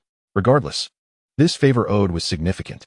They hailed a taxi to Brandenburg Gate, where the restaurant reserved by Abramovich was conveniently located nearby. Terry had already sent the exact location, making it easy for the two to find. Lily pointed to the restaurant, which had not even turned on its lights, and asked, "Is this really the place?" "I suppose they want to surprise me," Huang Kaiwen replied, leading Lily inside.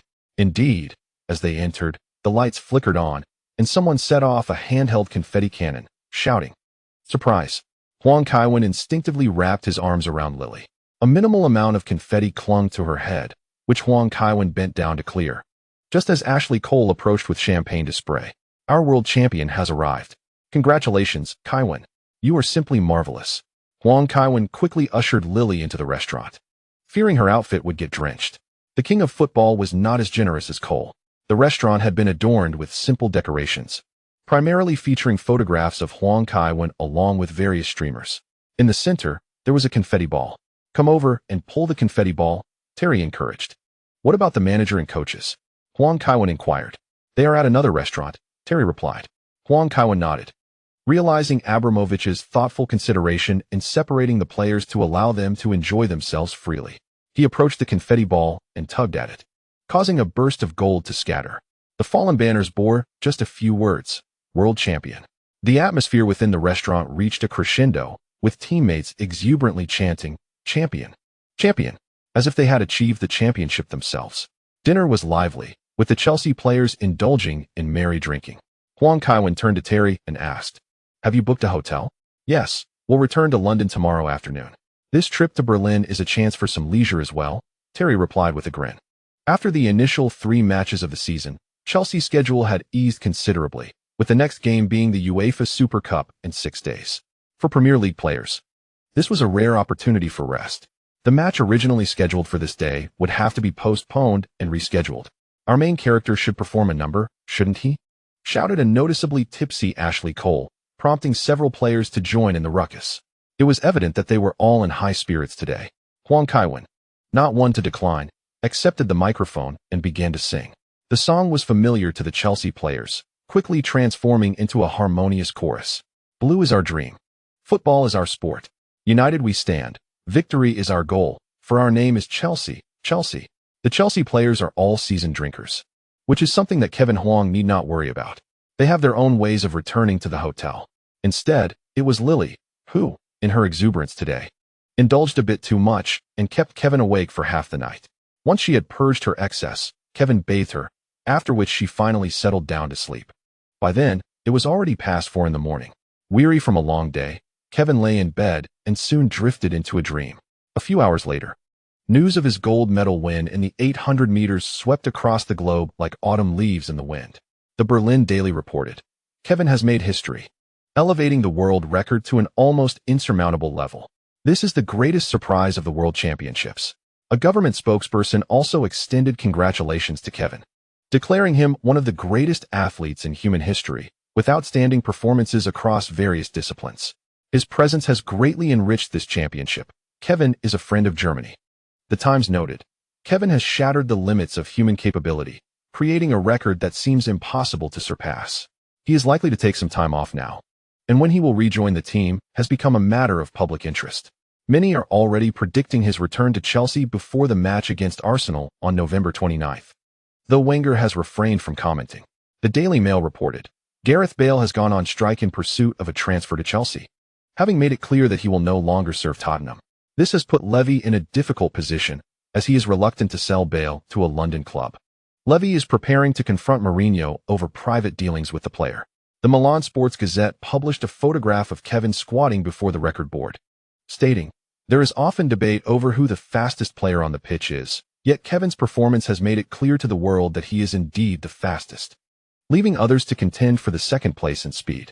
Buffon, in his column for the Turin Sports Gazette, commented, "I have long asserted that Kevin possesses the potential for gold in athletics. His performance in the 800 meters was unparalleled, showcasing both tactical acumen and physical prowess. However, Kevin did fall short in 2 sprint finals. Is Kevin inferior to Usain Bolt? No. Kevin surpasses him in talent. He simply lacks experience and systematic training. After losing to Bolt in 2 summers, Kevin will undoubtedly continue to compete in sprints. His rivalry with Bolt is far from over." The team newspaper reported, the editorial team is discussing whether Kevin, should he not play a single match before the Ballon d'Or this season, still has a chance at winning it. Such a scenario would not warrant discussion for other players, but this is Kevin. When Kevin awoke at noon, the hotel staff informed him that the mayor of Berlin had been waiting for quite some time. It then dawned on Kevin that he had turned off his phone yesterday. After freshening up and covering Lily with a blanket, he left his room for the restaurant. "Kevin, it's a pity you missed the closing ceremony yesterday," remarked Klaus Wowereit, the mayor of Berlin, with a smile. His demeanor was less stern than that of the average German, and his smile exuded warmth and approachability. Huang Kaiwen, after exchanging smiles and a handshake, remarked, "The Chelsea players are all awaiting my celebration. They flew to Berlin right after their league match, so I truly have no choice. It is understandable, as they are indeed renowned spectators of the World Championship. Chelsea is a magnificent team." Vovlet nodded in agreement. "Indeed, Chelsea is great. However, is there a particular reason for your visit today?" Huang Kaiwen inquired, not believing that a mayor would casually join him for lunch without purpose. "Well, we previously decided to present you with a segment of the Berlin Wall. We hope to arrange a gifting ceremony. What do you think?" Vovlet asked, deftly handling the pork knuckle with his fork. "I have no objections," Huang Kaiwen replied with a nod, comprehending the underlying intent. The Germans were eager to garner attention. After all, a segment of the Berlin Wall warranted global acknowledgement. This World Championship had indeed heightened his visibility, and the Germans wished to derive further benefits.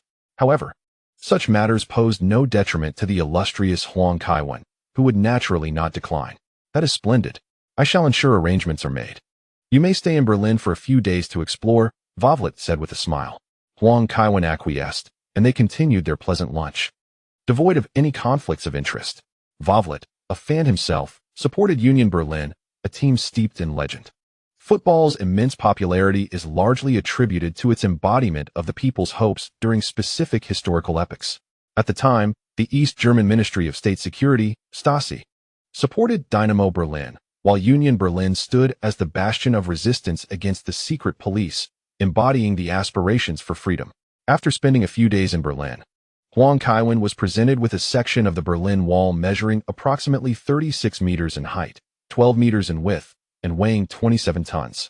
The Germans assured him that they would facilitate its air transport to London, sparing Huang Kaiwen any concern. Meanwhile, Chelsea successfully signed Gareth Bale. a move that left many media outlets puzzled, especially since he was not a starter at Tottenham. The transfer fee was a staggering £26.5 million, and had Bale not staged a training strike, it would have been challenging for Chelsea to secure his signing even with a higher offer. On August 28th, Huang Kaiwen and Lille visited the Louis II Stadium to witness the UEFA Super Cup. Merely minutes into the match, Bale, making his debut for Chelsea, assisted Drogba from the left flank. Ultimately, Chelsea clinched victory with that single goal, marking their second trophy of the new season, including the Community Shield. At the post-match press conference, Mourinho, brimming with enthusiasm, declared to the journalists, "Chelsea is a united team. We shall not overly rely on any individual." Kevin's temporary retirement from play is a choice I deeply respect. However, even in Kevin's absence, Chelsea is capable of overcoming all challenges to secure any honor in the world. Naturally, Huang Kaiwen celebrated alongside his teammates. As the primary target, Huang Kaiwen was indeed quite overwhelmed. This time, he was escorted back to the hotel by Lille. Monaco, being a splendid travel destination, provided a delightful backdrop for Huang Kaiwen and Lille's stay over several days. On September 1st, Huang Kaiwen once again encountered a refresh in the store. Upon opening the system, he was astonished to discover that he had won a championship. Beep. Successfully intercepted the 800-meter gold medal from Nimlaud's. Skill activated successfully. Characteristic replicated. Beep. Successfully intercepted Shakhtar Donetsk player Polyansky at the UEFA Super Cup. Beep. Successfully intercepted Shakhtar Donetsk player Fernandinho at the UEFA Super Cup. Skill activated successfully. Characteristic replicated. Beep. Successfully intercepted Shakhtar Donetsk player Willian at the UEFA Super Cup. Skill activated successfully. Characteristic replicated. Beep. Successfully intercepted Shakhtar Donetsk player Luis Adriano at the UEFA Super Cup. Skill activated successfully. Characteristic replicated. Beep. Successfully intercepted Shakhtar Donetsk player Dario Srna at the UEFA Super Cup. Skill activated successfully. Characteristic replicated. This revelation finally dispelled a concern for Huang Kaiwen. As long as he registered, he would benefit from the team's championship. This realization filled Huang Kaiwen with immense joy. In the future, if he no longer wished to play, he could still register with Milan. After all, with Milan's youth training and the financial support from the young lady, an additional registration spot would be of little consequence. In that case, Huang would gain abundantly each season without stepping onto the field. Characteristic, amazing stride, Nimlaud's. Possessing this trait enhances physical coordination and stride mastery, allowing for superior performance in middle distance running. Although labeled as middle distance, the enhancements are equally significant for sprints. Huang Kaiwen was quite satisfied with this characteristic. Characteristic, comprehensive core, Fernandinho, with exceptional physical attributes and refined footwork, possessing this trait slightly enhances physical condition and technical skills, allowing for excellent adaptability across all midfield positions. Huang Kaiwen's physique continues to improve, and should this progress persist, he may even forego card draws while running at Carrington. Characteristic, secondary acceleration, Willian, following a high-speed advance and subsequent deceleration, leveraging explosive power can facilitate a secondary acceleration that disrupts the opponent's defense. Possessing this trait slightly enhances explosiveness and speed. Huang Kaiwen mused, "Damn, it seems I need not wait for the London Olympics. The Huang King is already quite extraordinary." Willian's playing style is indeed distinctive. Huang Kaiwen distinctly recalls the differing roles he and Pedro played. Pedro's off-the-ball movement was already exceptional during his time at Barcelona, a quality Willian could not match. However, Willian's physical prowess is equally remarkable. These Brazilian players from Shakhtar possess outstanding physical attributes, personal abilities, and technical skills. Otherwise, they would not have been able to transfer to teams like Manchester City and Chelsea. Characteristics. Suning investment, Luis Adriano. It is rumored that Luis Adriano has joined Suning with an annual salary of €8 million, yet the reality is far less. With this trait, the media invariably inflates your salary beyond its actual figure. Huang Kaiwen rubbed his temples in exasperation. His salary was already substantial. If such a characteristic were to emerge, the Fleet Street would surely be in uproar. His current earnings at Chelsea, comprising his weekly wages along with endorsements and various bonuses from Abramovich, amount to nearly 3 times that of De Gea. Trait, loyalty and stability, Dario Srna. Possessing this characteristic enhances your ability to control the ball and connect play in the defensive area, significantly improving match stability. Serna is indeed a remarkably stable player. His prowess is formidable, yet he has turned down numerous offers from prestigious clubs. The enhancement in match stability is quite commendable. Most importantly, Huang Kaiwen felt a sense of ease in receiving such a bounty without having participated in the championship match. After a glance, Huang Kaiwen utilized 120 points to acquire long-distance mastery and immunity card. Skill: long-distance mastery boosts your stamina, elevating your endurance to a professional level. Goodness! The Yellow King of football now possesses almost no shortcomings in track events. After spending a few days in Monaco, the two returned to Milan. Huang Kaiwen finally understood why Inzaghi was so ecstatic. This rascal had wagered 30 million when his odds were high. He truly has audacity, mortgaging everything and borrowing additional funds. Should the Yellow King falter, Inzaghi would be unable to recover even by selling his own skin. Huang Kaiwen instructed his old steward to deliver gifts to the team doctors. His teammates were not overlooked either. English received a 2009 Ferrari California. The physiotherapist and masseur were gifted substantial store credit cards from Harrods in London, easily sellable if they chose not to use them. The entire Chelsea team, including the coaching and medical staff, received specially customized gold watches commemorating the Berlin World Championships, engraved on the back with champions from Chelsea. Winning a championship cost the Yellow King a considerable sum. The bonuses provided by Chelsea were simply insufficient. Fortunately, Inzaghi was there to lend a helping hand. On September 26th, following Chelsea's defeat to Wigan Athletic, Huang Kaiwen finally departed Milan for London. Lily was sent off to school. Students ought to maintain a student-esque demeanor. On the plane, he carried a colossal check with 7 zeros, feeling immensely satisfied. Milan truly deserves its reputation as the birthplace of the Yellow King. Even a leisurely return could yield millions. This also compensated for his refusal to participate in the Dart King tournament in Ballyherne. As soon as Huang Kaiwen disembarked, he was recognized by keen-eyed fans. A minor commotion erupted at the airport, with many pulling out their phones to report the sighting. Such paparazzi-like behavior is quite common in the UK. As long as you provide news to a publication, they will reward you with a certain sum. As Chelsea's unbeaten streak was finally shattered, Kevin Huang returned to London, inevitably sparking speculation about his re-entry into the football arena. Upon his arrival at his London residence, several television crews had already gathered outside, preparing for live broadcasts. Reporters sought to interview neighbors from the vicinity, yet not everyone was keen to participate, particularly in affluent neighborhoods where privacy is highly valued. Upon turning on the television, Huang couldn't help but feel a sense of satisfaction as he watched the reporters struggle. However, that fleeting amusement quickly faded as the first phone call rang. His phone scarcely had a moment's peace. Besides Ramos, who was already aware of Huang's return, nearly all his teammates reached out. The incessant line kept Mourinho from nearly making an unannounced visit to Huang's home, but thankfully, a call from Huang himself assuaged Mourinho's concerns. In front of the television, Carragher was on the brink of exasperation. Bloody hell. Chelsea's next opponent in the league is Liverpool. Is he going to distance himself further on the scoring charts against them? The following day, Huang appeared at the Cobham training ground, where eager fans offered him an enthusiastic welcome.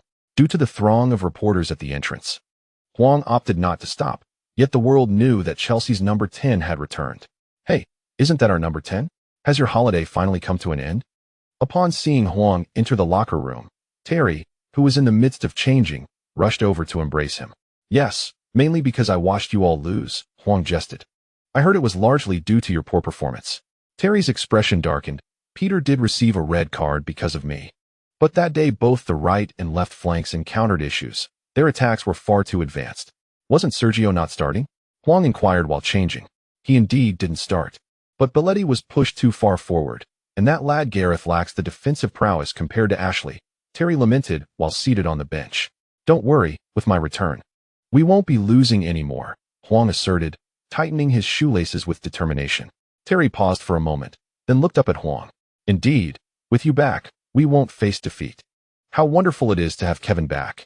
Once he donned his training attire, Huang stepped onto the training pitch. Mourinho immediately rushed down from the office building, wrapping his arm around Huang's shoulder, urging, Kevin, you should head to the medical room for a checkup. We'll focus primarily on recovery training from here on. My physical condition is quite excellent, coach. You'll be astonished when you see the report, Huang replied with a smile. That's the best news, with you back in the team. We shall fear no challenge, Mourinho said, patting Huang's shoulder. Although Chelsea had only suffered one defeat, Huang's absence had left a lingering uncertainty. Matches against Hull City and Stoke City had been narrow victories. If Huang had been on the bench, that worry would have been entirely unnecessary. At noon, Mourinho exhaled a sigh of relief upon reviewing Huang Kaiwen's medical report. This meant that for the upcoming match, he could seamlessly integrate Huang into the roster. As the day's training concluded, Huang extended an invitation to his teammates for a gathering at his home. After a summer of transition, several new faces had joined the team. As the team's organizer, he felt a duty to assist his new comrades in acclimating to the squad. With the imminent match, the Chelsea players exhibited restraint and abstained from alcohol. By around 10 o'clock, they departed from Huang's residence. However, Huang's appearance at Cobham dashed the hopes of some. His return to training hinted at various implications. In an interview, Liverpool's captain, Gerrard, remarked, "Kaiwen is an exceptional player. Should he return to Chelsea, it would indeed pose significant challenges for us. Yet Liverpool has never been a team to shy away from adversity. We are prepared to embrace any challenge." In contrast, Benitez lacked Gerrard's confidence. He was taking a gamble, believing that Huang's return to Chelsea would mean he might not be in peak physical condition. Given Chelsea's cautious approach towards Huang, it was uncertain whether he would make the lineup for the next league match. On the final day of September, a seemingly ordinary Wednesday, tickets for Stamford Bridge remained highly sought after. Huang declined an invitation to the pre-match press conference, opting instead to change in the locker room. Despite the significant time elapsed since the World Championship, the club still prepared an opportunity for Huang to showcase his talents. "This is our collective honor," Ashley Cole remarked with a smirk. "When Mr. Albert came to deliver gifts, I didn't see you refuse," Terry retorted. "That was meant for me. Why would I decline?" Ashley chuckled. "I can't believe we're playing on the same team again," Higuain chimed in, moving closer to Huang. "Indeed, what a coincidence. Weren't you planning to join Arsenal?" Huang inquired. "I intended to, but they deemed my transfer fee too exorbitant and couldn't guarantee a starting position," Higuain replied. "You won't be a starter at Chelsea either," Huntelaar added. The competition for positions in Chelsea's forward line was fierce, with Mourinho favoring a lone striker. Yet, Higuain remarked with a grin, "But winning the championship with Chelsea is a worthy pursuit." Adorned with a gold medal, Huang rose and exited the locker room. Guided by staff, he entered Stamford Bridge directly. The DJ at Stamford Bridge announced, "Now we witness the world record holder, the finest player in football history, our number 10. Before he could utter Huang's name, the eager Chelsea fans erupted in chants of "Kaiwen, Kaiwen, Kaiwen." Stamford Bridge was already festooned with banners celebrating Huang, featuring tributes to last season's triumph and images of his jubilant celebrations, adorned with various slogans. In the center of the south stand hangs the most conspicuous banner, "Welcome to Stamford Bridge." In just over half a season, this slogan has become a prominent emblem of Chelsea, filling the hearts of its supporters with immense pride. With such confidence, they extend a warm invitation to anyone to compete at Stamford Bridge, for ultimately, victory belongs to Chelsea. Huang Kaiwen continually applauds the surrounding stands, and after nearly 3 minutes, he ascends to the makeshift stage. Embracing Abramovich, he takes the microphone and declares, "After several years in my professional career, I find myself feeling somewhat weary. Yet, away from the pitch, I feel a longing that draws me back. I am grateful for all your support, including your backing of my temporary retirement decision. You stood behind me before, and now it is my turn to stand behind you. Victory belongs to Chelsea. Champions, champions, champions." The Liverpool players, waiting at the tunnel for their warm-up, observed the once placid Stamford Bridge transformed into an arena of fervor akin to Anfield. They sense that today's match will not be an easy affair. Ancelotti is set to coach Brazil next year, indicating that he will solely focus on national teams moving forward. As the Premier League commenced over a month ago, it has proven challenging for all teams involved. Chelsea, as the reigning champions, has felt the impact slightly less. Mourinho still enjoys a loyal following, yet the absence of Huang Kaiwen has significantly diminished Chelsea's viewership. Lacking a core offensive presence on the flanks, Chelsea's matches have become markedly less appealing. Other Premier League teams are in similar predicaments, with some appearing to wait for the summer to peak and secure lucrative sponsorship deals. However, Huang Kaiwen's announcement of retirement after last season dashed those hopes. The primary target for sponsors has vanished, leaving teams with little opportunity to shine.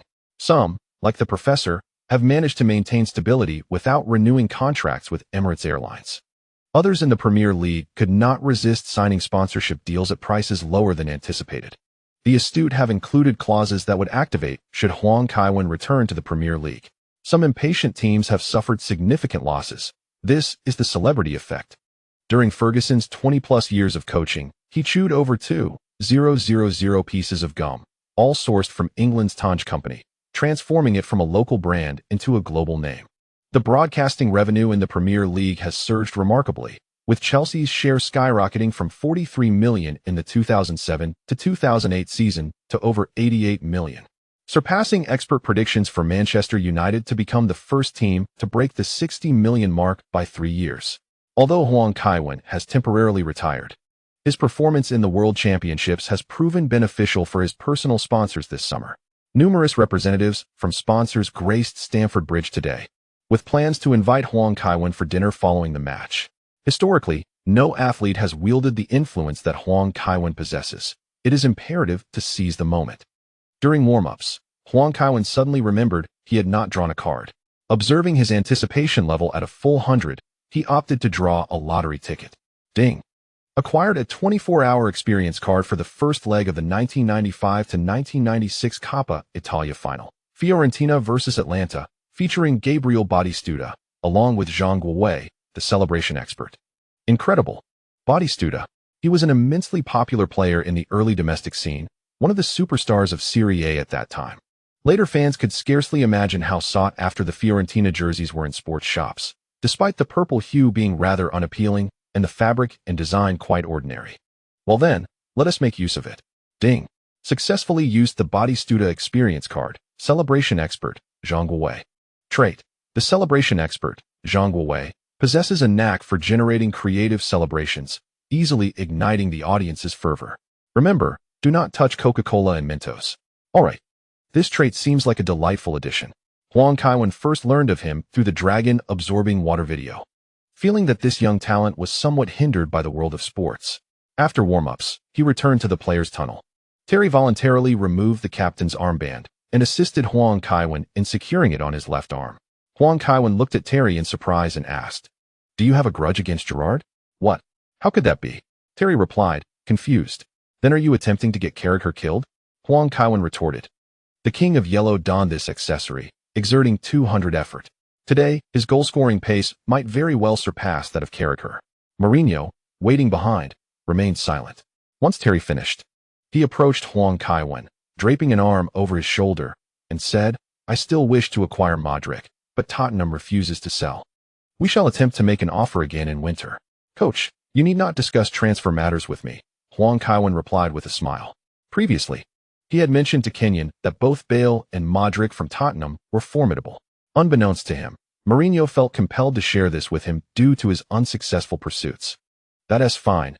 Give me a signal when you've played enough, and I will make substitutions," Mourinho said, patting Huang Kaiwen's shoulder. Benitez observed the interactions between Chelsea's leadership with a heavy gaze. "Damn, I lost the bet. Losing is inconsequential, but each time after facing Chelsea, the team's morale dips, which troubles him greatly. It is not merely one match without points. The question remains how to proceed afterward. At times, Benitez truly feels exhausted. His frogs have already been studied to 8 millimeters, yet Liverpool has made no progress against Chelsea. Huang Kaiwen's return to Chelsea is akin to acquiring a formidable reinforcement.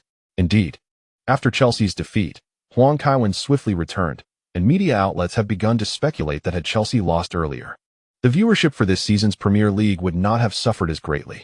From the reactions at Stamford Bridge, Huang Kaiwen's return is akin to administering a potent tonic to Chelsea. Indeed, based on today's warm-up, Huang Kaiwen appears to be in excellent form, and one can anticipate a thrilling match ahead. Now, let us delve into the starting lineups for both teams. Chelsea's formation features a 4-3-3 setup with 2 defensive midfielders, goalkeeper, Hilario, defenders, Belletti, Carvalho, Terry, Ramos, midfielders, Ballack, Deco, Eschen, forwards, Huang Kaiwen, Drogba, Huntelaar. Liverpool, on the other hand, adopts a similar 4-3-3 formation with 2 defensive midfielders, goalkeeper, Reina, defenders, Insua, Carragher, Skirtle, Glenn Johnson, midfielders, Lucas Leiva, Gerrard, Mascherano, forwards, Riera, Benayoun, Quit. It is evident that Liverpool has invested considerable effort into neutralizing Huang Kaiwen. Indeed, due to Cech's injury during training, Chelsea's starting goalkeeper today is Hilario, who has made a total of 15 appearances since joining Chelsea 3 seasons ago. The attacking prowess of Chelsea's fullback duo is formidable. However, Ramos, who contributed numerous assists last season, has managed only one thus far this season. A challenge Chelsea faces this season is their propensity to create opportunities without possessing the requisite finishing ability. A decline in offensive efficiency that is notably attributed to Huang Kaiwen's absence. On the pitch, Belletti appears somewhat anxious, though he cannot quite comprehend why. Mourinho has indeed chosen him to replace Ashley Cole, and while both players have had similar opportunities, he can distinctly sense Mourinho's expectations of him. Ashley Cole is, after all, regarded as the world's premier fullback. Today marks Belletti's first occasion sharing the pitch with Huang Kaiwen, having never previously faced him as an opponent, which heightens his excitement. He is eager to discover whether he can establish a harmonious synergy with Huang Kaiwen on the left flank. Although Huang Kaiwen has not returned to Chelsea during this period, Belletti has gleaned insights from his teammates.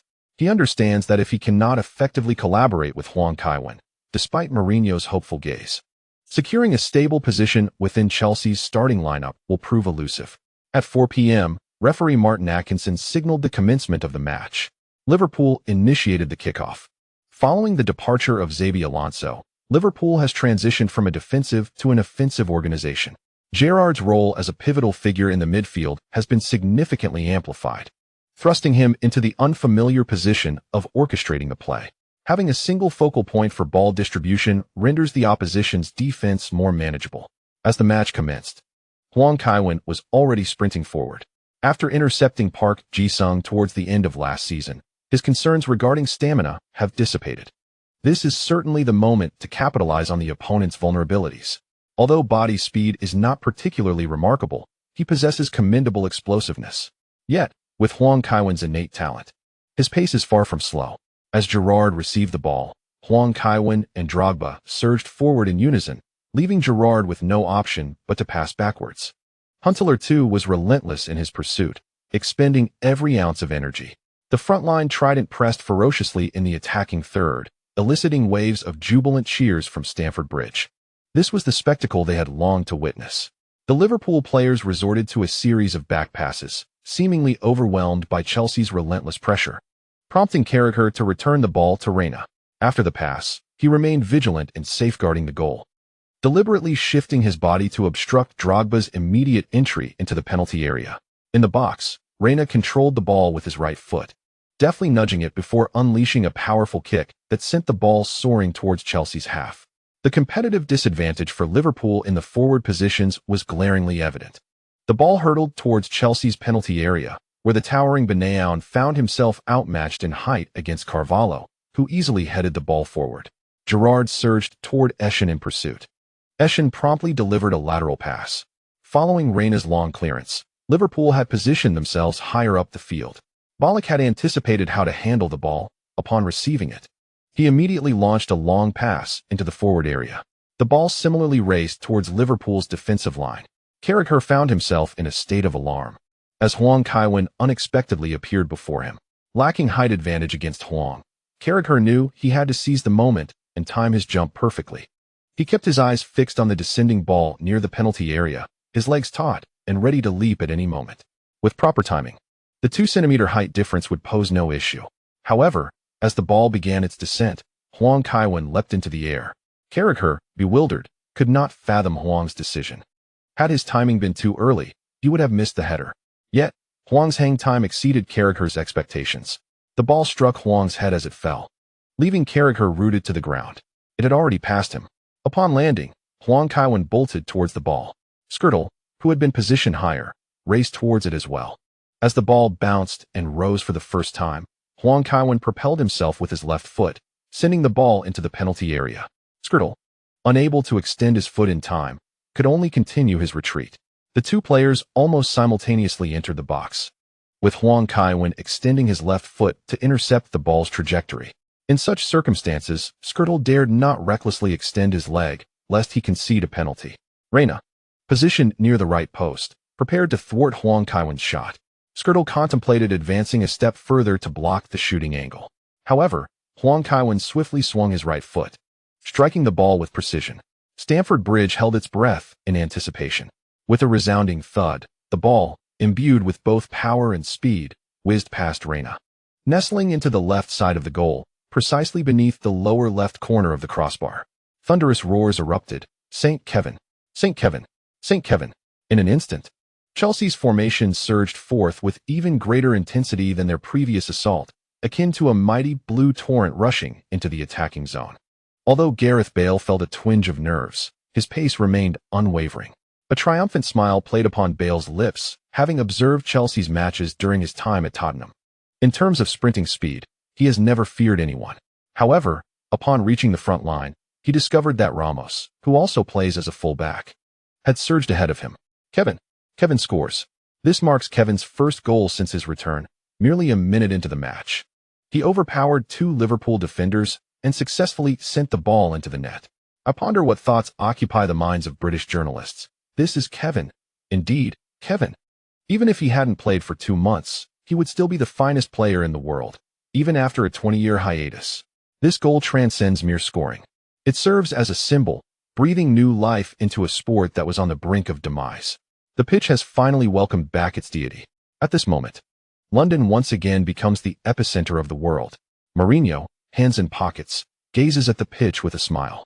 Exhibiting excitement over a single goal is hardly in line with his character. He is, after all, the best young manager in the world, poised to become the finest manager overall. Observing Huang Kaiwen surrounded by his teammates, Carragher finds himself at a loss for words. While conceding a goal is undeniably disheartening, a voice within reassures him that it could have been worse. At least it wasn't an own goal. He has now surpassed Henry on Liverpool's scoring list, becoming the all-time leading scorer, a fact that weighs heavily on Carragher. If given the choice, he would prefer never to score another own goal in his lifetime. The Liverpool players prepare to restart the game. Quit immediately seeks out Huang Kaiwen. Even knowing that his efforts may be in vain, Quit persists, determined to give his utmost in the match. With Huang Kaiwen absent from the pressing in the front line, Liverpool experiences slightly less pressure. Mascherano and Lucas take control of the tempo. Once the ball reaches Gerrard, an attack may ensue, as Gerrard's back pass can be a double-edged sword.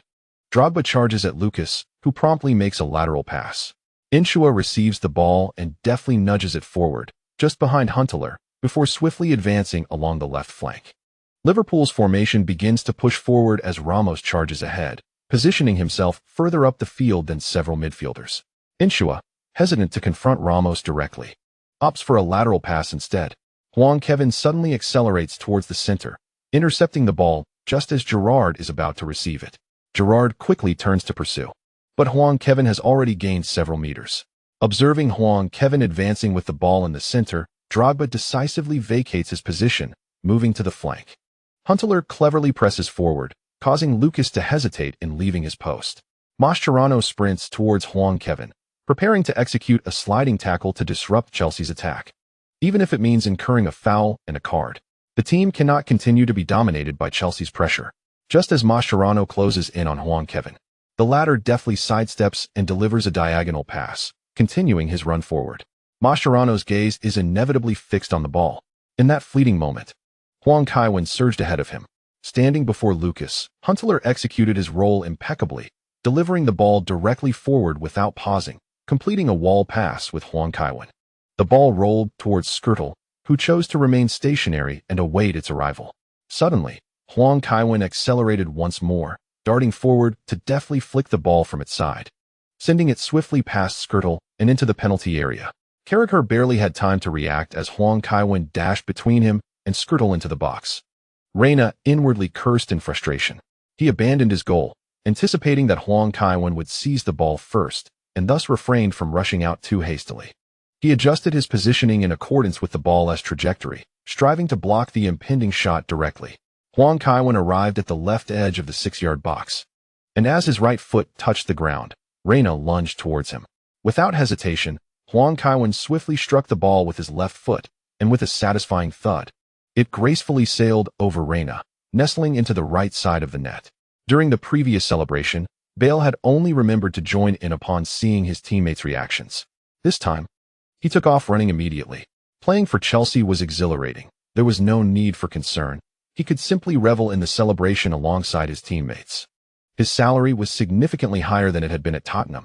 This truly was the best job in the world. Bale unleashed his speed, yet upon reaching the forward line, he was astonished to find that not only had he failed to surpass Ramos, but he had also been left behind by Huntelaar and Drogba. The three had encircled Huang Kaiwen, leaving no opportunity for anyone else. Damn it! Bale felt a sting of humiliation. He considered himself one of the quickest players in all of England, convinced that no one, save for Huang Kaiwen, could outrun him. However, failing to secure the prime position for the second consecutive celebration left him quite irked. He refused to believe he would remain slower than his teammates for long. Huang Kaiwen, after intercepting the ball, launched an exquisite attack, combining with Huntelaar and dribbling past four defenders to score. Indeed, Huang Kaiwen was in splendid form, which I believe is linked to him donning the captain's armband. Today, he rarely relied on sheer speed. Instead, he maintained a controlled pace, only to unleash his acceleration as the defenders approached, a burst of speed that few could match. This rhythmic fluctuation between slowing down and speeding up posed a significant challenge to the defender's agility and judgment. More importantly, Huang Kaiwen's shooting was remarkably precise today. He scored 2 goals within just 3 minutes, one a powerful right-footed strike from the edge of the box, and the other a deft left-footed chip from near the 6-yard line. His finishing skills had not diminished in the slightest. Is Van Nistelrooy a druid? Damn it, does Huang Kaiwen harbor a grudge against Liverpool? Why do I say this? Wasn't he had agreed that he would only return to play against Arsenal, and yet he suddenly made an appearance over a month early? That was what the newspapers reported. Huang Kaiwen himself never claimed such a thing. Alas, despite knowing better than to trust that individual. I wagered with my roommate that he would not return to play until December. This weekend, I shall treat a few comrades to a barbecue. They have declared that they shall forego both breakfast and lunch, eagerly awaiting the evening feast. Indeed, it seems that all roommates are cut from the same cloth. The last time I offered breakfast, they not only indulged but each departed with a cup of soy milk in hand. Is it feasible to continue referring to them in such a manner? Furthermore, I hope the forum moderator will not betray us again. Rest assured, we have several forums now under different stewardship. Should one be shut down, we shall simply relocate. Surely, not everyone can defect. How thrilling it is to engage in such a game.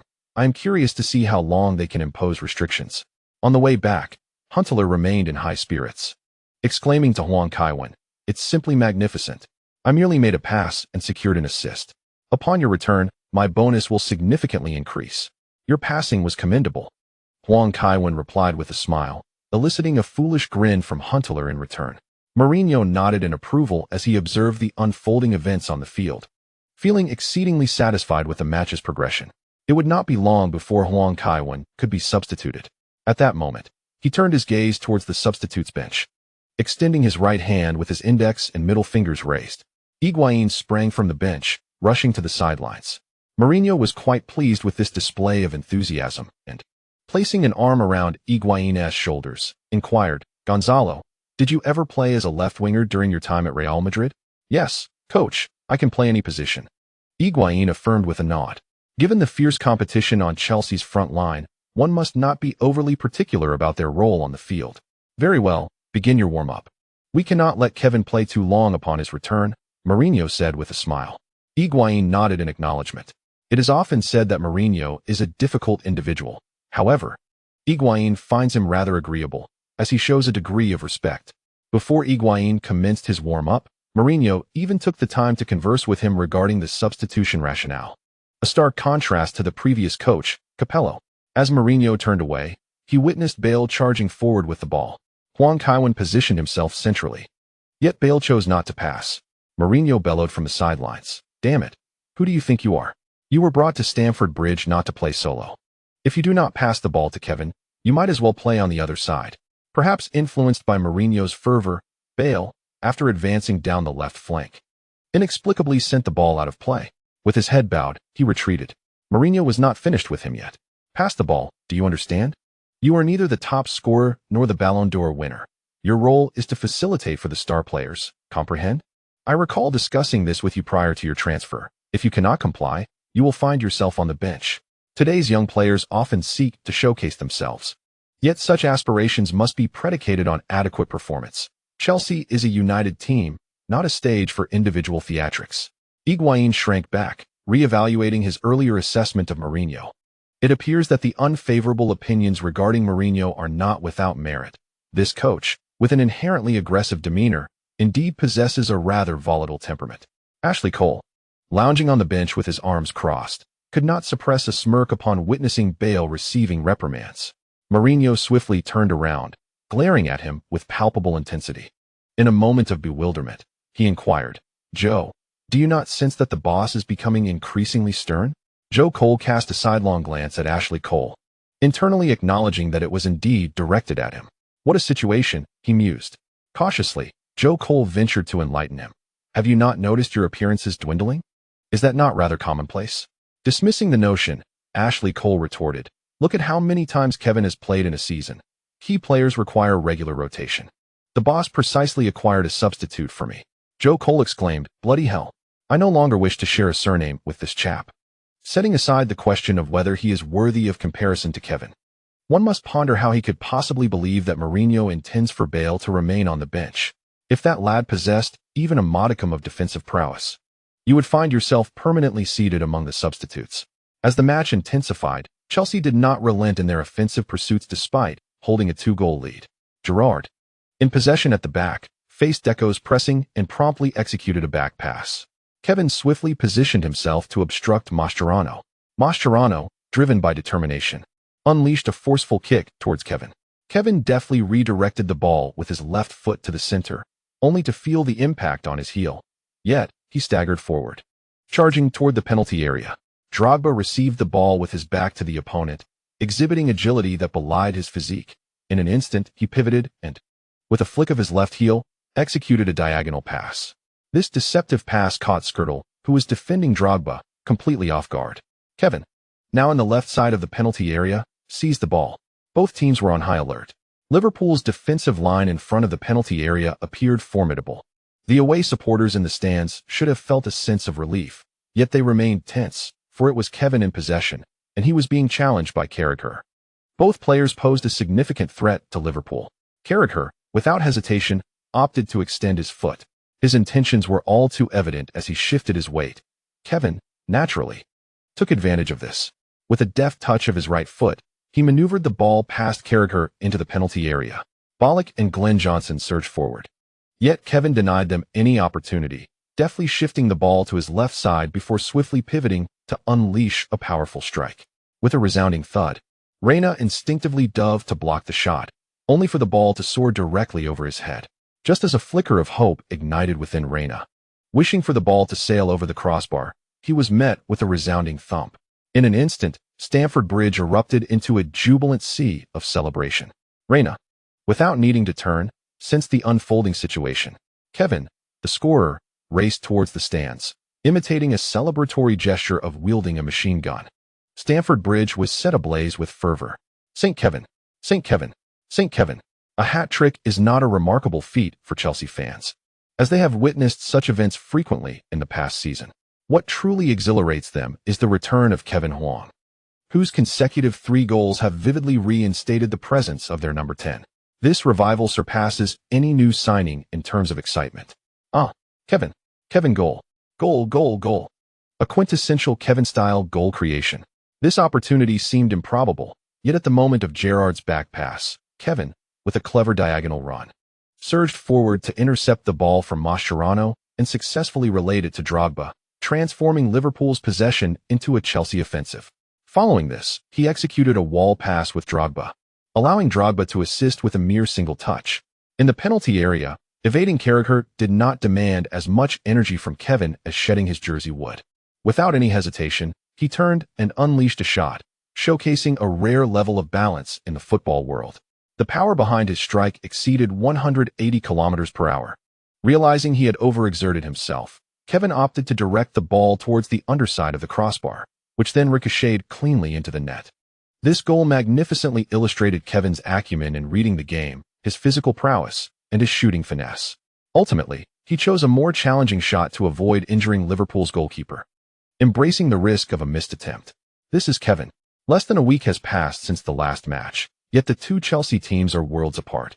Every Chelsea fan can distinctly perceive that the team has seemingly come back to life with Kevin Huang's return, brimming with vitality. Although Chelsea had scored and won matches previously, the fervor was absent. There was no scene of everyone rushing forward in celebration after a goal. Perhaps it is only the number 10 jersey that can unite everyone so closely. Benitez, stroking his bald head, was somewhat resigned to the situation, regretting his use of the mountain toad. Regardless of its magical prowess, it bore no economic value. If only he had chosen a species like the pond frog. Even if it did not secure victories, at least it could be sold. The Liverpool players had all praised it. However, Benitez did not believe there was any error in his research. The inability of the toad's magic to sway Chelsea only underscored the greater enchantment of Chelsea's side. The previous Chelsea coach had even made headlines due to his divination practices.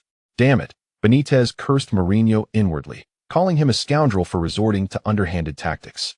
The 3 consecutive goals indeed inflicted considerable damage on Liverpool. Among Liverpool's starting 11, only Carragher maintained a light-hearted demeanor for him as long as there were no own goals. It was a victory.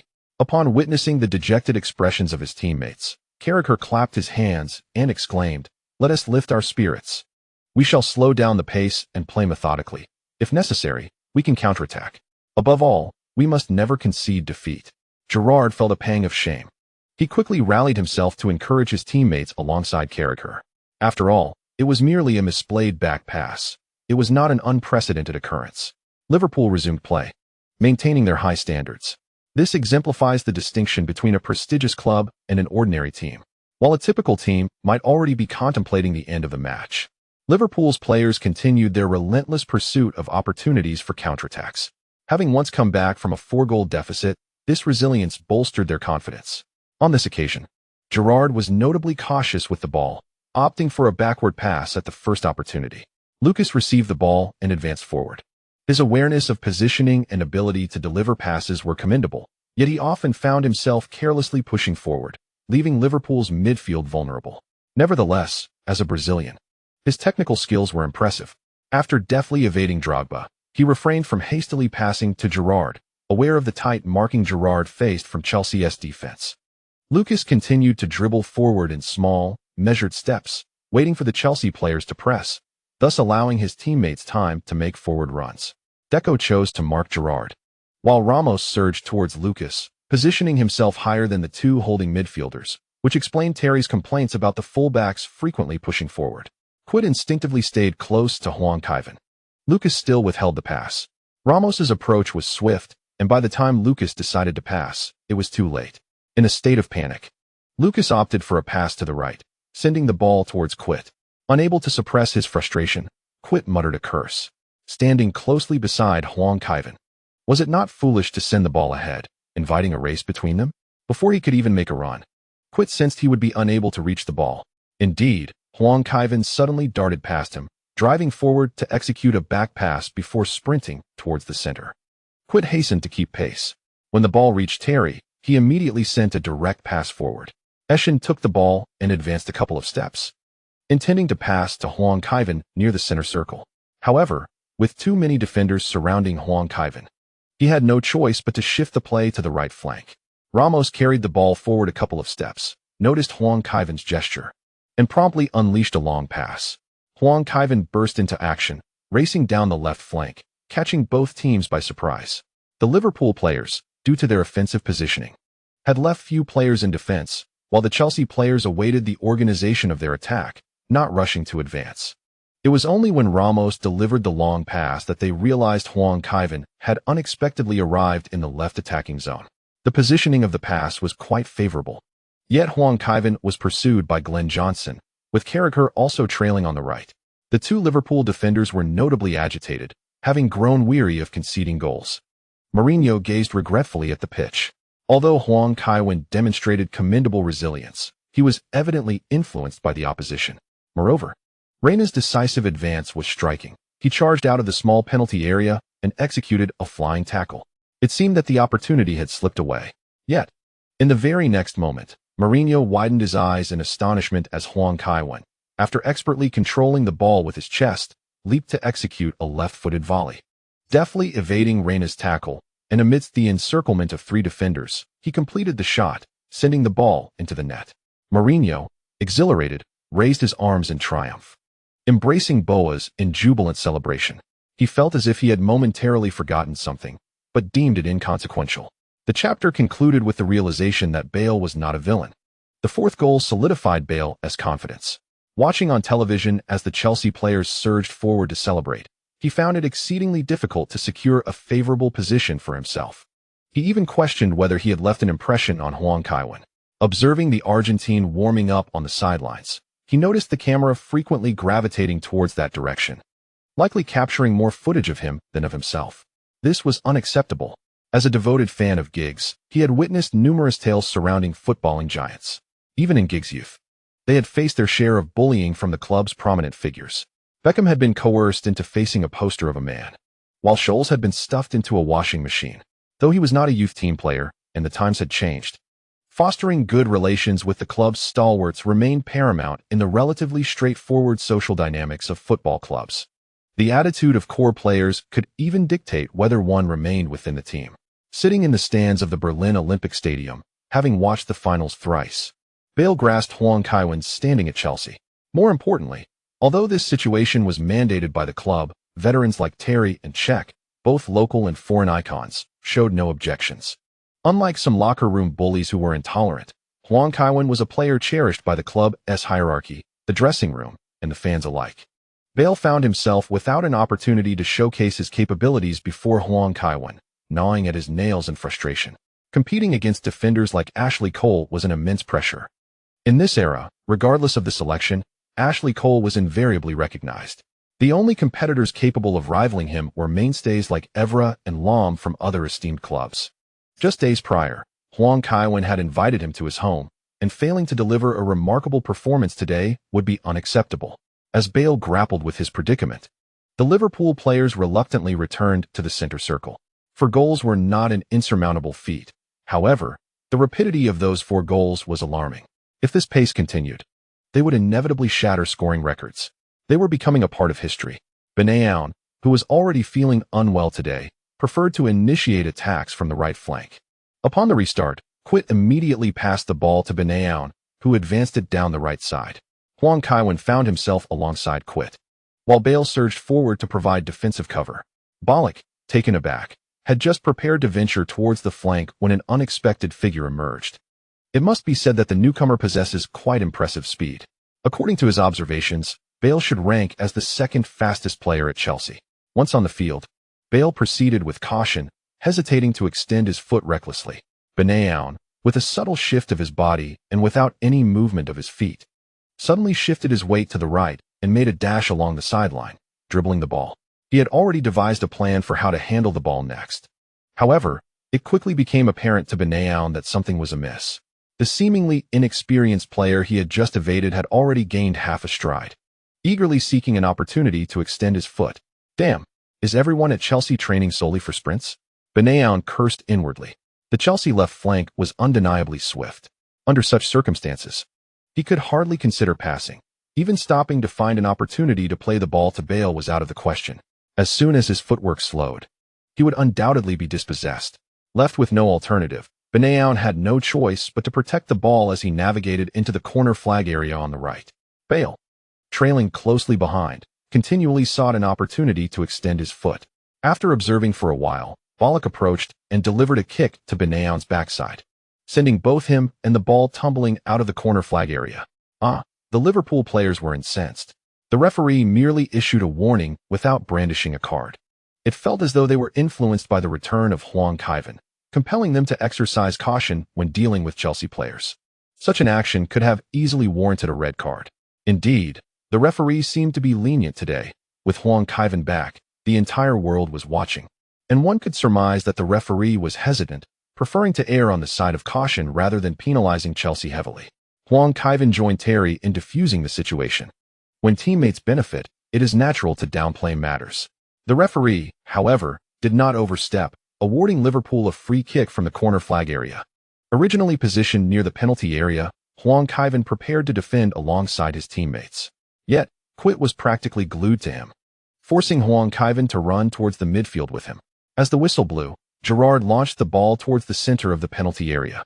The speed of the long pass was remarkable, and Hilario, stationed at the goal, found it difficult to manage.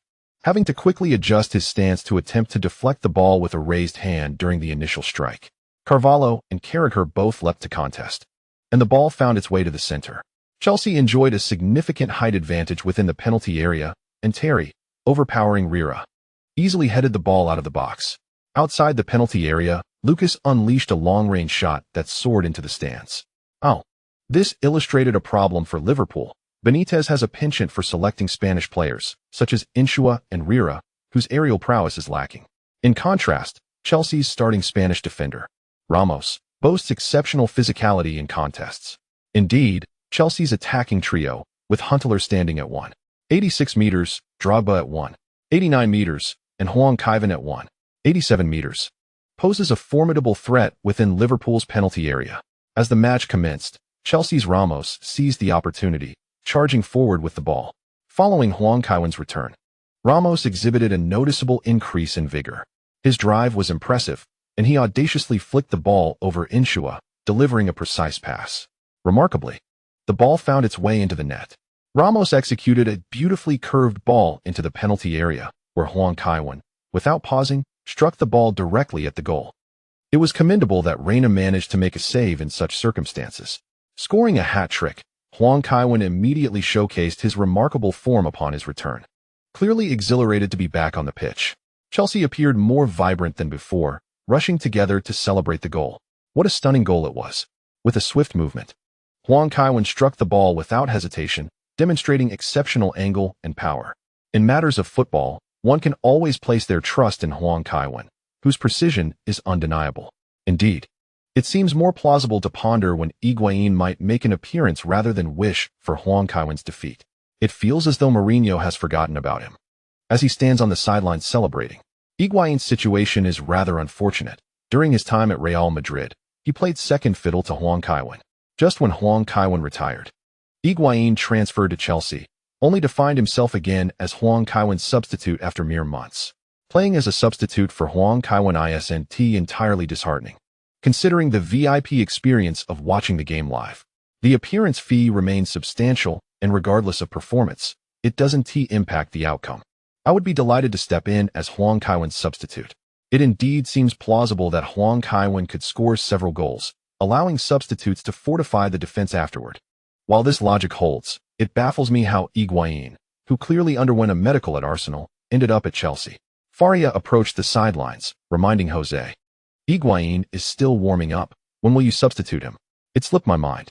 Mourinho clapped his hands, remembering, and turned to Higuain, gesturing for him to return, stating, "Kaiwen is playing splendidly today. Once we score a couple more goals, we will make a substitution." Higuain nodded, bending to retrieve his training jacket and putting it on before returning to the bench. During his time at Chelsea, he had become well acquainted with the parking lot layout. It appeared those maps would soon prove useful. In truth, the coach is quite amiable, remarked Kudasini to Higuain. Indeed, Higuain replied. As an Argentine, he communicated solely in Spanish and Italian. Although he was attempting to learn English, the results were less than satisfactory, limiting his interactions to a few teammates. Kudasini was among those he felt more familiar with. While Higuain harbored no significant ambitions, he found it hard to relate to Kudasini, who was the second longest-serving player at Chelsea after Terry, now in his 12th season, with only 4 seasons of double-digit appearances. If he were to follow in Kudasini's footsteps, a return to the Argentine national team would remain a distant dream. Noticing Higuain's lack of interest in conversation, Kudasini turned his attention back to the match. In the summer, he contemplated a move to Tottenham, yet the disparity between playing as a second-choice goalkeeper there and at Chelsea was substantial. Not only would he have to accept a pay cut, but the prospects of winning silverware were also bleak. Every aspect of the situation paled in comparison to Chelsea, and thus, Kudasini harbored no thoughts of seeking a new environment. Liverpool's conceding of 5 goals necessitated a more cautious approach. They began to engage in frequent ball exchanges in their half, waiting for the Chelsea players to press before launching an attack. Under Benitez's guidance, Lucas began to adhere to his designated position. Despite his penchant for advancing, he dared not venture forward any longer. Otherwise, post-match scrutiny from journalists would surely be unkind. In the 37th minute, Bale once again seized the ball in the backfield and pushed forward. As he advanced, he kept a keen eye on Huang Kaiwen's positioning. Huang opened up the flank for him to exploit, drawing away the defenders. Bale surged from the edge of the penalty area into the box and immediately executed a back pass. However, his pass was all too apparent, intercepted by Carragher, who promptly returned it to Reina, allowing Reina to clear the ball from the penalty area with a powerful kick. Huang applauded Bale. Although the attack bore no fruit, it was essential to acknowledge a teammate's effort. Liverpool's predicament today lay in their inability to breach Chelsea's defense. Indeed, Benayoun was not the type of player capable of penetrating through the center, while Gerrard, as Liverpool's attacking fulcrum, faced significant restrictions. Chelsea denied him the opportunity to orchestrate the game at his own pace. This was largely due to the lingering impact of Alonso's departure. Although Aquilani was brought in, he could not replicate Alonso's influence. The primary issue on Chelsea's defensive front was on the flank of the young Bale. Yet, Quick consistently marked Huang closely, leaving Bale unchallenged as he surged forward with the ball. Remarkably, Gerrard opted for a long-range shot, revealing his growing impatience as the first half stoppage time dwindled. Liverpool needed to make effective adjustments in the midfield. As Cech took a goal kick, referee Atkinson signaled the end of the first half. Bale turned to seek Huang Kaiwen's presence, only to find him flanked by Huntelaar and Ramos. He could only trail behind, quietly retracing his steps. Upon reaching the sidelines, Bale was met with an exaggerated scene. The assistant coach, Villas-Boas, impeccably attired in a tailored suit, eagerly handed a water bottle and towel to Huang. Initially, while watching the footage, he felt no particular sentiment. However, trailing Huang, he distinctly sensed the assistant coach's demeanor. It was surprising to witness someone so attentively concerned with personal image display such obsequiousness. Mourinho directly embraced Huang's shoulders, inquiring, "How do you feel today?" "Not bad. The intensity of the match is moderate," Huang replied, noting, due to Gerrard's significant restrictions, Liverpool has struggled to make an impact today. It primarily reflects the effectiveness of the tactical arrangements. Mourinho's smile broadened as he warmly embraced Huang Kaiwen, saying, "Among the many players I have coached, disregarding technical ability, your game-reading skills are undoubtedly the most exceptional. After your retirement, you should become a remarkable coach." Huang Kaiwen chuckled in response, seemingly indifferent to Mourinho's words. The rapport between Mourinho and the esteemed Huang was amicable, yet should Huang Kaiwen indeed transition into coaching, Mourinho would spare no mercy as an opponent. Mourinho is a pragmatist. To maintain a friendship with him, one must not be overly concerned with his remarks during matches. Otherwise, a single direct confrontation could lead to discord. Following Villas-Boas' departure to coach elsewhere, rifts began to emerge between him and Mourinho. What of Huang Kaiwen then? However, by the time Huang Kaiwen retires and steps into coaching, Mourinho would likely be managing a national team as well. Such distant matters were of little concern to Huang Kaiwen.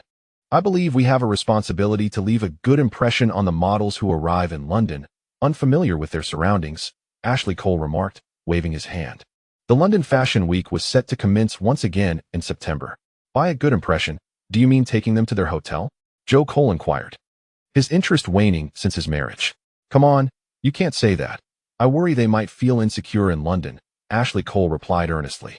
"So, your presence will ensure their safety?" Ramos teased. Only someone as superficial as Ashley Cole would find interest in the chaotic model scene. He was not as shallow as that. "Of course, I am the pride of London," Ashley Cole declared. Terry responded with a raised middle finger. Although they frequently indulged in escapades together, Terry had yet to acclimate to Ashley Cole's unwavering confidence over the years. Upon returning to the locker room, Mourinho clapped his hands and announced, "Kevin is back. I understand your excitement, but please refrain from dragging him along to Fashion Week. After all, your objective is not to mingle with the dressed-up models." Laughter erupted in the locker room.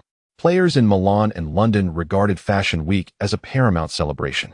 Coaches were well aware of this, often merely reminding them to temper their enthusiasm. "In today's match, you performed quite well. However, I must emphasize," Mourinho asserted, raising a fist for emphasis. "Each individual has a distinct role on the pitch. Modern football is not about personal heroics. Everyone must fulfill their responsibilities. I do not wish to see anyone charging from the backline with the ball, only to send it out of bounds with a poorly executed shot." Bale promptly lowered his head.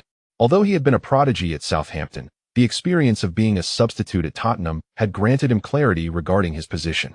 Since transferring to Chelsea, he had maintained a heightened sense of urgency, for Chelsea currently stood as the finest team in football. Observing Bale's performance, Mourinho nodded in acknowledgement. relieved that he recognized his errors. I fear the shamelessness of Ashley Cole, a rogue of sorts. Gareth Bale's defensive prowess leaves him somewhat dissatisfied. Yet he finds himself powerless against Arsenal's refusal to release Clichy. A deficiency in defensive skills can certainly be cultivated over time, as evidenced by Mikel. The African Zidane has transformed into the African Makelele. When it comes to player development, Mourinho exudes remarkable confidence. After expressing his thoughts, he exited the locker room, granting the players some space. As soon as Mourinho departed, Ashley Cole elbowed past Huntelaar, settled beside Huang Kaiwen, and inquired, "I have tickets for Fashion Week. Would you care to join me? We are, after all, the most popular team in London." "Not a chance. I plan to take it easy," Huang Kaiwen replied. He had accompanied Inzaghi during his time in Milan, finding it rather unremarkable. Models often exhibit prevalent issues with their physiques or fail to meet conventional standards of beauty. A model ought to possess distinctive characteristics, yet that does not guarantee alignment with mainstream aesthetics, particularly regarding some Asian models. Huang Kaiwen was baffled by their selection. Ramos, slightly disdainful, nudged Cole and remarked, "If you wish to attend, by all means, but do not drag Kaiwen along. The journalists have their eyes on him. What if he ends up in the newspaper? It's not a big deal. It's quite normal for players to be involved with models." "Didn't you meet a petite model in Germany?" Ashley Cole replied. Even if married, Huang Kaiwen perceived no issue with socializing. He rolled his eyes at the mention of Anna Catherine. Could she compare to other models? The King of Huang was merely intrigued by Götz's eagerness. "This is a tribute to the classics," Ashley Cole scoffed. After a 15-minute intermission, both teams returned to the pitch. Benitez opted for a substitution, bringing on Gog for Benayoun. As they awaited the kickoff, Huntelaar waved to Huang Kaiwen, saying, "I'll pass to you shortly." Huang Kaiwen smiled and gave a thumbs up. Drogba initiated the play, promptly passing to the left flank. Quid approached Huang Kaiwen, lowering his center of gravity as he edged closer, arms outstretched in a defensive posture reminiscent of basketball. This tactic also allowed him to pull Huang Kaiwen back at the moment he attempted to accelerate. Huang Kaiwen had no intention of showcasing his skills. Instead, he turned and delivered the ball to Ballack. Ballack continued with a lateral pass, as Chelsea transitioned to organize from the back. Mourinho nodded approvingly from the sidelines. Deciding to replay Huang Kaiwen's return pass to the first team 10 times upon returning. He was keen to observe how Kaiwen played. At the onset of the match, the opposing formation was quite cohesive, making it challenging to exploit openings. Even with Kaiwen's exceptional technique, he was not in a hurry to demonstrate his abilities. Meanwhile, those rascals were eager to charge directly towards the opposing goal at every opportunity. As Ramos gained possession on the right, he immediately lifted his head to survey the field. While Huang Kaiwen still struggled to shake off Quit's grip, with Rira advancing to apply pressure. Ramos could only pass the ball sideways to Eschen. Eschen took possession and advanced it forward with a deft touch. Deco's recent form had significantly declined, yet his foundational skills remained intact. As one of the finest midfielders during the era of the Dream Team, dribbling the ball forward was merely a fundamental aspect of his repertoire. Gerrard charged swiftly towards Deco, who, without even glancing back, sent a precise through ball with his right foot. This pass was directed right in front of Huang Kaiwen. Suddenly, Huang Kaiwen, who had been leisurely strolling with Quit, sprang into action to seize the ball. Quit, a moment late, found himself 2 meters behind. Mascherano hastily darted towards the flanks, employing both hands and feet in an attempt to keep Huang Kaiwen on the wing. At this juncture, Quit also caught up, joined by Glenn Johnson, who was pushing forward from the defense. Huang Kaiwen, however, remained cautious. He feigned a dribble along the sideline, and as Mascherano shifted his footing, Quit sprinted to the right to block him. In an instant, Huang Kaiwen deftly extended his right foot to touch the ball, executing a deft nutmeg. Cruyff turn. With the completion of his turn, Huang Kaiwen returned the ball to the approaching Bale. Observing the forward's position, Bale instinctively lifted his left foot to lob the ball into the penalty area. Unfortunately, he miscalculated, and the ball was headed away by Carrington just outside the penalty box. Carrington's header was forceful, sending the ball soaring over the nearby Huang Kaiwen and Mascherano towards the midfield. The advancing Ballack intercepted the ball, only for Mascherano and Lucas to simultaneously press for a challenge. Seizing the opportunity, Ballack, without a moment's hesitation, executed a pass with the inside of his foot. The ball swiftly traversed the space between Liverpool's 2 defensive midfielders, finding Huang Kaiwen, who had made his way into the center. As Huang Kaiwen received the ball, Skirtle opted to challenge him. With a deft touch, Huang Kaiwen evaded Skirtle's foot with ease. Inchua not only refrained from pressing, but chose to retreat towards the edge of the penalty area. Hurry up and challenge him, don't let him shoot. Bettini shouted in exasperation. Yet, it was too late. In the moment of receiving the ball, Huang Kaiwen had already adjusted, bending his body and swinging his right foot forcefully at the ball. With a powerful strike, the ball soared past Inchua into the penalty area. Reina had already shifted his position, anticipating the ball's trajectory, yet he felt no confidence. Regrettably, there was no time for him to accurately assess the situation. As Reina leapt, extending his right arm while still airborne, he realized he had misjudged. The ball, though nearly devoid of spin, danced erratically. Damn! A curling drop shot. The ball struck the underside of the left crossbar and crashed down behind the goal line. Atkinson decisively blew the whistle, pointing towards the center circle. St. Kevin! St. Kevin! St. Kevin! Stamford Bridge felt as if it were hosting a championship celebration. Every Chelsea fan unabashedly expressed their joy, and upon closer inspection, some supporters sported tattoos of Huang Kaiwen or Mourinho on their chests, a testament to their admiration. Huang Kaiwen is in full swing. When he shoots, his confidence truly shines through. Zhang, have you noticed? Huang Kaiwen has adjusted perfectly, striking without hesitation.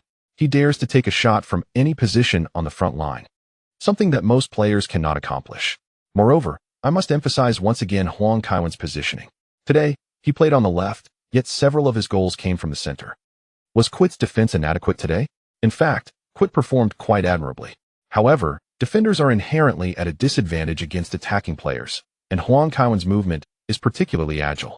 It is nearly impossible for a single defender to contain him. This instance exemplifies it perfectly.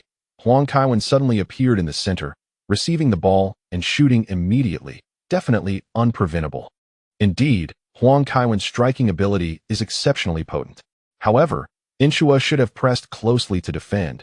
As he retreated, he inadvertently provided Huang Kaiwen with an opportunity. Gerrard tugged at his hair in frustration.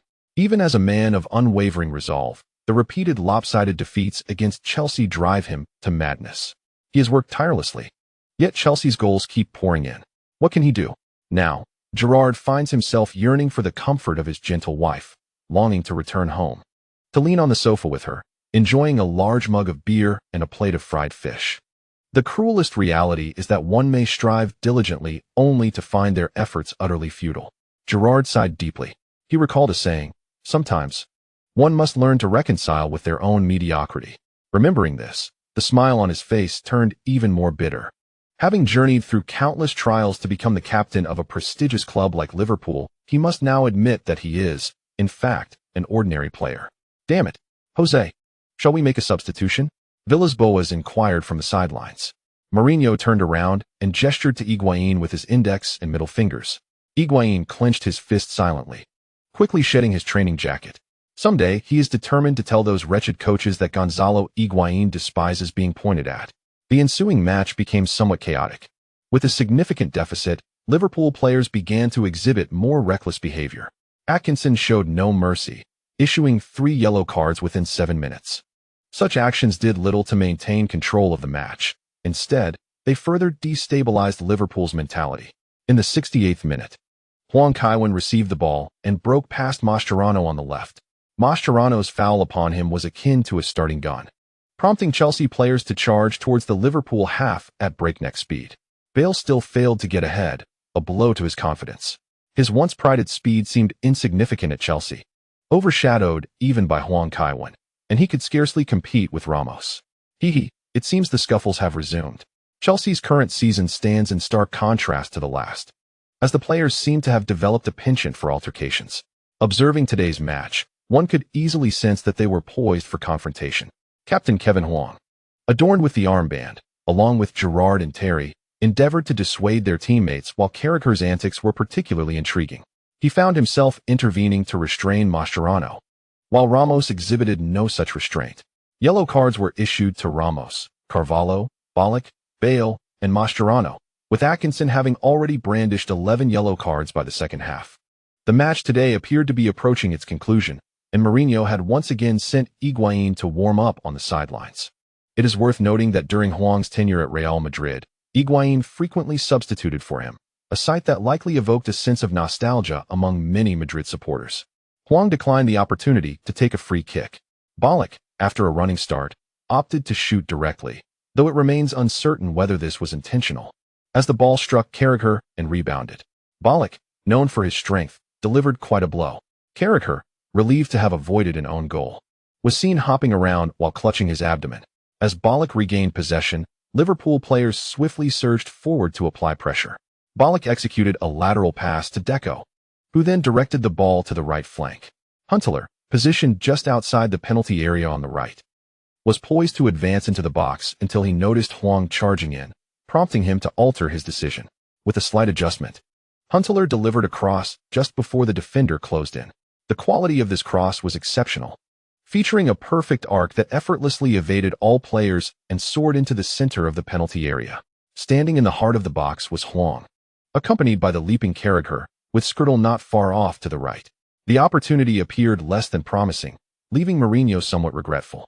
Nevertheless, he chose not to criticize Huntelaar for this moment. As a forward, possessing such passing awareness is commendable, and Carrington shared this sentiment. While the delivery was indeed commendable, it was directed towards Huang's rear. At such a juncture, Carrington understood that by positioning himself effectively, he could prevent Huang from receiving the ball with his back to goal, thereby neutralizing any potential threat. With this in mind, Carrington decided to closely mark Huang, denying him the chance to receive the ball and execute an overhead kick. However, in the very next moment, Carrington's eyes widened in disbelief. He had not anticipated Huang's choice of action. He watched as Huang shifted his weight forward, his body fully extended, resembling a swimmer diving into the water, with his upper body forcefully leaning ahead. Huang's raised left foot connected forcefully with the ball's rear, and in an instant, the sphere rocketed towards the right side of the goal.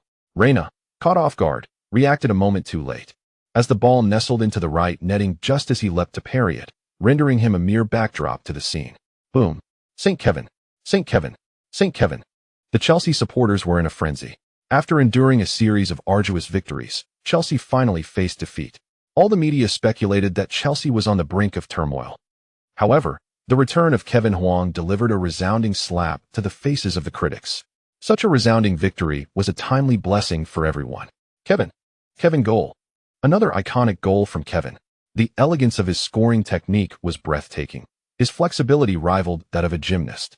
It would not surprise me to see Kevin competing on the pommel horse or parallel bars someday. Currently, he may not possess an Olympic gold medal in gymnastics, but that's merely because he has not participated in any gymnastics competitions. In the realm of sports, there is no limit to what Kevin can achieve, only to what he desires to pursue. Since Kevin's return, Chelsea has transformed from a dull and conservative team into the epitome of captivating football worldwide. This is the magic of Kevin. Mourinho made substitutions, acknowledging that Kevin indeed needed a rest. It was only after Huntelaar's reminder that Kevin noticed the fourth official holding up the substitution board. He slowly made his way to the sidelines, raising his arms and applauding the crowd from all directions. The Stamford Bridge Stadium erupted with a deafening cheer. The entire process lasted for over a minute before Kevin reached the sidelines. The referee did not rush him. "Take a breather, mate." Kevin embraced Higuain, patting him on the back before leaving the pitch. Higuain nodded as he rushed onto the field. "Rest for a bit," Mourinho said, wrapping his arm around Kevin's shoulders. "Join me for the press conference later. If you don't, those reporters will hound me. I have a feeling it's you who would be the one to deal with them, as they lack the capacity to pose a threat to you." "Coach," Kevin replied. Mourinho chuckled, nodding in agreement, gently nudging Kevin to return for some rest. Is football really that simple? With the right tactical arrangements, one can easily dominate the opponent. Upon seeing Kevin return, a persistent Ashley Cole continued to persuade him to accompany him to Fashion Week. Ashley understood well. Not everyone possesses the same misguided vision as Cheryl, especially those renowned models, who hardly pay him any mind. However, having Kevin alongside would make a significant difference. There are only women who desire to be with Kevin and those who have already been with him. The man's fame is indeed colossal. With Kevin in tow, the endeavor would become considerably easier. The two engaged in light conversation, though Kevin remained utterly uninterested. As the match neared its conclusion, Bale received a red card for a reckless tackle on Mascherano, nearly igniting a brawl between the players. As he left the field, Bale felt a twinge of anxiety. After all, Mourinho is a coach who places immense emphasis on tactical discipline. Steeling himself, he approached Mourinho, but before he could utter a word, Mourinho patted him twice on the shoulder, saying, "Go take a shower. You played well today." Bale's eyes widened in surprise, his cheeks seeming even more gaunt. He hadn't anticipated such swift forgiveness from Mourinho. It appears that he was entirely correct in his thoughts. Bale nodded and proceeded directly towards the corridor. Due to the red card, neither team displayed much in the final stages of the match. Ultimately, Chelsea triumphed over Liverpool with a resounding score of 7-0. Huang Kaiwen rose to accompany Mourinho to the press room. At this moment, the reporters on Fleet Street could hardly contain their anticipation. The return of Huang Kaiwen to the football scene, especially in such a high-stakes encounter between Chelsea and Liverpool, generated a flurry of discussions. Journalists from other European nations found the press room at Stamford Bridge to be exceedingly coveted today, as Huang Kaiwen and Mourinho made their entrance. The reporters could barely restrain themselves, eagerly clamoring to pose their questions. "Kaiwen, will you continue playing after your return? What was the key to today's decisive victory, Jose? You mentioned that Chelsea does not overly depend on any single individual. Yet why has Chelsea rarely scored more than 3 goals when Kaiwen is absent? Gareth Bale's foul today was quite egregious. Should he face severe penalties? Rafa, will you resign in light of this defeat?" After taking his seat, Benitez remarked, "Losing to Chelsea is not a grave matter, as many teams have suffered significant defeats at their hands. We lost to Kaiwen, not merely to Chelsea's tactics. Kaiwen possesses an extraordinary level of skill. That's all for now. I must return to console my players." Were it not for the regulations mandating attendance at the press conference, Benitez would have preferred not to attend at all. Following such a humiliating defeat, the reporters would have little kind to say. In times like these, it is entirely reasonable to utter a few words and then depart. Mourinho displayed a disdainful smile. Perceiving Benitez, a coach with Real Madrid roots, as lacking in dignity, "Jose, please share your thoughts," Mourinho said with a charming smile. "The quantity of goals is not of paramount importance. What truly matters is victory. Kaiwen is our most pivotal player, yet Chelsea will not become excessively dependent on him." "Then why did Kaiwen return after Chelsea's loss? Did you call him to come back and play?" a reporter pressed. Mourinho sneered and raised 3 fingers, stating, "Before Kaiwen's arrival, I had already secured 3 league titles with Chelsea. Prior to my tenure in the Premier League, I had also won a treble. Football operates in such a manner that a superstar can alter many aspects. But I reiterate, Chelsea belongs to everyone. Do not excessively fixate on Kaiwen's contributions. For victory is the achievement of the entire team." Mourinho was aware that the reporters aimed to sow discord between him and Huang Kaiwen. Nevertheless, he could not help but respond when others questioned his influence. Due to such inquiries, Mourinho had little desire to engage further with the journalists. If he were to speak again, it would inevitably lead to a confrontation akin to that of Ferguson, where he would point directly at a reporter and reprimand them. There was no need for today's victory to be marred by such unpleasantness, as the reporters realized that Mourinho was disinclined to continue the conversation. They turned to Huang Kaiwen and inquired, "Kaiwen, do you believe Gareth Bale's foul warrants severe punishment?" Huang Kaiwen took the microphone and stated, "Gareth is not a bad person. He is an exceptionally talented player. Transitioning from a substitute at Tottenham to a starter at Chelsea is a significant leap for anyone, and under such circumstances, it is understandable that he struggles to adjust his mentality. Imagine a young Welshman leaving his hometown to play in London. Especially for a Chelsea team that has just achieved a quintuple, it is only natural for him to feel some apprehension. During such times, it is quite normal to find it challenging to control one's emotions on the field. We should extend more patience to these promising young talents."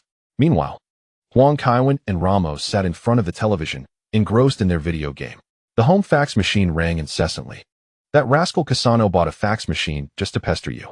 Next time we play in Manchester, I swear I'll smash his place," Ramos exclaimed, visibly annoyed. "Let it be." Huang Kaiwen waved dismissively, chuckling. Children often become fascinated with new gadgets. He will tire of it soon enough.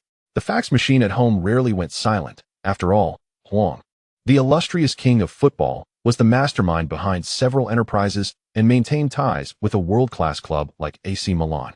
Occasionally, the secretary or sponsors would send over documents. He doesn't even realize the nonsense he writes, expecting you to help him edit. Kevin, Ramos scoffed. A player who hasn't even graduated high school thinks he can be a writer, while I, a university student, have never considered such a pursuit. Ramos continued to navigate the game, playing Dynasty Warriors 5. This game was decent, but he found the online games lacking in entertainment. The domestic servers' drop rates were infamously terrible. The operators of the domestic games were notorious for their predatory practices, with absurdly low probabilities that left players feeling financially drained. Although Huang Kaiwen was affluent, he had no desire to be a fool. Aside from occasionally indulging in some affordable offline games, he had largely given up on online gaming. Initially, he had harbored hopes that domestic game developers might rise to prominence.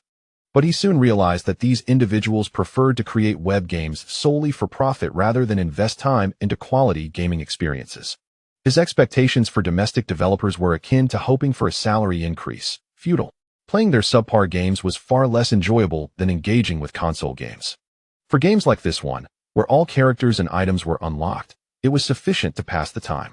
However, despite Huang Kaiwen's words, Ramos could not tolerate the incessant ringing of the fax machine. He walked over and picked up Cassano's manuscript. Antonio gave the golden goose to the most beautiful goddess. What is this nonsense? Ramos remarked after a swift glance. It appears to be adapted from Greek mythology, the tale of the golden apple. It seems Antonio has put in considerable effort, Huang Kaiwen responded. So, to compete for that object, the goddesses waged war? Ramos inquired, his eyes wide with intrigue. Indeed. The Trojan War, the story of the Trojan horse. Yet somehow, his rendition feels rather vulgar, Huang Kaiwen replied. Cassano is indeed a remarkable talent. His distinctive style is immediately recognizable and likely to garner popularity. Compared to his previous confrontations with the church and the risks of adapting Greek mythology, this seems considerably less perilous. Moreover, after perusing numerous scripts, Huang Kaiwen suspects that Cassano could easily establish a film company post-retirement. To his surprise, he has demonstrated knowledge of Greek mythology. Could it be a case of plagiarism? Ramos inquired. Huang Kaiwen replied, must we not give Cassano the benefit of the doubt? After all, you are both like brothers, despite your rivalries. Besides, who would he plagiarize? This is evidently a script in the Cassano style. It is unlikely, Huang Kaiwen continued. Cassano's style is unmistakable. It seems he was deeply influenced by fairy tales in his childhood. If you compare his work to a copy of Grimm's fairy tales, you will find striking similarities, particularly in character descriptions. I knew he was somewhat juvenile. Ramos scoffed, yet refrained from uttering anything more derogatory. Huang Kaiwen had previously mentioned that Cassano likely harbored some childhood trauma. Although Ramos's family was not affluent, they lived comfortably. For happiness surpasses wealth in importance. The two indulged in their playful banter for a while before retiring for the night. As Huang Kaiwen lay in bed, he felt discomfort in his throat. The following morning, while having breakfast, Albert noted Huang Kaiwen's hoarse voice and advised, "Sir, you ought to have it checked. Perhaps summon a doctor." Huang Kaiwen suspected he had caught a chill after sweating the previous day. The weather in London is notoriously fickle. A cloudy day with wind can drastically drop the temperature. Huang Kaiwen glanced at the newspaper on the table and asked, "By the way, where is Sergio?" Albert responded, "Mr." Ramos took the newspaper and went to Cambridge University. Huang Kaiwen began to comprehend why Ramos struggled to find a girlfriend. The players of the Spanish national team seem to prefer older women, and Ramos likely falls into the same category. The undergraduate students are evidently not his type. He simply has yet to realize it. Surely, a good brother wouldn't pursue a Cambridge professor as a girlfriend. Upon further reflection, it seems quite plausible. Such matters truly depend on individual fate. As Huang Kaiwen perused the newspaper, Liverpool's dismal defeat could not easily be overlooked. However, Fleet Street had not forgotten Wenger either. The Times reported, Benitez on the brink of dismissal. Kevin returns with an impeccable report card. The Daily Mail stated, Arsenal's summer signings yield profit. Wenger aims to transform Arsenal into the Porto of the Premier League. To be fair, the Professor's team has performed admirably this season, with several matches won by a margin of 4 goals or more. Yet, losing to the Manchester Giants, particularly the City team that Fleet Street disregards, provides ample fodder for mocking Arsenal.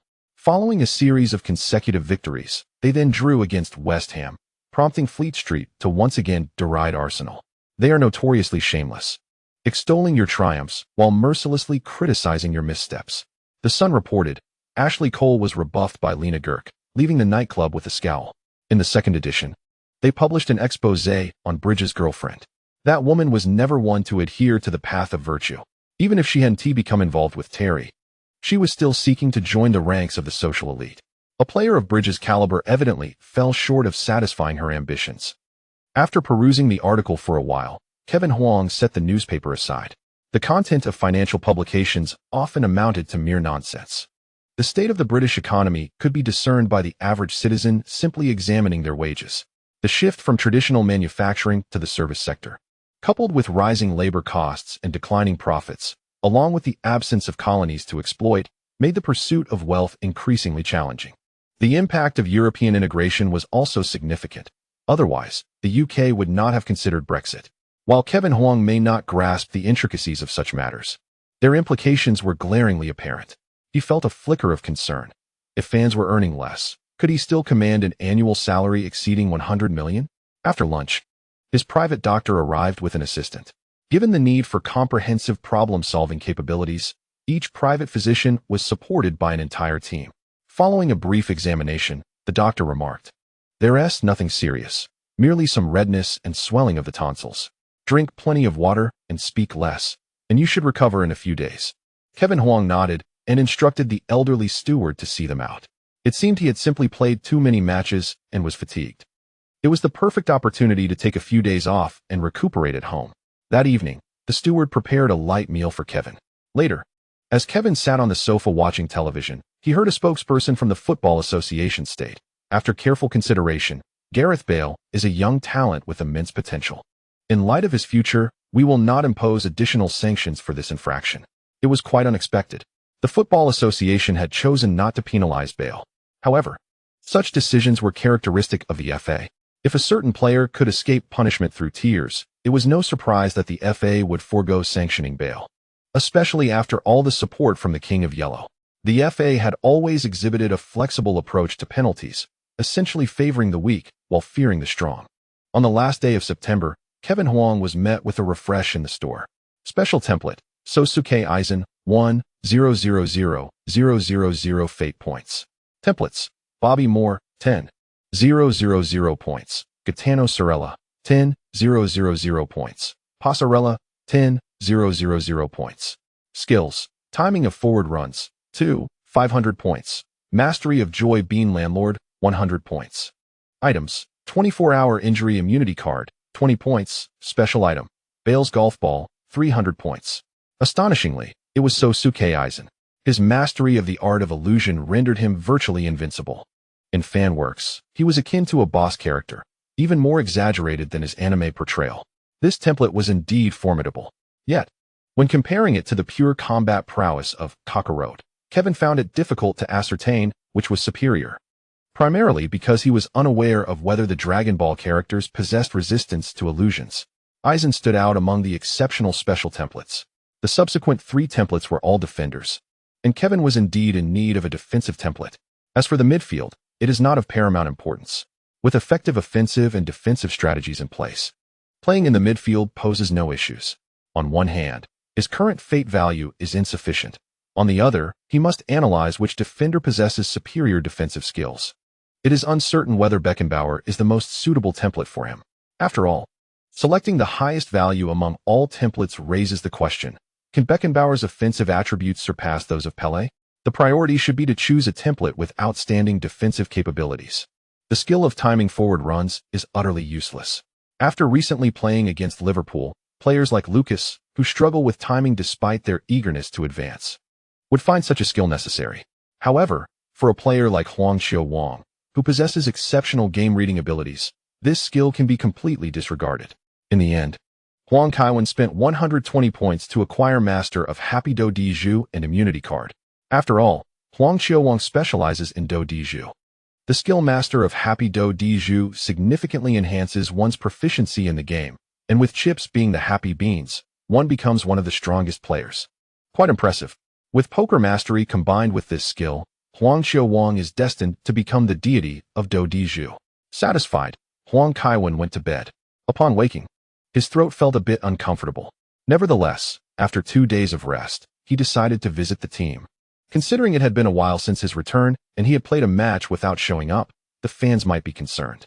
Oh, it is rare to find a player like him, Huang, who is so dedicated to his profession. At the training ground, Ashley Cole inquired, "Kevin, I heard your throat is inflamed? Huang Kaiwen nodded. Although he was on the mend, it was essential to take care during this time. Did you lick something you shouldn't have? Ashley Cole teasingly asked. Initially, Huang Kaiwen did not react, but upon seeing Ashley Cole's expression, he understood that he was not up to any good. Clearly, he was teasing Huang Wang, who was reluctant to engage in conversation. Huang Kaiwen raised his middle finger, dismissing Ashley Cole's antics. I tell you, there are many bacteria down there. You can't just lick anything. Ashley Cole continued to follow Huang Kaiwen. He found it amusing that Huang Kaiwen was unable to speak. Get lost. Ramos abruptly pushed Ashley Cole aside, reprimanding him. Ashley Cole, still smiling, approached again. Huang Kaiwen promptly grasped Ashley Cole's shoulder and yanked his left arm upward. Ashley Cole immediately cried out, "What are you doing? Can't we talk? You want to get me killed with that woman, Cheryl, right? Damn.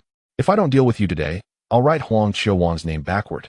Huang Kaiwen shot him a glare, and Hunter immediately crouched down to grab Ashley Cole's foot. Ashley Cole struggled fiercely, prompting Bale to lend a hand. Seeing this, Ramos seized Ashley Cole's right arm. The four of them lifted Ashley Cole's limbs, leaving him feeling utterly insecure. Such an activity is universally recognized. Ashley Cole's desperate cries echoed. "John, you incompetent captain, why aren't you here to assist?" Terry averted his gaze, his expression a mask of displeasure. Were it not for their frequent mischief together, he might have been tempted to retaliate against Cole. Noticing Villas-Boas on the sidelines, Cole shouted, "Assistant coach, won't you intervene?" Villas-Boas, hands in pockets, simply turned and walked away. In utter despair, Cole raised his voice. "Come on, lads, we're teammates. Let's not cause a ruckus." "Who is causing a ruckus?" Ramos retorted with a scoff. "Let him collide with the post." A few players hoisted Ashley Cole and charged toward the goal, while the goalkeepers hastily stepped aside to witness the spectacle. Such antics are typically reserved for youth team days. Maturity tends to temper such behavior, as adults are often mindful of their dignity. As they approached the goal, Cole exerted every ounce of strength to resist. Seeing this, Bale intensified his grip, knowing they were direct competitors. Cole transformed into a battering ram, spreading his legs as he repeatedly collided with the post. The entire first team was captivated by the scene. Fortunately, the others were cautious, pulling back just before impact. Otherwise, Cole would certainly be seeking medical attention today. For someone like him, an injury in that area would be more torturous than death itself. Once released, Cole approached Terry, legs crossed, and complained, "You scoundrel, you didn't help me. Who told you to act like a fool?"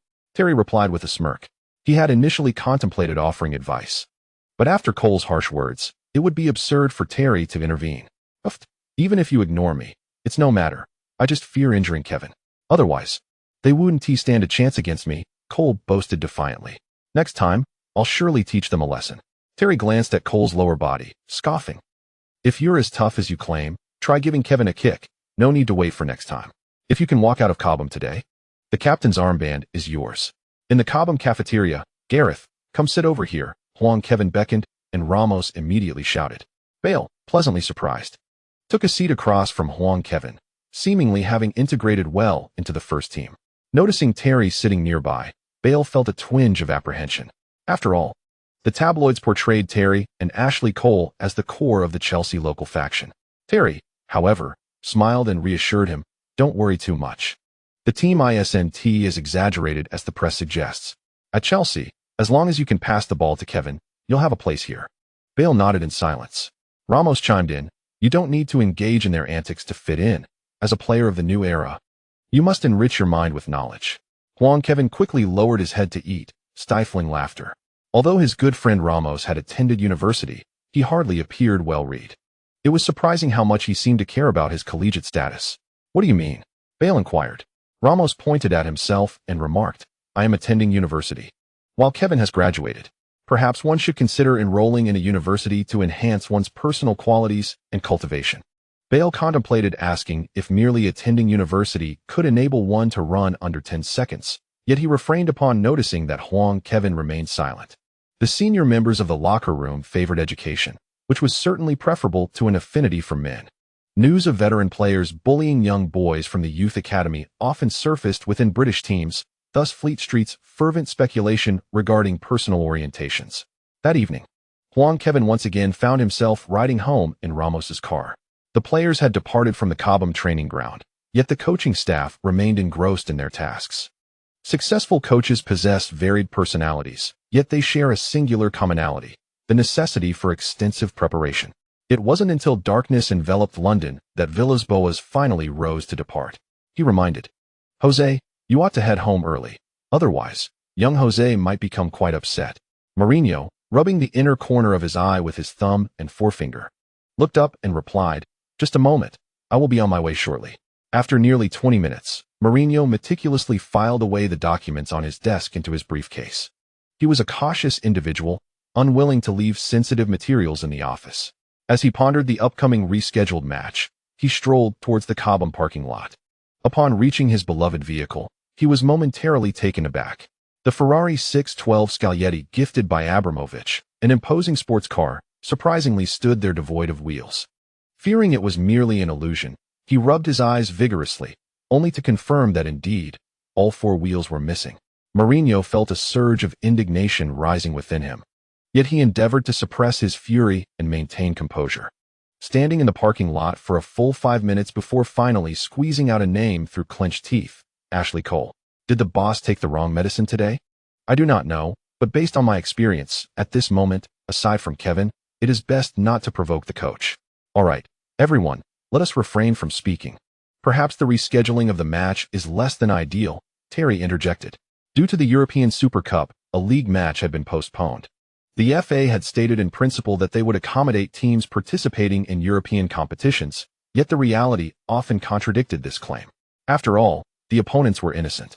They deserved consideration regarding scheduling, while the European teams, if not exhausted, would continue to play. This led to the frequent occurrences of matches being played twice or even thrice a week. Since the inception of the Champions League, the FA has served as an impediment to European teams.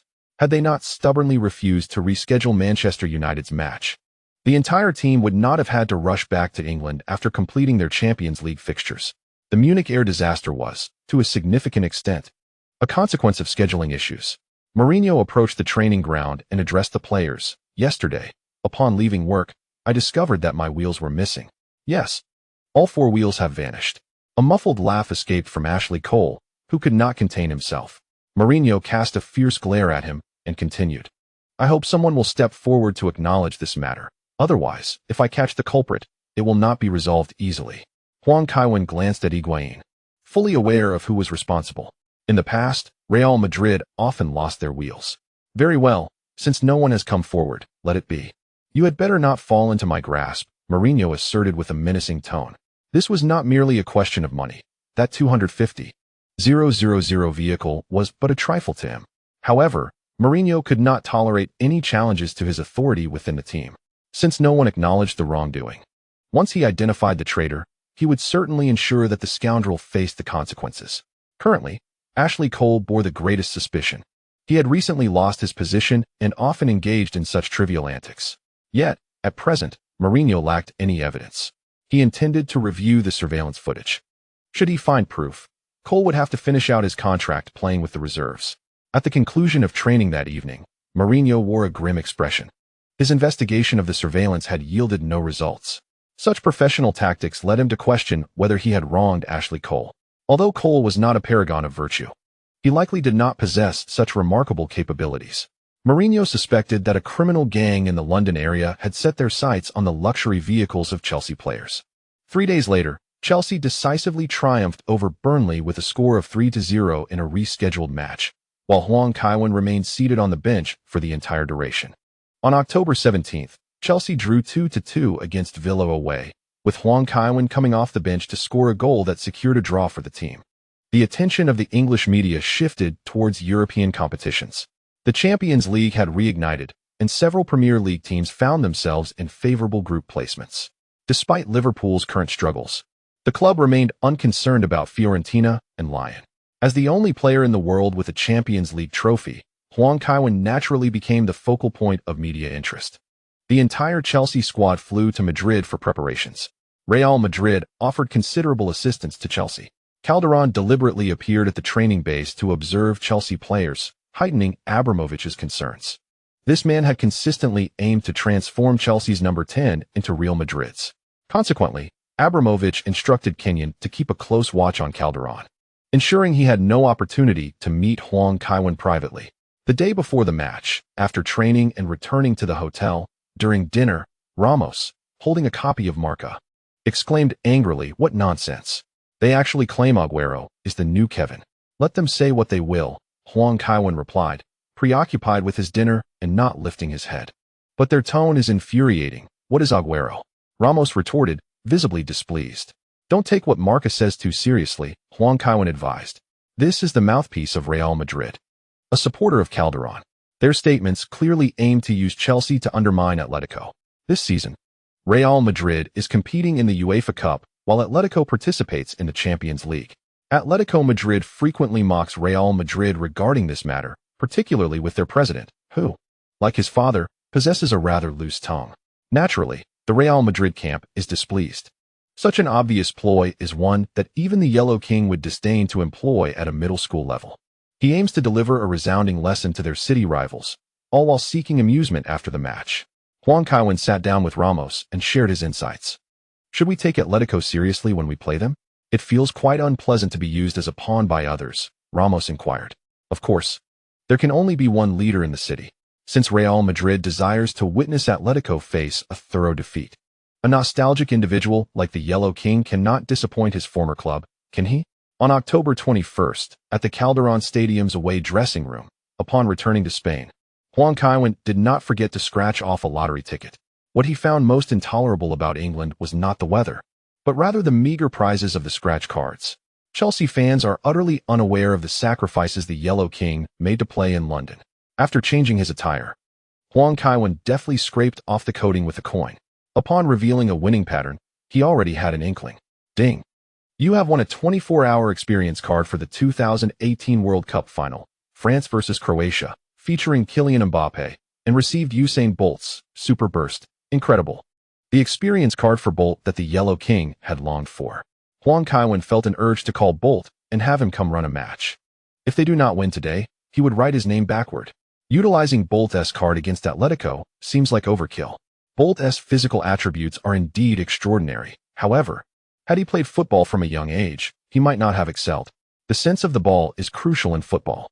Huang Kaiwen had watched Bolt's post-retirement football livestream, and his ball sense could only be described as mediocre.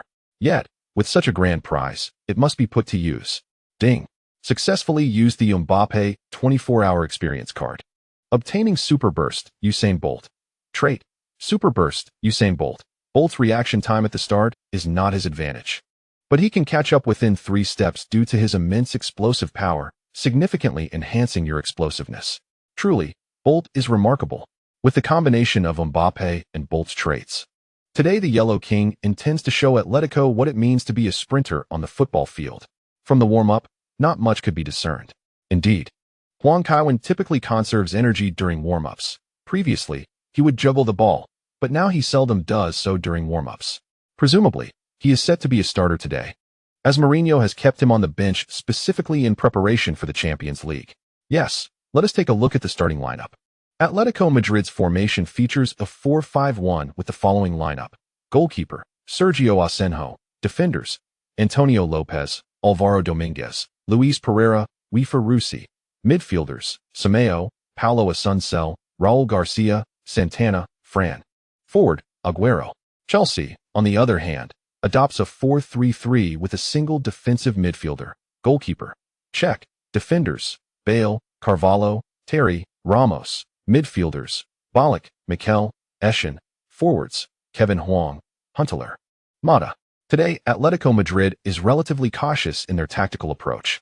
Manager Abel Rezino has opted to position Fran on the right flank to bolster midfield pressure. However, this places him directly in the path of Kevin Huang's onslaught.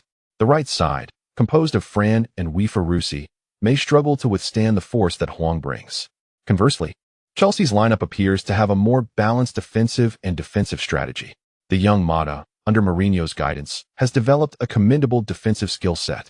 Observing Chelsea's 3-man midfield configuration, many teams would find it quite daunting.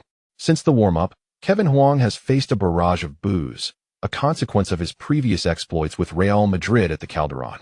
As he and his teammates exited the tunnel, the jeers intensified. "Kevin, teach them a lesson," Huntelaar remarked, to which Huang nodded in agreement. It seems that during his absence from Madrid, Atletico supporters have indeed forgotten who the true star is. As the UEFA Champions League theme concluded, the captains approached to flip a coin. Huang, stationed on the left flank, began to warm up slowly. It might be hard for others to believe, but the illustrious Huang hesitated to sprint fully, wary of injuring himself. Initially, he intended to conserve his energy for just 2 goals before exiting. However, witnessing the fervor of the Atletico supporters, he resolved to play the full 90 minutes. Seizing the moment, he activated his immunity card. At precisely 7:45 p.m., referee Frickmeyer blew the whistle to commence the match. Mata initiated the play with a lateral pass, and Huntelaar struck the ball deftly to the left. Huang received it, flicking it with the outside of his right foot before launching it forward with remarkable force. Fran's eyes widened. Such an act seemed somewhat disrespectful, as it clearly indicated Huang's intent to overpower him with speed. Fran quickly turned to chase back. Despite Huang's swift pace, it would be a daunting task to close the several meters of distance. Yet, in the next instant, Fran realized he had misjudged the situation. Huang's explosive acceleration was astonishing. He reached his peak speed almost instantaneously. The gap that had existed mere moments ago vanished, and in the blink of an eye, Huang surged ahead to seize the ball. Not only Atletico players, but even Chelsea's squad was taken aback by Huang's extraordinary speed. Bale, trailing closely behind Huang, could distinctly sense the sheer magnitude of his velocity. Santana was unable to provide cover in time as Huang charged forward with the ball. The speed at which Huang ran defied conventional timing. It was simply breathtaking. Huang Kaiwen deftly maneuvered with his left foot, cutting inward as Atletico Madrid's 4 defenders and 5 midfielders converged upon his position. With a swift motion, he passed the ball laterally to Ballack and surged forward. Huntelaar, maintaining a vigilant posture, feigned a run into the penalty area, diverting some of Atletico's focus away from Huang. Ballack, with decisive intent, deftly flicked the ball to the left flank. Huang gracefully leaped, directing a powerful header past Wefalucci into the center, and immediately dashed into the penalty area, leaving Wefalucci trailing behind. As Huntelaar emerged from the box, he skillfully nudged the ball into the left side of the penalty area. Huang, eyes fixed on the descending ball, struck it with the inner arch of his right foot at the opportune moment. In an instant, the ball found its way into the net. Within a mere 10 seconds of the match's commencement, Chelsea had taken the lead. The goal was astonishingly swift, catching many fans still engaged in conversation and searching for their seats. The ball had already crossed the line. Atletico's coach, Abel Rezino, rubbed his eyes vigorously, attempting to confirm he had not misjudged the scene before him. Mourinho, with hands tucked in his pockets, struggled to contain his exhilaration, yet he remained visibly animated. Achieving an early lead was a welcome relief. He longed for victories that did not necessitate arduous toil. Abel Rezino, once a goalkeeper for Atletico, had previously set a record for 275 minutes without conceding a goal in the league, surpassing the legendary Italian goalkeeper Zoff's 142-minute streak. During his tenure guarding Atletico's goal, he had secured both a League Cup and a Spanish Super Cup. Regrettably, having transitioned to coaching, he faced the bitter irony of conceding a goal just 82 seconds into the match against Chelsea. As Coach Zhang aptly noted, a healer cannot heal oneself. This was precisely the predicament at hand. The Atletico players were evidently unprepared for the match, utterly taken aback by Huang Kaiwen's ferocity. They had not anticipated his immediate charge toward the goal. Indeed, when defending against Huang, one must seize the moment from the very outset. A swift strike in midfield could prove utterly insurmountable. Wefalucci, hands on hips, stood near the penalty area, recalling his past encounters with Huang during their days in Florence. He had not anticipated the significant enhancement of Huang's explosiveness over the years. While Huang had always been swift, his recent turn had left Lucci trailing by over 3 meters, a demonstration of a vastly superior level of competition. Wefalucci even began to suspect that Huang might possess some extraordinary ability. He had hardly made a half-turn when Huang seemed to launch himself far beyond the realm of normal human capability. Lopez, adorned with the captain's armband, raised his voice in caution. "Gentlemen, stay alert. As long as we remain vigilant, a single goal is manageable." Wefalucci glanced toward the left flank. A single goal may be manageable, but what if it were a goal every few minutes? Huang's displayed explosiveness had utterly undermined their confidence in defending against him. Wefalucci felt that a time of 63 seconds would appear somewhat sluggish on the football field, roughly indicative of the caliber of players like Owen. However, during the match, he realized the extent of his misjudgment, an astonishing error. Wehalushi sensed that Huang Kaiwen's instantaneous speed was far more remarkable than he had anticipated. In retrospect, departing Serie A seemed a grave misstep. The Chelsea players, brimming with excitement, made their way back, relishing the rare experience of starting with a 1-0 lead. As they returned to the center for the kickoff, it felt almost surreal. The goal had come too swiftly and unexpectedly. Atletico Madrid resumed play, distributing the ball to the left flank where Fran resided. While Fran possessed average speed, his off-the-ball prowess surpassed his ability with the ball, as he adeptly created opportunities through excellent positioning. However, when receiving the ball in midfield, he struggled, particularly under the direct pressure from Huang Kaiwen. This Uruguayan striker dared not attempt to dribble past his opponent, opting instead for a quick turn and a backward pass. As Asuncio continued to distribute the ball horizontally, Raul Garcia retreated to create vertical space. Today, Atletico's formation featured 5 midfielders in parallel, but the reality of the match did not allow for such a structure. The blend of South American flair and Spanish domestic players in Atletico's lineup was distinctive, showcasing commendable technical skills alongside the cunning and tenacity honed in South American leagues. In confronting Chelsea's pressing, they performed notably better than the average Premier League team. Atletico meticulously organized their play from the back, without relinquishing possession. Observing Chelsea's formation spread, Lopez swiftly delivered a lofted pass that traversed the halfway line. After receiving the ball, Semedo surged forward with remarkable speed. He was a talented individual beset by misfortune, yet his choices and temperament were also questionable.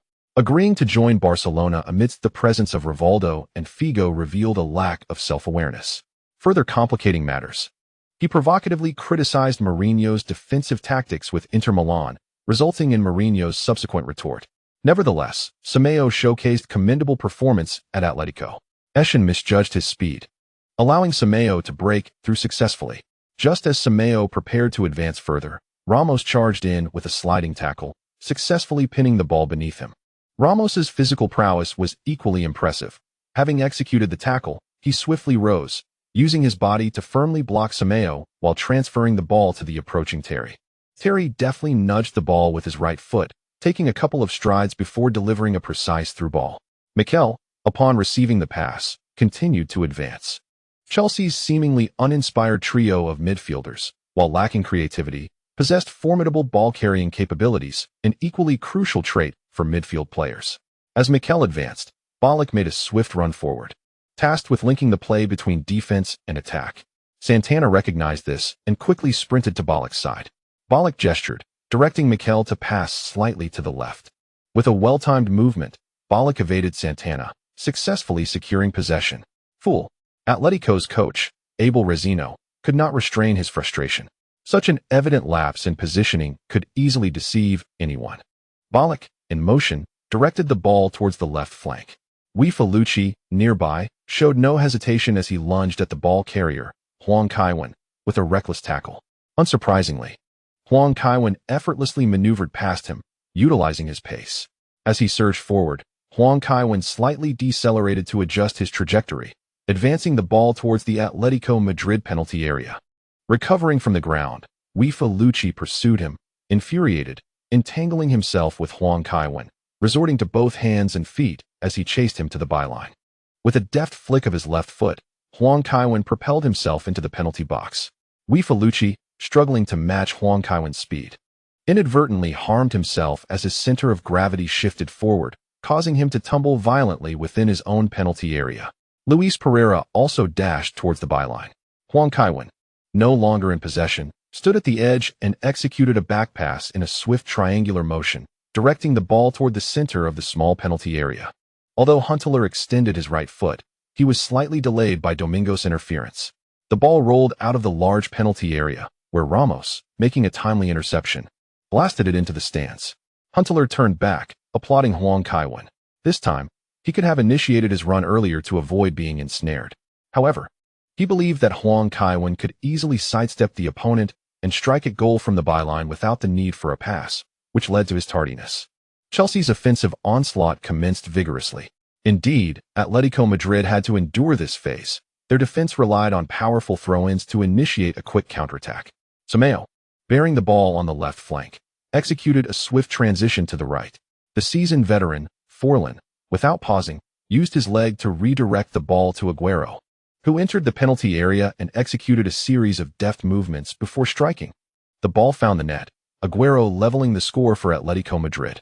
Although Bale possessed remarkable speed, his footwork paled in comparison to Aguero's agility, causing him to lose position and inadvertently obstruct Carvalho, thus granting Aguero the opportunity to shoot. The score of 1-1 was indeed unexpected, and the course of the match deviated from our anticipations, such as football. For one can never predict what will transpire in the next moment. Yes, we all assumed Chelsea's next goal was imminent, only to be surprised by Atletico Madrid's equalizer. This concession left Bale feeling disheartened.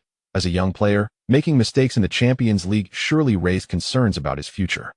The Calderon Stadium transformed into a sea of joy, with fans repeatedly chanting Aguero's name. Carvalho embraced Bale's shoulder, saying, "Little one, don't keep your head down. Hasn't he the coach told you to keep your head up while playing?" Bale recognized the jest and managed a faint smile. A minor error from Chelsea was hardly daunting. After all, Kevin would soon score again. However, if one relinquishes hope, even Kevin cannot save them, Carvalho remarked. Indeed, don't dwell on that conceded goal, Gareth. Terry added from the sidelines. What if we fail to win because of that goal? Bale inquired, a look of concern etched on his face. There are no what-ifs, just watch. Kevin will score soon, Terry asserted confidently. Bale nodded, albeit with lingering skepticism. After all, he had only recently become teammates with Huang Kaiwen. Huntelaar initiated the play from the midfield, once again opting to pass to the left flank. Huang Kaiwen received the ball, deftly nudging it towards Fran's rear.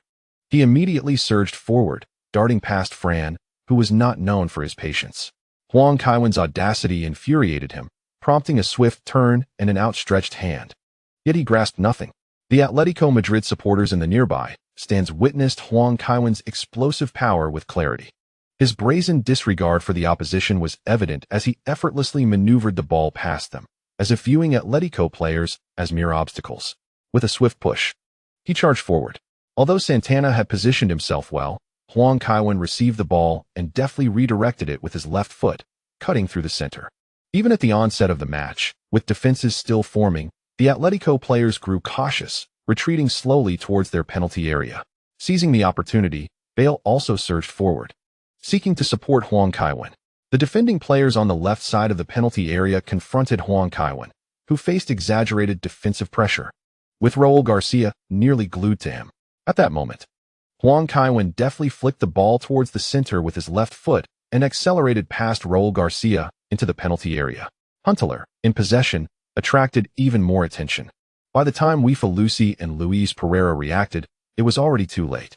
Alvaro Domingos, however, was aware of Huang Kaiwen's position and quickly vacated his own spot to cover the left flank as Huang Kaiwen charged into the area.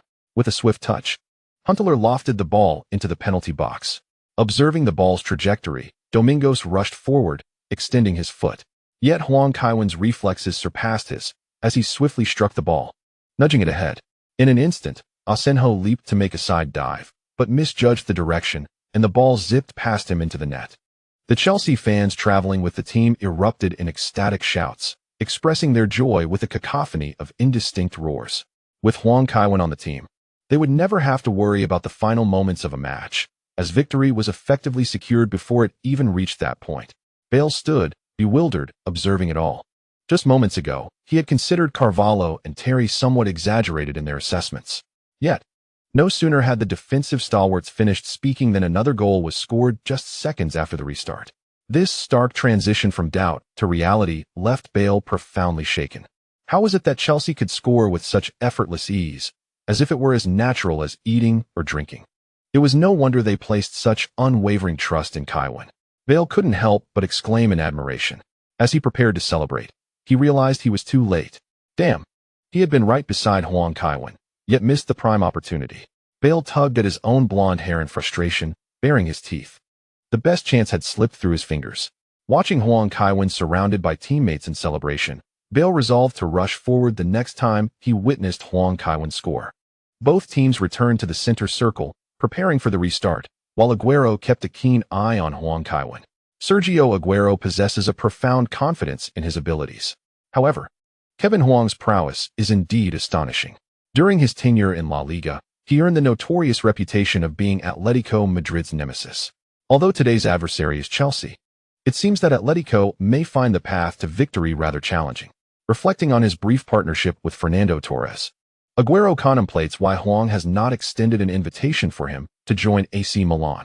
As a player of Atletico, opportunities for advancement are scarce. A move to Real Madrid would render him the next Figo, while Barcelona has shown no inclination to sign him. Although the Premier League is appealing, apart from Chelsea, the rest appear merely as background players. Thus, it seems that only AC Milan and Bayern Munich present viable options. In recent years, Bayern's competitiveness has waned, often struggling to maintain their dominance in the Bundesliga. If he were to depart Atletico, a transfer to AC Milan would be more advantageous. Previously, when he had no desire to leave, Huang would frequently inquire. Now, as Aguero contemplates joining a larger club, Huang seems to have ceased his questioning. Aguero ponders whether he should seek an opportunity to recommend himself to Huang. The match has commenced. What is he thinking? Fran reminds him. Oh. Aguero quickly makes a sideways pass. This time, he turns around, delivering a more substantial pass, which Huntelaar intercepts with an outstretched leg. Frustrated with his performance today, Fran swiftly wraps his arms around Huntelaar from behind, denying him the chance to pass. With no option to pass to Huang, Huntelaar is compelled to return the ball.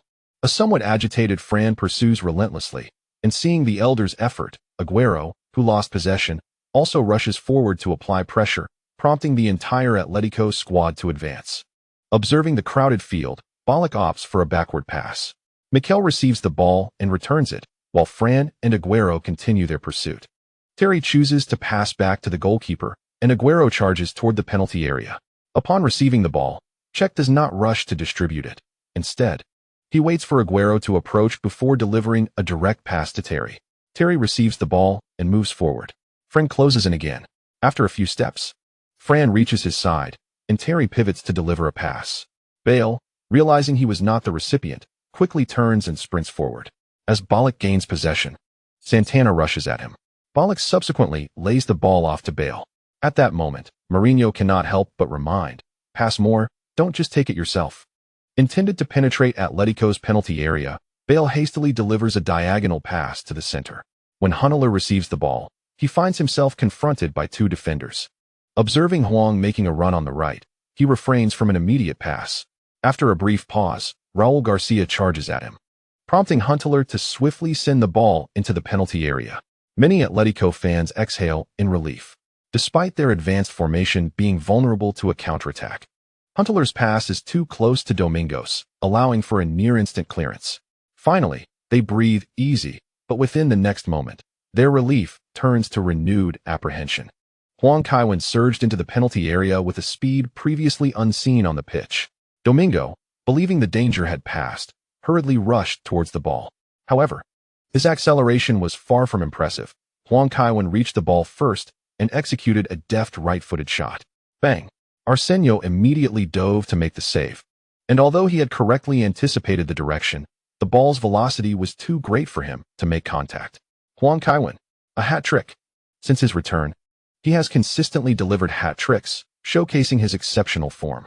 Indeed, Chelsea's counterattack was astoundingly swift, as Huntelaar intercepted and delivered the ball back to Cech's feet, culminating in Huang Kaiwen's strike after merely 4 passes, an impeccably seamless process that afforded Atletico no opportunities whatsoever. Yes, Huang Kaiwen's defining characteristic is his speed, and his team embodies this attribute as well. In his time at AC Milan, he formed a formidable trident with Kaká and Shevchenko, marked by their blistering pace, relentlessly charging forward with the ball and passing when necessary. After joining Real Madrid, while Raul may not have possessed the same rapidity, Gudi's passing speed was remarkable.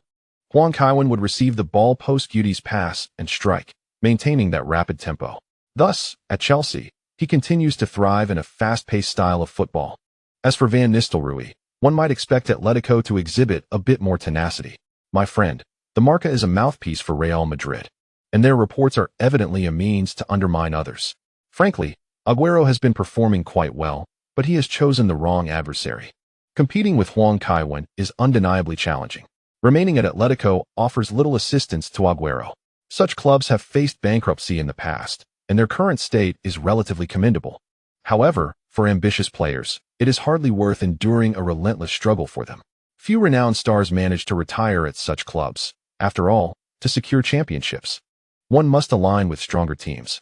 Each individual has their own aspirations, and it is difficult to generalize. Just look at Belliron. There aren't many like him. Careers can be fleeting, and one must seize opportunities for wealth and titles. While loyalty is significant, it need not be overstated. That said, the greatest romance in football lies in the bond between a player and their city, and I am currently awaiting the emergence of the next number 3 in the team. It seems quite challenging. During an interview, Maldini mentioned that his sons idolize Huang Kaiwen and favor the number 10. Arsenio sat on the grass, his head bowed. At just 20 years old, he is remarkably young for a goalkeeper.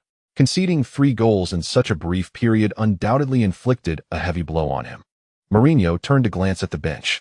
Before he could gesture, Higuain stood up. Mourinho nodded slightly, somewhat displeased.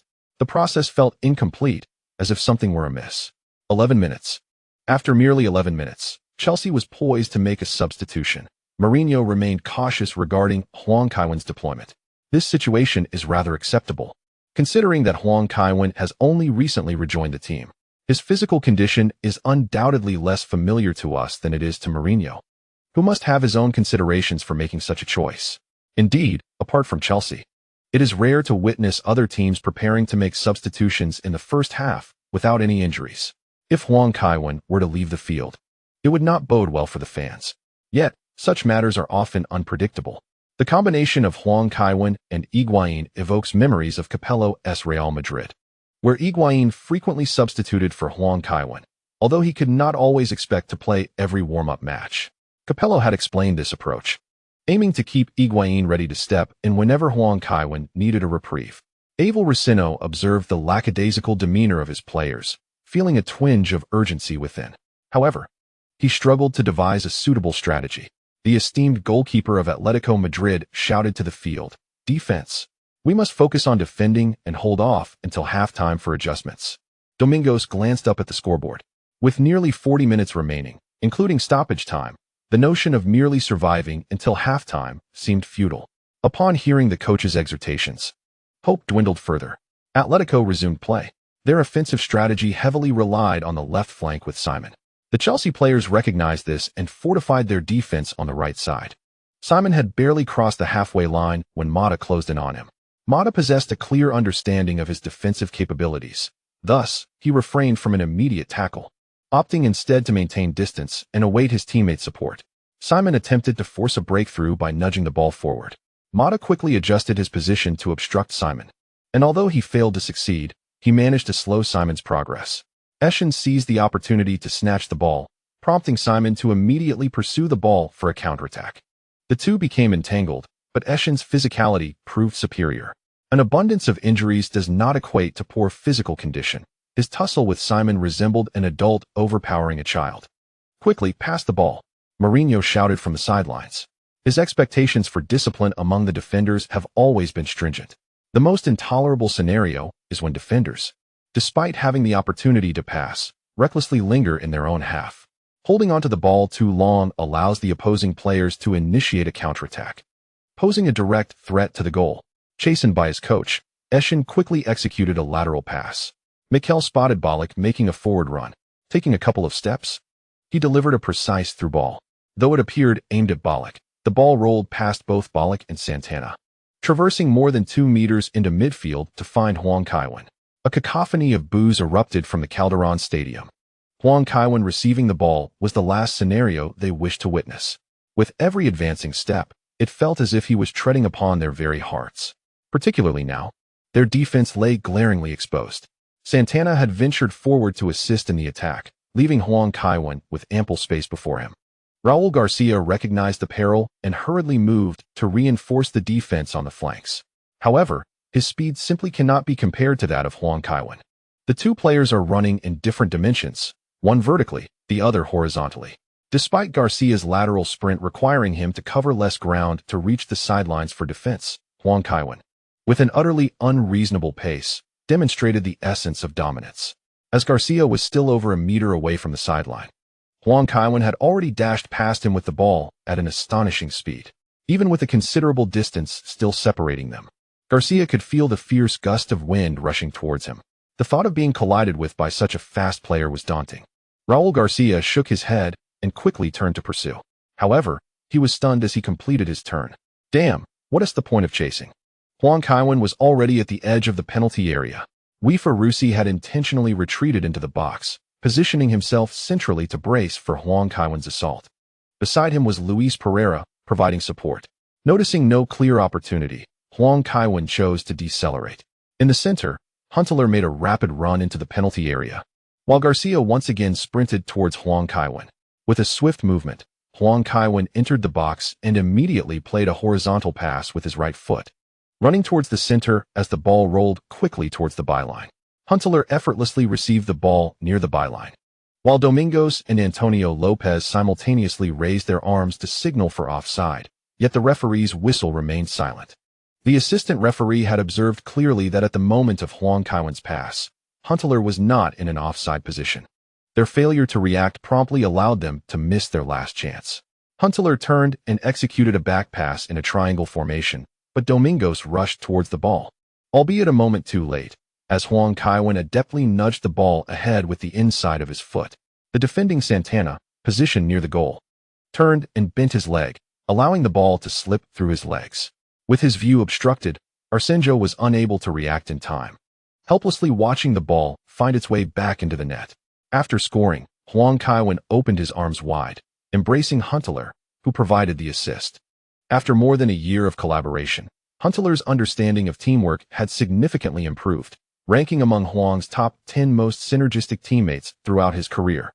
Bale, who rushed up but failed to secure a position, clenched his fists, feeling as if he were facing the greatest crisis of his life. Damn. According to Chelsea's official records, he was supposed to be the second fastest player on the team. Yet on the field, it seemed everyone was quicker than him. Gareth Bale was engulfed in deep self-doubt. His once prized speed now felt like a fading memory. He resolved to contact his coach from his Southampton days later, seeking assistance in analyzing whether his speed had diminished since transferring.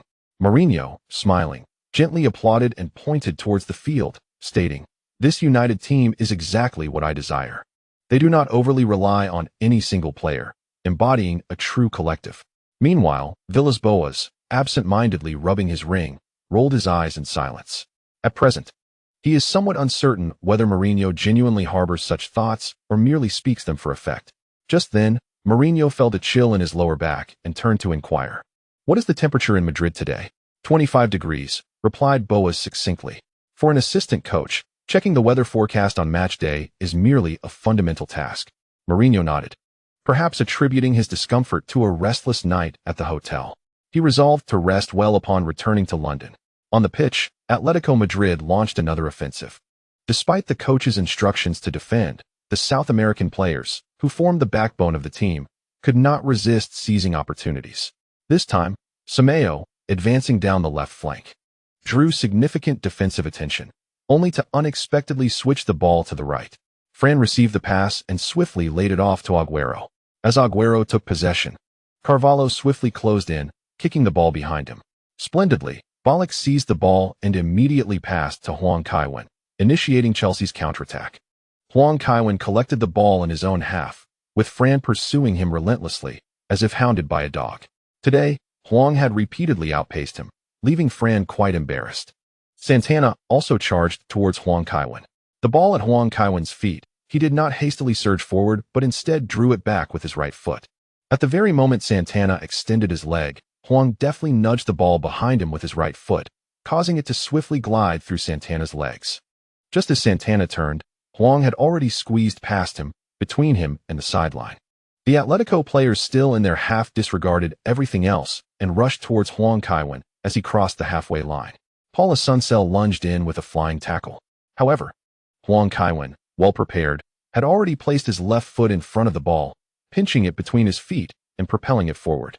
A dazzling rainbow flick. Immediately, Raul Garcia closed in closely, attempting to capitalize on Huang Kaiwen's moment of instability to intercept the ball. As Huang collided with Garcia, he managed to dissipate the force. In the instant Garcia reached out, Huang deftly flicked the ball from his left foot to his right and executed a Marseille turn. Huang Kaiwen skillfully maneuvered past Raul Garcia, charging once more towards Atletico's penalty area. As Huang entered the box, Wefer Rusi and Luis Pereira positioned themselves, ready to counter Huang's advance. Huang took small, measured steps with the ball, and the opponents showed no intention of lunging. Yet, Huang could wait no longer. He swiftly extended his right foot, gliding it over the ball, executing half a bicycle kick, while the Atletico defenders merely retreated without further action. Huang attempted another half bicycle kick, and as his right foot descended, his left foot pushed the ball behind him. Luis Pereira, who had straddled his legs, quickly withdrew his left foot, not wishing to be caught off guard. Although his left foot grazed the ball, it rolled smoothly past him. Huang Kaiwen then chose to surge between the two defenders. Wefer Rusi and Pereira almost simultaneously grasped at Huang Kaiwen. At this moment, Asenjo also opted to advance. Although the two defenders did not constantly hold onto Huang Kaiwen, his center of gravity was nonetheless affected. At the moment he fell, Huang Kaiwen executed a right-footed shot, causing the ball to roll beneath Asenjo's left hand and into the goal. After scoring, Huang swiftly rose to his feet, arms spread wide to embrace his teammates. However, this display of celebration did not sit well with the Atletico Madrid fans. Having scored 5 goals, one might expect other players to celebrate with an exuberant run and a dramatic slide. Instead, he merely stood there, seemingly indifferent. Did he regard them as unworthy of such a celebration? Whether Huang Kaiwen thought this way was inconsequential. The Atletico fans would never perceive any Real Madrid legend as virtuous. Although Huang had only played for Real Madrid for 2 years, those years marked the pinnacle of the club's dominance in history. Boo! Boo! Boo! The cacophony of jeers filled the Calderon Stadium, with some fans hurling profanities. A supporter, who had stealthily blended into the Chelsea fan section, turned to Calderon and remarked, "See? This is the effect I desired." Balderano, perplexed, inquired, "You want them to boo Kaiwen?" "Of course," Calderon replied, his impatience evident. The deeper the enmity between Atletico and Kaiwen, the greater the chance he will return to La Liga, where he can reliably face Atletico. That is why I instructed the papers to compare Atletico players with Kaiwen before the match. "Ah, now I understand. You truly are remarkable, Ramon," Balderano said. Giving a thumbs up, Calderon curled his lip in disdain. If not for the numerous kickbacks he and Balderano had received together, this man would possess substantial dirt on him. Calderon was resolute in not bringing Balderano back. With such intellect, how could he belong to the new Real Madrid? The club's illustrious history was nothing but trash before. It was only under his leadership that Real Madrid could reach its zenith. To toy with Laporta into signing Huang Kaiwen was no feat for an ordinary individual. Calderon had already devised a plan. Upon bringing Huang back to Madrid, he would establish a new Real Madrid. He must refrain from using terms reminiscent of the new Galacticos, laden with Florentino's style, and also seek an opportunity to sweep Balderano, a relic of the old era, into the dustbin. Contemplating the incriminating evidence the latter held against him, Calderon concluded that only death would ensure his safety. As Chelsea players reveled in their victory, Petr Cech, still lingering near the goal, wore a frown. Once again, he had lost out on the clean sheet bonus. Amusingly, Chelsea boasted the strongest attacking force in Europe, yet Cech's income, excluding championship bonuses, was surprisingly lower than that of many goalkeepers. He glared at those rascals, licking his lips. This situation could not continue. Recently, he had been engrossed in the works of Agatha Christie and Arthur Conan Doyle, seeking an opportunity to instill fear in those imbeciles, making them aware of the consequences of carelessly conceding goals. Gareth Bale stood excitedly beside Huang Kaiwen, having finally secured his position. The goal was truly exquisite. As if Atletico Madrid's players had trained with compasses, remarked Bale with a grin. Initially, he believed that his inability to secure a starting position at Tottenham was merely due to tactical reasons. However, upon Kevin's return, he realized the vast chasm that existed between Chelsea and Tottenham. Isn't such a goal rather commonplace? Kevin could effortlessly score 10 during training, chuckled Mata. Bale was taken aback. He had only encountered Kevin a few times at Cobham. The first instance was shortly after Kevin's return when Mourinho had not allowed him much training. Although Kevin frequently appeared at Cobham thereafter, their training time together was limited. Bale seemed to recall never having witnessed Kevin score such a goal in practice. His memory was sharp, and doubts began to surface within him. Had he perhaps seen it and misremembered? As both teams returned to the midfield, the broadcast camera shifted to the stands. Raul was seated among the away fans today, accompanied by his family. clad in simple casual attire. The ring king was surrounded by his children, all donning Chelsea jerseys, cheering fervently for Kevin. At this moment, while other elite teams were engaged in Champions League matches, only the Real Madrid players appeared to have such leisure. The eldest son, Jorge, inquired, "How many goals can Uncle Kevin score today?" 5 or 7. Raul chuckled. "Why not more?" The younger son, Hugo, challenged. "Because Uncle Kevin hasn't scored more than that in any matches apart from friendlies," Raul patiently explained. Having been Kevin's teammate for 2 years, he was well acquainted with Kevin's tendencies. Regardless of what the newspapers claimed, whether intentional or not, Kevin would not spare Atletico. Conceding 5 goals before even reaching the midfield had indeed startled Atletico's players. The speed Kevin displayed instilled a sense of despair within them, particularly during counterattacks. Despite running parallel to Kevin, they found themselves falling behind by 3 to 5 meters in mere seconds, a demoralizing disparity. In the backfield, they passed among themselves, having lost any intent to attack. Chelsea's relentless pressing caused Atletico's captain, Antonio Lopez, to furrow his brow. Domingo's pass was deflected out of bounds by Ramos.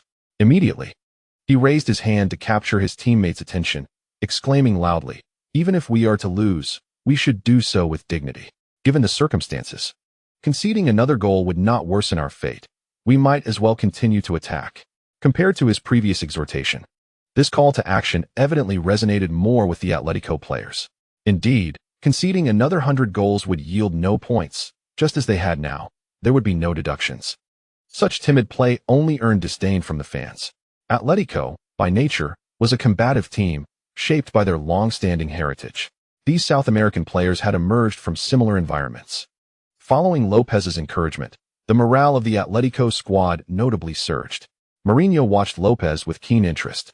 He does not conceal his admiration in the slightest. As a coach who places great emphasis on mental fortitude, Mourinho greatly appreciates players like Lopez. Once winter arrives, he should consider making an offer to Atletico Madrid, enticing him to compete with Bale at Chelsea. If either he or Bale can establish a foothold, Ashley Cole could be sent packing. Mata positioned himself in front of Siem. Yet, Lopez still directed the ball towards Siem's vicinity. The ball swiftly fell behind Siem, allowing him to pivot ahead of time. Mata displayed commendable defensive tenacity, immediately tracking back to chase. However, his physicality lagged slightly behind that of Siem, and despite his efforts to find an opportunity to intervene, he was unable to contend with Siem effectively. This indeed reflects Chelsea's essence. The young Mata was in pursuit, while Ramos positioned himself even further forward than Mata. Ramos certainly relishes making offensive incursions. Siem managed to evade Mata, but he knew the true test lay in the backfield. Chelsea's defensive line was formidable beyond measure. Eschen rushed to the flank, offering no opportunity for him to advance the ball. Siem, unable to spot a teammate making a run, was compelled to nudge the ball with his left foot, forcefully moving through the center. Agüero and Fran quickly surged forward, alleviating some of the pressure on him. Siem prepared to pass the ball. Mikel had already closed in beside him. Transitioning from an offensive player to a defensive role offers the advantage of better anticipating the opponent's intentions. Siem feigned a strong breakthrough with his right foot.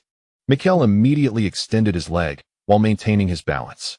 In the next moment, Siem deftly flicked the ball with his right foot, intending to dart past Mikel on the right side. Mikel, having anticipated this, swiftly adjusted his weight and extended his leg once more. Caught off guard, Siem became flustered. At this juncture, he could only hurriedly turn to shield the ball, only to be struck by Michael's challenge on the side of his ankle. A free kick for Atletico in the attacking zone. A splendid opportunity indeed. Yes, Atletico's set-piece capabilities are commendable. Agüero, Fran, and even Siem possess the ability to strike directly, and several defenders excel at positioning. Atletico placed immense importance on this attacking opportunity, with nearly all players pushing forward. Observing those in the penalty area, Cech solemnly warned, "Do not let me down, otherwise you shall face the consequences." Bale, standing off to the side, dared not speak. Terry turned back with a smile, assuring, "Rest assured." Iron Manov. Cech exhaled through his nose in response, harboring disbelief in Terry's words. Chelsea's defensive line is remarkably solid, yet they tend to commit inexplicable errors at critical moments. Fran stood at the foul spot, continually assessing the situation within the penalty area.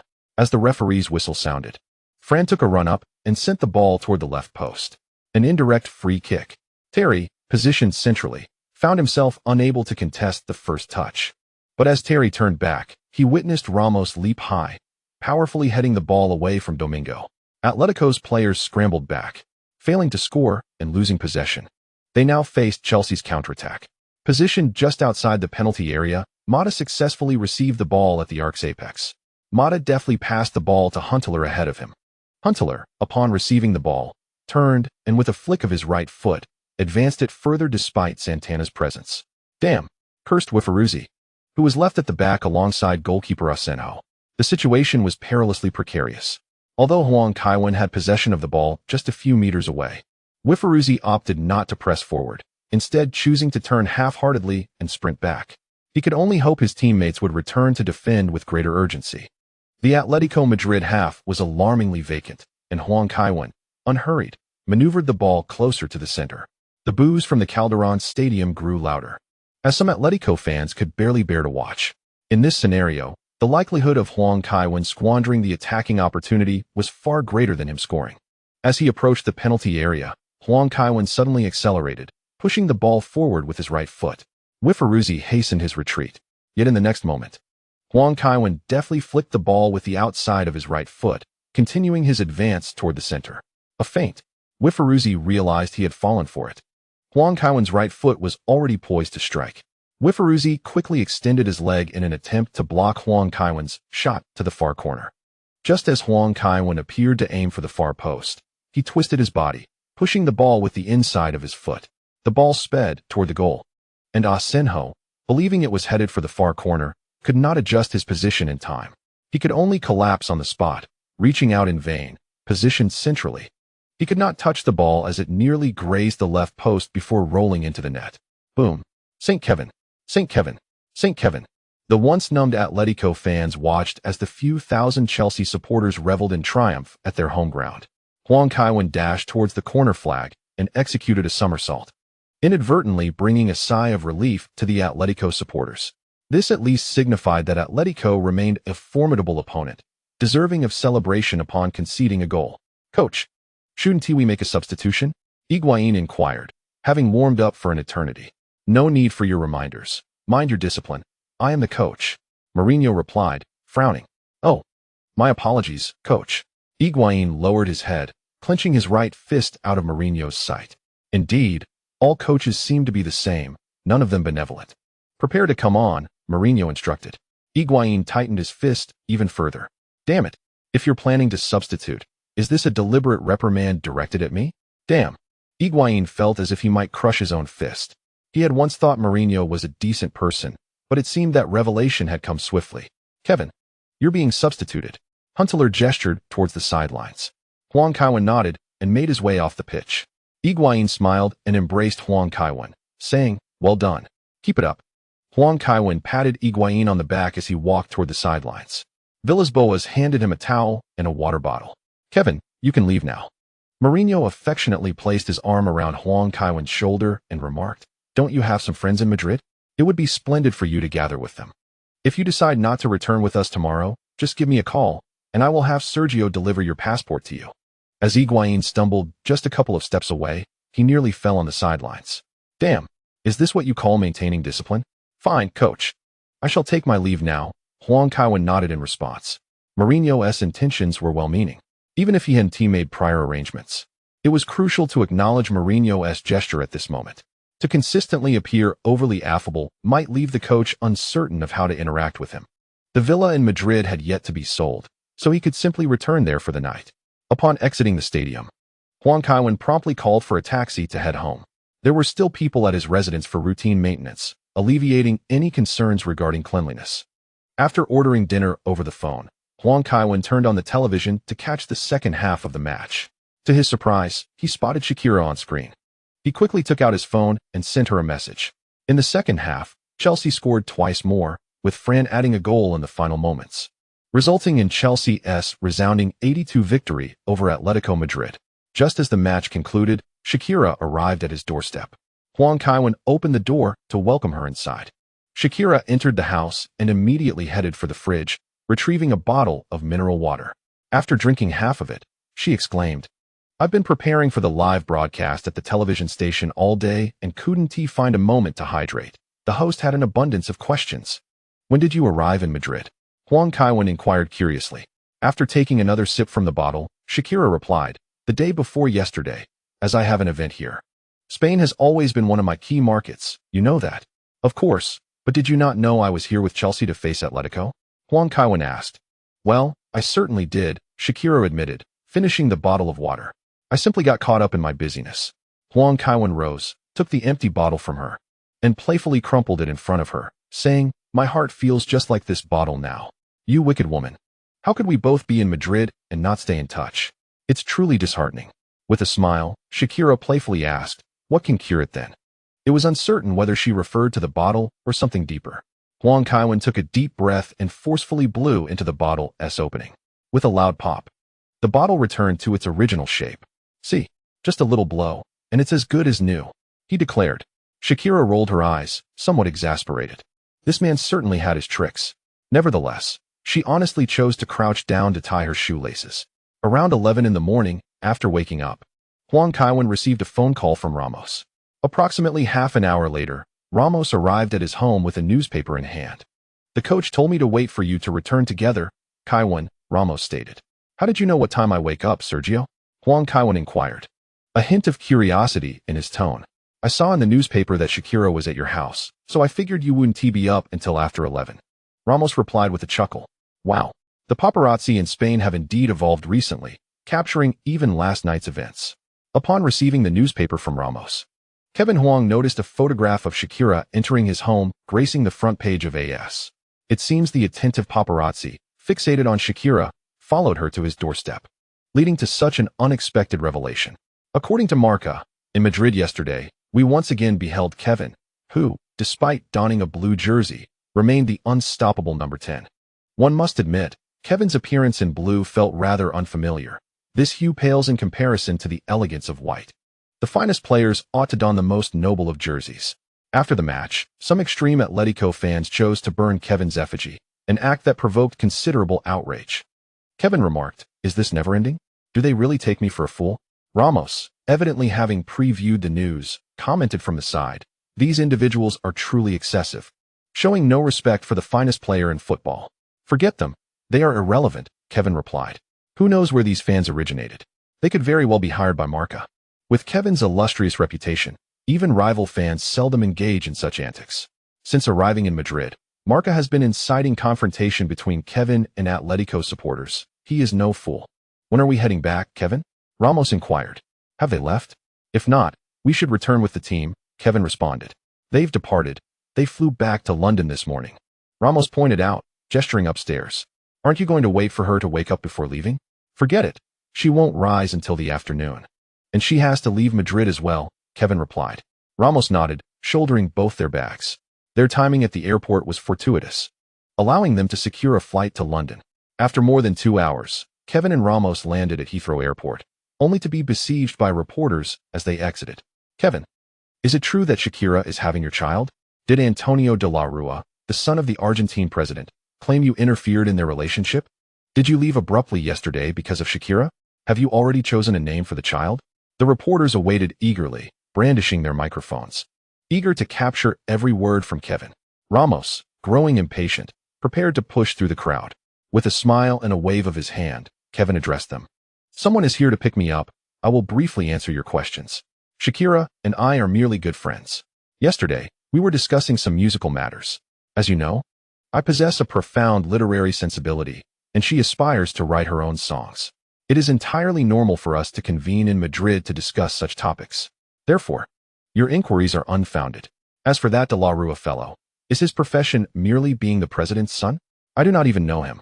How could I possibly interfere in his relationship? After speaking, the two of them boarded the car, encountering a starkly different experience in Madrid compared to London. It is evident that Fleet Street journalists differ significantly from their counterparts in other nations. That fellow is clearly intentional, seeking to draw attention to himself, remarked Ramos with displeasure. The affair between Huang Kaiwen and Shakira has been ongoing for quite some time.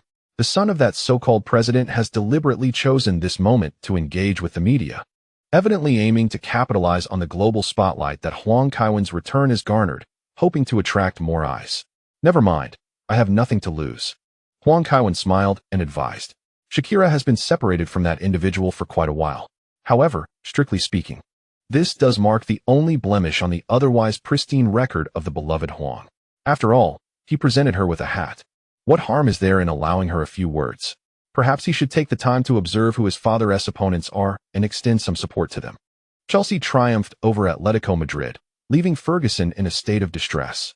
Although the Champions League group stage awards 3 points for each match, the confidence stemming from such a decisive victory will be invaluable upon their return to London.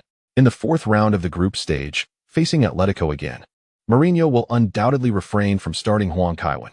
This round of the Champions League occurs midweek, followed by a match between Chelsea and Manchester United over the weekend, a rather unfavorable prospect for United. The 68-year-old Ferguson finds his vigor diminished compared to earlier days. He has now entrusted certain training matters to his assistant, Phelan, and others. Even the most resilient among them must concede to the relentless passage of time. As he ages, he can only focus on the broader direction, delegating authority within the coaching staff.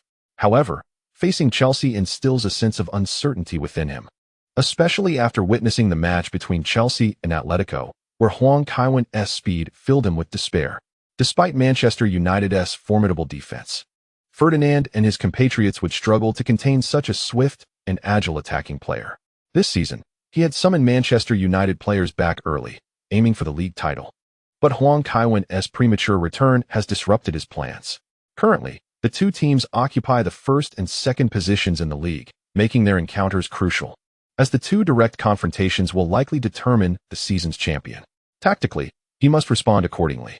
However, the words of Queiroz lingered heavily on his mind. The father of Manchester United sat in his office, entranced by the sight of Huang Kaiwen being besieged by reporters on television.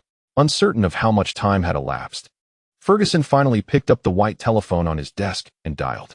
Though mobile phones are now commonplace, he remains more comfortable using the landline. This device was quite fashionable in his youth, and despite its obsolescence, as long as circumstances permit, he will always opt for the landline. Carlos, I have agreed to what you previously proposed. Please handle it, Ferguson stated. At the Cobham training ground, the head coach has been increasingly irritable. Is his game broken again? Ashley Cole whispered. I don't know. Huang Kaiwen shook his head, glancing at Mourinho behind Cole. While he was uncertain about Mourinho's situation, it was clear that Cole's good fortune was coming to an end.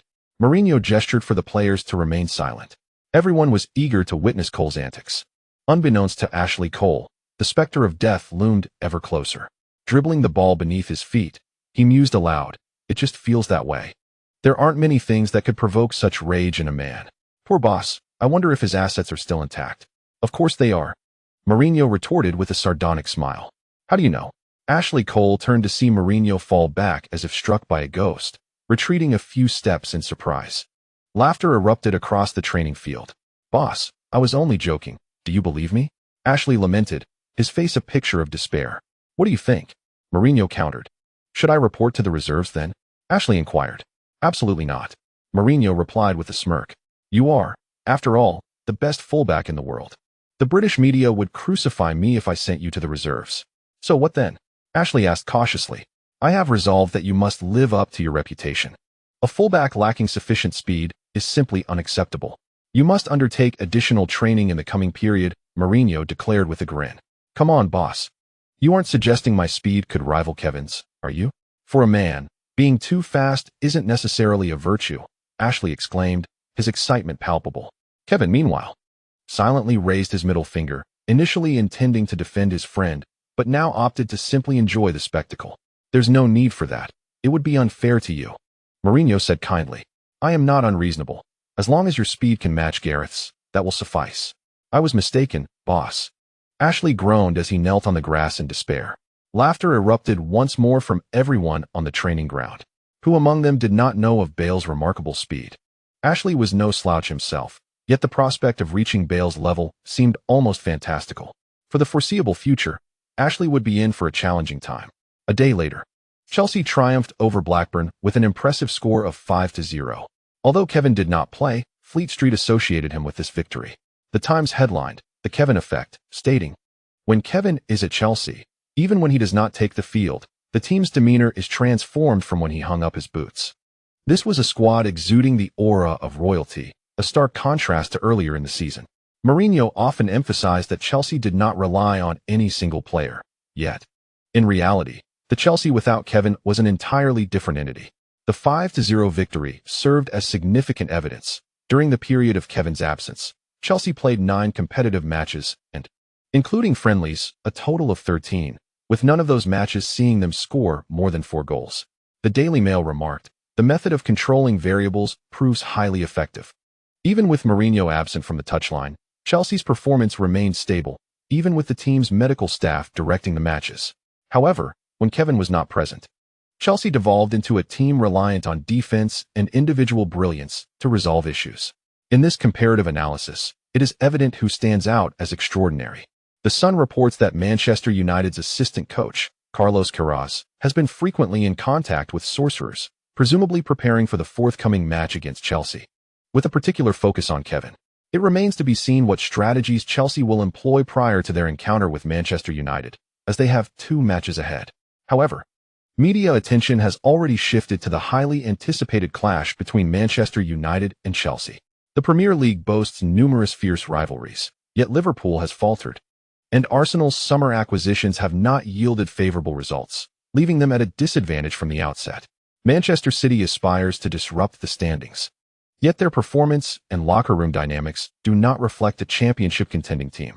The most captivating aspect of the Premier League is the rivalry between Manchester United and Chelsea. After 10 rounds, Manchester United leads with 8 victories and 2 draws, accumulating 26 points, while Chelsea follows closely with 7 wins, 2 draws, and 1 loss, totaling 23 points. A single direct encounter will significantly influence the championship prospects of both teams, especially considering Chelsea's participation in the Club World Cup this season. Chelsea will embark on a challenging schedule in Asia during the Christmas period, which presents a substantial advantage for Manchester United. Thus, with 2 weeks remaining until this pivotal match, British media has begun to build anticipation. On October 31st, Chelsea triumphed over Bolton with a resounding 4-0 victory away from home. Substitute Huang Kaiwen made a remarkable impact, scoring twice within 5 minutes, further enhancing Chelsea's momentum. Manchester United also secured a victory in this round. Sky Sports took the opportunity to interview former Manchester United captain Roy Keane, who is currently managing Ipswich Town. This captain, known for his outspoken criticism of teammates that led to his departure under Sir Alex Ferguson, is not optimistic about his former club. Keane remarked, "As a former Manchester United player, I recall the famous adage, Maradona was great, Pelé was better, but George was the best. The reality is that Manchester United is good, but Chelsea is the best. In their direct confrontation, Manchester United should focus on minimizing their losses, as this will not adversely affect their subsequent matches." Initially, the media anticipated a verbal clash between Ferguson and Mourinho, but unexpectedly, Sir Alex found himself embroiled in a dispute with his former protege. As the father figure of Manchester United, he cannot tolerate any former legends critiquing his team. That evening, during an interview with Manchester United TV, Ferguson responded, stating, "Roy's coaching abilities are far inferior to his playing prowess. I sincerely hope for his success, yet the fact remains that he is currently managing a championship team, and such results do not befit his legacy as a player. I hope he can dedicate more energy to learning rather than focusing on the Premier League title race, which is still a distant goal for him." Meanwhile, Huang Kaiwen chuckled and shook his head while watching television. Sir Alex Ferguson bears a striking resemblance to Mourinho, as both possess remarkably strong personalities. Their relationship has notably improved since Mourinho's arrival in the Premier League, with both exhibiting restraint in their exchanges. It appears that the media may be left disappointed. After his shower, Huang Kaiwen settled into bed to watch television. At midnight, he was greeted once more by the store refresh. Special template, Fujiwara Takumi, 1,000,000 fate points. Template, Stefano, 10,000 points. Puskas, 10,000 points. Bernabe, 10,000 points. Skills, Standing Defense Mastery, 2,000 points. Pommel Horse Mastery, 100 points. Items, 24-hour injury immunity card, 20 points. Special item, Cassano's hard drive, 1,000 points. Goodness, it has been a long time since I encountered such a lackluster special template. What purpose does Fujiwara Takumi serve? The AE86 can chase down a GTR, but cannot keep up with the Mercedes driven by Natsuki. This template seems to cast a shadow. Next comes the Real Madrid special. The only aspect that leaves Huang Kaiwen uncertain is Bernabeu. He is regarded as the greatest president in the history of Real Madrid. However, during his playing days, he did not achieve much fame. The standing defense mastery is quite self-explanatory. Some defensive players prefer not to go to ground, with Van Dijk being a prominent example of one who rarely opts for sliding tackles. As for Cassano's hard drive, it appears to be rather pricey. Nevertheless, Huang Kaiwen believes he can acquire it directly from Cassano without wasting any fate points.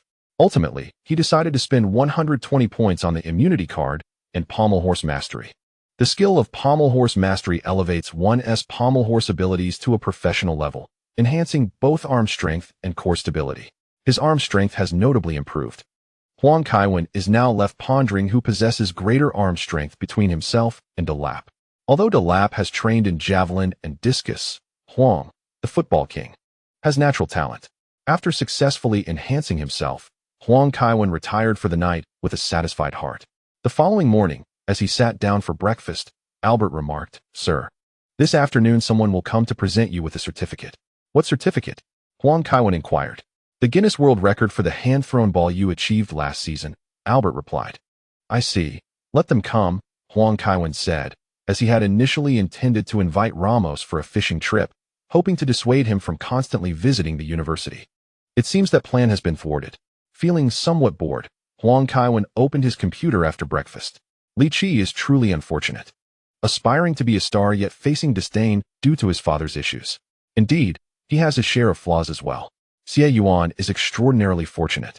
Everything seems to go smoothly for him. He feels reminiscent of Duan Yu. Zhang Qi's appearance is quite striking, aligning perfectly with my ideal vision of a partner. You know it's merely an imagination. Perhaps you should take a look in the mirror at some point. It is said that Xie Yuan is modeled after the father of Nicholas Tse, correct? Yes, indeed, his father was once a major star. But he likely was not as foolish as Xie Yuan. How many fools can truly survive in the entertainment industry? Most are merely putting on an act. Goodness.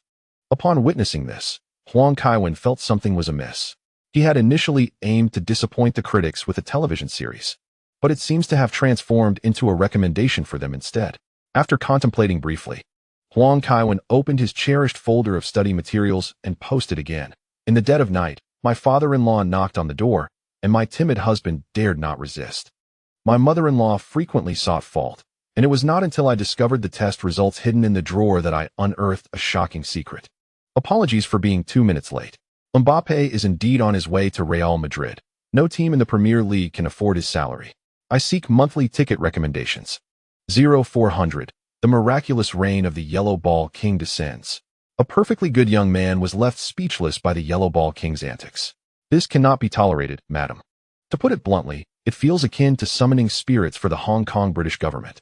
This is a regressive step in history. Huang Kaiwen reflected for a moment.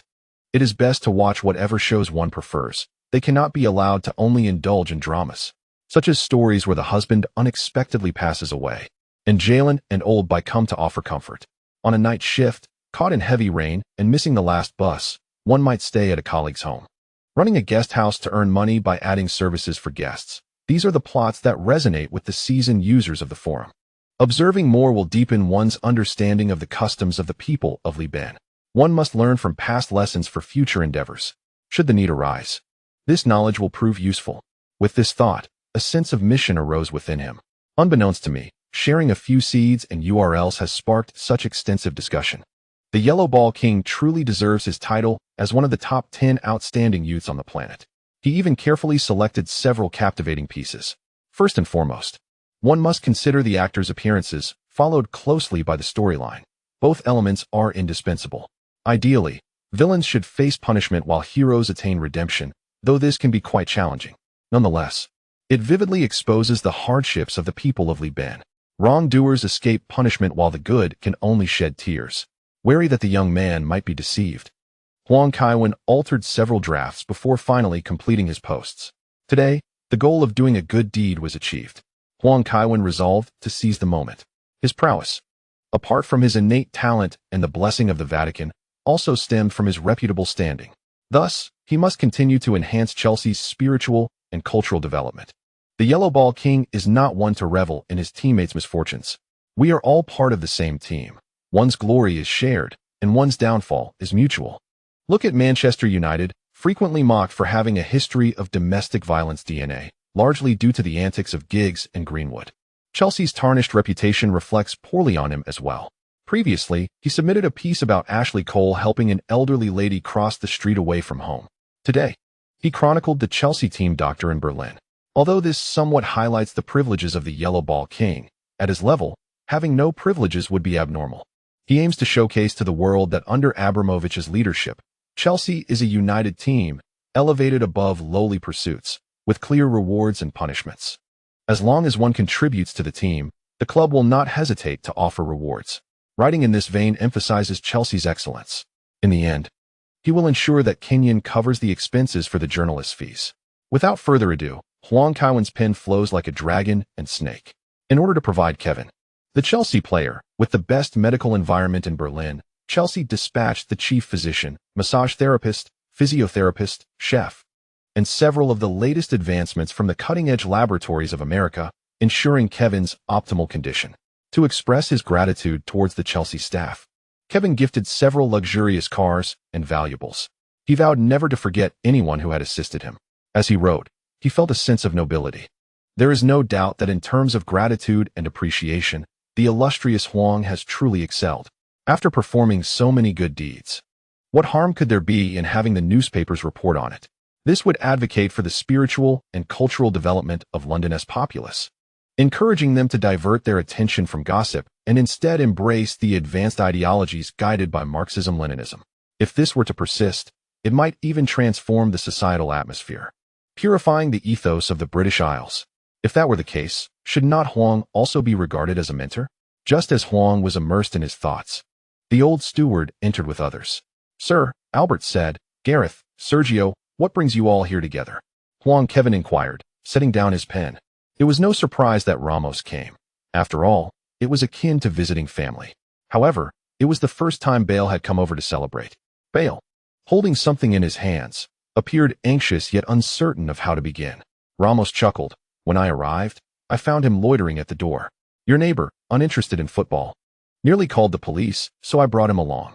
If you wanted to come, you could have just knocked. We're teammates. No need for formalities," Huang Kaiwen remarked directly. Bale raised the bag he was carrying and said, "My dad told me to bring some items, traditional Welsh treats, along with 2 bottles of wine." Huang Kaiwen nodded, and the old steward took the items from Bale. With so many gifts being offered, the esteemed Huang was selective. He typically accepted only local specialties from teammates, intending to reciprocate at a later occasion. With Bale and Ramos present, Huang could no longer continue his writing. He stood up and invited them to sit on the sofa while the old steward prepared afternoon tea. The house's chef had refined the recipes, making the biscuits and pastries less sweet. "Gareth, I've heard your academic performance is commendable." Huang Kaiwen initiated a conversation. "Yes, it's not too bad," Bale replied cautiously. In the presence of Huang Kaiwen, he felt he had little to boast about. In his eyes, Terry and Ashley Cole were already major stars, let alone Huang Kaiwen. Having only recently met, he felt somewhat reserved. Huang Kaiwen smiled and waved his hand. "I'm just making small talk. We'll be working together on the left flank, so we should deepen our understanding." "Indeed," Bale nodded in agreement. "Have you started university?" Ramos asked. Huang Kaiwen responded, "Come on, brother. You know I'm referring to our time in the team." Hearing Huang Kaiwen praise Bale as academic achievements didn't sit well with him. "No. Mainly because I haven't had the time to study," Bale replied, shaking his head in mild embarrassment. "That is not a concern. For much knowledge remains unnecessary in everyday life. There is no need to delve into those areas unless one possesses a genuine interest or hobby," Kevin Huang remarked. "I often play basketball," Bale nodded in agreement. "Do you not play golf?" Kevin inquired with curiosity. "Has Bale not yet embarked on the game of golf?" "I have some interest, but I have not had the time to learn," Bale replied, deciding to enroll in a class upon his return home. Kevin excels at basketball. Even NBA teams have reached out to him. Ramos interjected while assisting the old butler with the table setting. Bale glanced at the silver tray and exquisite tableware, feeling somewhat overwhelmed. Although it was an English afternoon tea, and he was indeed British, one would typically serve freshly baked cakes on a simple plate or perhaps offer some cookies for a family tea gathering. The excessive elegance left him unsure of how to proceed, as such elaborate setups were typically reserved for the aristocracy or hotels. And he feared embarrassing himself by neglecting dining etiquette. Noticing Bale's discomfort, Kevin directly handed him a piece of cake. Taking one for himself and biting into it as he said, "We are among friends. There is no need for such formality. What the butler has prepared is merely for the eyes of guests. You need not concern yourself with it." Indeed, Bale nodded. Feeling that Kevin was more approachable than he had anticipated, devoid of any pretentiousness. With Kevin and Ramos as his reference, Bale gradually relaxed. It was inevitable. During his time at Southampton's youth team, he had grown while watching Kevin's matches. Even as teammates, there remained a sense of distance. For he was in the presence of a Ballon d'Or winner and a multiple-time FIFA World Player of the Year. Someone who had also received the Laureus Best Male Athlete award twice. Bale had no doubts that Kevin, now retired, was among the football legends. This was essentially the prime of a footballing monarch. Seeing Kevin's amiable demeanor, Bale decided to seize the moment. "Kevin, I hear you enjoy card games?" he asked. "They are merely small pastimes. Let us not engage in that today," Kevin replied with a smile. Despite Bale's promising future, Tottenham was notoriously frugal. It was likely that during his time at Southampton and Tottenham, he had not amassed significant savings. Even Chelsea, with its higher wages, would not offer him a lucrative salary as a Spurs substitute. It was more plausible that his earnings would increase following remarkable performances. Having only recently begun to flourish, he had only just begun to purchase a few items for his family. The expenses of a football star were considerable, especially while residing in London. Kevin estimated that if Bale had nearly 7 figures in savings, it would indeed be quite impressive. Kevin felt a twinge of reluctance in winning against the younger player. It was akin to Inzaghi, who could spend millions without batting an eye due to his affluent background. "No, I enjoy playing too," Bale asserted confidently. "Even if it involves different styles from other countries, I can learn quickly." "Very well then," Kevin nodded in acceptance, unable to refuse Bale's enthusiasm. Ramos swiftly retrieved the ledger.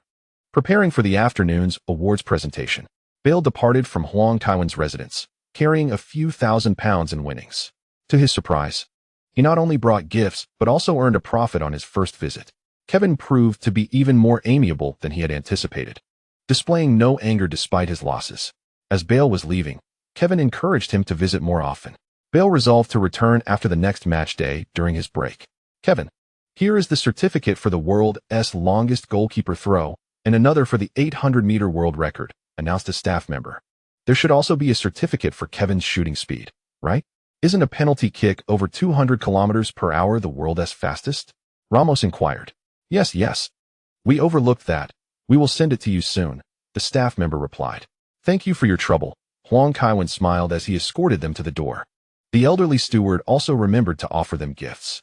Huang Kaiwen was rather indifferent to these records, deeming Guinness to be rather trivial. Anything could be recorded. Even a mere fart could earn one a world record. Such accolades held little significance for him. However, Ramos was quite pleased, examining the 2 certificates encased in tempered glass. "We should invite them over for a celebration in a few days," Ramos said excitedly. "Sounds good," Huang Kaiwen agreed. "Well, I'll be heading home now," Ramos stated. "Not staying for dinner?" Huang Kaiwen asked, surprised. It was still only a little after 5, and Ramos had never been this eager to leave before. "My sister is here. If she finds out I'm at your place, she'll definitely insist on coming over," Ramos replied, looking pained. Huang Kaiwen promptly saw Ramos off. He adhered to a principle: to avoid entanglements with teammates' relatives. Otherwise, if relationships soured or conflicts arose, it would complicate matters for his teammates. Take the situations of Giggs and Terry, for instance. While Giggs' actions were certainly more egregious on a moral level, the damage to the team was undeniably greater in Terry's case. Despite Giggs' indiscretions, he remained a supportive figure within the team, not affecting the Manchester United players. In contrast, Terry's incident undoubtedly left lingering thoughts among his teammates. Hence, Huang Kaiwen persistently advised Terry against pursuing Bridge's girlfriend, lest teammates hesitate to invite him over in the future. Higuain's pursuit of Gago's girlfriend had even led to an implicit exclusion from the national team. With so much transpiring in a single day, Huang Kaiwen found little inclination to continue writing. During dinner, he spotted on television that Adebayor's agent was once again criticizing Arsenal. His agent, John Smith, stated, "Arsenal let my player leave. They accepted the bid and sought to sell him to Manchester City. However, after his departure, he was labeled as having left for money. So his excitement in scoring against Arsenal is understandable. This summer, after his transfer, he had famously sprinted 90 meters and slid on his knees, becoming the most despised player at the Emirates Stadium. Huang Kaiwen merely scoffed. While one should not judge a book by its cover, and despite the professor's suave demeanor, one could not dismiss the possibility of Adebayer's deceit. Yet concerning this transfer, Adebayor himself later admitted that he had requested to leave. It is absurd to claim that Wenger had no intention of retaining him. After all, you have expressed your desire to leave. Must he still beg you to stay? He is not an extraordinary star. Fabregas and others have voiced their discontent regarding Adebayor. The saga at Arsenal is reigniting. Previously, Manchester United experienced discord with Tevez and others. I truly envy the vibrancy of their locker room. Chelsea's locker room, on the other hand, is currently tranquil and devoid of excitement. Even a minor skirmish between two dogs at Cobham could be deemed a significant disciplinary issue. That evening, Kevin Huang played a bit of Heaven's Wrath before heading to bed. Reminded of Higuain, he resolved to rise early the next day. Perhaps lingering in the parking lot would allow him to witness some commotion. The following morning, Kevin Huang had breakfast without even glancing at the newspaper. Before 7 a.m., he stepped out with his car keys in hand. Driving his Mercedes out of the garage, Albert stood in the garden, watching him depart, contemplating a call to Barbara. Such unusual behavior from the old master could indicate something amiss. Kevin Huang's south residence is relatively close to Stamford Bridge. However, the journey from Stamford Bridge to Cobham still takes over 40 minutes by car. Generally, residing in the suburbs would be more convenient for training. Yet, London does not compare to Madrid and Milan. The weather is mediocre, and its only commendable attribute is its status as an international metropolis. Living in the suburbs lacks charm. As the music system played Catch the Shrimp, Kevin Huang refrained from pressing the accelerator too hard. Speeding through the bustling city is not befitting a player of his stature. A 1-hour drive to the training ground would still make him one of the earliest arrivals. Safety has always been his priority. The weather in London was splendid that day. A bright sunny morning. In high spirits, Kevin occasionally hummed a tune.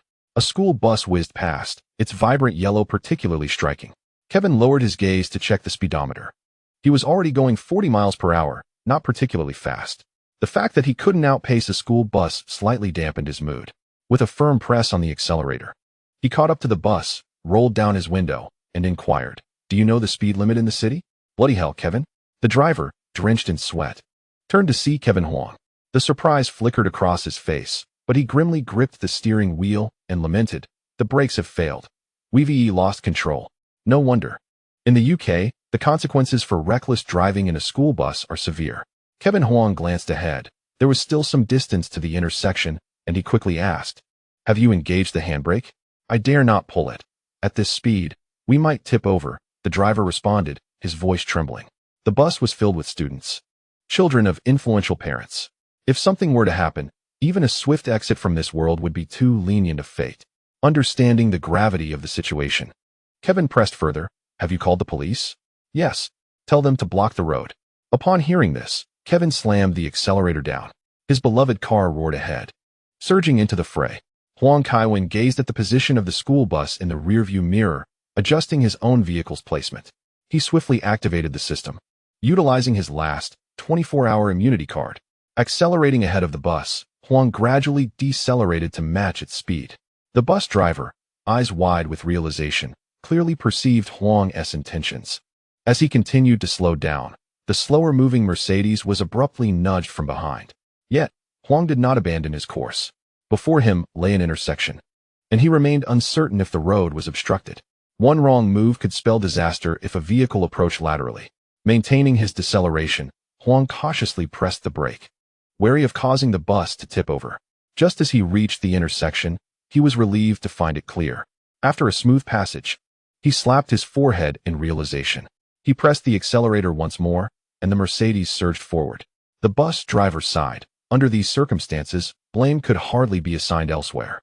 However, the very next moment, he widened his eyes in disbelief. The Mercedes, which had just sped away, suddenly performed a dramatic skid, leaving a black mark on the pavement as smoke billowed from the tires, the rubber reacting to the heat. Almost immediately, the vehicle veered back towards the school bus. Clearly, Huang had realized that he could not assist the bus in coming to a complete stop and decided to confront the situation head-on. Incredibly, he had not anticipated that. At such a critical juncture, the wealthiest football star in the world would opt for such a risky maneuver. The Mercedes adjusted its speed for another contact with the bus, this time at the front. As the two vehicles made contact, the Mercedes began to exert force. Huang was cautious not to apply too much power, simultaneously managing the accelerator and monitoring the bus's stability, fervently hoping it would not topple. He needed to keep an eye on the rear as well. This was not an effective way to halt the uncontrollable bus. A wall was necessary to act as a buffer. Before crashing into the wall, he had to maintain the bus's balance while attempting to reduce its speed. Meanwhile, the police in London were much quicker on their feet than the reporters. The whirring of helicopter blades filled the air as a cameraman from Sky Television leaned out to capture the scene below. The reporter, secured by a seatbelt and microphone in hand, crouched to provide an update. This is Sky Television reporter Elisa Wood. We are currently positioned in front of the Earl's Court Exhibition Centre in Chelsea, where a school bus filled with students is in a state of uncontrollable motion.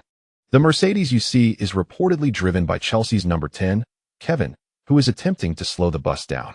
From the helicopter's aerial view, all viewers could see the street's end. Warwick Road may not be short, but it ultimately has a terminus. The bus's speed was now approximately 30 miles per hour, covering over 13 meters per second. With just over a kilometer to go, they had less than 2 minutes. In the sweeping aerial shots, the audience could clearly identify Huang's vehicle. As the helicopter began its descent, they could even discern Huang's expression in the driver's seat. Even after enduring 120 minutes on the soccer field, Kevin Huang rarely found himself in such a state of disarray. He appeared as if he had been pulled from the depths of a tumultuous sea. His expensive shirt clung to his body, soaked through. The veins on his forehead bulged, and his hands gripped the steering wheel with unwavering intensity, ever vigilant of the situation around him. This harrowing scene prompted many onlookers to curse the ineptitude of the London police and fire services, while simultaneously praying for the safety of all involved. Kevin maintained a steady grip on the Mercedes, which continued to roar defiantly, attempting to slow the school bus. However, they had reached the limits of their endurance. The vehicle was still being propelled forward by the bus. A minute slipped away in an instant, and they had arrived at the end of Warwick Road. Beyond lay a building. Many spectators could not help but shout at their screens, urging Kevin to drive away. If things continued down this path, the fate of the school bus remained uncertain, but the Mercedes seemed destined for destruction. Yet, to their dismay, the Mercedes steadfastly held its ground against the bus. Numerous bystanders covered their mouths, tears brimming in their eyes. Despite the imperfections of their ancestors and the potential flaws within themselves, even the most flawed individuals can harbor deep respect for noble souls. The television reporters fell silent, realizing that Kevin had no intention of abandoning the vehicle. In mere seconds, both he and his car would be forcefully thrust against the wall. Meanwhile, Terry, driving towards Cobham, was oblivious to the unfolding chaos as he listened to the radio broadcast, only to collide violently with the car ahead of him. The airbags deployed, yet he remained fixated on the report. A resounding crash echoed through the air, followed by the reporter's rapid-fire update. The school bus has stopped. The school bus has come to a halt, and it has not overturned. Damn it! Who cares about the school bus? Terry exclaimed, frustration boiling over as he punched the airbag.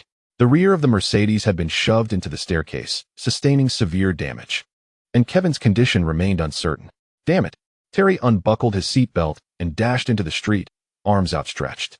Hey, are you trying to get yourself killed? The driver from the cabin shouted angrily. Terry rushed over, flung open the car door, bent down to unbuckle the seatbelt, and unceremoniously tossed the occupant out. He quickly took the driver's seat and tossed a wallet from his pocket, shouting, "Come find me at Chelsea to settle this later." The bewildered owner of the car sat on the roadside, picking up the wallet, only to discover that he had not misidentified the driver. The license bore the name John Terry. We are now outside the Royal Free Hospital, where Kevin has been rescued without any apparent external injuries and is currently being transported for further examination, announced the reporter from Sky Sports, microphone in hand. In addition to their crew, several other live broadcasting vehicles surrounded the area, although they had missed the heart-stopping moments of chaos. Other networks were eager not to miss the impending news. Alongside the reporters, numerous fans gathered outside the hospital, having spontaneously congregated there to pray for Kevin after witnessing the morning's news. Before long, The vehicles of Chelsea players began to appear one after another in the live broadcast. In the hospital room, Terry sat beside Huang Kaiwen's bed, lamenting, "Do you have any idea how terrified I was? I thought I was dreaming and had to pinch myself hard." Noticing the bruises on Terry's arm, Huang Kaiwen could only manage a dry laugh. He had not anticipated that the illustrious Huang would hold such significance in Terry's heart. "Next time, don't act so recklessly. You have billions of people relying on you. There's no need to play the hero," Terry continued to complain. After intercepting the vehicle, he rushed to the scene and subsequently followed it to the hospital. After a brief examination, Huang Kaiwen felt a sense of relief. Aside from a severe concussion, no other issues were detected. "Kaiwen." Ramos burst into the room and halted at the bedside, concerned about potentially aggravating Huang Kaiwen's condition. "How are you holding up?" "I'm fine for now, but I still have more tests to undergo," Huang Kaiwen replied, forcing a smile despite his pale complexion. With the use of the immunity card, what else could be wrong with him? The concussion was merely a performance of his. After all, following such a serious accident, it would be quite unbelievable if he emerged unscathed. When the firefighters extricated him, their applause was accompanied by astonishment. How could someone involved in such a grave accident have no visible injuries? Ramos, with reddened eyes, said, "I was terrified when I heard about your accident. Those reporters were blocking the entrance at Cobham, and I nearly ran them over before they finally moved aside." "I'm sorry for causing you concern," Huang Kaiwen replied, feeling somewhat embarrassed. "At the time, we were unaware. It was only through the security guard that we learned about it from the reporters. Damn it, none of them even called Chelsea." Ramos vented. "They probably just forgot." Huang Kaiwen suggested, "What about the others?" "They're waiting for the elevator. I ran up here," Ramos replied just as Mourinho stepped into the room first. One by one, Chelsea players and staff followed. Even the groundskeeper stood at the entrance. Huang Kaiwen felt a sense of gratitude. The gifts he had given during festive occasions were not in vain, indicating that he was well-liked. Mourinho assessed Terry and Ramos's demeanor and surmised that Huang Kaiwen was not in serious trouble. He turned to address them. "You all are aware of today's events. Kaiwen needs to rest now. Seeing that he is all right should put your minds at ease. Let's wait outside." "Thank you for your concern," Huang Kaiwen said. "Glad to hear you're fine," Mourinho replied with a smile. Upon learning of Huang Kaiwen's accident, he had fainted on the spot. It was remarkable that he could remain composed even when his own players were injured. Seeing that Huang Kaiwen was relatively unharmed, he finally breathed a sigh of relief. Bale stood with his head bowed at the entrance. Huang Kaiwen called out, "Gareth." "Did you call me, Kaiwen?" Bale asked, lowering his head further, wishing he could press it to the floor. His surname, Bale, carries connotations of disaster or misfortune in British slang. Initially, the Daily Mail had mocked his surname with the term Bale curse, describing his lack of victories while playing for Spurs. Bale felt that after visiting Huang Kaiwen's home yesterday, problems arose today, undoubtedly influenced by him. He was inherently somewhat introverted, and at this moment, his talents had yet to fully manifest, leaving him devoid of confidence. "This is not your issue. It is a choice I made. It's not as if my vehicle malfunctioned," Huang Kaiwen remarked. "Kaiwen, do not concern yourself with what others say. Do not shoulder every mistake," he added with a smile. "Since you believe you have erred, I hereby sentence you to stay and play poker with me today." "Kaiwen, at 20, you are no longer a child. Cease your weeping. It is fortuitous that the three of us, John, you, and I, are sufficient," Huang Kaiwen declared, revealing the cards in his hand. By the time the young lady and Lily arrived, Huang Kaiwen's examination results were largely conclusive. Upon realizing that Huang Kaiwen was indeed fine, the two of them finally sighed in relief. "Do not act so impulsively in the future. Should anything happen to you, what would we do?" the young lady lamented. Lily, who had been trailing behind, immediately collapsed by Huang Kaiwen's bedside, sobbing saved. Terry, witnessing this, glanced at the IOU on the table and quickly pulled Belle away. Damn it, Terry thought, convinced that even if Huang Kaiwen ceased playing football, he would undoubtedly prosper. In the future, he, John, and George would forever distance themselves from gambling and drugs. "There will be no next time," Huang Kaiwen stated firmly. "Even with an immunity card, it certainly causes concern among those around you. Experiencing such matters once is sufficient." Seeing the bandage on Huang Kaiwen's head, the young lady could no longer scold him. Huang Kaiwen reached out, pulling her closer and embracing her waist, stating, "I realize my mistake. Next time, I will ensure you do not worry." "That is good to hear." The young lady could not help but retort, "You always seek to play the hero. What connection do they have with you?" I certainly do not wish to visit your grave adorned with flowers in the future. All right. Enough about Kaiwen, Lily interjected, lifting her head. The young lady shot a glare at Lily, scolding, "You traitor! You cried the entire way here, saying he would be in trouble, and now you have defected upon arriving in London." Lily stuck out her tongue and buried her head in Huang Kaiwen's chest, unwilling to see him scolded. The young lady took out her phone to call for the bodyguards to prepare some food while she scrutinized Huang Kaiwen's examination results. At this moment, the video had already spread quite widely. Across the United Kingdom, throughout Europe, and around the globe, discussions regarding Huang Kaiwen's deeds were rampant. Selflessly serving others, such noble sentiments deserve to be celebrated, no matter the location. Even more astonishing was the fact that Huang Kaiwen emerged unscathed. Italian television programs were seriously debating whether Huang Kaiwen had received some form of protection. This matter had also left the most esteemed individual in the heart of Rome deeply troubled. This chapter concludes with St. Kevin's stand bidding farewell to the Labour Party leader, Gordon Brown. At long last, Kevin Huang reclined upon his bed. Since his injury, various party leaders from across the UK had paraded through for a show of support. The fans themselves constituted the Labour Party's most essential voter base, and the parents of the rescued children were equally significant. Most crucially, this incident had garnered immense attention. The conclusion of this season coincides with the impending election, and none of them would squander the opportunity to showcase their solidarity. Each politician visiting King Kevin would pause outside the hospital to grant interviews, articulating their views in hopes of securing additional votes. On television, Brown appeared quite composed, stating during an interview, "Kevin is a hero of Britain. We shall enlist the finest experts to reassess his condition. I propose that prior to Kevin's discharge, players from both sides of the Premier League engage in prayers for him," he proclaimed earnestly. Lily extracted a banana from the fruit basket and remarked, "There's no choice. He arrived the latest." Lying in bed, Kevin Huang lamented that merely a day had passed, and he felt as though he were rusting. Fortunately, Lily remained in London. "More visitors are arriving," she pointed out as she gestured toward the television. The live broadcast unit had not departed, and a throng of citizens and reporters gathered outside the hospital. William and his cousin, members of the British royal family, were not willing to be outdone in such a time. Kevin Huang chuckled. "Shall we be invited to dine at Buckingham Palace?" Lily mused with a hint of longing. Despite her upbringing in America, she found the American fascination with British nobility quite compelling. "That depends on whether I wish to attend," Kevin replied, gazing at the ceiling. The societal impact of this situation was colossal. Such personal heroism is notably prevalent in both Europe and America. King Kevin now stands as one of the most supported athletes in the world. When officials from the FA and the CEO of the Premier League visited earlier, they nearly knelt in deference to him. It is likely that for a considerable time, no referee in the Premier League would dare issue him a yellow card. Nevertheless, under normal circumstances, he rarely received cards, typically only when defending a teammate. "I never anticipated encountering you here, Kevin," William remarked, entering the room with a smile. "Hello, William," Kevin greeted before sitting up. "Good afternoon, Miss Spencer, Miss Middleton." "Why am I just hi, William?" inquired William Mountbatten-Windsor, whose grandfather had been a consort, resolving the royal succession dilemma by incorporating the Windsor name into their lineage, ensuring the survival of the Windsor family line. "You have come to visit a friend, correct?" Kevin asked. "Indeed," William replied. "Then this is merely a friendly greeting." Kevin turned to Kate Middleton and added, "I heard you two reconciled. However, be cautious that your child does not suffer premature baldness like him."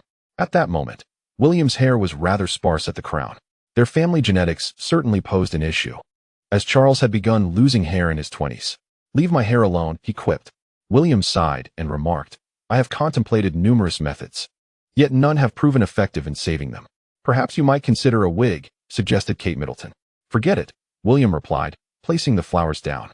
"Today, I am here on behalf of my grandmother to extend an invitation for you to dine at Buckingham Palace once you have recovered, and I shall bestow upon you an honor." Kevin Huang glanced at Lily, having already anticipated this outcome. Even the young lady had contacted him to inform him that the Vatican was preparing to honor him. The royal family indulges in such affairs. It would be more practical to simply offer some financial support. A smile of elation spread across Lily's face. Despite the abundance of medals at home, she still felt that the British honors held greater prestige. After all, she was a true daughter of the old Union Jack. "Please convey my response to Her Majesty the Queen," Assuring her that I will indeed visit Buckingham Palace upon my discharge, Kevin Huang stated. Very well. I shall not intrude further today. Wishing you a swift recovery, William said as he rose. His purpose today was merely to run errands.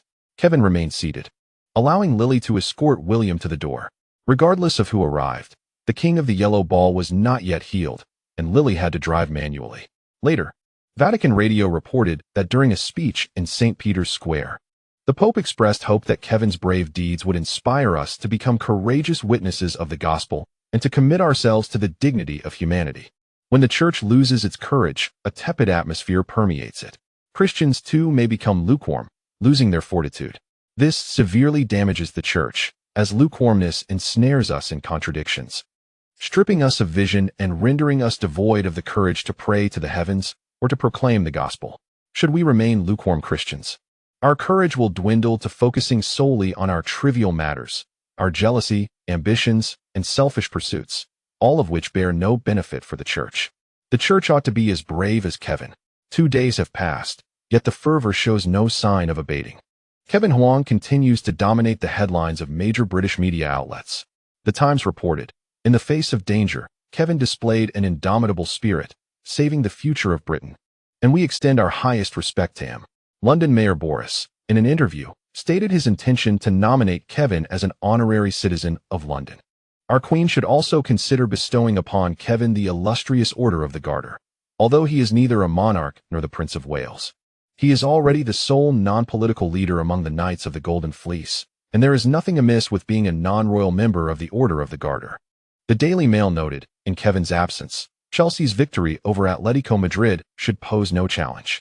It is rumored that Abramovich has expended vast sums to invite experts from around the globe to London for Kevin's medical examination, and we wish him a swift recovery. The Sun remarked, the relationship between London Mayor Boris and artistic advisor Karen appears to be ambiguous, while the parties involved deny it. We firmly believe that their connection is anything but simple.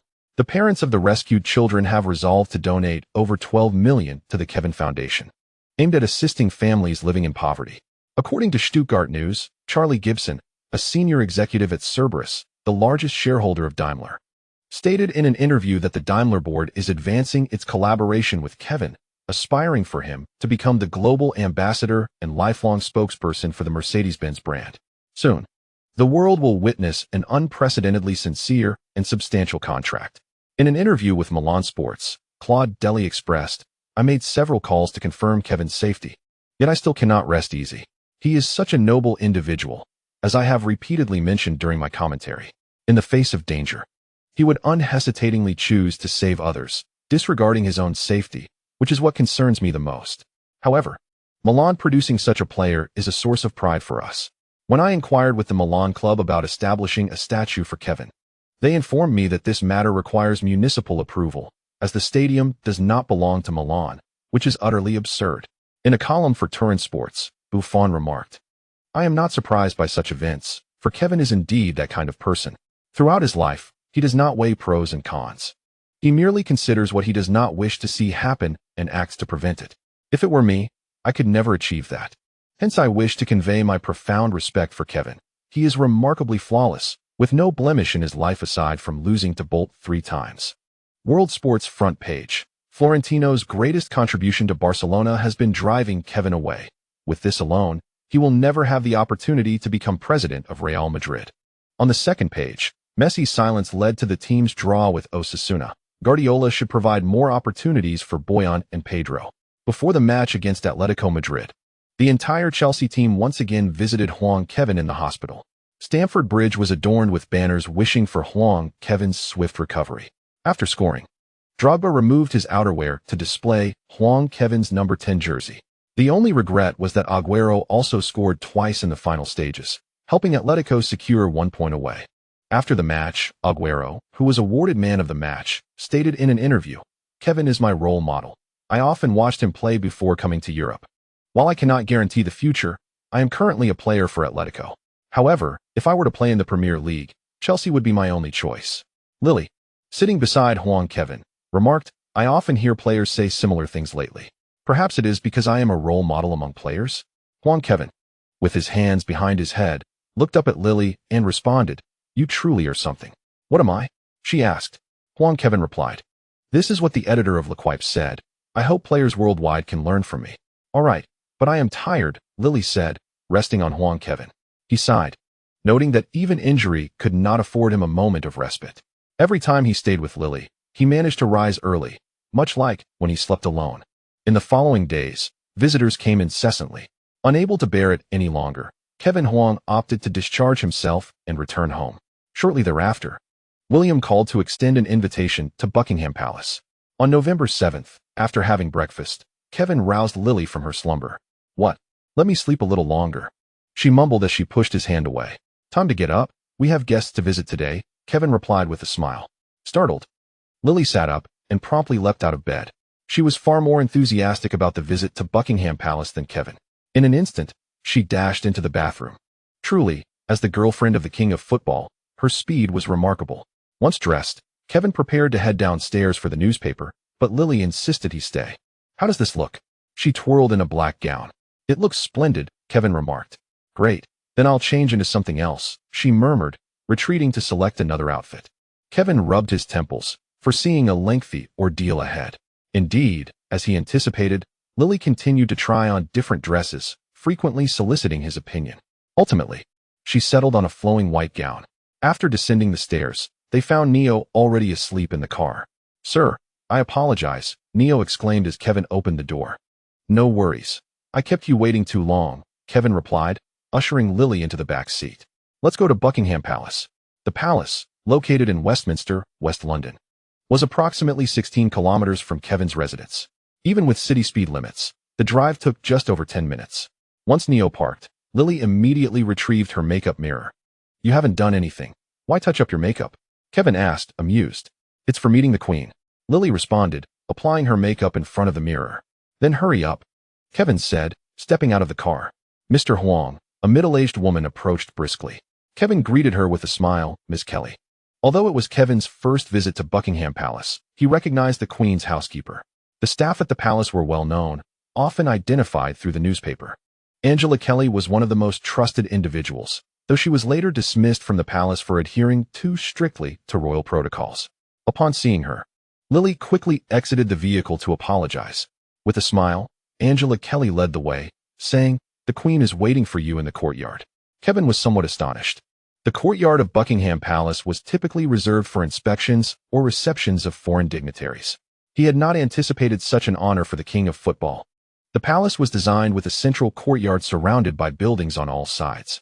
Upon entering through the archway of the east wing, he encountered a military band and numerous reporters, which clarified his earlier surprise. As they approached, Kaiwen nodded, while Lily gracefully knelt, grasping the sides of her gown. After the Queen extended her hand, Huang Kaiwen followed suit. This is a custom derived from the experiences summarized by British newspapers. If she wishes to shake hands, she will initiate the gesture, and one must not extend their hand first. Thank you for saving those children. You have safeguarded the future of this nation. Today, I invite you to Buckingham Palace primarily to honor your courageous actions, the Queen stated. Thank you for your kind words, Huang Kaiwen replied with a smile, nodding in acknowledgement. A servant brought forth a tray adorned with several medals. In recognition of your bravery and fearlessness, I hereby bestow upon you the Order of the British Empire, Grand Cross. In gratitude for your gallant contributions, I now award you the most noble Order of the Garter. To commend your noble qualities, I present you with the George Cross. The Order of the British Empire is one that is often mentioned when discussing honors, such as the Commander of the Order of the British Empire, CBE, received by Sir Ferguson. Huang Kaiwen was awarded the highest honor, the Grand Cross of the Order of the British Empire, GB, yet despite the superior rank of his medal compared to Sir Ferguson's, Huang Kaiwen would not attain the title of Sir. For foreigners, this medal merely represents honor without any accompanying title. The other two medals are rather rare. The Garter automatically confers membership in the Order of the Garter, typically reserved for monarchs, the Prince of Wales, and royal family members. The George Cross is awarded to those who exhibit bravery without military distinction. These two medals had not been conferred in some time. Accompanied by the strains of a military band, the Queen adorned Huang Kaiwen with the three medals, while the flash of cameras from reporters persisted unabated. This outcome was indeed widely anticipated and would undoubtedly grace the front pages the following day. Subsequently, They entered the royal members' living quarters on the south side. You young ones may go and enjoy yourselves. I am of an age that requires me to rest for a while, the queen remarked, clearly burdened by the formal attire. Perspiration evident after just over half an hour. Huang Kaiwen nodded in respect. William inquired, aside from football, what other hobbies do you have? I enjoy many sports. But what can one partake in at Buckingham Palace? Huang Kaiwen responded. Are you interested in playing cards? William chuckled, glancing at Huang Kaiwen. I certainly do not possess the wealth of those football stars. Alas, Huang Kaiwen exclaimed, the reputation of the king of yellow balls is tarnished. Yet, even with limited funds, one can still find ways to play. How about table tennis? It is quite popular in China. William led Huang Kaiwen to the recreation room, saying, perfect. We can play for a while. Dinner will be here later. I'm not particularly skilled at table tennis, Huang Kaiwen admitted, feeling somewhat awkward. Not to worry. I can teach you. William replied with enthusiasm, insisting on guiding Huang Kaiwen to the table. For William, defeating a star athlete on the table would be an intriguing challenge. However, after a few exchanges, sweat caused William's sparse hair to cling to his scalp. Is this what you call not being very good? William asked, somewhat irritated. Although he had not brought a girlfriend today, the match was unfolding quite differently than he had envisioned. Huang Kaiwen left him no dignity, seizing every opportunity for powerful smashes. The ball, powerful and swift, was beyond his ability to return, its spin too formidable. It was a one-sided display of dominance by Huang Kaiwen. I truly lack skill. Back in my community, I often faced defeat. At my level, I couldn't even make it into a county team, he lamented, as Huang Kaiwen shrugged. William, exasperated, tossed his racket aside and remarked, you certainly excel at everything. Here, aside from indoor games, tennis is all we have. Tennis is fine. Teach me. Huang Kaiwen replied with a smile. Do you really think I would be foolish enough to challenge Federer? William retorted, irritation evident in his tone. I am no match for Federer, and you wouldn't stand a chance either. By that logic, our skill levels are quite similar, Huang Kaiwen explained with a chuckle. William quipped. Fewer strands of hair equate to greater intelligence, so don't treat me like a fool. By the way, do you play golf? I enjoy golf. Though I'm not very skilled. You could teach me, Huang Kaiwen responded, still smiling. Forget it. Let us just watch some television while waiting for dinner, William said. A hint of resignation in his voice. Huang Kaiwen's tone left him uncertain. I wouldn't want to venture out to play golf only to be soundly defeated. Very well then. Huang Kaiwen replied, a touch of regret in his voice. Ah, how he missed Robin. In the presence of the king of yellow balls. Only Robin seemed to endure constant defeat while seeking new challenges. Such unwavering spirit was truly inspiring. Young people like him, who refuse to yield, are becoming increasingly rare. At around 9 p.m., Huang Kaiwen returned home with the inebriated Lily. The girl had been rather exuberant today, having indulged in a bit too much wine during dinner, and was now feeling quite dazed. After helping Lily into her pajamas, Huang Kaiwen's phone rang. Congratulations, Sir Kaiwen, came the voice of Kenyon from the other end. Is there something you need, Peter? Huang Kaiwen inquired, holding the phone. I want to confirm whether you will participate in tomorrow's match against Manchester United, Kenyon said quickly. If you are joining, we need to prepare. Your return should ideally coincide with a home match, and this one is at Stamford Bridge. Let us see what the coach decides. Aside from some occasional headaches, I have no other issues, Huang Kaiwen replied. All right, I'll speak with Jose now. On November 8th, the match between Chelsea and Manchester United unfolded with unexpected twists. Everyone knew Manchester United commenced summer training early to vie for the league title. However, Huang Kaiwen's return cast a shadow over their championship aspirations. Shortly thereafter, in early November, Huang Kaiwen was involved in a car accident, leading the public to once again favor Manchester United. His injury was not merely a matter of competition. It also impacted the morale of the Chelsea team. The draw against Atletico Madrid further underscored this point. Within just 2 weeks, the score had shifted from 8-2 to 2-2. Reports suggested that Mourinho had vented his frustrations on several players, making them train harder. Yet, in the early hours, the Chelsea official website revealed a surprising roster that prominently included Huang Kaiwen's name. Many have begun to lament, and the bookmakers have urgently adjusted the match odds. Welcome back, my friend. Upon seeing Kevin Huang boarding the bus at the last moment, Terry immediately rose to embrace him. Oh, our Spider-Man has returned. I have watched that video several times. You truly possess great courage. Today, victory is assured. Kevin smiled as he greeted his teammates and took a seat beside Ramos. Mourinho approached the front of the bus and said, "You all know what has transpired. Our St. Kevin emerged unscathed from that unfortunate accident. Yet we must still applaud his bravery." The players and coaching staff all joined in applause. Kevin smiled and waved his hand. "All right, now you are all reassured. I have but one request. Let us avoid putting Kevin on the field and secure our victory." Mourinho jested, "We certainly cannot allow someone with a severe concussion to score goals. Rest assured, boss." Drogba shouted enthusiastically. Terry nodded with a smile. Finally, it's over. The atmosphere at Stamford Bridge had been exceedingly oppressive during this time. Though Kevin would not start today, the mood within the bus transformed entirely the moment he boarded. At times, he genuinely felt that Kevin was more suited to be Chelsea's captain than he was. The bus slowly made its way towards Stamford Bridge, surrounded by fans brandishing Kevin's posters. Interestingly, some wore Fulham or Arsenal jerseys. "You are the first Chelsea player I have seen to receive such support," Terry remarked. "I wish Kevin were not so popular. This fame comes at a great cost."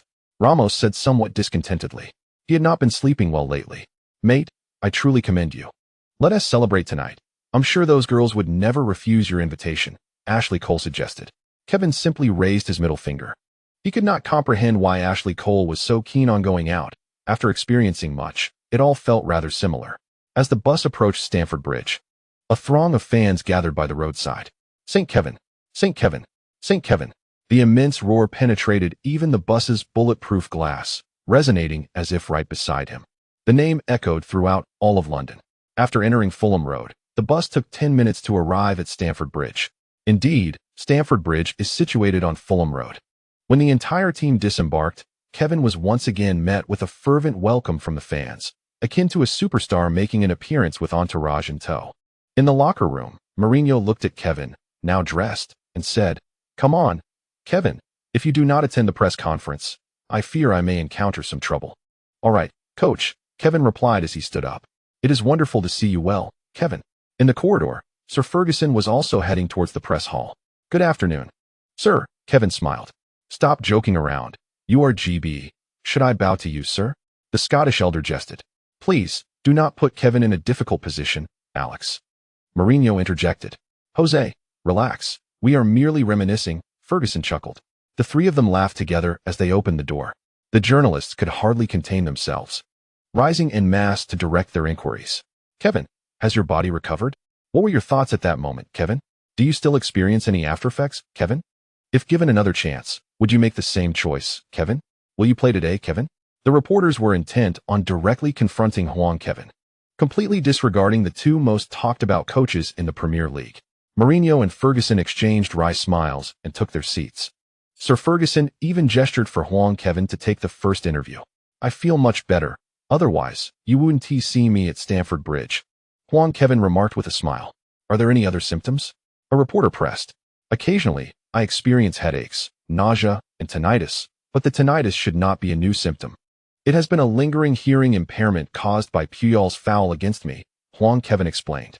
"Puyol? Indeed, during the Spanish Clasico, his foul led to my hearing loss. I suppose it is indeed time for me to retire, as these symptoms are typically associated with the elderly," Huang Kaiwen said with a smile. "Nonsense. Even an old man wouldn't have tinnitus," Ferguson interjected, prompting laughter from the audience.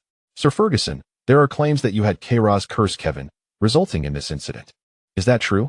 This question momentarily halted the atmosphere. Ferguson took the microphone and replied, "Carlos Queiroz did recommend some alternative methods to me, and I consulted him several times. He assured me it was merely to boost the morale and performance of Manchester United players, not to curse the opponents. I genuinely wish to know if it was him. If so, I would give him a serious lesson." After the incident, Ferguson had indeed inquired with Queiroz about the matter, as it was rather coincidental. He had only agreed to Queiroz's suggestion just before Huang Kaiwen's accident. While he wanted Manchester United to win, he certainly did not wish to achieve victory in such a manner. Otherwise, if they incapacitated one key player of the opponent every match, Manchester United would be invincible worldwide. Mourinho then offered, "I also trust the Sir's words, and besides, it was the school bus that lost control, not Kevin's vehicle. So do not attempt to tarnish the Sir's reputation." Ferguson looked at Mourinho with gratitude, who smiled back. In a position of confidence, he was considerably more magnanimous than before. Had he merely heard that Manchester United had hired a sorcerer, He would have been at odds with Ferguson once again today. So will Kevin start or come off the bench? Do you have any specific tactics in mind, Jose? Kevin will not start. His body has not yet fully recovered. Mourinho stated, "We are a united team, and we will not overly rely on any single player. Kevin's concussion has yet to heal, and during this time, I will endeavor to avoid fielding him." Ferguson, seated nearby, exhaled a sigh of relief. Regardless, the outcome was favorable. Kevin Huang also did not partake in the warm-up. Prior to the match, the players lined up in the tunnel. The Stamford Bridge DJ fervently announced, "Next to grace the field is our hero, the guardian of Chelsea and London, Kevin." As Huang Kaiwen emerged from the players' tunnel, the temperature in West London surged nearly 10 degrees. Applause erupted from both sides of Huang Kaiwen, with even the opposing Manchester United players wearing smiles. This event transcended the realm of football. Even those who held reservations about Huang Kaiwen could only acknowledge his heroism. Rooney, standing beside Giggs, found himself at a loss for words, eager to inquire about certain details. Previously, he had decided to don the number 10 jersey due to Huang Kaiwen's prowess. Wearing the same number now, Rooney felt a sense of nobility. "St. Kevin! St. Kevin! St. Kevin!" Huang Kaiwen waved to the stands. The staff at Stamford Bridge released the prepared doves. Today, the stadium was adorned with banners celebrating Huang Kaiwen. Some honored his laureus award, others highlighted his world record in the 800 meters, and many featured him alongside his teammates. The largest banner depicted Huang Kaiwen with outstretched arms, surrounded by the various trophies he had won, emblazoned with the famous phrase, "I came, I saw, I conquered." Fans uniformly donned paper masks bearing Huang Kaiwen's likeness. Sales of the number 10 jersey surged once more. Huang Kaiwen ascended to a makeshift stage, where Abramovich embraced him with fervor, exclaiming, "Thank you." He felt that signing Huang Kaiwen was the most significant decision of his life. Huang Kaiwen's contributions off the pitch proved to be even more valuable than those on it, leading Abramovich to wonder if his wages were somewhat inadequate. "Are we not friends, Roman?" Huang Kaiwen chuckled as he patted Abramovich on the back and stepped aside. The club had further announcements to make, prompting Abramovich to retreat. The benevolent Kenyan approached with a smile, microphone in hand. He declared, "Kevin has valiantly saved over 20 families. His actions have garnered Chelsea Football Club accolades worldwide. Although he has only served Chelsea for a little over a season, his contributions have been monumental." The historic Stamford Bridge boasts 4 stands: the East Stand, West Stand, Matthew Harding Stand, and Shed End. After much deliberation, we have decided to name the main stand, the East Stand, the St. Kevin Stand. Gratitude was expressed for the generous donations. The king truly is remarkable. He must secure his loyalty bonus before departing. It seems PSG cannot afford to let him sit on the bench. He has become a hot potato. 0402 super substitute, Huang Kaiwen.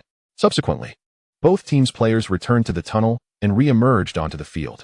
After a brief handshake between Mourinho and Ferguson, each coach returned to their respective benches. "You are certain you haven't deceived me?" Ferguson inquired, turning his head. "The current situation is thus. He possesses ample fame, and Kairos will remain unaffected for the time being. However, if events do not unfold as Kairos has articulated, not only Kairos, but even he could find himself in trouble." As a player hailing from Glasgow, Ferguson was acutely aware of those fervent zealots. They were utterly irrational, even considering harming others as a matter of honor. Once one appeared, your entire family would find no peace. "Rest assured, boss," Kairos said, gesturing towards the stands. "These are all professionals I have hired. It is said that this Viking war dance significantly boosts morale." Ferguson replied, "Have you heard? The Vikings engaged in numerous conflicts with the English. Harold II defeated the Vikings at the Battle of Stamford Bridge. Just the presence of the individuals Kairos invited, coupled with today's match venue, made Ferguson feel a tinge of unease. In hindsight, he wished he had opposed Kairos's suggestions. On the sidelines, the captains of both teams had begun to flip a coin.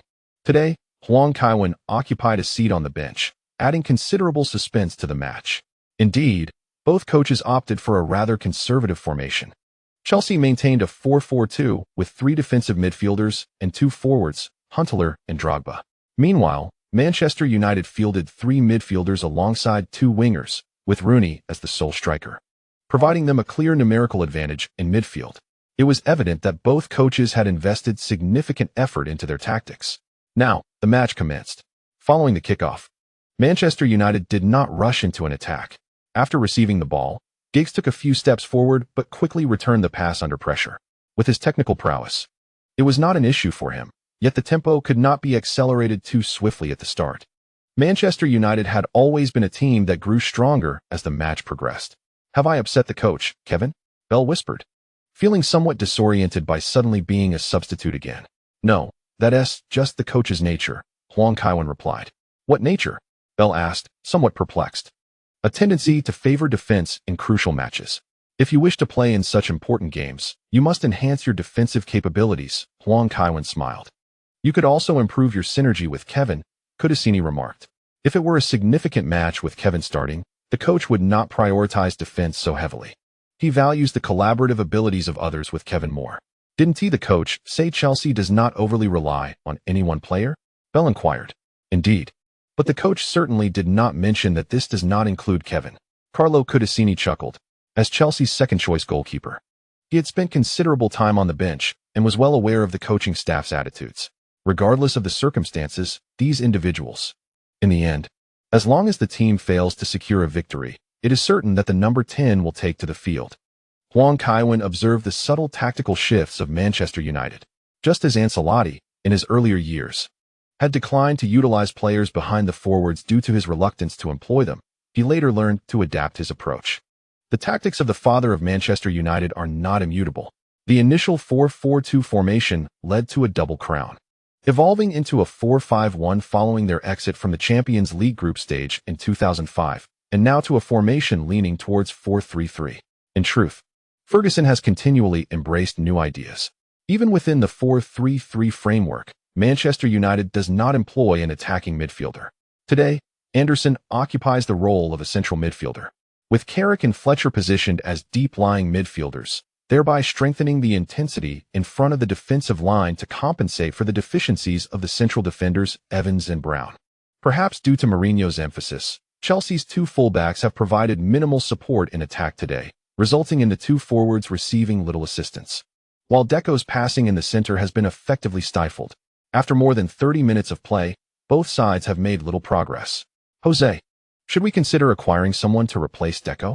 Villas-Boas inquired, standing beside Mourinho. Deco's decline has become increasingly apparent. This is often the case for many Brazilian players in the latter stages of their careers. "Let me ponder this further," Mourinho replied, expressing his disinterest in a purely attacking midfielder. His pursuit of Modric stems from an appreciation for the Croatian's defensive capabilities and attitude. It is a simple truth. A dedicated attacking midfielder often requires someone to cover for them. Engaging in a midfield battle effectively means a reduction in numbers. Unless an attacking midfielder possesses exceptional skills, Mourinho tends to shy away from employing one solely focused on that role. On the pitch, Deco once again lost possession, but fortunately, Huntelaar quickly regained it.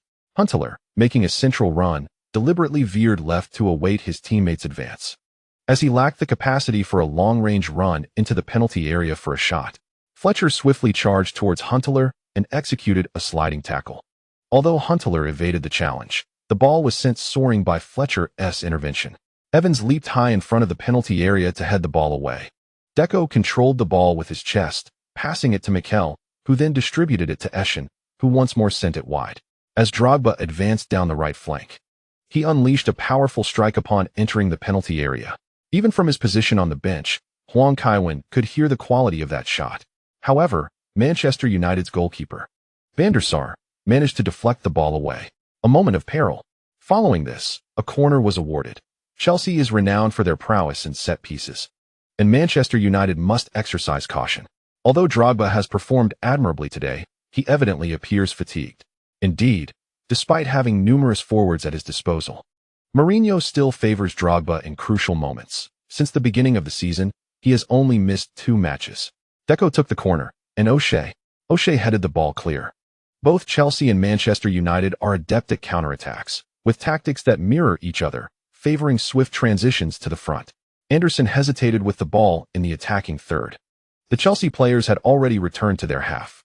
Carrick, upon receiving a pass from Anderson, lifted his head, swiftly swung his right foot, and directed the ball towards the left flank. The veteran Giggs exploded with remarkable speed, instantly maneuvering past Ramos and delivering a rapid cutback pass. Anderson, positioned near the left post, obscured Terry's line of sight. Rooney, retreating, elegantly flicked the ball with the inside of his foot into the far corner of the net.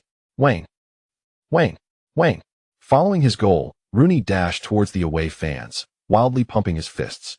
The scene at the visitors' dugout was no less intense, with Sir Ferguson displaying a similar fervor. This marked the 6th year since the 2004-2005 season, and as Manchester United had never secured a victory against Kevin Huang. Not even once. Rooney's goal illuminated the prospect of triumph for him. Mike Phelan, somewhat concerned about Ferguson's exuberance, stood close by. Carrington approached and remarked, "See, boss. The Wizards are still effective."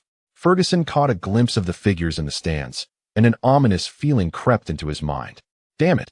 Could they truly be defeated at Stamford Bridge? He quickly masked his smile. "Jose, what now?" "We are behind," Faria inquired anxiously, bending slightly. "Relax," Mourinho said, hands in pockets. Displaying no emotional fluctuations, a football match lasts 90 minutes. The one who smiles last is the true victor. Villas-Boas glanced at Huang Kaiwen out of the corner of his eye, thinking that with Kevin's return, he felt emboldened to speak his mind. "Aren't we considering substitutions?" Faria pressed. Mourinho pondered for a moment before turning to the bench, beckoning with his index and middle fingers. Higuain, expressionless, rose and made his way to the sidelines. Recently, the media had been overly fixated on Chelsea, making it difficult for him to effect any change. However, it mattered little. Higuain decided to take note of everything for later redress. He had barely warmed up for a few minutes when the referee blew the whistle for halftime. "You needn't return to the dressing room. Continue your warm-up here, and we will substitute you at the start of the second half," Mourinho instructed. Higuain paused, feeling a twinge of guilt. Mourinho had clearly intended for him to play, yet he had misjudged Mourinho's intentions. Sigh. Next time, he would ensure to leave a mark on Mourinho's rear wheel. "Kevin, how am I playing?" Cassano asked, hands on his hips, running up to Huang Kaiwen, eager not to be overlooked. Before Huang Kaiwen could rise, Ramos shoved Cassano aside, exclaiming, "Get lost. Who do you think you are, a fan? I am a starter for Manchester United, you know." Cassano retorted, displeased. "Is that so? Yet in the first half, I hardly noticed you. Are you a stealth fighter?" Ramos countered, having picked up a phrase he had seen online. "Huh." Cassano smirked and remarked, "If your father doesn't play today, you might very well lose the match. Mere bravado is of no consequence." "Damn it, I'll kill you," Ramos shouted. Huang Kaiwen quickly rose to pull Ramos into the players' tunnel. The officiating crew had arrived. Resorting to violence in front of the referees would undoubtedly lead to a red card. "That bastard. I will make him pay," Ramos complained. Cassano had been pestering him since before the match. Initially, Ramos contemplated an all-nighter, exchanging messages to see who could endure longer. However, it wasn't until around 3 in the morning that he realized something was amiss. The tone of the person on the other end was not Cassano's. That scoundrel had hired a fan to harass him with messages. This was something Ramos hadn't even shared with Huang Kaiwen. It was too humiliating. Here he was, a proud student of the Brescia Music Academy's Darfa branch, outwitted by a petty delinquent who hadn't even graduated from middle school. Ramos was so furious he almost reached out to the extreme fan he had previously encountered to procure a rocket launcher. He longed for the chance to teach that scoundrel Cassano a lesson in Manchester. Bang! Mourinho kicked open the locker room door and strode directly to the center. "What on earth are you doing?" he bellowed, surveying the room. "What I see today is nothing but a bunch of worthless trash. Your performance does not warrant such salaries. Even Sunderland players would not perform worse." "Boss, they've already been relegated," Ashley Cole interjected. Mourinho narrowed his eyes and turned to ask, "So you believe Chelsea is safe from relegation? Is that right, dear Ashley?" "I just wanted to remind you," Ashley Cole mumbled, retracting his neck. "We are truly grateful for our kind-hearted Ashley. Gareth, you head out to warm up. You'll be subbed in for the second half," Mourinho directed, pointing at Bale. Bale quickly sprang from the bench. He realized that, aside from his own efforts, Ashley Cole would also create opportunities for him. Today, Bale finally understood why Mourinho held a disdain for Ashley Cole. He mentally reminded himself to speak as little as possible. "All right, gentlemen, does anyone else have any objections?" Mourinho inquired. The locker room fell into a heavy silence, the atmosphere oppressive. Mourinho's anger exuded an undeniable pressure. After nearly a minute, he continued, "Since there are no issues, let's discuss the tactics for the second half. I do not wish to see you on the field appearing to exert effort without any results. Some newspapers have already branded you a bunch of useless players, and without Kevin, You managed a 2-2 draw against Atletico. As the highest paid players in the world, you should at least possess some dignity, do you not? Do not allow those papers to label you merely as the team members who passed the ball to Kevin. Ashley Cole refrained from speaking, yet he felt the newspapers were not entirely wrong. Wasn't your tactic simply to have us pass to him? Show some performance. Or else everyone will lose their day off tomorrow, Mourinho added swiftly, except for Kevin. Huang Kaiwen. At such moments, the king of Huang is more inclined to share both joys and sorrows with his teammates. Is it not an act of inciting hatred to single him out? Privilege is something to be utilized, not merely spoken of. One should enjoy modestly without ostentation. As Mourinho exited the locker room, Huang Kaiwen promptly stood and remarked, in truth, Manchester United is not that formidable. Today's squad lacks Scholes, Ferdinand, and Vidic.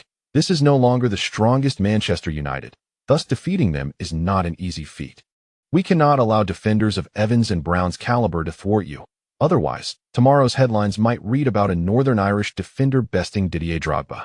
I trust you wouldn't wish to see such reports, would you? Drogba smiled at Huang Kaiwen, unfazed by his jest. Huang Kaiwen is among the few in the team who respect their national traditions, although the coach may not voice it. He has been in a silent rivalry with Sir Ferguson, aspiring to become the world's premier coach.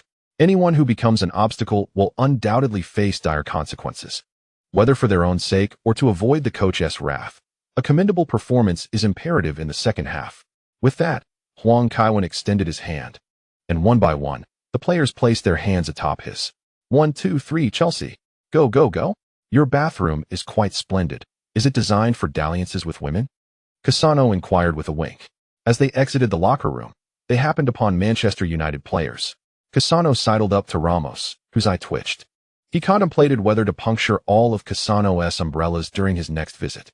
Huang Kaiwen quickened his pace, leaving the players' tunnel, sensing that Cassano's words were pointed. The players from both teams had returned to the field. Yes, the second half had just commenced, and Chelsea made 2 substitutions. Higuain replaced Drogba, and Bale came on for Ashley Cole, signaling an intent to bolster their offense. Strengthening the attack, indeed. 3 defensive midfielders can certainly park the bus better than anyone else. In a contest of titans, respect is due. After all, we face Rooney, a forward coveted by Real Madrid. Real Madrid, what of it? Aren't they competing in the Europa League? If you ask me, Chelsea should adopt a 4-3-3 formation to avoid complications. Not entirely. It primarily hinges on Huang Kaiwen's absence. Have they forgotten their lessons? I heard the moderator of the Druid Forum got arrested just days ago. That must be a hoax. How could that happen? Why not? Huang Kaiwen's recent accident saved dozens. It was crucially abroad. Is anyone boosting? Count me in, brothers. I can't compete on my own. Let us get a boost. No one here plays that game. Here SA cheat. Go ahead and boost.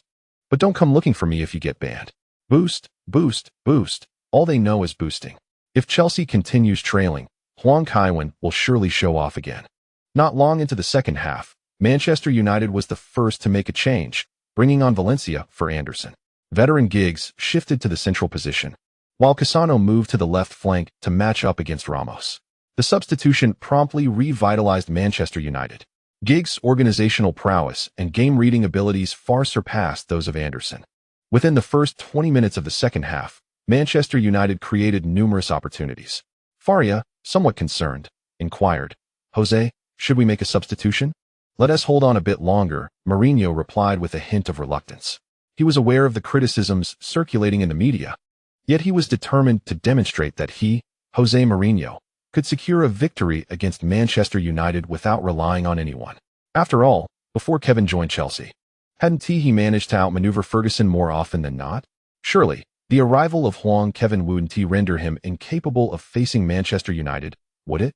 Ashley Cole remarked, if the coach substitutes you in the final moments, your unbeaten record might be at risk. Is that so? I'm indifferent, Huang Kaiwen shrugged. My record is maintained through skill, not through a deliberate pursuit of it. It was only after Ashley Cole's reminder that Huang Kaiwen recalled he hadn't drawn any cards. The allure of the British scratch-off prizes had diminished, and the Golden King lacked the same fervor as before.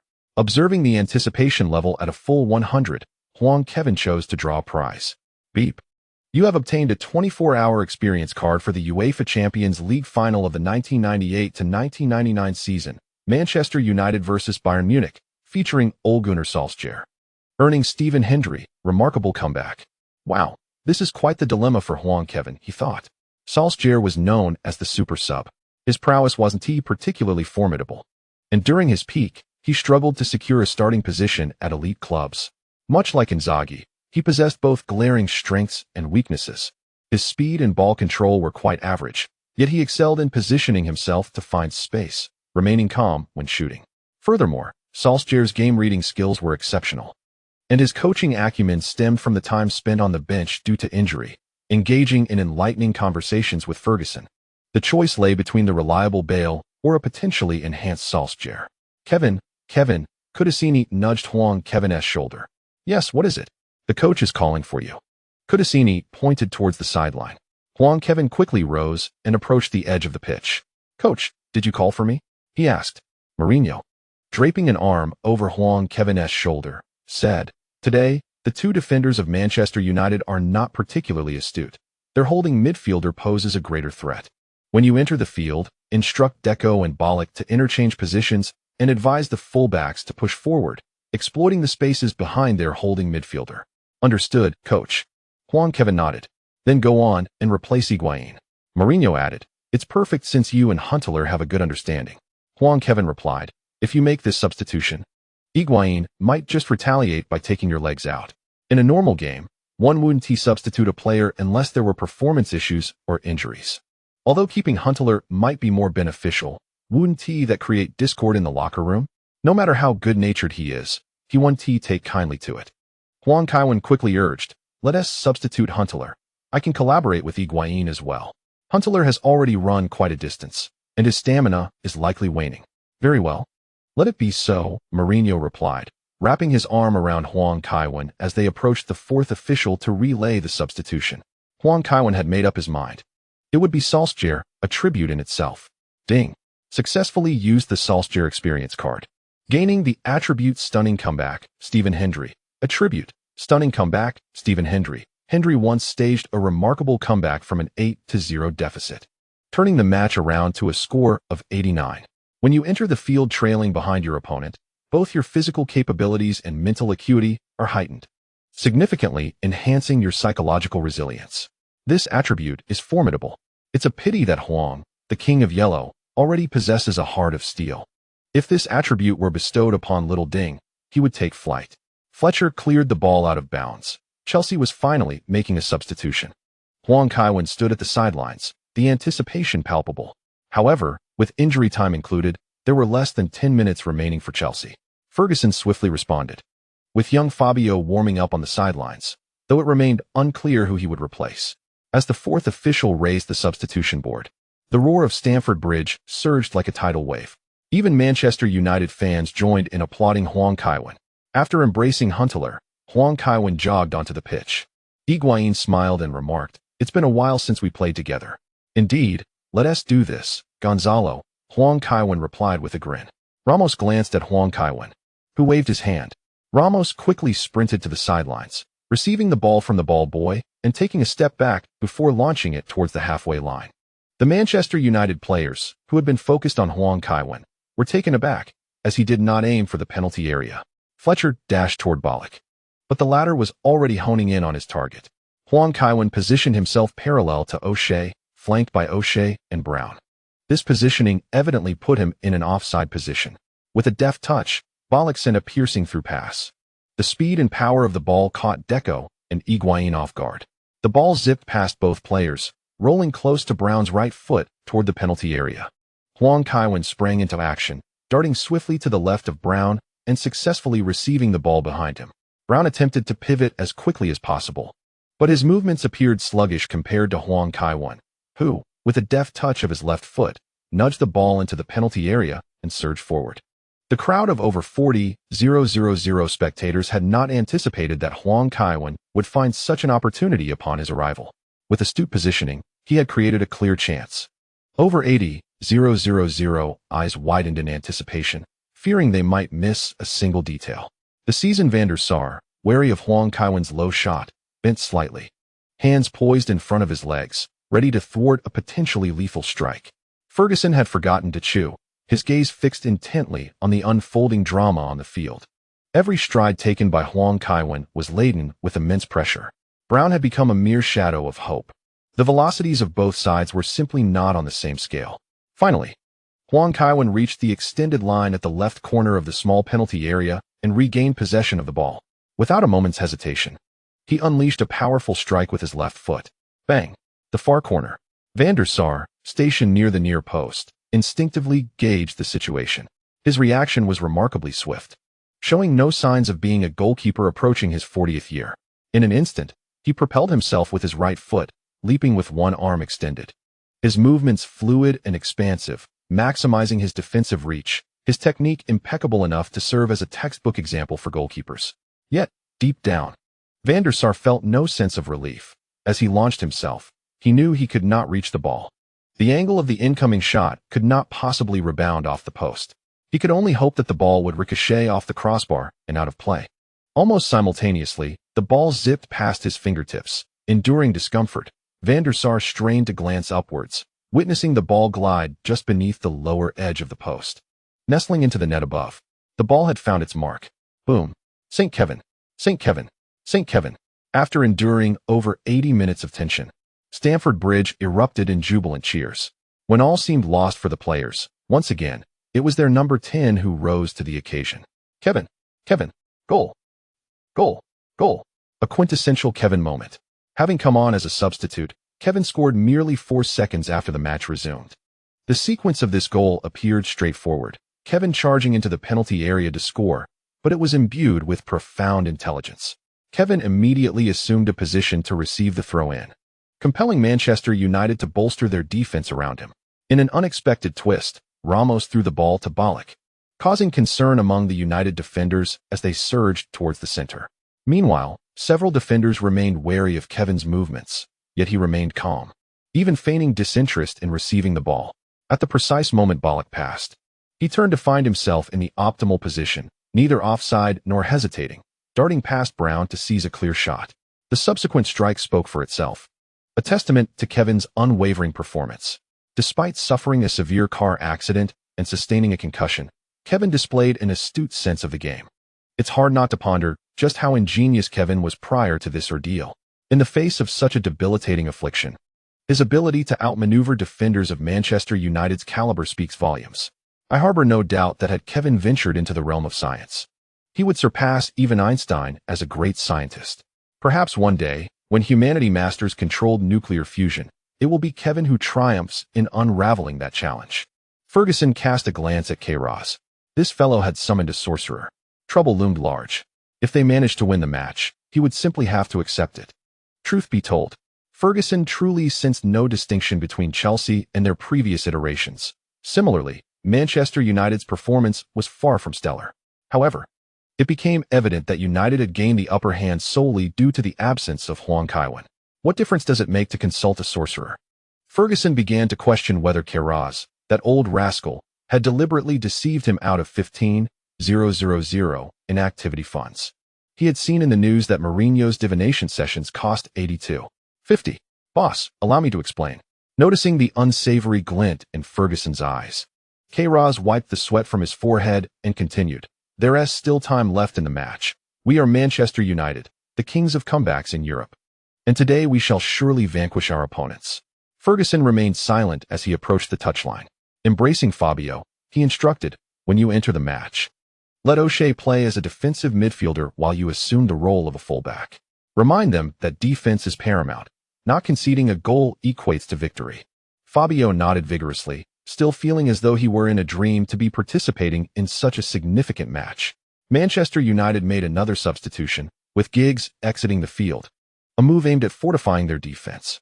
Yet, at only 18 years of age, could the young fullback withstand Huang Kaiwen's onslaught?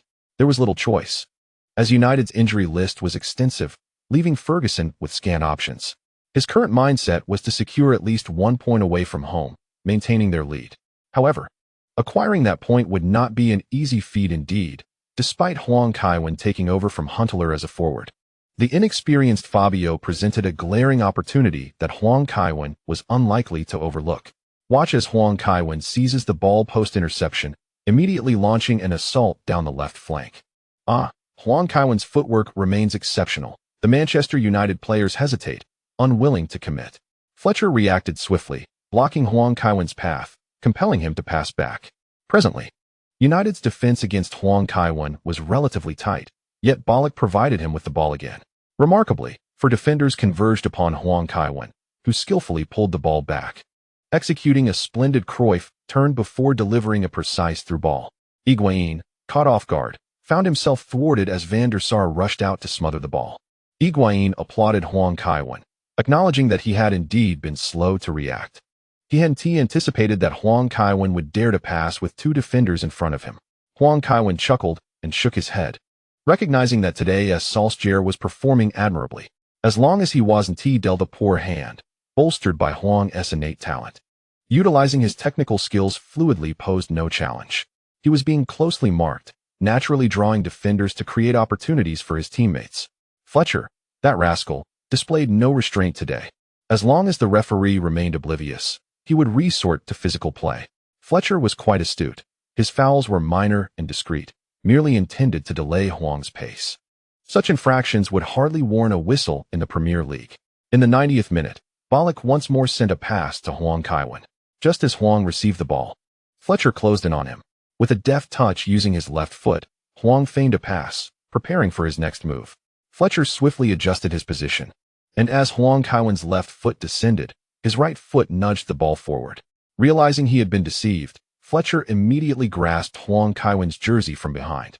Even if it meant receiving a card, he would not allow Huang Kaiwen to pass him easily. Feeling the force from behind, Huang Kaiwen dashed toward the sideline and quickly executed a backheel pass. After receiving the ball, Bale did not rush to initiate, instead taking small, measured steps forward as he awaited Huang Kaiwen to rise. However, just after taking 2 steps, the referee blew his whistle. Yellow card. Fletcher's action was indeed somewhat excessive, nonetheless. Issuing a yellow card was a rather stringent punishment, as such a foul could be deemed discretionary in the Premier League. Unfortunately, with Huang Kaiwen just returning from injury, the referee could not afford to be lenient. Ferguson rushed to the sidelines, and the fourth official found himself powerless. Neither Huang Kaiwen nor Ferguson was someone he could confront, so he chose to endure. Deco and Ballack jogged to the foul location. "Are you taking it, Kaiwen?" Deco inquired. "Forget it. I'll go for the rebound," Huang Kaiwen replied. The position was not ideal, and he was not a specialist in free kicks, so it was better to let a teammate take the shot. Ballack and Deco positioned themselves by the sideline, one near the touchline and the other just behind the right side of the ball. Carrick and Evans moved up to form a wall, constantly shifting their positions, clearly stalling for time. Unable to tolerate their antics any longer, the referee turned to them and warned, "If you move again, you will receive a card." The Red Devils in the stands were unsure whether to feel elated or disheartened. Typically, during stoppage time, it was Manchester United desperately attacking while their opponents stalled. Yet, against Chelsea, United's mindset had evidently shifted to merely avoiding defeat. This demeanor left them somewhat dispirited. When had the Premier League champions fallen to such a state? Ballack launched the ball toward the center of the penalty area. Players from both sides surged into the box. As the ball approached the edge of the arc, O'Shea, stationed there, headed it out of the penalty area. The ball landed nearby, where Eschen and Valencia leaped almost simultaneously. Valencia timed his jump well, directing the ball back beyond the halfway line. Rooney charged forward to contest with Terry. Despite Terry's larger frame, Rooney, with his tank-like physique, found himself equally matched as the two grappled without yielding. The referee was already glancing at his watch. Time was running short. Indeed, it seemed both sides might settle for a draw today. Terry, having fallen, executed a brilliant pass back to Ramos, but time was not on their side. Remarkably, Ramos sent a long ball into the penalty area. Players from both sides, having just exited the box, once again surged toward Manchester United's penalty area. The ball was delivered to the right side of the large box. Although Evra was adept, his height posed a natural disadvantage. Higuain leaped effortlessly, overpowering Evra to successfully redirect the ball. Brown, who had been closely monitoring Huang Kaiwen, swiftly charged toward him from behind. As long as he prevented Huang Kaiwen from turning, everything would be manageable. However, Huang Kaiwen showed no intention of turning away. After accurately predicting the trajectory of the ball, he launched himself into the air with a powerful thrust of his left foot, swinging his right foot to strike the ball with great force. The sound echoed as both teams stood still, observing the ball's flight. Van der Sar immediately dove to the left, having accurately judged the direction. Yet, as the ball bounced in front of the goal line, it caused him to miscalculate his jump, resulting in the ball ricocheting off his hands and into the net. The referee pointed towards the center circle, signaling with 2 short and 1 long whistle. In this sweltering heat, it was advised to take precautions against overheating and avoid prolonged exposure outdoors. The chapter concludes with a reflection on the day's match. "You performed admirably today, Kevin," Ferguson said, wrapping his arm around Huang Kaiwen's shoulder. Despite ultimately losing the match, a scoreline of 1-2 was deemed acceptable for Manchester United, leaving Ferguson in good spirits. "Thank you, sir," Huang Kaiwen replied with a smile. Seizing the opportunity, he inquired about borrowing the training facility. "If I were to race Bolt, could I use Carrington?" "Carrington? Of course." Ferguson laughed heartily. "I thought you were joking. But borrowing the facility is no trouble. Just give us a call in advance. I'm sure everyone would love to see your race against Bolt." "Thank you, sir," Huang Kaiwen replied with a beaming smile. "Next time I race Bolt, it must be in Manchester." The title of Manchester's Sprint King is not to be taken lightly. "Come on, let us acknowledge the crowd," Terry called over. Ferguson jestingly pointed at Terry. "That lad has turned me down before. Now he is worried I might steal you away. That rejection must have been 15 years ago, right?" Huang Kaiwen remarked, amused at Terry's memory. He decided to take a page from Sir Ferguson's book, Hold a Grudge for a Lifetime After One Slight. Huang Kaiwen joined his teammates as they walked towards the stands, expressing gratitude to the fans for their support. "Kevin, aren't you going out to celebrate?" Ashley Cole inquired eagerly. With London Fashion Week drawing to a close and no notable achievements to boast, he felt the urgency. "Let us skip it. I plan to rest here for a while, have dinner, and then head home," Huang Kaiwen replied. After matches, the team provided massage services and nutritional supplements tailored to each player's physical condition. Recently, Lily had developed a passion for cooking, prompting Huang Kaiwen to decide to dine with the team before returning home. While her dishes were edible, the flavors were somewhat peculiar. Some Western seasonings, like basil, were overpowering, and she tended to use them generously. "Well then, you unromantic fellow," Ashley Cole scoffed, departing the locker room. "Come over for dinner sometime. Tony wants to showcase his culinary skills." Terry, who was changing his shoes, chimed in. "Perhaps another time," Huang Kaiwen replied. He feared that frequent visits to Terry's house for dinner might lead Terry's son to seek a connection to his roots. Originally intending to leave, Bell chose to stay for the meal upon noticing that Huang Kaiwen and Ramos remained with the team. Chelsea, as a club, does not impose stringent regulations on its players, unlike some teams that mandate players to stay for post-match meals to prevent them from consuming unsuitable food. "Recently, I discovered a delightful restaurant. Shall I invite Lily to join us for dinner tomorrow, Kevin?" Ramos inquired as they walked toward the parking lot. "Sure." Huang Kaiwen nodded in agreement. "As long as a good brother avoids lurking around the university, that is preferable to anything else." He has been spotted loitering at the university entrance several times, even making it to the newspapers. Upon reaching the parking lot, Huang Kaiwen departed in Ramos's car. The young lady had issued a strict order prohibiting him from driving. If Ramos did not pick him up, a bodyguard would transport him to the team, fearing that one day the King of Yellow might act impulsively and attempt to save the world. "What are they protesting outside?" Ramos asked, pointing out the window. "It must be related to the demolition of some buildings. Let us hurry and avoid them," Huang Kaiwen advised. The protesters were often animal rights organizations or groups opposing the demolition of old buildings or green spaces. What relevance did this have to the King of Yellow? Supporting them would mean standing against those development consortiums. Environmental protection is merely talk. Who among them would genuinely get their hands dirty for the cause? If one truly wished to protect the environment, it would be far more effective to reduce gasoline and electricity consumption in America. After dropping Huang Kaiwen home, Ramos took his leave. "What are you watching?" Huang Kaiwen asked as he opened the refrigerator and retrieved a bottle of mineral water. "Is the U.S. and UK engaged in conflict in the Middle East again?" The television displayed scenes of fiery chaos. "No, that's Puyol's house," Lily replied. Huang Kaiwen nearly spat out his drink in surprise and quickly sat on the sofa, asking, "What happened?" "Some fans protested against his foul on you. And when the Barcelona police failed to manage the situation, numerous flammable bottles were thrown at his house," Lily said with a hint of excitement. "Is he all right?" Huang Kaiwen inquired. "I heard he was just frightened." "That's good," Huang Kaiwen responded. "I never expected Puyol to face such turmoil. This is still Barcelona. One can only imagine the sentiments of other Spanish fans towards him. He will likely encounter significant trouble in the near future. Someone called to say they are coming over to take photos, Lily added. Is it for French football? Huang Kaiwen asked.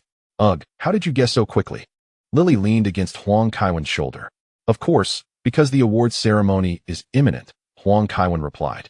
There was some uncertainty regarding the King of Yellow winning an award previously, especially since he hadn't played much in the new season.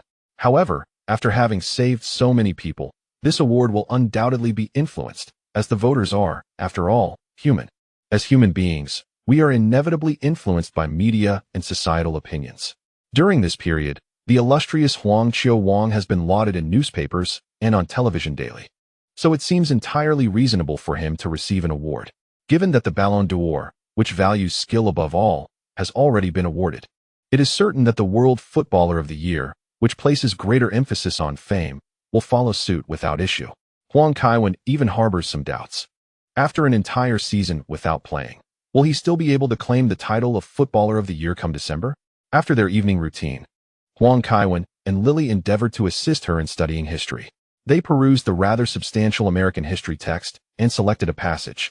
Lily portrayed the widow of Abraham Lincoln, while Huang Kaiwen assumed the role of Lincoln's half-brother, Johnston, the sibling who had been turned down for a loan by Lincoln. Although the storyline leans towards the fictional, given the close ties between the two families, such a narrative is not entirely implausible. Upon waking the next morning, Huang Kaiwen discovered that Lily was still sound asleep. This girl truly has no sense of time. Master, I have splendid news. Albert, who had been waiting in the living room, exclaimed with a smile. What news? Huang Kaiwen inquired. The proposal for Milan to acquire land for a new stadium has finally been approved. Albert said, his excitement palpable. He understood how much this matter weighed on Huang Kaiwen's mind. Really? Where did you hear this? Huang Kaiwen asked. The lady called this morning, Albert replied, referring to Barbara. All right, let me take a look. Foregoing breakfast, Huang Kaiwen immediately opened his computer. Upon entering Milan's official website, he was greeted by the announcement of this wonderful news. After discussions in the city council, Milan's new stadium plan has finally received approval. The new stadium will feature over 70,000 seats and will meet UEFA's 5-star stadium regulations. We are also in discussions with Inter Milan regarding stadium-related matters, and currently, the name of the stadium is open for fan voting. Wow, is it possible that Milan will finally have a stadium of its own? Huang Kaiwen pondered. He wondered if Maratti still had the funds available. Such a stadium proposal is unlikely to pass without the involvement of its archrival. The dynamics of a stadium used by one team versus two are entirely different, especially considering the ravenous nature of the Milanese. It is likely that considerable effort has been put forth by the young lady to ensure the success of this plan. The Allianz Arena was co-financed by Bayern Munich and 1860 Munich, but it seems Bayern later repurchased its shares. A stadium belonging to a single team is undoubtedly more advantageous, as the turf and dimensions can be tailored to the specific needs of the team. However, there is no need to rush. It is estimated that Maratti may not be able to afford a 50% stake. He can always buy back inner share of the stadium when he decides to sell. It is truly astonishing to think that Milan might one day possess a stadium of its own. After reveling in this joyful news for a while, Huang Kaiwen finally remembered that he had yet to eat. Today's British newspapers are predominantly focused on Chelsea's dramatic victory over Manchester United. The Times stated, "No one can defeat Kevin, not even time." Even after just 8 minutes on the pitch, Kevin turned the tide for Chelsea against Manchester United. Huang Kaiwen chuckled and shook his head. In 2 more years, the illustrious Huang Wang will only become more formidable with age. Time may find it challenging to surpass the illustrious Huang Wang, should he so desire. He could instill a sense of despair in the next generation of players. However, Huang Kaiwen has little inclination to continue playing football into his 50s. The Daily Mail speculates that Kevin's chances of winning the Ballon d'Or are increasingly favorable. The Sun reports that Deco is rumored to have severed ties with Anna, rekindling his relationship with Garcia. Next, we shall reflect on the instances in Deco's career when he was exposed for seeking the company of escorts. The Manchester Evening News notes that Ferguson is willing to accept such outcomes, as he possesses no superior alternatives. Manchester United opted for an excellent strategy in this confrontation. Yet Kevin boasts exceptional prowess. They also published news in the second edition regarding Beckham's potential transfer to Milan, which is undoubtedly unfounded, for Milan does not require Beckham. Presently, AC Milan is brimming with attacking players, necessitating a lottery for playing time, while they lack defensive players. What purpose would acquiring Beckham serve? While his commercial value is indeed high, he retains ownership of his likeness rights. Britain is not solely represented by Beckham as a superstar. There is no need to invite his entire family to Milan for a mere profit of $100,000 to $200,000 a year. After a brief television viewing, Huang Kaiwen took Lily and Ramos out for lunch. Ramos chose a Spanish restaurant, which, despite its modesty, offered delightful cuisine. After enjoying a pleasant meal, they returned home. The following days provided a rare opportunity for rest. Huang Kaiwen, accompanied by Lily and Mourinho, journeyed to France. This year's awards ceremony was scheduled to take place at a French television station. Huang Kaiwen suddenly recalled that the Ballon d'Or would soon merge with the World Footballer of the Year award, which meant he would receive one less accolade annually. On the way to the television station, Abramovich handed Huang Kaiwen a brochure. Upon noticing the Riva brand emblazoned on the cover, Huang Kaiwen inquired, "Are you suggesting I assist you in selecting a new yacht, boss?" Riva is a yacht brand under the Ferretti Group, favored by celebrities and the affluent. "I told you. Call me Roman," Abramovich chuckled. "I believe your contributions to Chelsea have been significant, hence my desire to gift you a yacht. I sincerely appreciate your generosity. But I must decline," Huang Kaiwen replied, shaking his head. He was not particularly enthusiastic about sailing. Maintaining a yacht requires considerable effort. Occasionally borrowing or renting one suffices for leisure. "Very well," Abramovich said with a hint of regret, uncertain of what else to present to Huang Kaiwen. Upon arrival, the group was directed to the audience seats. This year's awards ceremony was broadcast live. Huang Kaiwen stood at the center of the stage alongside the editor of France Football. The large screen displayed the top 10 nominees for the Ballon d'Or: Huang Kaiwen, Messi, Kaká, Cristiano Ronaldo, Ibrahimovic, Drogba, Torres, Xavi, Iniesta, and Eto'o. Subsequently, the names following the top 3 vanished, leaving only the foremost contenders. Despite this, the entire world was aware of the eventual winner. For Huang Kaiwen was the sole figure on stage. "Congratulations, Kevin." "Thank you," Huang Kaiwen replied with a smile. Receiving the trophy from the editor-in-chief of French Football, Huang Kaiwen placed it on the podium. The host inquired, "What are your thoughts on winning the Ballon d'Or once again?" Huang Kaiwen chuckled and replied, "Can I say I'm accustomed to it?" A wave of applause resonated through the venue. The host jested, "I believe Messi would certainly wish to snatch your trophy." Standing among the crowd, Messi shyly lowered his head and smiled.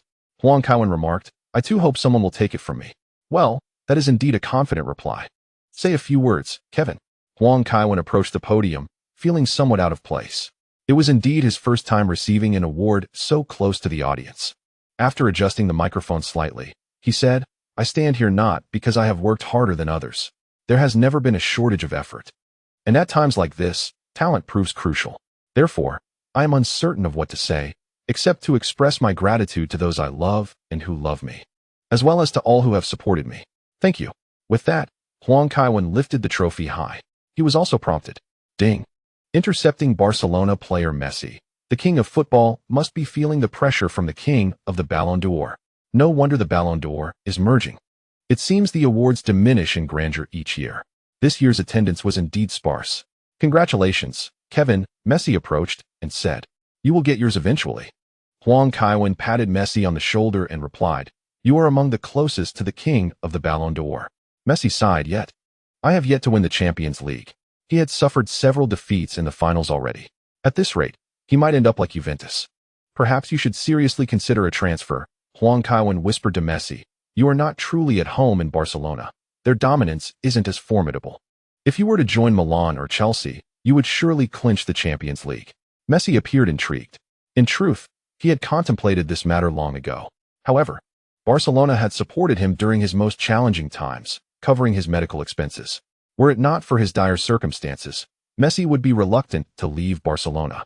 Recently, Pique and others had given Messi a hard time in the locker room, prompting him to reconsider a transfer. Think about it. One must consider oneself. Even if they have shown you kindness, leaving behind a transfer fee exceeding 100 million, you would still have justified your worth to them. Huang Kaiwen gave Messi's shoulder another pat before turning to leave. Such matters required Messi's personal reflection. Huang Kaiwen took a moment to smile for photographs with fans and exchanged pleasantries with some football legends before returning to the hotel with Lily. With the schedule not overly demanding, even the short flight from London to Paris did not necessitate haste. That evening, Lily leaned over the balcony railing of the Eiffel Tower for over an hour before heading back to sleep. Huang Kaiwen also took the time to reflect on his recent achievements. Special trait: a fanboy of DePaul, Lionel Messi, significantly enhances the fondness of players who harbor goodwill towards you when sharing the field, making them willing to stand by you at any moment. This skill holds little utility for Huang Kaiwen. He has always enjoyed a favorable reputation within the team, with the coaching staff often advocating for him, not to mention his rapport with fellow players. Nevertheless, Huang Kaiwen remains undeterred, as opportunities to engage with the coal magnate abound. As long as they are not teammates, chances will continue to present themselves. Upon returning to London, the situation surrounding Deco remains tumultuous. Huang Kaiwen finds himself quite curious about how Deco has rekindled his relationship with his second wife after yet another divorce. This individual seems to have a penchant for matrimony and separation, and intriguingly shares a hobby akin to Rooney's. Reports have even surfaced regarding his escapades with 4 escorts alongside 7 friends for a group encounter. Such salacious details about Premier League stars invariably pique readers' interest, as they yearn to glimpse the private lives of these athletes. For a considerable time ahead, Deco is unlikely to enjoy peaceful days. On November 21st, prior to the home match against Wolves, Huang Kaiwen once again showcased his trophies, which are now so numerous that even a modest table can scarcely accommodate them. Although he did not take to the field in this match, Chelsea triumphed with a resounding 4-0 victory over their opponents. With his immunity card no longer in play, Huang is content to remain on the sidelines. After all, an injury would necessitate another period of recovery for him. Following Chelsea's victory against Hull City, a reporter inquired during the post-match press conference, "Will you seek any external assistance for the upcoming match against Chelsea?" Wenger responded with a smile, "I am not a witch doctor. I am merely a football coach. However, sometimes altering certain elements can indeed help break psychological barriers, transforming the team's spirit and even the players' approach to the game. To secure a win against Chelsea, we must prepare extensively." Upon hearing that Huang Kaiwen had not stepped onto the pitch for even a minute, Wenger was mentally prepared. Barring unforeseen circumstances, it was certain that Huang Kaiwen would be in the starting lineup next week. The reporter pressed further, "Does that mean you would consider consulting a witch doctor?" Wenger chuckled, "I do not believe a witch doctor would be of any assistance. Just ask Ferguson." The reporters joined in his laughter. Yet, the following morning, Ferguson responded. As the legendary Manchester United manager was interviewed at Carrington, he remarked, "Some should focus on managing their own teams. He ought to consider how to avoid losing too heavily to Chelsea.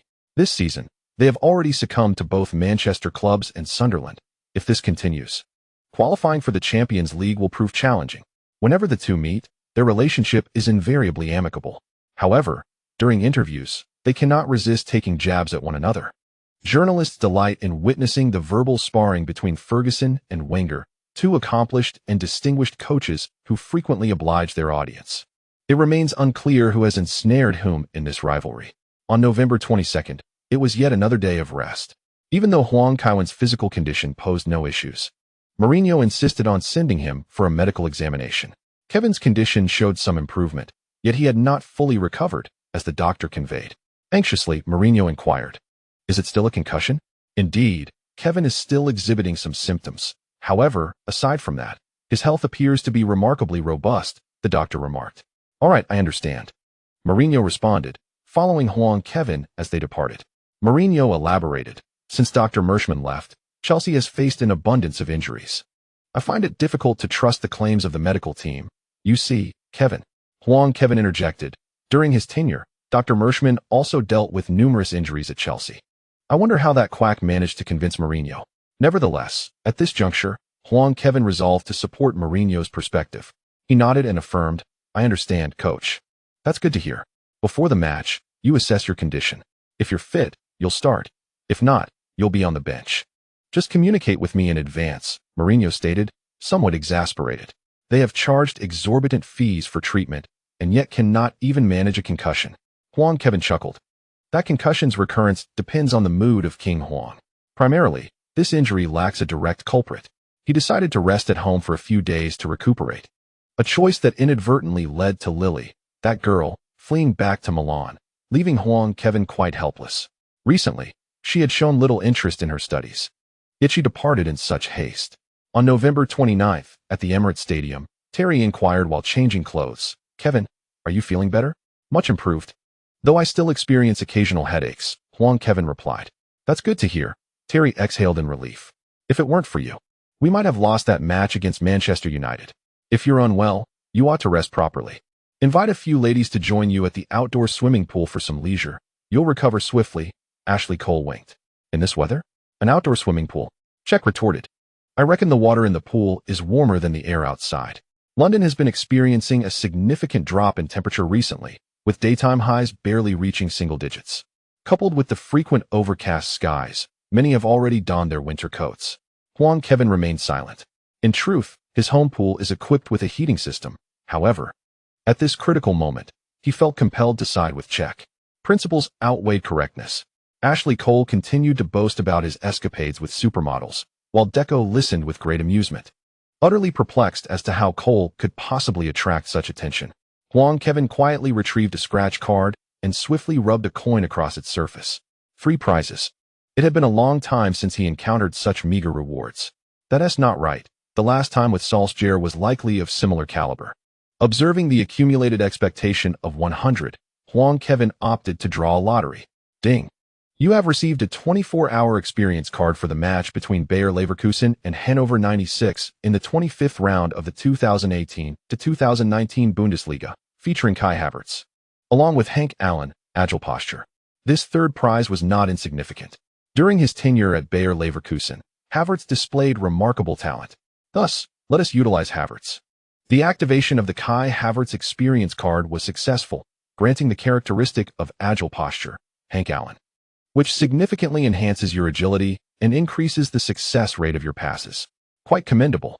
Mourinho approached and inquired, "How are you feeling today, Kevin?" "I'm well. Starting is not an issue," replied Huang Kaiwen with a smile. "Very well, you will start today." "Coach, may I play as a false 9? Huang Kaiwen asked. The locker room fell silent, particularly the new recruits like Bale, who had never encountered such a situation. Higuain smirked, already anticipating Mourinho's reaction. As expected, Mourinho quickly seized the tactical board, making adjustments while saying, "Today, Kevin will play just behind the forward. This is your position. Ensure you understand your responsibilities and do not forget them once on the field." Huntelaar looked at Huang Kaiwen and assured him, "I will cover for you." Huang Kaiwen nodded with a smile. Havertz is not suited to play at the very front. Rather, he excels in a role just behind the forward, necessitating someone to lead the line and provide cover. With Huntelaar up front, Huang Kaiwen can alleviate some pressure. He is indeed set to start, having been quite active during warm-ups. And this month, he has only played 8 minutes across 3 competitions with Chelsea. Nevertheless, those 8 minutes were crucial as he scored 2 goals, turning the match against Manchester United. Ultimately, physical fitness is paramount, and it is likely Mourinho agreed to reinstate him in the starting lineup upon observing Huang Kaiwen's recovery. Marking his first injury absence, young Bale has garnered Mourinho's favor, indicating the coach's willingness to feature him in the starting 11. Let us now review the starting lineups for both teams. Arsenal's 4-3-3 with dual defensive midfielders, goalkeeper, Almunia, defenders, Amartey, Vermaelen, Gallas, Sagna, midfielders, Alexander Song, Fabregas, Denilson, forwards, Arshavin, Eduardo Nasri. Chelsea's 4-3-3 with dual defensive midfielders, goalkeeper, Czech, defenders, Bale, Carvalho, Terry, Ramos, midfielders, Eschen, Huang Kaiwen, Ballack, forwards, Higuain, Huntelaar, Mata. Higuain once again drifted wide, while Huang Kaiwen's position should ideally be that of an attacking midfielder. Although both teams appear to have similar formations, Fabregas occupies a more withdrawn role as a central midfielder, rather than an attacking one. Eduardo, previously favored by Wenger, suffered a broken leg from a challenge by Birmingham's Martin Taylor during a Premier League match on February 23, 2008, which sidelined him for the season. He only returned this past February. Last season, he excelled in 2 FA Cup matches, scoring 3 goals, and one hopes he can maintain this form. Terry won the coin toss, and Chelsea chose the pitch. At precisely 4 p.m., referee André Mariner signaled the commencement of the match. Arsenal's offensive organization has always been of the highest caliber. Their wings, Arshavin and Nasri, are both adept dribblers, and Sagna possesses commendable abilities as well. The only player that Kevin Huang found somewhat unfamiliar was Traore. As the match commenced, Arsenal swiftly orchestrated their attack, demonstrating a passing proficiency that ranks among the elite in Europe. Their continuous movement and passing exerted considerable pressure on Chelsea's defense. In fact, Huang Kaiwen opted to retreat at the start, assisting his teammates in shouldering some defensive responsibilities. In the 7th minute, Sagna delivered a pass forward, which Nasri deftly controlled before accelerating past Huang Kaiwen with sheer speed. Ballack promptly rushed in to provide defensive support. Nasri, showcasing remarkable agility, maneuvered past Ballack with a swift feint and burst forward. Ballack quickly pursued him. While in motion, Nasri skillfully nudged the ball to the advancing Fabregas. Fabregas met the ball with a powerful shot, sending it racing past Terry and into the penalty area, aimed directly at the goal. Cech reacted instantly, diving to his side and successfully plucking the ball from the air. A magnificent save. Shortly after the kickoff, Fabregas demonstrated his exceptional talent with a high-quality strike. He is indeed a remarkable asset in attack, adept at orchestrating plays, and capable of long-range shots. It's no wonder he has become Arsenal's captain at such a young age. At merely 22 years old, Fabregas has already played 6 seasons in the Premier League, establishing himself as one of the finest young midfielders in Europe. Cech, struggling to regain his footing, called out, "Be alert, don't give them a chance to shoot." Arsenal's offense is perpetually threatening, and a moment's inattention could lead to conceding a goal. Terry merely chuckled and waved his hand dismissively, choosing not to retort. Observing Terry's reaction, Cech refrained from further comment and directed the ball toward the right flank. Upon receiving the ball, Ramos aimed to advance it forward, but his intentions were too transparent and easily intercepted. Arshavin dashed forward, extending his foot to block the pass, successfully thwarting Chelsea's swift counterattack. Terry retrieved the ball from the sideline and tossed it back to Ramos. Noticing that Arsenal's players had returned to their half, and with Huang Kaiwen marked closely, Ramos opted for a long pass again. Remarkably, he targeted Huang Kaiwen once more. Both of Arsenal's defensive midfielders were positioned near him. Huang Kaiwen, keenly anticipating the ball's trajectory, acted decisively. As the ball descended, he surged forward, executing a back-heeled flick that sent the ball ricocheting off Alexander Song's waist and right into his path. In an instant, Huang Kaiwen sprang into action, sprinting forward like a cheetah. Denilson, just a moment too late, found himself trailing by more than 2 meters. Such a scene elicited considerable distress among the fans at the Emirates Stadium, reminiscent of the days when Henry wreaked havoc on their home turf. Fortunately, Sagna's rapid speed allowed him to keep pace. Although unable to catch up with Huang Kaiwen, he maintained a position 2 strides behind him. As they approached the goal line, Huang Kaiwen used his left foot to nudge the ball forward into the penalty area. Seizing the opportunity, Sagna closed the gap between himself and Huang Kaiwen, strategically compressing the vertical distance and pushing Huang toward the baseline. Huang Kaiwen tapped the ball ahead with his left foot, slightly accelerating as he surged forward. By the time he reached the ball in the penalty area, it had already crossed the goal line. Sagna quickly fell to the ground to make a pass, but Huang Kaiwen was swifter. His left foot struck the side of the ball with precision. With a swift motion, the ball rolled past Sagna and toward the center, catching both Higuain and Gallas by surprise at the near post. Meanwhile, Huntelaar, positioned at the far post, aimed carefully before unleashing a powerful left-footed shot that effortlessly found the back of the net.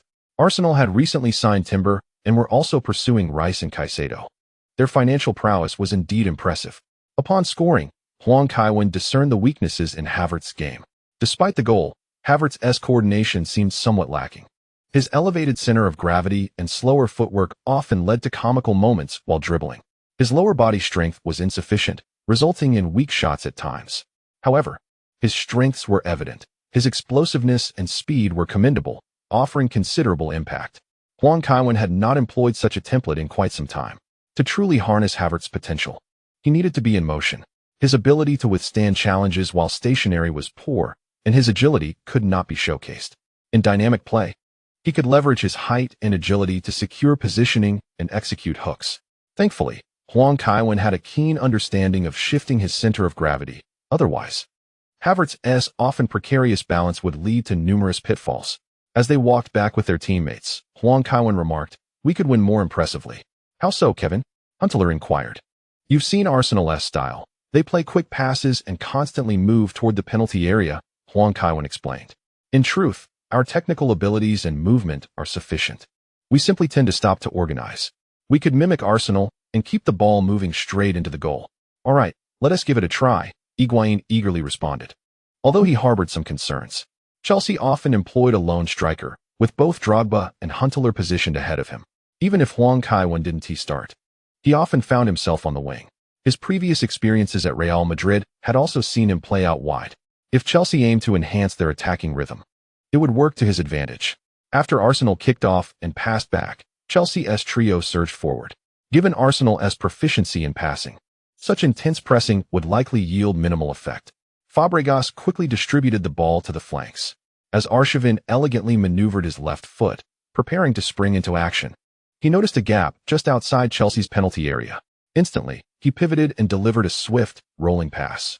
The ball traversed between Eschen and Ballack, advancing towards the defensive line.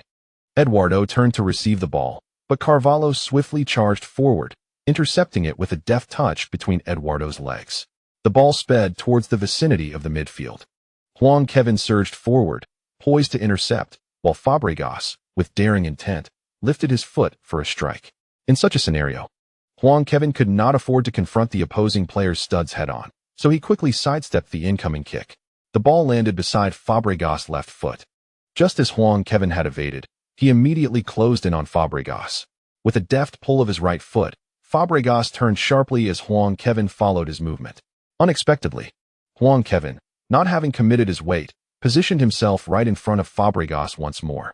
Fabregas nearly relinquished the ball to Huang Kaiwen's feet. The Arsenal captain swiftly turned and returned the ball, leaning against Huang Kaiwen. Huntelaar stood poised just before Arsenal's defensive line and successfully seized the ball. However, he had scarcely taken 2 steps before Vermaelen decisively slid in, sending the ball out of play. The tussle in midfield was indeed fierce. Yes, Fabregas intended to bypass Huang Kaiwen, but while Huang Kaiwen's defensive capabilities fluctuated, his awareness was among the finest in football. Fabregas's feint was effortlessly discerned by Huang Kaiwen. After his rejection, Ramos approached the sidelines, preparing to execute a throw-in. This time, Arsenal players closely marked Huang Kaiwen. Arshavin, having retreated to the back line, stood beside Huang Kaiwen. With no other option, Ramos threw the ball to the nearest Ballack. Ballack quickly returned it to Ramos. Positioned at the sidelines, Ramos promptly launched a cross into the penalty area. The ball soared swiftly from the edge of the arc into Arsenal's box. Almunia, recognizing the force of the pass, hesitated to catch it, rushing from his line to punch the ball away. Regrettably, Ramos's observation had indeed been commendable. Since Arsenal had centered their focus on Huang Kaiwen, he decided to target the less defended area. Fabregas retrieved the ball in the backfield, executing a graceful turn to evade his marker before passing it to Nasri, who advanced the ball forward. Just a few steps later, Bale had already surged forward. Observing Bale's enthusiasm, Huang Kaiwen returned to the center. Pass. Fabregas called out emphatically.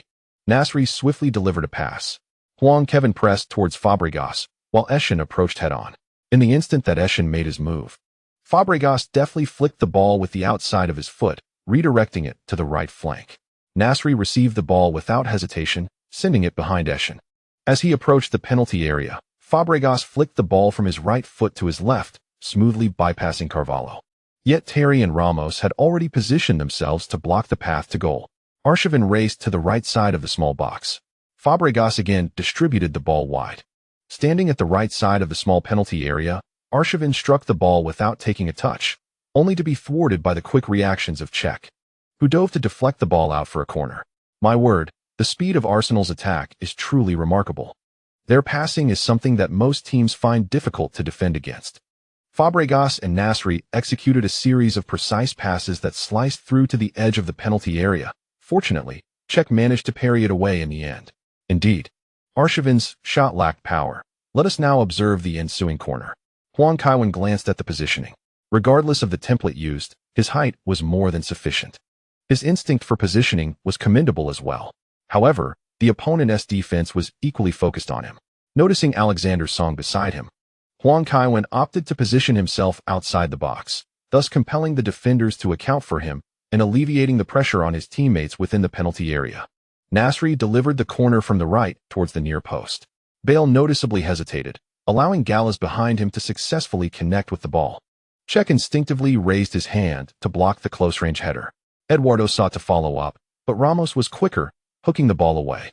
Arshavin pursued Ramos, and during the run, Ramos mishandled the ball, leaving it behind. Arshavin swiftly turned and nudged the ball with his left foot, passing it back towards the center. Eduardo's shot was abruptly deflected out for another corner by Terry. On the sidelines, Mourinho exhaled in relief. If there was anyone he wished to avoid losing to, it was certainly Wenger. In this period, Wenger was his greatest adversary. Although the two teams only met a maximum of 4 times a year, the two managers found themselves exchanging barbs in the newspapers monthly. Ideally, he hoped Chelsea would secure a clean sheet. Ramos's blunder was significant, yet he decided to grant him another chance, refraining from reprimanding him for the moment. "You fool, do you seek your own demise?" Cech, on the verge of losing his clean sheet bonus, exclaimed in frustration. With the current performance, he felt the golden glove slipping further from his grasp. Ramos, brushing his golden locks, offered an awkward chuckle. Chelsea had many commendable attributes. However, their goalkeeper's temperament was rather volatile. He recalled how Casillas had maintained a calm demeanor during their time at Real Madrid, feeling that the latter was more composed. Nasri stood at the corner flag once more, quickly delivering the ball. The sphere landed centrally, striking Terry's head before bouncing to Eduardo's feet. To his astonishment, Eduardo instinctively extended his foot, misjudging the power, causing the ball to roll rapidly towards the byline. Bale reacted swiftly, colliding with Eduardo's shoulder to gain possession. An irate Eduardo fell to the ground attempting a challenge, while Bale quickly rose to his knee and executed a pass successfully out of the penalty area. The ball ricocheted past Alexander Song. At that moment, Huang Kaiwen showcased tremendous explosive speed, taking 2 steps to seize the ball before Song and the recovering Gallas could intervene. The entire Emirates Stadium seemed to lose its vibrancy. Huang Kaiwen strode forward with his long legs. Although his pace was not particularly swift, the length of his strides was remarkably exaggerated, almost as if he were gliding just above the turf. In the blink of an eye, he had crossed the halfway line.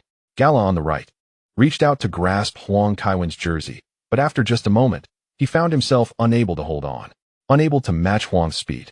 He lost his balance and fell heavily onto the grass. Seizing the opportunity while Huang was being harassed, Alexander Song continued to sprint back, but having escaped Gala, Huang easily surged past him.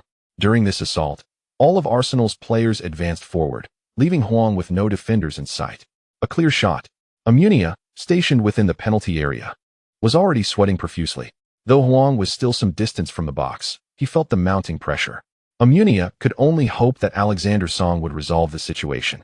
Song, too, attempted to intervene, extending his hands toward Huang's right arm, but as Huang deftly shrugged him off, Song stumbled, nearly losing his footing. Though he did not fall, those 2 faltering steps sealed his fate, rendering him unable to keep pace with Huang.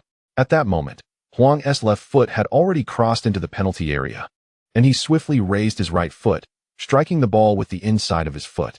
Thud! Amunia lunged with his left hand in a desperate attempt to intercept the low shot. However, his judgment faltered, and his reaction was a fraction too slow. The ball whizzed past him before his arm could reach the appropriate position, sending him tumbling in front of the small box.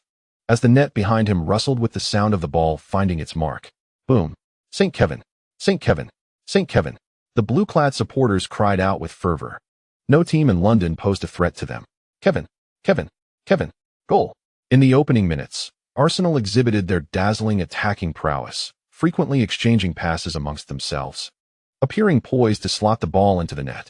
Yet, for Huang, this was a feat he could accomplish single-handedly. During this offensive play, he did not showcase much skill, as the opponent simply did not warrant it. From receiving the ball in the backfield to scoring against the rival's goal, Huang required a mere 7.23 seconds. If Arsenal continued at this level, it would be difficult for Huang to maintain his interest, perhaps after 20 minutes into the match. He would opt to leave the pitch early, retreating to the locker room to change and head home. Perhaps in the future, Huang could negotiate a contract based on the seconds he spent on the field, for 90 minutes of football was far too lengthy for him. This goal struck a significant blow to the Arsenal fans. It was as if, in the blink of an eye, their team had been relentlessly attacking Chelsea's goal, only for Huang Kaiwen to breach theirs in an instant. The abrupt transition from heaven to hell was palpable, creating an overwhelming sense of disbelief. Many distraught fans rubbed their eyes, hoping for a different outcome. Alas, what they beheld was Huang Kaiwen rushing towards the corner flag in celebration. "Kaiwen, your speed is simply astounding," Hunter Lar exclaimed as he rushed over, embracing Huang Kaiwen's shoulders. No sooner had he spoken than Ramos and Higuain arrived on the scene. Once again relegated to the sidelines, Bale angrily gnawed at his teeth in confusion, unable to comprehend the sheer velocity of the Chelsea players. Wenger, somewhat disheartened, shook his head and returned to his seat on the bench. Arsenal was a tactically mature team. Even if he wished to, he could not switch to a formation with 3 defensive midfielders, as it would only hinder the players' performance. He turned to glance at Chelsea's coaching staff, acknowledging Mourinho's prowess, despite their strained relationship. Mourinho's ability to frequently alter formations with commendable effectiveness was indeed remarkable. Touching the familiar zipper, Wenger felt a flicker of reassurance. The weather in London was rather chilly. He attempted to zip up his jacket, but found it persistently resistant. This sensation felt all too familiar. Wenger vowed that next time, he would insist that the sponsors provide a jacket with buttons instead. Arsenal players resumed play, opting once more for a backward pass to organize their attack. On the left flank, Arshavin appeared somewhat sluggish. Damn, just as the ball was in play, Ramos positioned himself directly before him. Did Chelsea's fullbacks possess any skills? Mata was forced into the center. With Huang Kaiwen occupying the middle, Mata dared not draw too close, maintaining a position slightly behind him. He was more aligned with the fullback position than Ramos. Fabregas, under pressure, quickly returned the ball. Denilson played a lateral pass. Alexander Song advanced a couple of steps, deftly evading Higuain with a skillful touch, driving the ball forward. Huang Kaiwen was preparing to bolster the left flank defensively when Bale surged forward, noticing Eschen behind him, prompting Huang Kaiwen to revert to the center. Indeed, Alexander Song found it challenging to break through. Upon Fabregas's arrival, he swiftly executed a lateral pass. Fabregas received the ball, nudging it towards the left. Huang Kaiwen quickly approached him. Once Fabregas reached the edge of the penalty arc, he immediately delivered a pass with remarkable penetration, rolling between Huang Kaiwen and Ballack, piercing through Chelsea's defense and sliding past Carvalho into the penalty area. Nasri dashed into the 6-yard box to receive the pass. Cech rushed out to defend, but the agile Nasri, amidst his movement, executed a deft lateral pass with his right foot. The ball soared towards the goal, but in a crucial moment, Bale, having tracked back, lifted his right foot to successfully deflect the ball out of the penalty area. Carvalho moved in to seize the ball, only to be met with a collision from the outstretched foot of Alexander Song. Now positioned on the right flank, Fabregas brought the ball to a standstill. Transitioning from open play to a structured attack, he needed to allow his teammates time to reposition. Eschen was preparing to press forward. At last, Fabregas made his move, deftly flicking the ball forward with the top of his foot, instantly dispatching a through ball. Eduardo, with his back to the play, received it without breaking stride, laying it off for the advancing Fabregas, who extended his foot to drive the ball into the penalty area. Bale chased down to the baseline, collapsing to execute a sliding tackle that thwarted the opposition. Nasri deftly twisted and delivered a backward pass in a triangular fashion, finding Eduardo in the center. He shot. Alas, such a splendid opportunity squandered, sending the ball directly into the stands. This was truly unacceptable. Eduardo, a left-footed player, should not have struck the ball so wildly. Wenger, having moved to the sidelines, could hardly believe the spectacle before him. That shot was indeed absurd. Even though that attempt failed, Cech was reminding his teammates, exclaiming, "Damn. With so many players in the box, how could the central forward be left unmarked?" At this point, he genuinely questioned whether his teammates were intentionally undermining him. The fallen city and the weakened Warriors, indeed. Arsenal's performance today was commendable. However, aesthetic appeal alone holds little value. Goals are paramount. Look at Barcelona. Their play may not be as flamboyant, yet they manage to wear down their opponents. Yet, I find myself drowsy watching Barcelona's matches. Given this, it seems Arsenal may not secure victory today. Aside from Chelsea, are there really 17 other teams that can defeat them? Ha ha ha, your expectations are rather lofty. Just observe Chelsea's efficiency, which is on an entirely different level compared to other teams. Wait, is that Juan Go? It truly is him. Yes, it's Juan Dog. I cannot stand him. Surely, he cannot be that bad. After all, he is a good brother from the forum. Good brother? The site I frequent has been shut down again. It must be Juan Dog infiltrating the forum and causing the blockade. Juan Dog is truly a wretched creature. No worries. My friends, I must clean my keyboard now. Eduardo knelt in Chelsea's penalty area, reluctant to rise. He had thought that shot would find the net, only for it to sail into the stands. Fabregas sighed, approaching Eduardo to help him up, though he too found the miss rather outrageous. As the captain, he felt compelled to comfort his teammate. Cech took the goal kick, and Ramos once again launched the ball forward. Huang Kaiwen contested in midfield, sending the ball toward the edge of the penalty area. Vermaelen surged forward, overpowering Huntelaar and sending the ball forcefully away. The ball landed at Denilson's feet. The Brazilian made a direct pass, and Fabregas, retreating, flicked the ball with his right foot, sending it back to himself. Splendid. This wall pass, executed with his back to the play, was remarkable. Arsenal players displayed a sense of ease in their ball handling, effortlessly reconnecting with teammates. Nasri, now on the right flank, received the ball as Bale advanced. He skillfully maneuvered through 3 defenders and surged into the penalty area, unleashing a shot. Goal. This was a true display of individual brilliance from Nasri, who, under pressure from 3 defenders on the right, deftly navigated and ultimately scored, helping Arsenal reclaim a goal.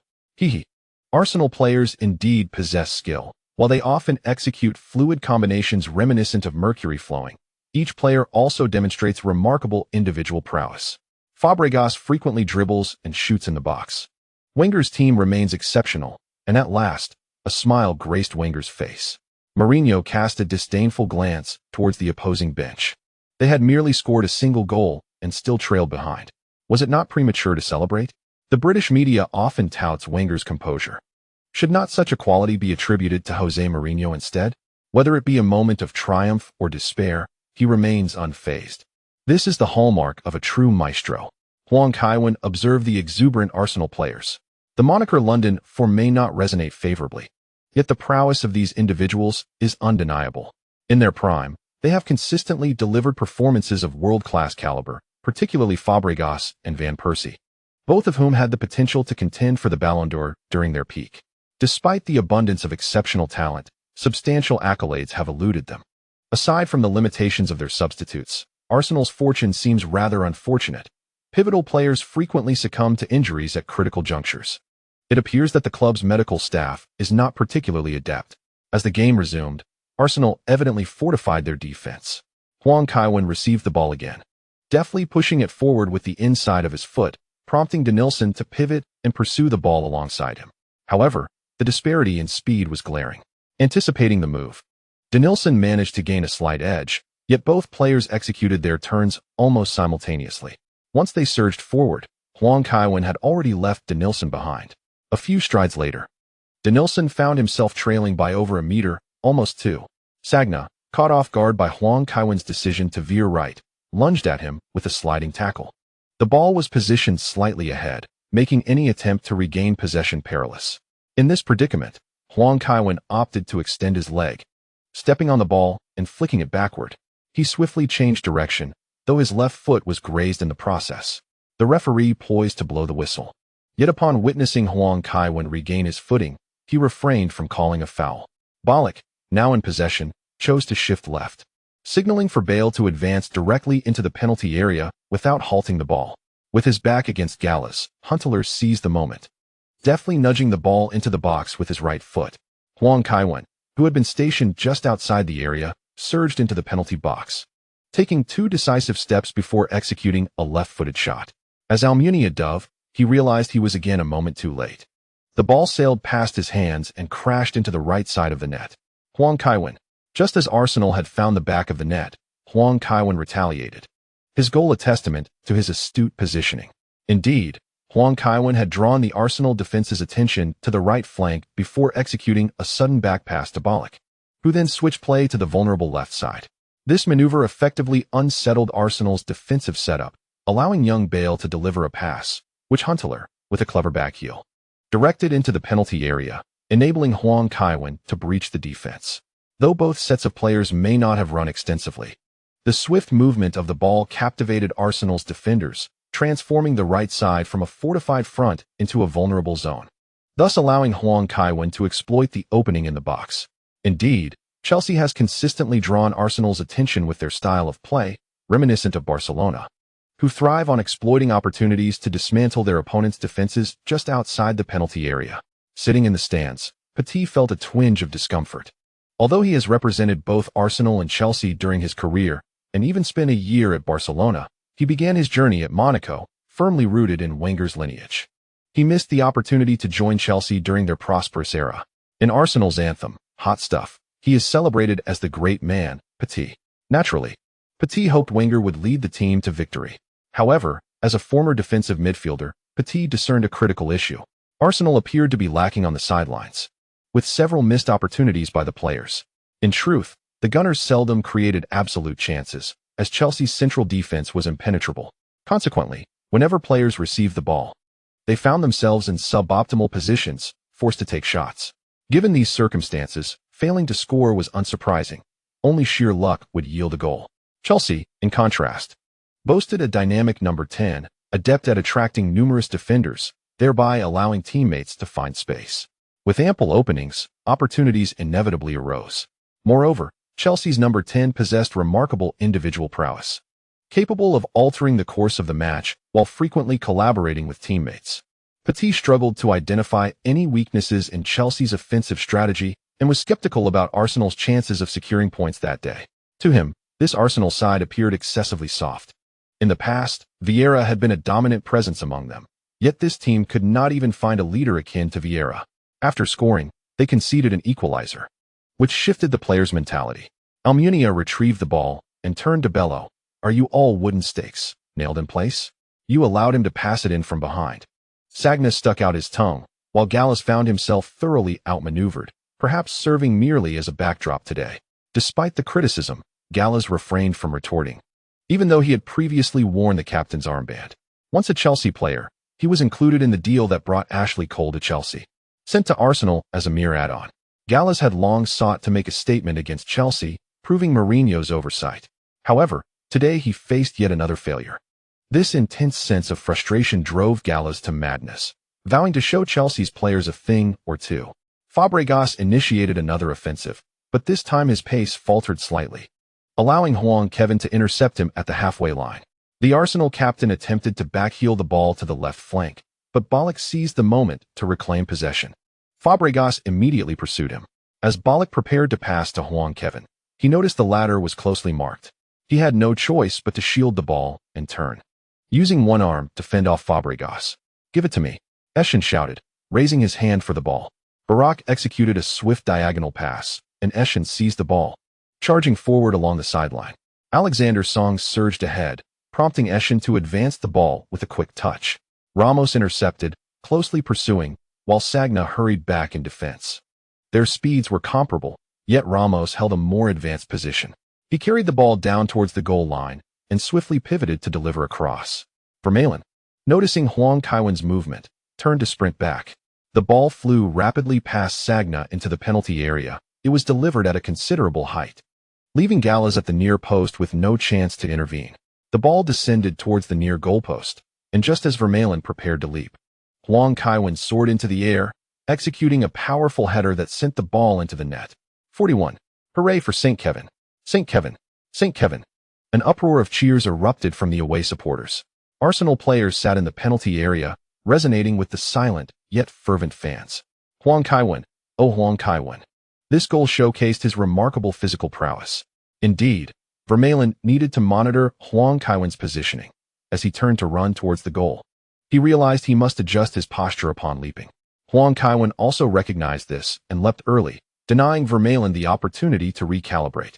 His extraordinary hang time could rival that of a basketball player.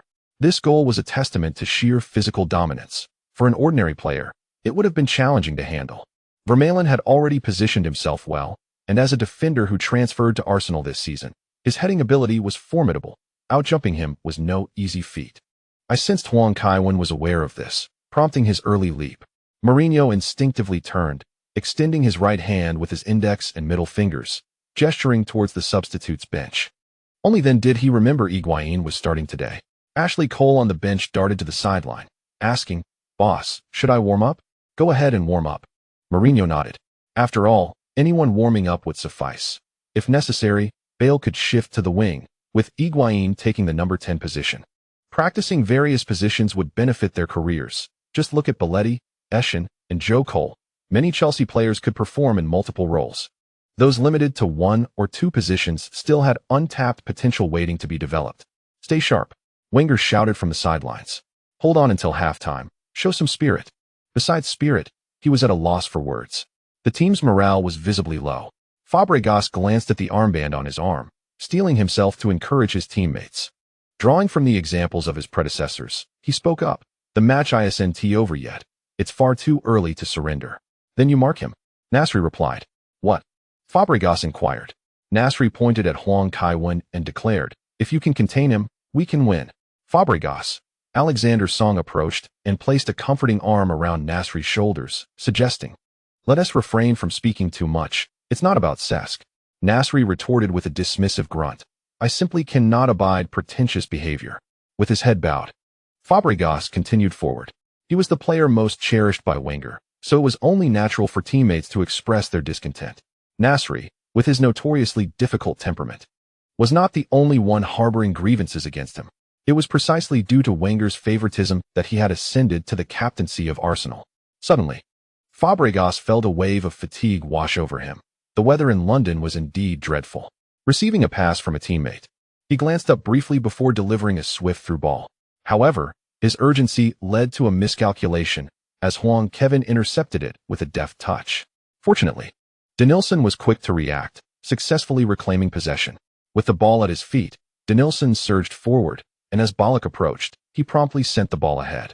Arshavin, receiving it, deftly flicked with his left foot before skillfully turning with his right, successfully deceiving Ramos in the process.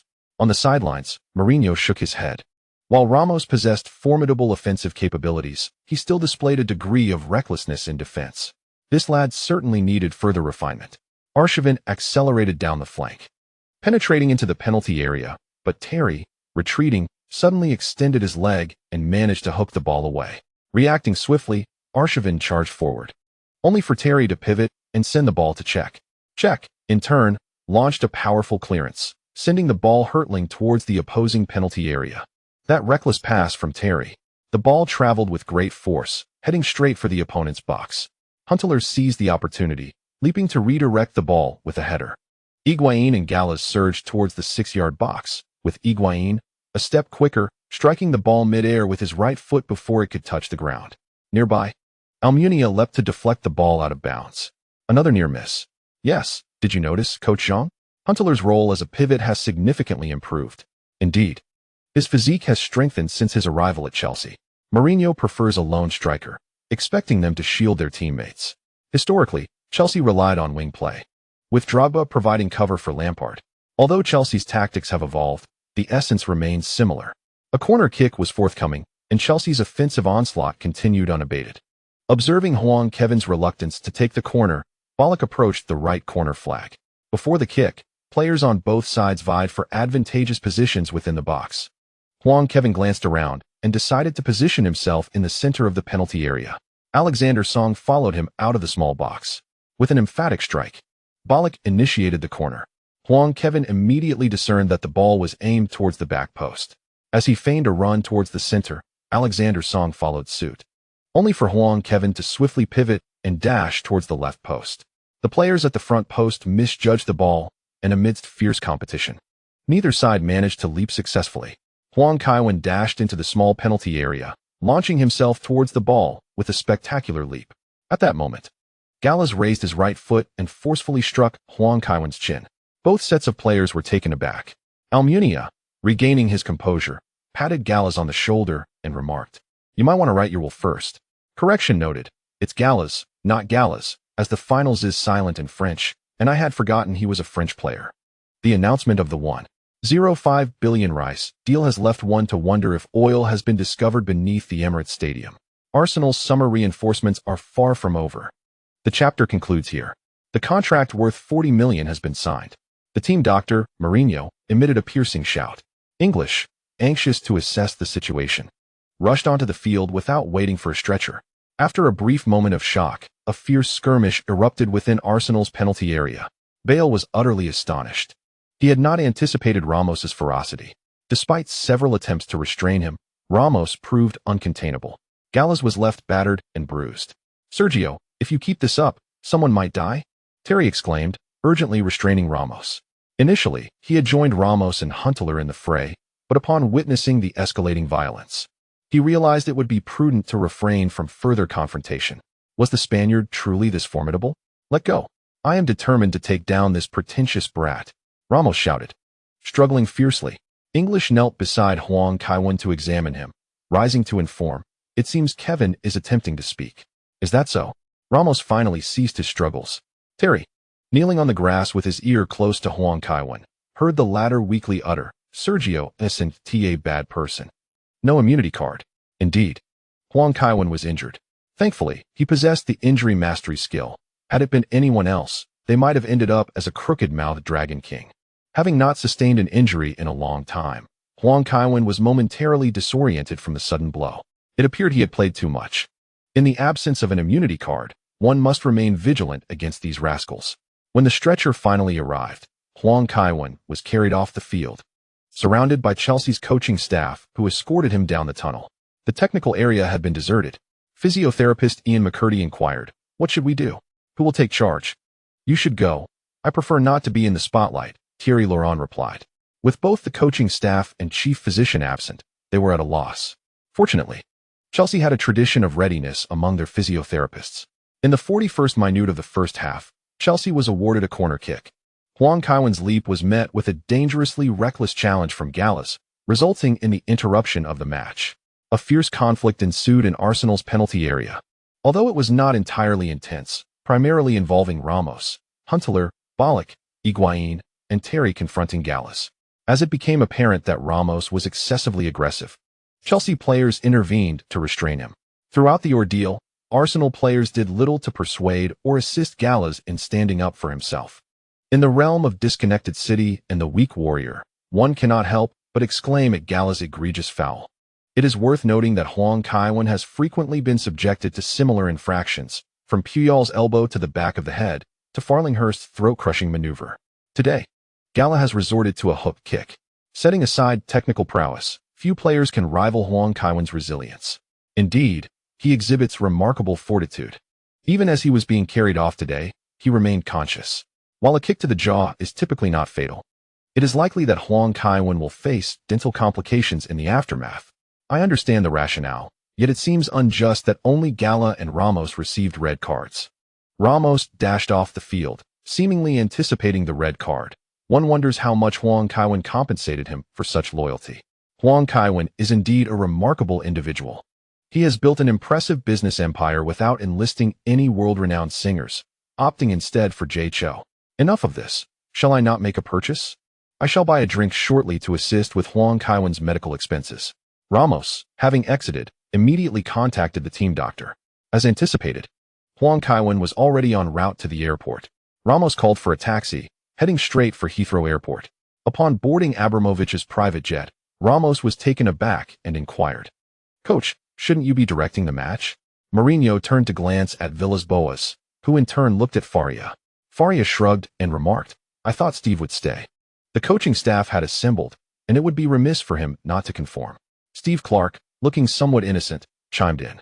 English advised, "You all should return. Kevin's condition is stable. We just need to get him to Milan. Then let us be off." Mourinho nodded, though his heart was heavy with concern. He recognized that there was little he could do at that moment.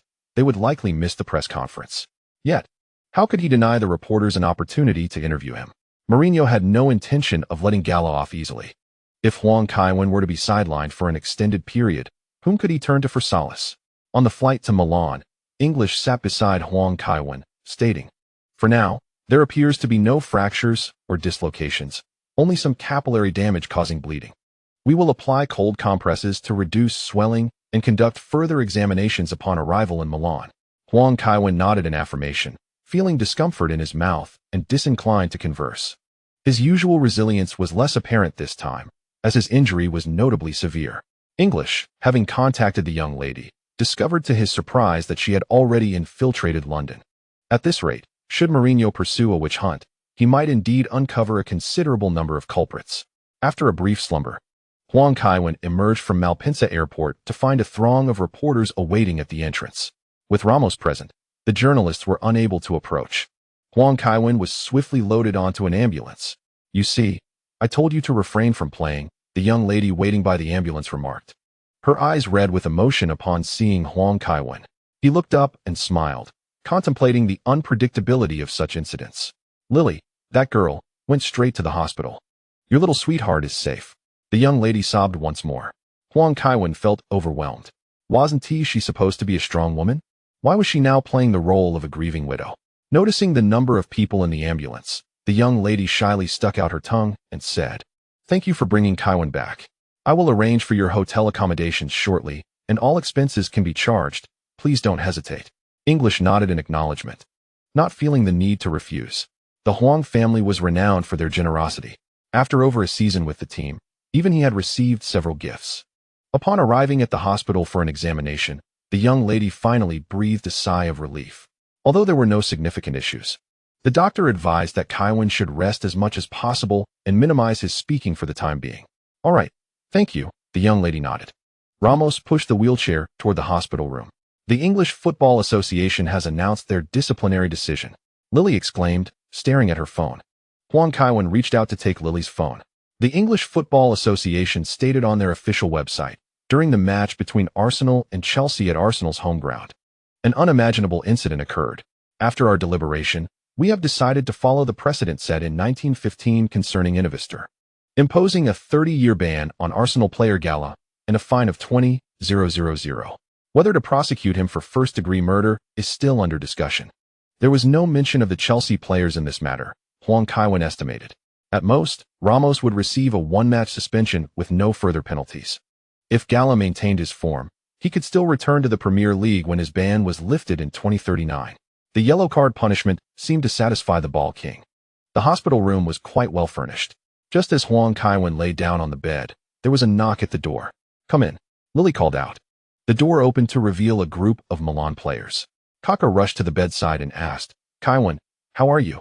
"He is fine, but speaking is currently difficult for him," Ramos replied from the sofa where he was watching television. "Little Kaiwen, you should return to Milan. The fouls in the Premier League are too brutal." Inzaghi casually picked an apple from the fruit basket, wiped it with his hand, and took a bite. Huang Kaiwen raised a deck of cards, causing Inzaghi to nearly fall to the ground. After losing so much to Huang Kaiwen last time, he had been considerably more subdued lately. If he were to see Huang Kaiwen every day, he would first need to recognize a wealthy father. "We just finished our match and came right over. We saw the video on the way. That foul was intentional, wasn't it? But you didn't need to go that hard," Gattuso remarked. "Kaiwen never misses an opportunity on the field," Kaka replied, looking up at Gattuso. "I'm fine," Huang Kaiwen said. "You should head back early. You must be tired after the match." "Did you win today? Is that even a question?" "I scored 2 goals today," Inzaghi boasted proudly.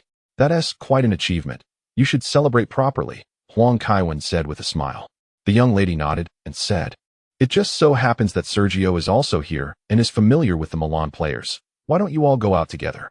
The club will cover the expenses." However, Kaka appeared somewhat reluctant. Huang Kaiwen chuckled and waved his hand dismissively. After all, he wasn't severely injured, and there was no need for so many people to watch over him. Ramos glanced at Huang Kaiwen, who nodded in agreement. Given the late hour, it would be better to celebrate their victory rather than cause a stir for everyone.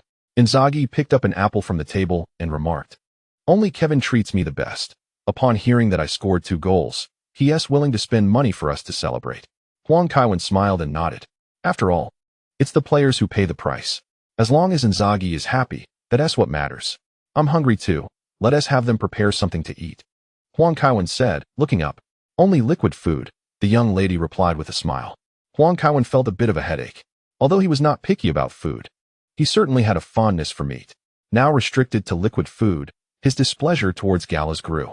"Kevin, look at Mourinho," Lily said, leaning against him and pointing at the television. "Speak up. You should call him Mr. Mourinho." Huang Kaiwen playfully tapped Lily. On the screen, Mourinho wore a serious expression as he sat in the press room at Stamford Bridge. Just a few hours apart, and Mourinho's demeanor had noticeably deteriorated. His eyes were sunken. Addressing the reporters, Mourinho angrily declared, "This is the most atrocious foul I have ever witnessed. Galas's foul was akin to murder. While he will face severe punishment, a mere suspension is utterly insufficient for a perpetrator of such a crime.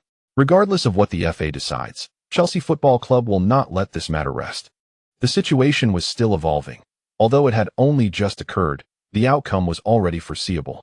At the beginning of the month, Huang Kaiwen had saved a busload of people. And by the end of the month, he found himself facing a grave foul. Even if the FA did not suspend Gallas, he would be unable to play in England again.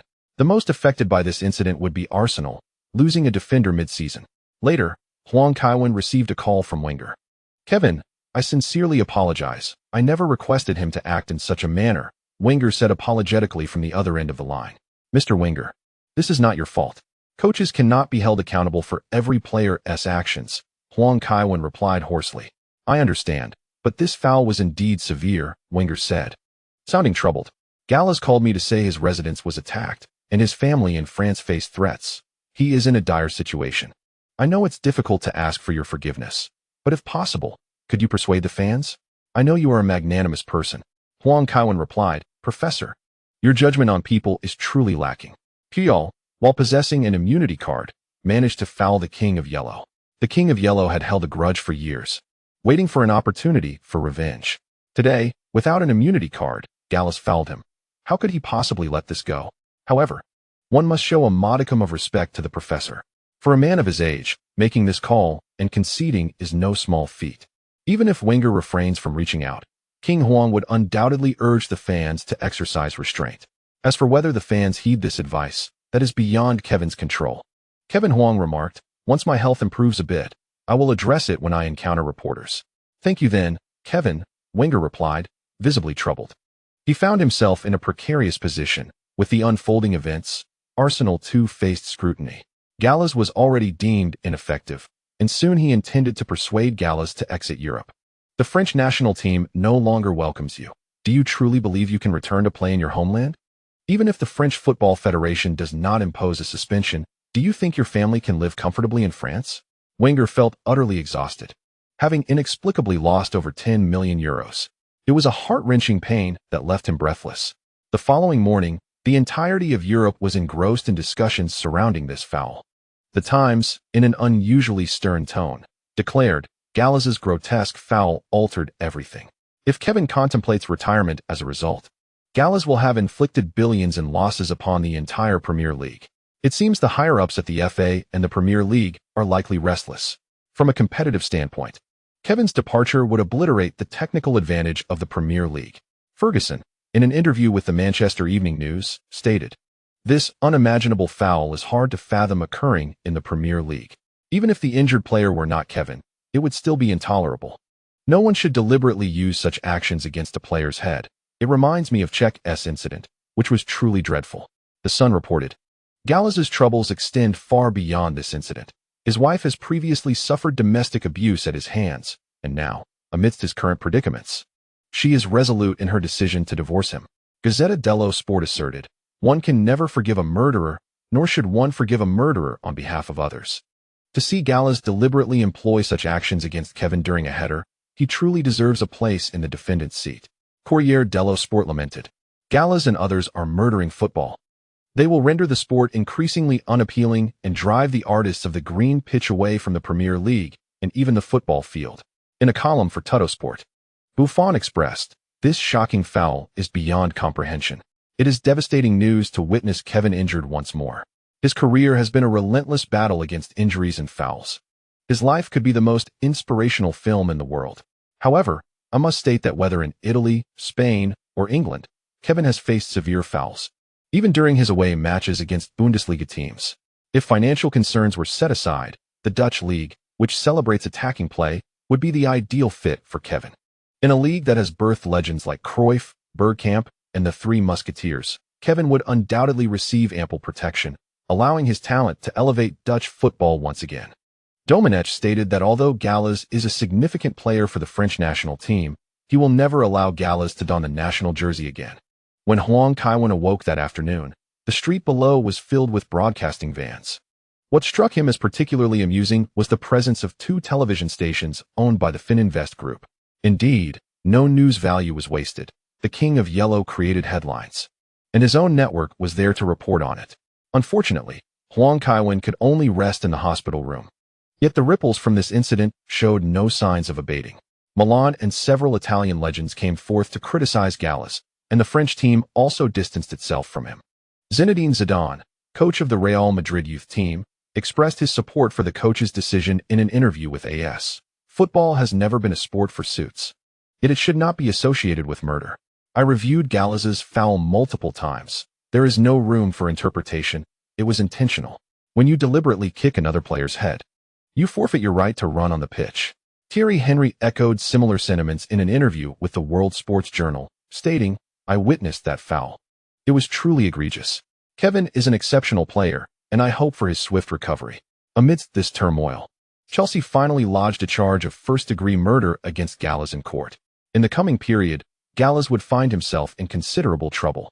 Even if he were acquitted, the legal proceedings would demand immense effort from him.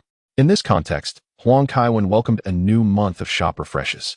Special template, Android 17, with 1,000,000 fate points. Templates, Fontaine, 10,000 points. Platini, 10,000 points. Popine, 10,000 points. Skills, non-dominant foot enhancement, 2,000 points. Parallel bars mastery, 100 points. Items, 24-hour injury immunity card, 20 points. Special item, Domenech's tarot card, 1,000 points. Wow, Android 17 is yet another formidable template.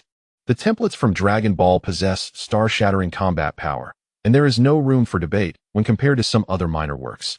The systems are simply incomparable.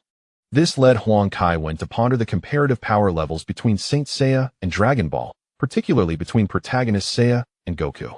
However, it seems that Android 17 is a female robot. There are just too many androids. Among the 3 French templates, the one that left the deepest impression on Huang Kaiwen was Fontaine. It is hard to surpass the miraculous feat of scoring 13 goals in a single World Cup. This record is likely to endure until the decline of football. The special item, Domenech's tarot card, reflects a rather superstitious coach, a type not uncommon in European football. Many soothsayers thrive on the existence of such coaches. Just within Barcelona, there are quite a number of sorcerers and fortune-tellers, and when considering the entire European landscape, many individuals engage in these professions. Huang Kaiwen opted to acquire the immunity card and parallel bars mastery for a total of 120 points. The skill of parallel bars mastery elevates one's proficiency to a professional level, enhancing both upper body strength and bodily balance. It is indeed commendable. Although the King of Huang may not necessarily participate in gymnastics competitions, any improvement is always welcome. This matter continues to evolve.